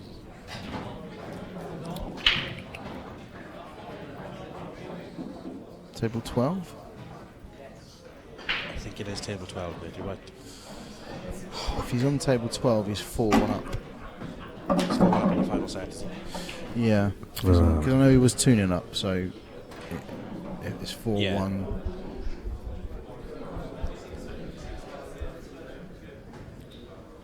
It's the only table that's one set all, so it must be that. Another result, Mark Priest, safely through.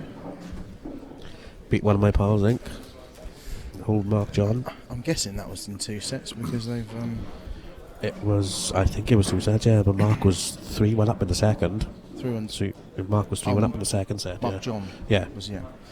He must have lost it 5-3 or 5-4 or something then. Yeah, I guess so. It's my doubles partner. I was playing with Mark Priest too. Yep. Who's your doubles partner? Better than Luke Johnson, I suppose. In every way. Nicer person, smells better, talks less rubbish, better jokes. Who are you with in the doubles? Corey Reese. Oh, Corey, yeah.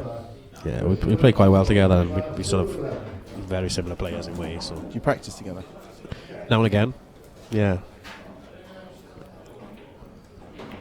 Any doubles tournament, we always play together. So Simon always plays with Johnny Bush as well, doesn't he? No. To be honest, you don't see Simon in many doubles tournaments. No, it's very rare. No, he doesn't play. I'm sure many, I've seen him playing with him in something before, though. Oh, you probably have, yeah, but he doesn't play in many. Yeah. Like the doubles in Treco or whatever he plays in, but I think Ben's going to drop this in the middle now and just leave the angle. Yeah, it's a dodgy start from Chris, isn't it? He's much really better than ropey. this. Yeah, he looks really ropey, to be fair. He missed that cut into the corner by quite a bit as well. He hasn't settled down yet. No, he hasn't. He's much better than this.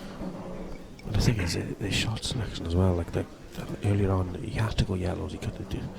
I mean, when he's playing right, he's playing a safety shot, and yeah, right, he can go away with it. But the shot is for me is stamp authority on a match and sort of knock the yellow in the corner. I know. Yeah. He can play on this in the middle, can he? Yeah, it looks like he can. If not, he can play it in the corner anyway, can't he? Couldn't have played the cannon any better. He had it pretty much full ball. Yeah. He almost played it too wide, it too thick. Needs to get out. It's perfect. It's perfect. Good shot.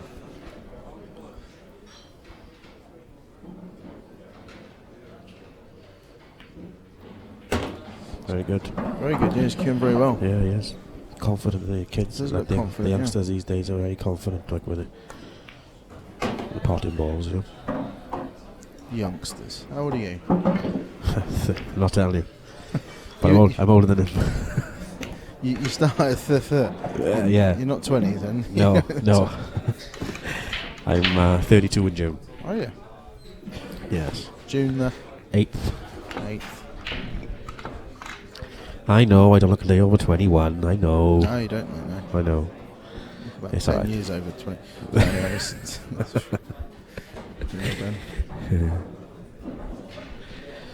It's my boyish good looks it is.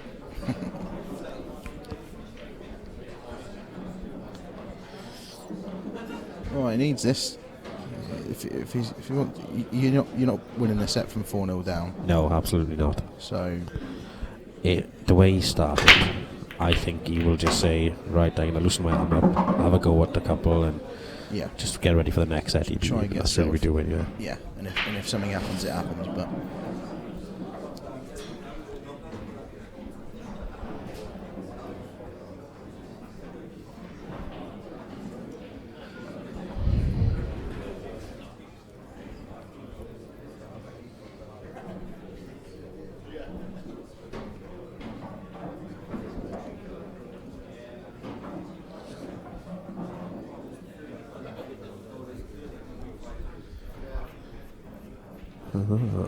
what do we do here? I wouldn't be taking this one first. I believe this for a big bag for this one on the left hand side to cushion.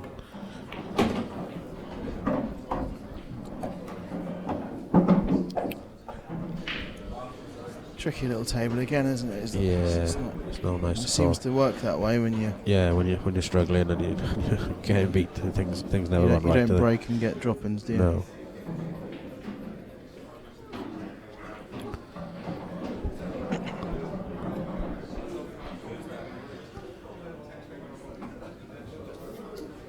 Michael Howe, there's every chance you were watching the darts in the house, I'm sure. What was the score with Peter Wright and Michael Smith, please? Can you text it to me? Thank you very much. It was 7-2 to Peter Wright. Was it? Excellent, that's the first one in. I was on over 6.5 180s. Oh, was you? Yeah. How many was there? 7. Oh, was there? Spoiling gift. Obviously, I did that through Coral. Obviously. Yeah. Wouldn't use anybody else. Wouldn't use anybody else. So, right.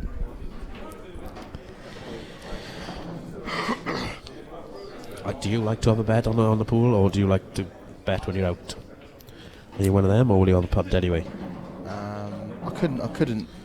It's just defeatist, isn't it? I don't care how good value someone is. I just can't bring myself to have a bet on it if I'm still in the tournament. So once I'm out, possibly. Yeah.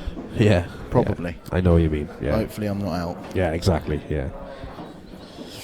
Yeah, you bet have a little punt there for interest when you. There's no point betting on yourself either, because you no. paid 100 quid to enter. Yeah, exactly. 6 grand to the winner. You're getting 60 to 1. Yeah, exactly. Yeah. You're getting 20 to 1 if you reach the final. You don't need to. There's no value. No, there's not. You're right.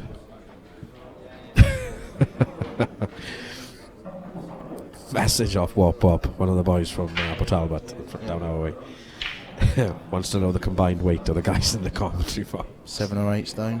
Yeah, easily. Easily. I'd say about 10, to be honest. Yeah. There we are, Wop. There's your answer. Stop lying. We're probably 10 each, aren't we? You speak for yourself, Dan. He's got a bit unlucky there. He did go into the. Yeah, he just needed a bit more a decent pace. shot. Actually, he just needed a little bit further on. Yeah, he's struggling up there. He's struggling. He's put the black. But he's got control now. He has got control. Ben's going to have to force it if he's. Yeah. I think he's going to go straight into this yellow though. He'll go straight into this now. Yeah, he has to move it. He needs to get a bit of control back. Yeah. I'm more for knocking the yellow out and then jamming him in behind the 2 yellows down here. Yeah, I suppose. Yeah.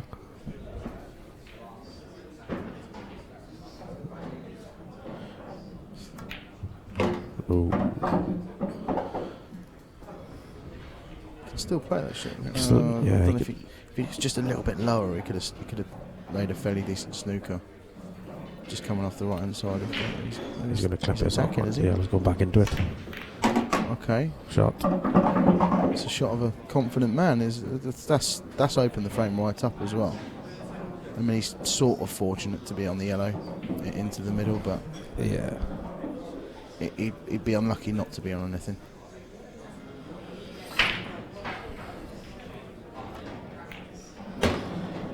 Dan, Steenie's asking. Oh no. She hasn't got a nice word to say. Yes, she's all right. She just said she just only hopes that you're not feeling the pressure because she put 2 quid on you to win the tournament. See, she is nice. There's nothing wrong with her. She is, yeah. No, she is nice. She's lovely. She's not nasty or offensive in any way. She said, "Don't worry, I've put 2 quid on you, and I'll buy you a KFC if you win." Exactly what she said. I've got the message. Sort of, see, brilliant. There's a compliment in one Perfect. hand and a mug off in the other. That doesn't sound like Steenie at all. No. This is nice to see you watching, Steen. It's been a while, my love. Been a while? Well, since I've seen her. All right. Behave yourself now, Dan. He's wiped his feet. He's supposed to have an angle as well. It's a good shot, that. This is some finish. He trusted a bit to has he got out? From his facial expression, yeah, he's out there. Yeah, he's all right. Very composed, isn't he? He is, yeah. Very good. Very good, that. Fair play, young man. He's played very well. Yes, very good. And it's going to be a big uphill task for Chris now because he still hasn't settled. And yeah, his arms are out. His body language is a bit. He look. How'd you put it? Marshy like. There's a bit of a marsh going on. How can you stay so calm when you're playing? I don't get it, see. Uh-huh. How can you stay so calm when you're playing? Me? Yeah, your temperament's If I brilliant. got angry every time I played a bad shot, I'd just be... I'd be You'd have gone through about 15 kills. I'd be an angry person, yeah. Yeah, you can't. That's fair enough. Fair enough. You got to try to be, otherwise you... It works the opposite for me, see. If I try to sit there and not do anything about it, yeah, then it just gets worse. And my head gets worse. So if I just blow up and just get it out, I'm alright then and carry on playing. Yeah, I know. Once it's all out in the open, I'm alright then. But if I left it at that, then there's no way. Yeah, I sort of think I sort of used to get the ump a little bit when I was younger. Well, I didn't really, but I find I just sort of quicken up and speed up, and then I lose all composure. I know what you mean, yeah. And then Ben used to be like that. Ben used to play a lot like that. I've seen him quicken up. Yeah, I've seen him really quicken up before.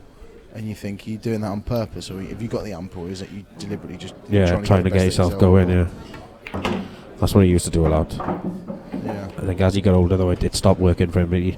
Like when we were younger, he used to do it a lot, and he sort of frightened you a bit, you know, because he'd run 2, 3, 4 frames off, in the blink of an eye, and then all of a sudden he's back in the match where he shouldn't be. Yeah. But I think as he's got older, it doesn't work as much for him now. Yeah. And it's the running part, I think, as well.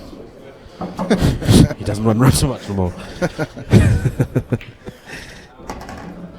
Well, Ben has... it was a little tricky. He did the right thing again. He went into his bad ball early. He went into his bad ball straight away. And this is 5-0 now. The first set's gone. He's played as well as anybody's played so far on this stream. Yeah, he has, yeah. He's looked really good, to be fair. Really good, yeah. Message off my old pal, Craig Waddingham. How's it going, Craig? Nice to talk to you, my friend. I play tomorrow, buddy. Nab's 9 in the morning. The seeds go on at last 64.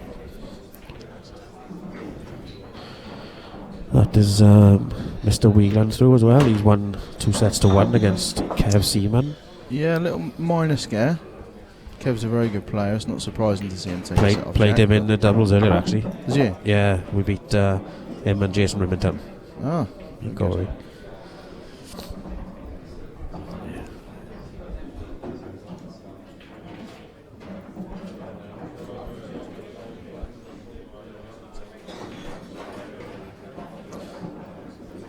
So while the pool's finished, we've got the darts update. It's 5-3 to James Wade.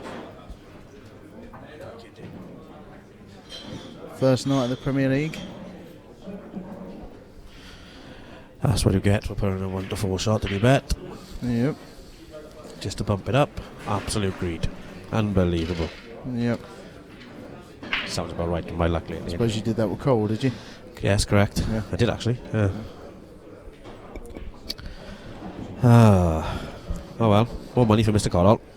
There we are.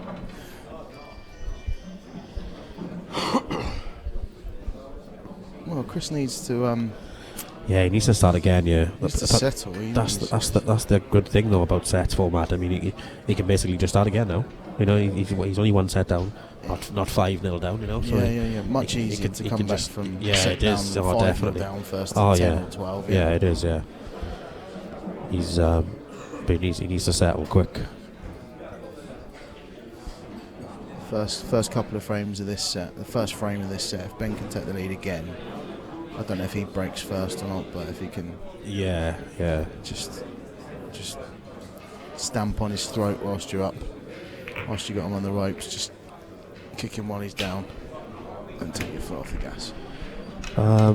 No, I haven't had a bet on Coral yet with on the pool, Greg.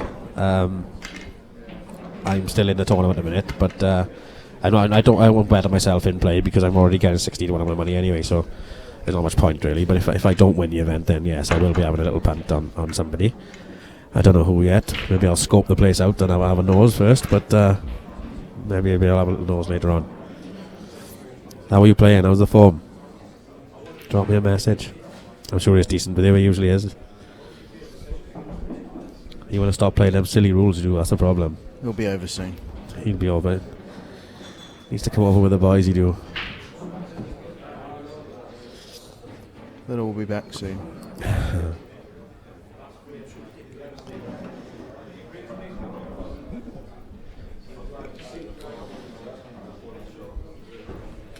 What do you think of the World Series?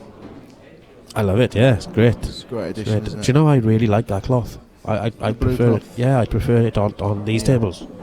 Yeah. Because it's slightly napped. It's not like sort of 9-ball cloth. Yeah. Because it's slightly napped. It plays lovely, and every table played exactly the same that weekend. The first weekend. Yeah, you're there right. was no difference. One wasn't slower than the other. One wasn't more slippery than the other one. Yeah. So every table was exactly the same. That has to be the cloth.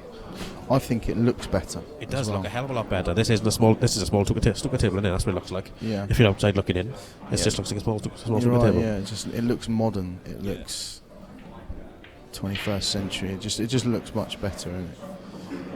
Yeah, you're definitely right. I much prefer the blue cloth. I can and see Simone has the done a good job with that stuff as well. That cloth, a really good job. Simone's the official sponsor of the World Series, and without them it wouldn't happen because they've put a lot of money into this. And I mean, we're playing for £2,000 the winner of tournaments where there's, I mean, in terms of entry fees, literally half that money going into the pot. You know, we're playing for double the money that's actually come in from entry fees, and you're getting that's without taking into consideration the all expenses paid for the semis onwards. It's great value. It's now. I was saying to I can't remember if I was saying it to earlier, but I think Andy Lucas and he was considering doing the pro thing again, but he can't make 3 of the events. But he was saying as well, it's now a no-brainer. It never used to be, unfortunately. But now, if you're good enough, or you think you're good enough, and you get the chance to, it's a no-brainer to turn pro. Oh, absolutely, yeah. Whereas this is the thing with Jack now. He's screwed himself for no reason really, just to try and win the doubles. Yeah. Yeah, I don't get that. Yeah, it's crazy. He could have, even if he wins the doubles here now, $2,500, he could have made that already with the events with the events that he's missed. It's not 2.5. Oh yeah, because it's $12.50. He could have made that already. And well, I've made that already. Yeah.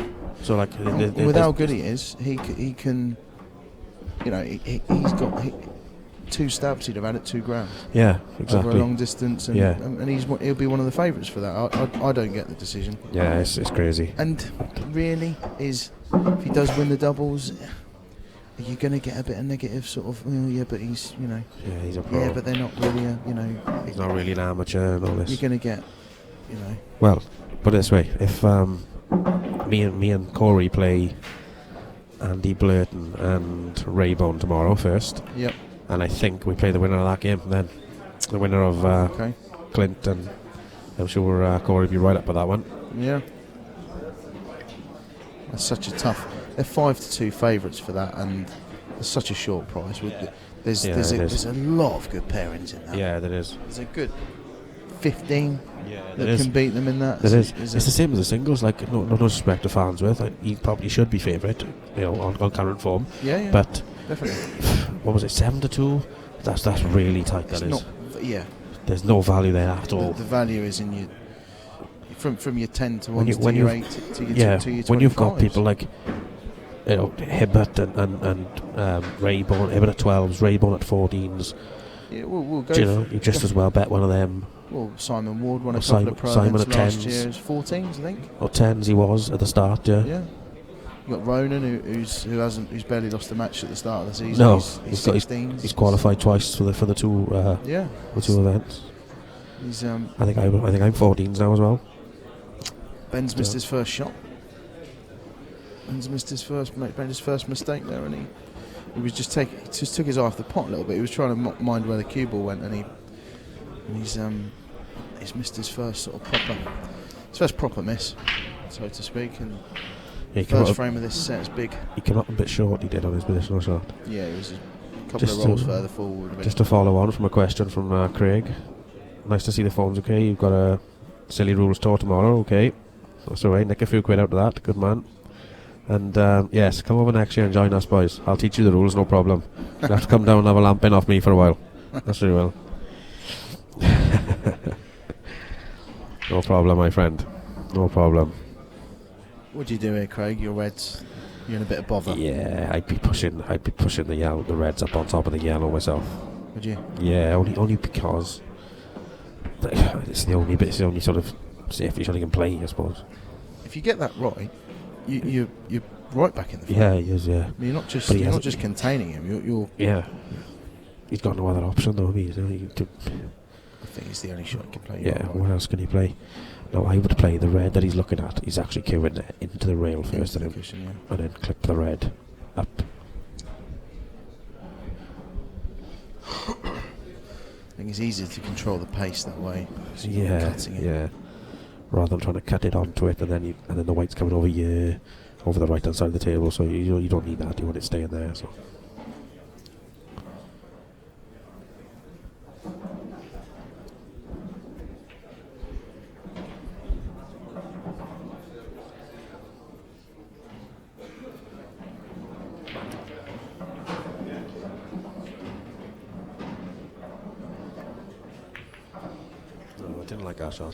Didn't like our shot at all.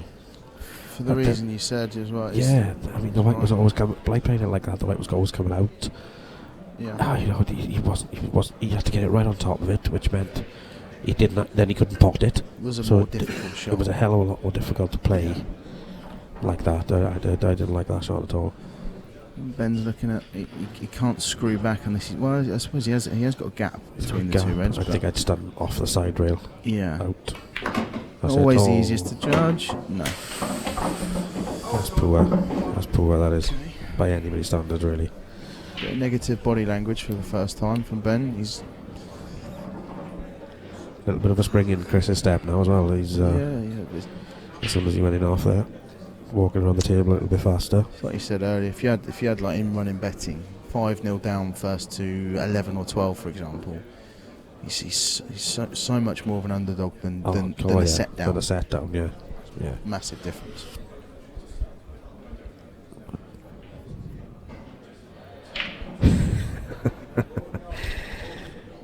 Another customer for Coral beer, I think. Craig Ward's going to have 25 pence each way on me. Your money's safe with me, my friend. Don't worry about that. Yes, mate, I'm playing all right. I'm playing all right. So we'll see how it goes. Oh, he hasn't it? Cushion. Yes, he has. Oof, it was tight. That was, looking forward to getting started tomorrow, to be honest. How many doubles matches you played today? Well, we ended up in a prelim, so we played 2 today now. Played 2. Yeah, and I play Neil and Andy Blurton then tomorrow. Is this last 32 now? If the doubles yes, it is. It is.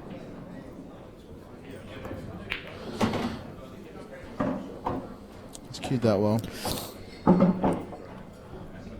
He's got a strange way of playing shots, don't he? Like me myself personally, now I'd have stunned that in and just left the ball up the rail. You know, I know he's landed perfect now, but yeah, it wasn't guaranteed to land. No, he wasn't guaranteed to land on the ball, was he?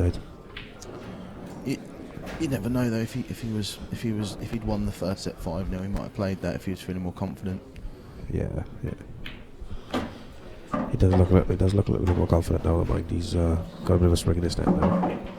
Yeah, his body language is better. Yes, it is. Yeah. I think he's maybe a little bit straight though. He probably didn't want to be straight here. You can't really see from this angle, but I think he's fine either way, to be honest. And he's that's perfect. Lovely jubbly. Lovely. That's Danny there doing his impressions. For anyone that doesn't know him, he likes an impression, mind.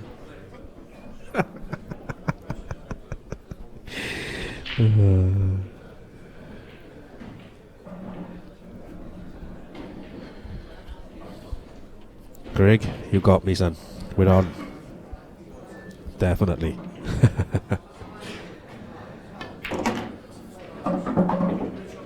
Now that's a doubles pair in. Never seen one. You two? Yeah, me and Mr. Warden, he said if he comes over, do I want to play doubles with him? Hold on. One of you's Welsh. Where's his Welsh? Yeah, well, he's got a grandpa. Is he? Oh, yeah, is he? Yeah. His grandpa's dog's Welsh. Yeah. Tom Jones LP. Don't count. Yeah. Ooh, just Good shot. Good shot. all right. Let's see if this changes how this game's going, because he's done well recently. He's much better than this, Chris. And he's Yes, he is. You're right. because he did well in the first qualifier as well. I think he got to the later stages of that did he? on there. I think so. Yeah, and then he obviously qualified on the Sunday for the World Series thing. Yeah, for And Gibraltar, that I was think he beat Jack Gunney as well. World champion. He beat. Yeah. He's I think he beat Jack on the tour last year as well. Actually, he's obviously good enough, but we haven't seen it yet. Yeah, he struggled here. He hasn't got going at all, but maybe that give him a kick in the butt now he needs. Hell of a break. Hell of a break. That's a compliment coming from you, Dan, the size of your break. Oof. You should see what they've done to my cue. Yeah, it's broke it to bits, isn't it? Split underneath the ferrule, yeah. Yeah. That's why I've had one of Jason's them breaking cues now, because I'm made of doing that. And my cue is fairly thin, like it's 8 mil, so it's, you know, It's a conundrum, though, isn't it? If you like breaking with your own cue. that's the problem. I do, and the way I break as well, I like to screw the white back out of danger, and it's a lot harder to do with that break cue because it's so thick, you know. Big tip as well. So it's not easy, and I have to change the way I break, but it's working at the moment, so I'll persevere for now. Thing, isn't it? It's sort of it's pros and cons to it. Yeah, there is. Yeah. You still ultimately you've got to break with what you feel best. Oh, of course, with. yeah, 100%. Yeah. Even if that means getting a replica cue of your own made, Yeah. if you prefer to break with your own cue. The Jason Owen cue works so well for breaking it.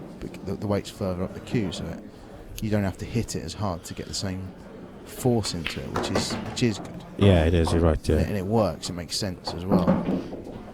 It's works for some and doesn't work for others. Somebody's just sent me a joke, I think. It's going to be Yes, terrible. yes, it is a good joke. Craig Ward said he'll do the fudging and I'll do the potting. Belter. Imagine that. Can you even spell fudge?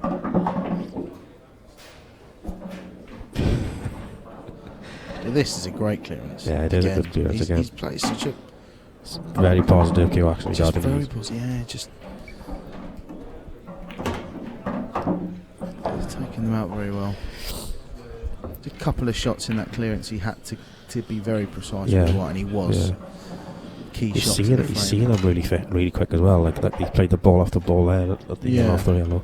And he's played it at the right pace because it was always going to come back out, and he's landed on it. And he was, in theory, that was always going to happen. He had to play at the right pace, and he did. Right done. We'll take some beating this week. Yes. So we've got Tom Ford over there, the snooker pro, on the on table. Is it table 1? It is, I think. Yeah. No, this is 1, is it? Is this 1?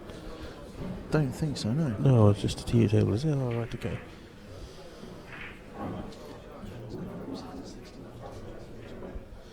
Oh, there's a few people like the look of Ben as well on Coral, by the looks of it. Ben's gone from 66s to 33s in this match. So rightly they must have taken a little bit of money on him in play. Why wouldn't you though? Well, I mean, he's Ross Ferney played very well. Ross Ferney's a brilliant player, mate. Yeah. And he has been for a long time. He went from 50s to 33s to 25s during the course of that match against Sean.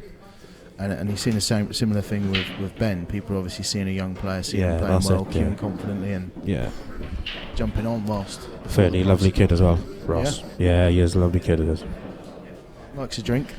Yeah, he can do. Yeah. Yeah.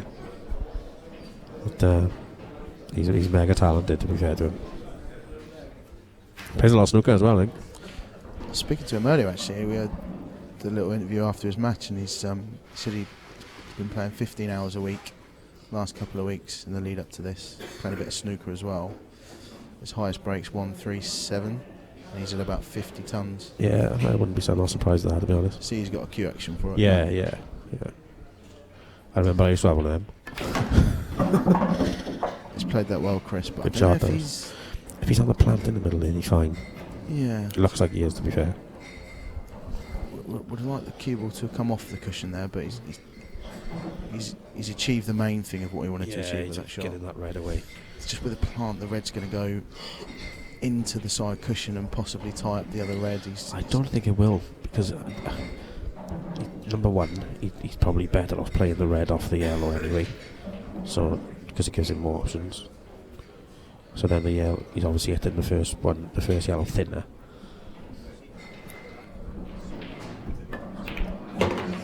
So lucky. He's okay though. Still got a chance. If he got the red off the yellow, then it wouldn't have been, it wouldn't have got double kiss because it'd been thinner. I think he's looking at it now. He might be able to play it now, actually. Can he?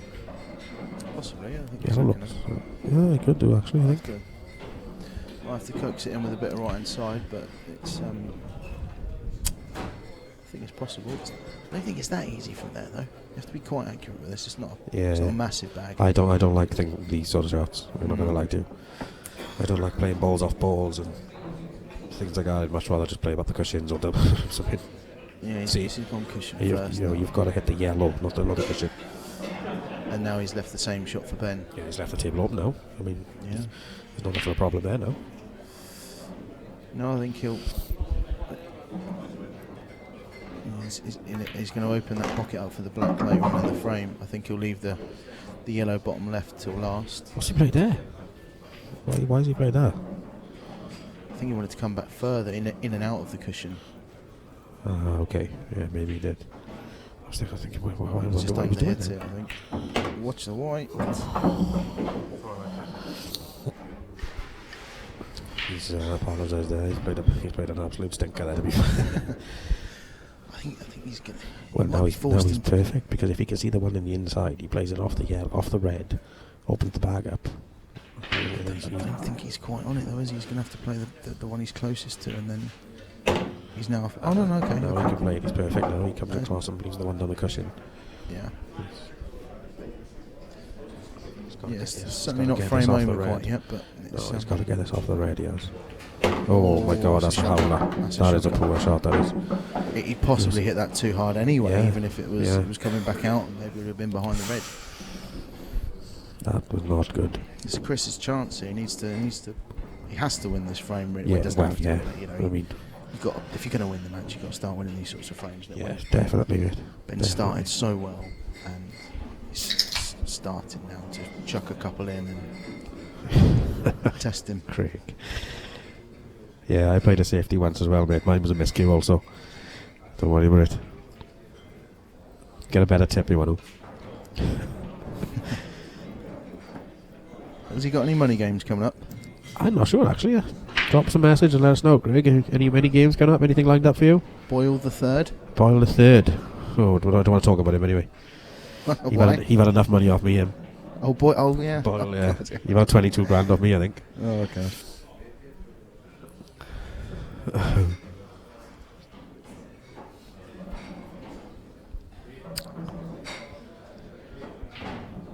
I'm surprised people ain't giving up to play me. I can't get a game, I can't.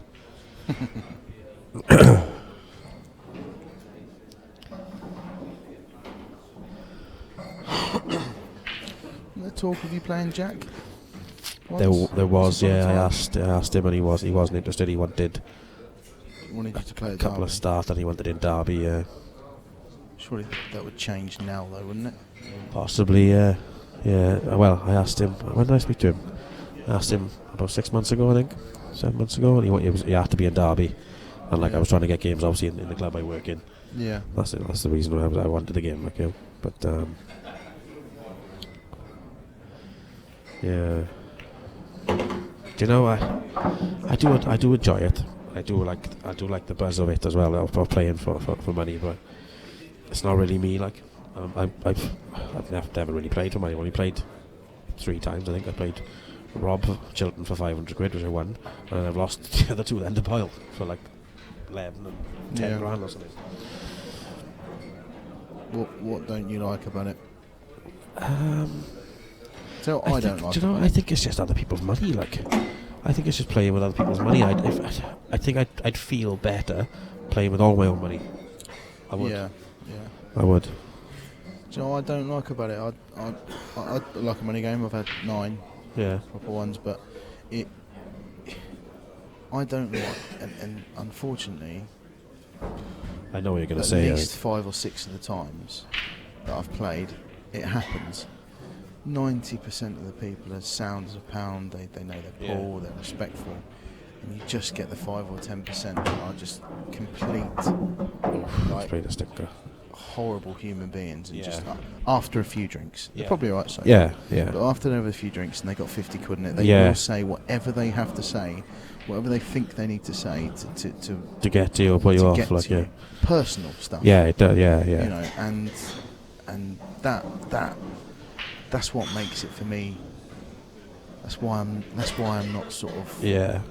I mean, I'm playing Max Nosko soon. Yeah. We're sorting a date out. It's probably a prime example because I've seen some of the stuff that goes on in his games anyway. But I've played him once before. Idiots on the sidelines. To be honest, that's a great shot. It's a great shot. That could kick him into action. Yes. That could be the shot that sort of sparks not wins him the match, but you know what I mean. Sparks it a bit. Yeah. Yeah. He looks gritty, determined, and he's determined. Okay. A bit like Mark, really. Yeah, he is. Yeah. Mark's the same. But it's sort of I actually played him in Bristol and his other and it was actually a really good night, and there wasn't any of that. But I mean, you've got to expect it. The problem is, I'll play them and I'll expect it. Yeah. But you shouldn't have to. You know, I'd like to think that when my mates play money games,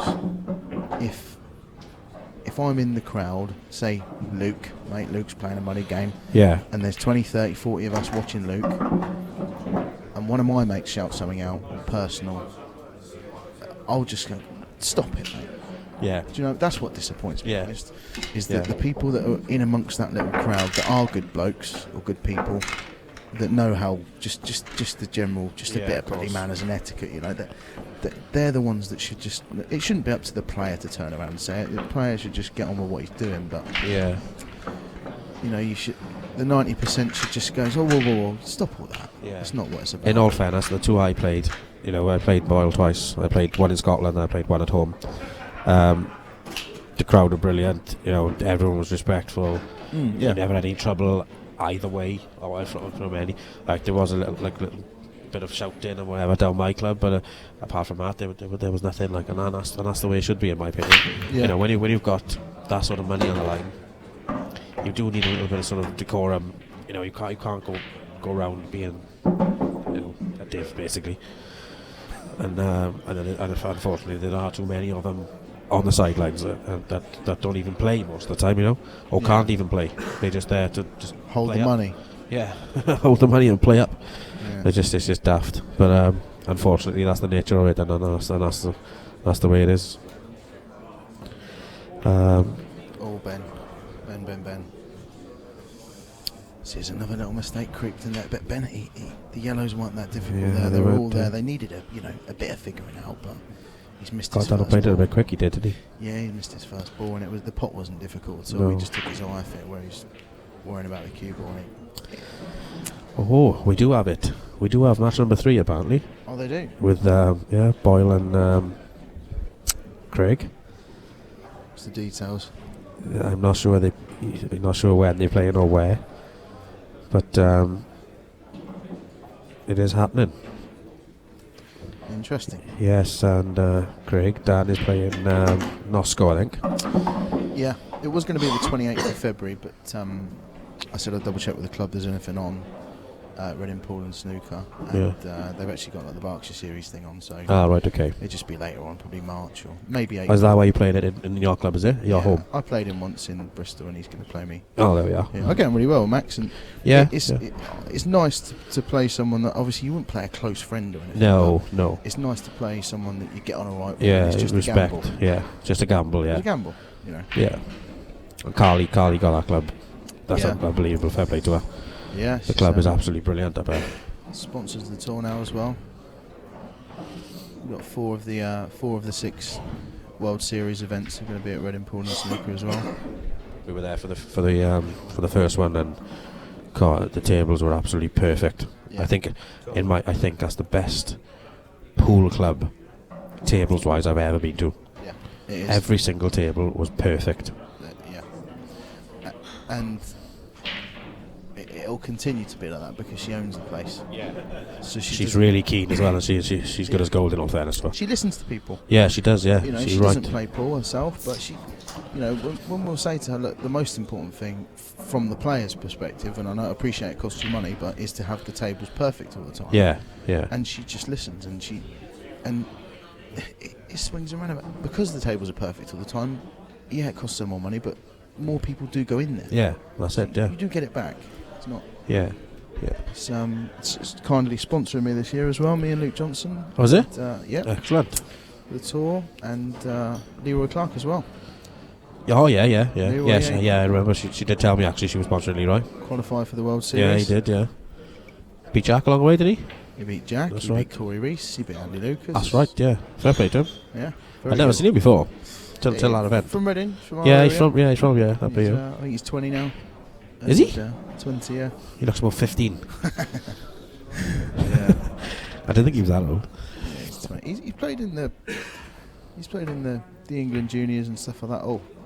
That is It's a hell of brilliant it's a shot. hell of a Oh shot. my word! Wow. Oh. That's gonna hurt. That's gonna hurt. He needs to finish these now. That'll hurt if he gets these. Yeah.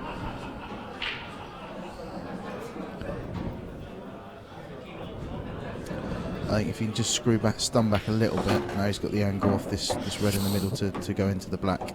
Yeah, would you? I think I would. Yeah, I'd go straight to the black. You Yeah. should be on the other red, shouldn't you? You Yeah. should play at the We right should have pace. some sort of shot, and we'll have the long one at least, don't you? Would you, Craig? Yeah, I'm sure.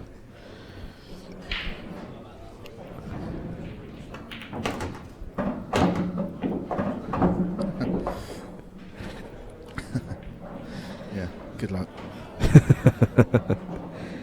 Silly black ball rules. Them stupid bloody rules you're playing now, man. What's the matter with you? I can't believe Ben hasn't played that shot. No, I can't believe he hasn't played it. And he's ended up getting a skilly, which is bad as well. He's really struggling now. He was perfect. Yeah, he was, yeah. I wonder if he's straight enough on this that he can run through around off two rails into the black. Spit them out, don't they? land. Yeah, that's the problem, isn't it? He's going to need a bit of side as well to create the angle, but... Oh, is he trying to stun in the gap? He is, yeah. He's played it well. Ooh, a bit hard.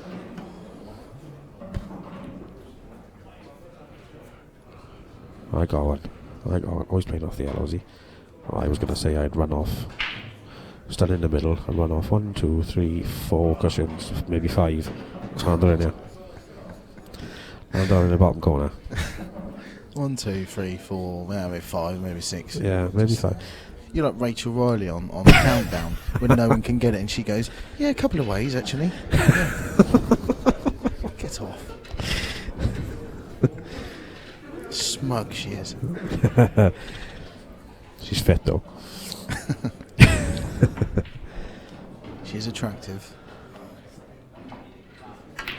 Oh, that's Oh, that's lucky. That's lucky. Any softer, that was in. Yeah. It's only the paces kept Yeah, out. spat it out. The same old thing though with the sets player, isn't it? He's started like a train. Yeah. He's missed more balls. Well, In this set than he It's a probably has in the last 2 matches. completely different player Yeah. in this set now, and he needs to regroup and. Yeah, he does. Yeah, he needs to start again now. Yeah. You say about the thinking clearly thing. You said he seems to be seeing it so well. Yeah. Seeing it so quickly, and he's now he's 2-1 down. To me, he's then played the wrong shot when he had the perfect angle. Yeah, that's right. So he's maybe not seeing things so clearly anymore, but that's what happens. Yeah.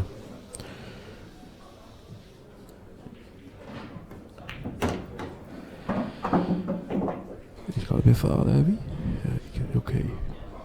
I don't think he can sneak that in the middle, can he? I think he can drop it in the middle if he plays the one that he's closest to now in the corner, the one along the top rail, and then drop that in. That's tough.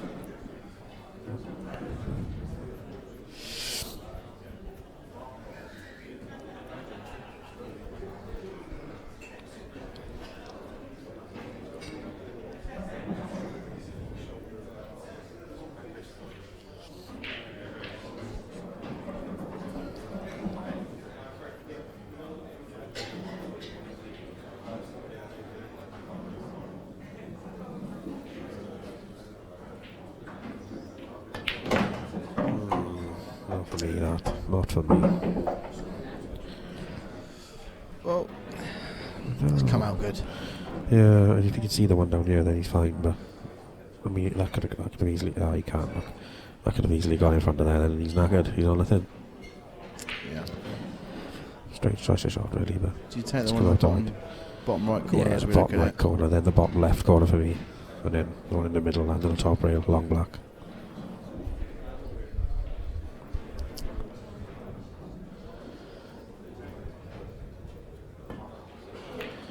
Does Q funny off the cushion, doesn't he? Yeah, He it's uses as if his he bridge digs, hands. as if he, yeah, and he digs down on the way through. Do you know what I mean? It's easy to get unwanted side playing it like that. But Yeah. obviously, I think he's got quite a thick cue as well. I suppose that helps the way he cues. I suppose with a thinner cue, he'd probably struggle.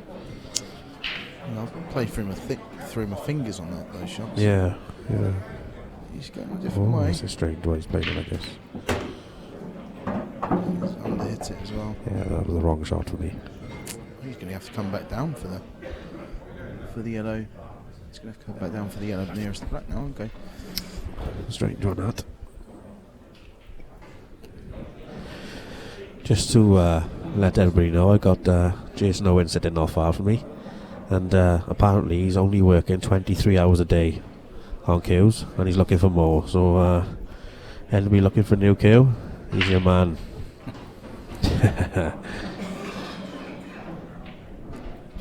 Probably one of the best about at the moment. Absolutely brilliant. Fair play to him. He makes them all himself as well. Yeah, some good, very good cue makers around at the moment. Keith Hammond, just got a replica cue off of him. Is it? Yeah, I wanted it to play snooker with, really, because I've never had a snooker cue but I wanted it to feel the same as my cue. Right. So, i.e. he's got away with that. It slowed up there, but yeah, I wanted it to feel the same in my hand as my cue does, but obviously with a slightly bigger tip, Yeah. and a little bit heavier, and he's nailed it. To be honest, Is it? I'm using it to break with as well because I like the feel of it in my hand. Okay. So yeah, he's good, yeah. absolutely nailed it. He knows his stuff, and he sorted out my cue as well when I've got that split underneath the ferrule. And he's right. taken it down. He's rescued it somewhat, and now he's going to sort me out a mini butt as well. So Excellent. there's choices galore. Yes, there are some good cue makers out there, to be fair.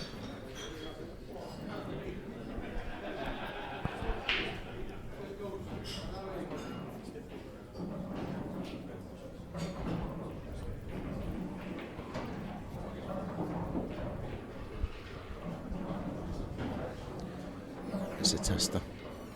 They're not gimmies queuing off the cushion. Oh, was it a kick? It was a kick as well, It was huh? a kick, yeah. 3-1. Ben could have been 3-1 up himself there. Yes, exactly, and that's the difference, isn't it? It's keeping your opponent down when you got him. That's the problem. That's and the that's what you see consistency thing, isn't a it? lot of the top players do all the time. You know. Yeah. They don't once they got you there, they don't let you back up. I think you're right. Is your top, certainly your top 20 can all beat each other, and probably all have beaten each other at some point. But it's the consistency and the, even just in this match, you can see from one set to another. You can see how good Ben rode it. You can see how capable he is. But and I'm sure he'll develop into somebody that is super consistent. But you know, your top 5 on the tour or so, they carry on playing like that, and they put them to bed, and the game would be over by now. So it's something for Ben to work on, I suppose. He's got so much talent.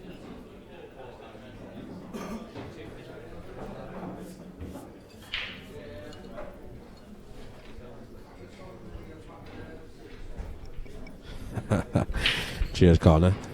Mr. Connor Jones. I think my commentary's better than my pool these days, pal.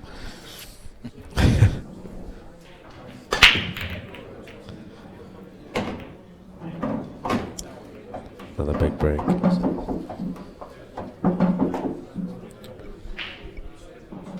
And yes, Mr. Wadham, black ball rules are the way forward, my friend. Over you come. It's no good playing in the BDO when the PTC are running over here. Over from the dark side.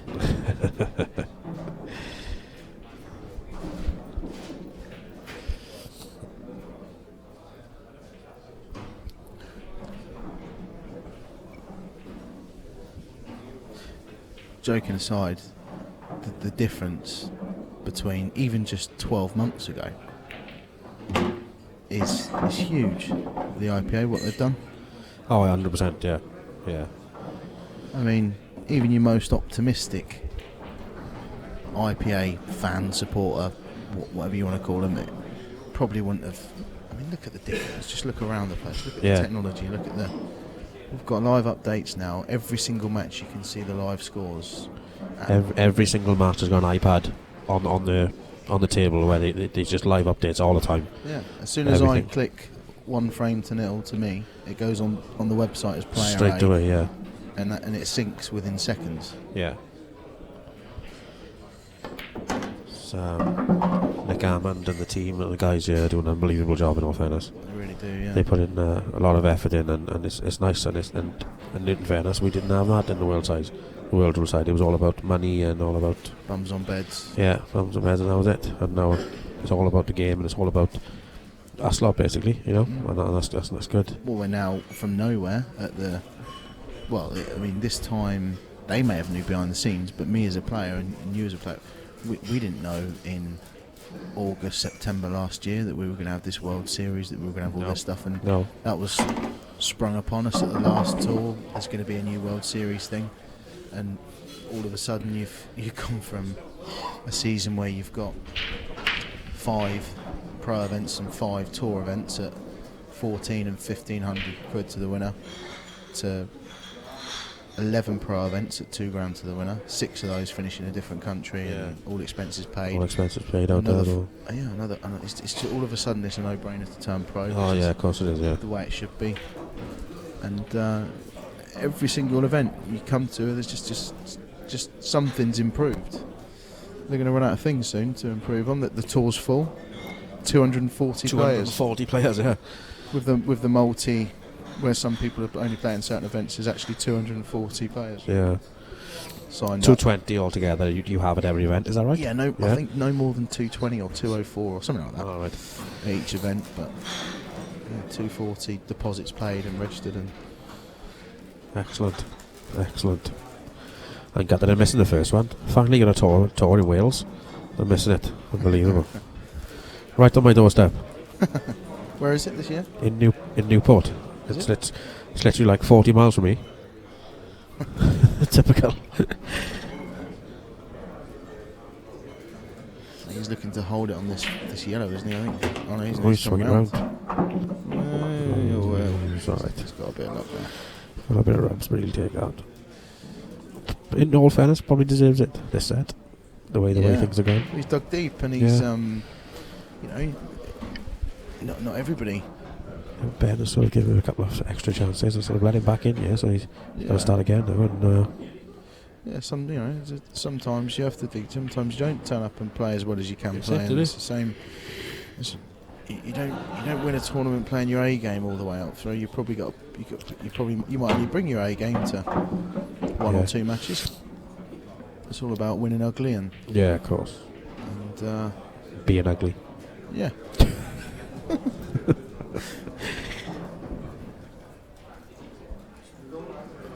Do you just leave yourself a longer? I was just going to say the same thing. Do you run around and risk it, or do you leave yourself just a poke? Is it that difficult a shot to play out with a bit of bottom left and got quite a big margin, haven't you? Yes, but I depends how much angle you got. Yeah, if he's got lots of angle, he's guaranteed to get off the top right and out. Then yes, if he hasn't, and he's trying to force it up there, then no, I just screw back and just leave him probably right where it is now or somewhere and just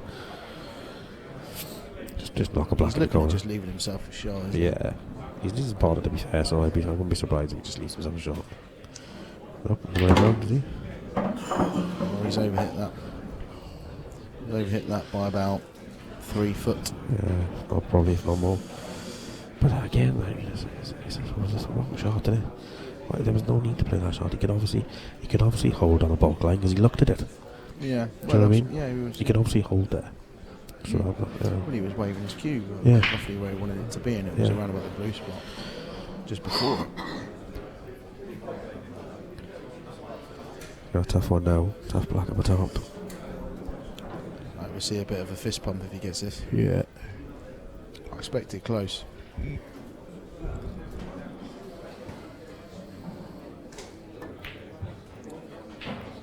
Close. Has he sort of got away with that? I think so. I think he's going to have to play the one he's closest to, isn't he? He's going to have to, just play a snooker? Or probably not. I'd probably go for me, but he possibly will do play. you like these jabby little shots? I don't like them. I don't mind them. I don't. When I'm close to the white, He's playing a snooker. I take great pride in coming off the cushion and potting this now. Just because he snookered me. Whereas he should have gone for him.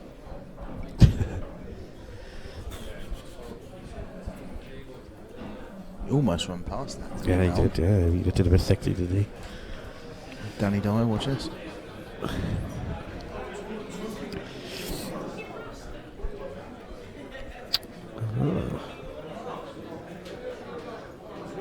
Looking at playing the knuckle shot. You've got to dig in him. He's playing the knuckle shot. I tell you something. It's not a bad shout, actually. You'd be surprised that if you line that up 10 times, you always go across. I mean, just hitting it is no good, is it? I mean, just hitting it, he's giving the frame away anyway. So just as well, if he's going to give one away, he just will give two away from there. Yeah. You know? So you might as well try and pot it. That's the way I think about things. That's the way I go about things. Because I don't think that if you look where he's putting his cue now, he needs to get so much right hand side onto that. He can't really. And the way, because he's close to the right hand side of the white. Sorry, the yellow's close to the right hand side of the white. He's going to struggle to get it on, isn't he? Yeah. I think that's a good shout, the Jaws, me. I do. I think he just as well go for it. I think. Ain't got much else to do. No.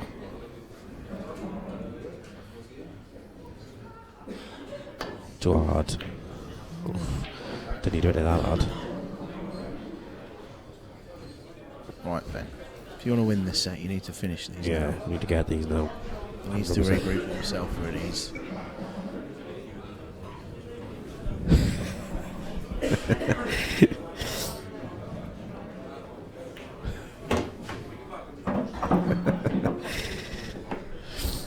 oh, what? I showed him your message, Mr. Waddingham.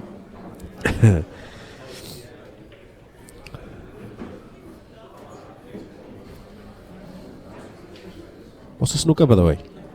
Just asking. 15 reds and stuff. I don't think I played snooker in my life. You used to be very good at snooker, didn't you?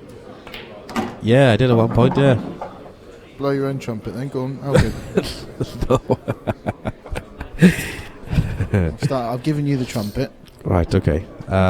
Yes, I'll leave it at yes, I was. And that's it. What did you play on? What tour did you play on? I didn't. I just used to practice. I used to play with Matthew Stevens every day. And practice with him, and I was about to go pro, and a sponsorship deal fell through. And that's when I come back to pool then. Okay. What were you? How long ago was this? How old were you when this I was 21. 21, okay. And what were you? 21, 22, yeah. You were playing Matthew Stevens, first to fives? What were the scores? We were just practicing. We were doing like 3 or 4 hours a day. Against each other, you beat him a few sets? I won a couple of sets, yeah, but I've had taken a few items off him as well, mind. Yeah. Because I tell you something, he's probably the best player I've ever played in practice. Yeah. Ridiculously talented. So he hasn't fulfilled his potential? Oh, no idea. No idea. Likes to have a good time too much. Yeah. Goes out too much. We went upstairs one day, started, first 8 frames. I think I hit the white ball something like 7 times. And I lost 8-0. I think I stuck 3 long reds out, and he made 2 maxes and 100. And all in all, he made 4 hundreds, 2 maxes, and 18 to 70.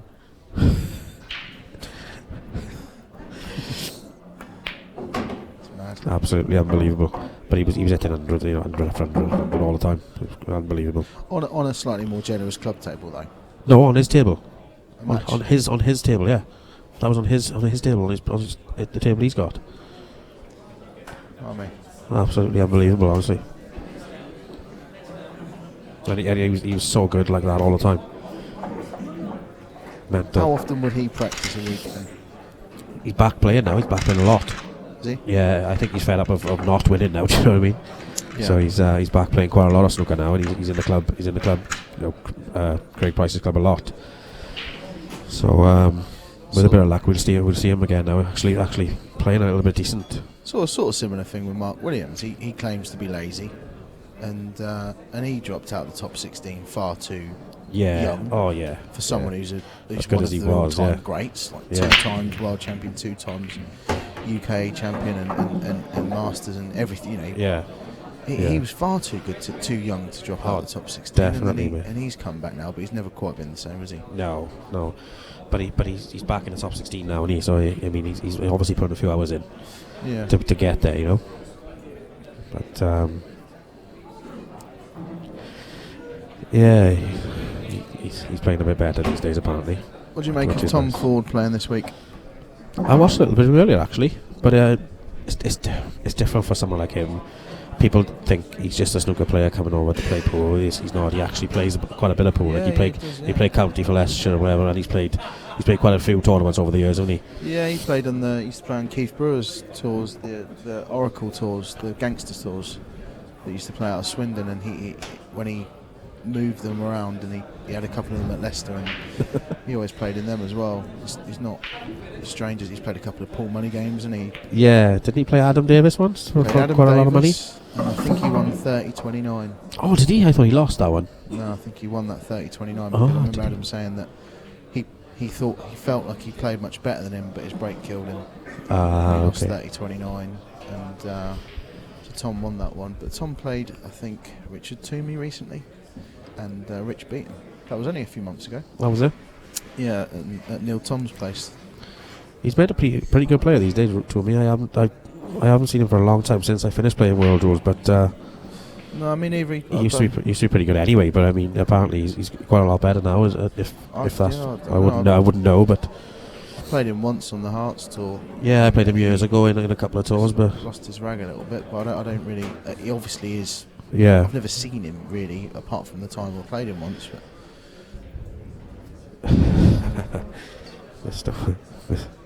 Yes, what I have had a few maxes, but and you've had a few 40s, have you? I'm sure. I remember you telling me you had a few maxes yourself. Don't give us that. Ben stuck to that red. That's harsh. Ouch. It's harsh. He shouldn't have let it. He shouldn't have given it a chance to happen. But it's still harsh. Yeah. He's looking at maybe trying to bend the white around. I think he's looking to see if it's touching ball. That could be. Doesn't look like he can swerve it by his reaction. I mean, if he could swerve it, I suppose he'd be downplaying it by now, wouldn't he? Yeah. That's a killer. He's really, you can see he's really disappointed. Yeah. To go 3-all as well. The black was still safe. He had to land on it or break it out, or possibly leave a double into the middle if you're right behind it there. Quite easy shots, but he was looking like going 3-all. Certainly had a good chance to go 3-all, and now it's. Balls aren't nice though for Chris if he does get a sniff. just had a message off Zach Shepherd. Yeah. Apparently in the Adam Tom match. Mm-hmm. Oh, he could get it. Look. Great shot. At 29-all, Adam has asked for 2 clear, and Tom has said no because it's my break and I'm going to break and clear, and he did. Fair enough. Thanks for that bit of information, Zach. I got a lot of time for that. I like that. Yes. I watched the Ronnie O'Sullivan thing the other day when he asked the prize money. Brilliant one that was. I loved that. Unbelievable. He waited a good minute to play a shot. Yeah. It was still a 6.5 minute 147. That was absolutely amazing that day. I was actually watching that live when that happened, and I was like, "What's he doing? What's he done? What's happened? I thought he fouled or something." I did. Yeah. And mad. Oh, that was amazing. Is there prize money for a maximum? When they said no, he wouldn't pot the black, and then the Amber House made him pot the black for the crowd, didn't he? Yeah. And he lamped it in under 1 hour. Amazing. Absolutely amazing. Do you know when you watch these guys, like I said, I could play a little bit. Waddenham could play a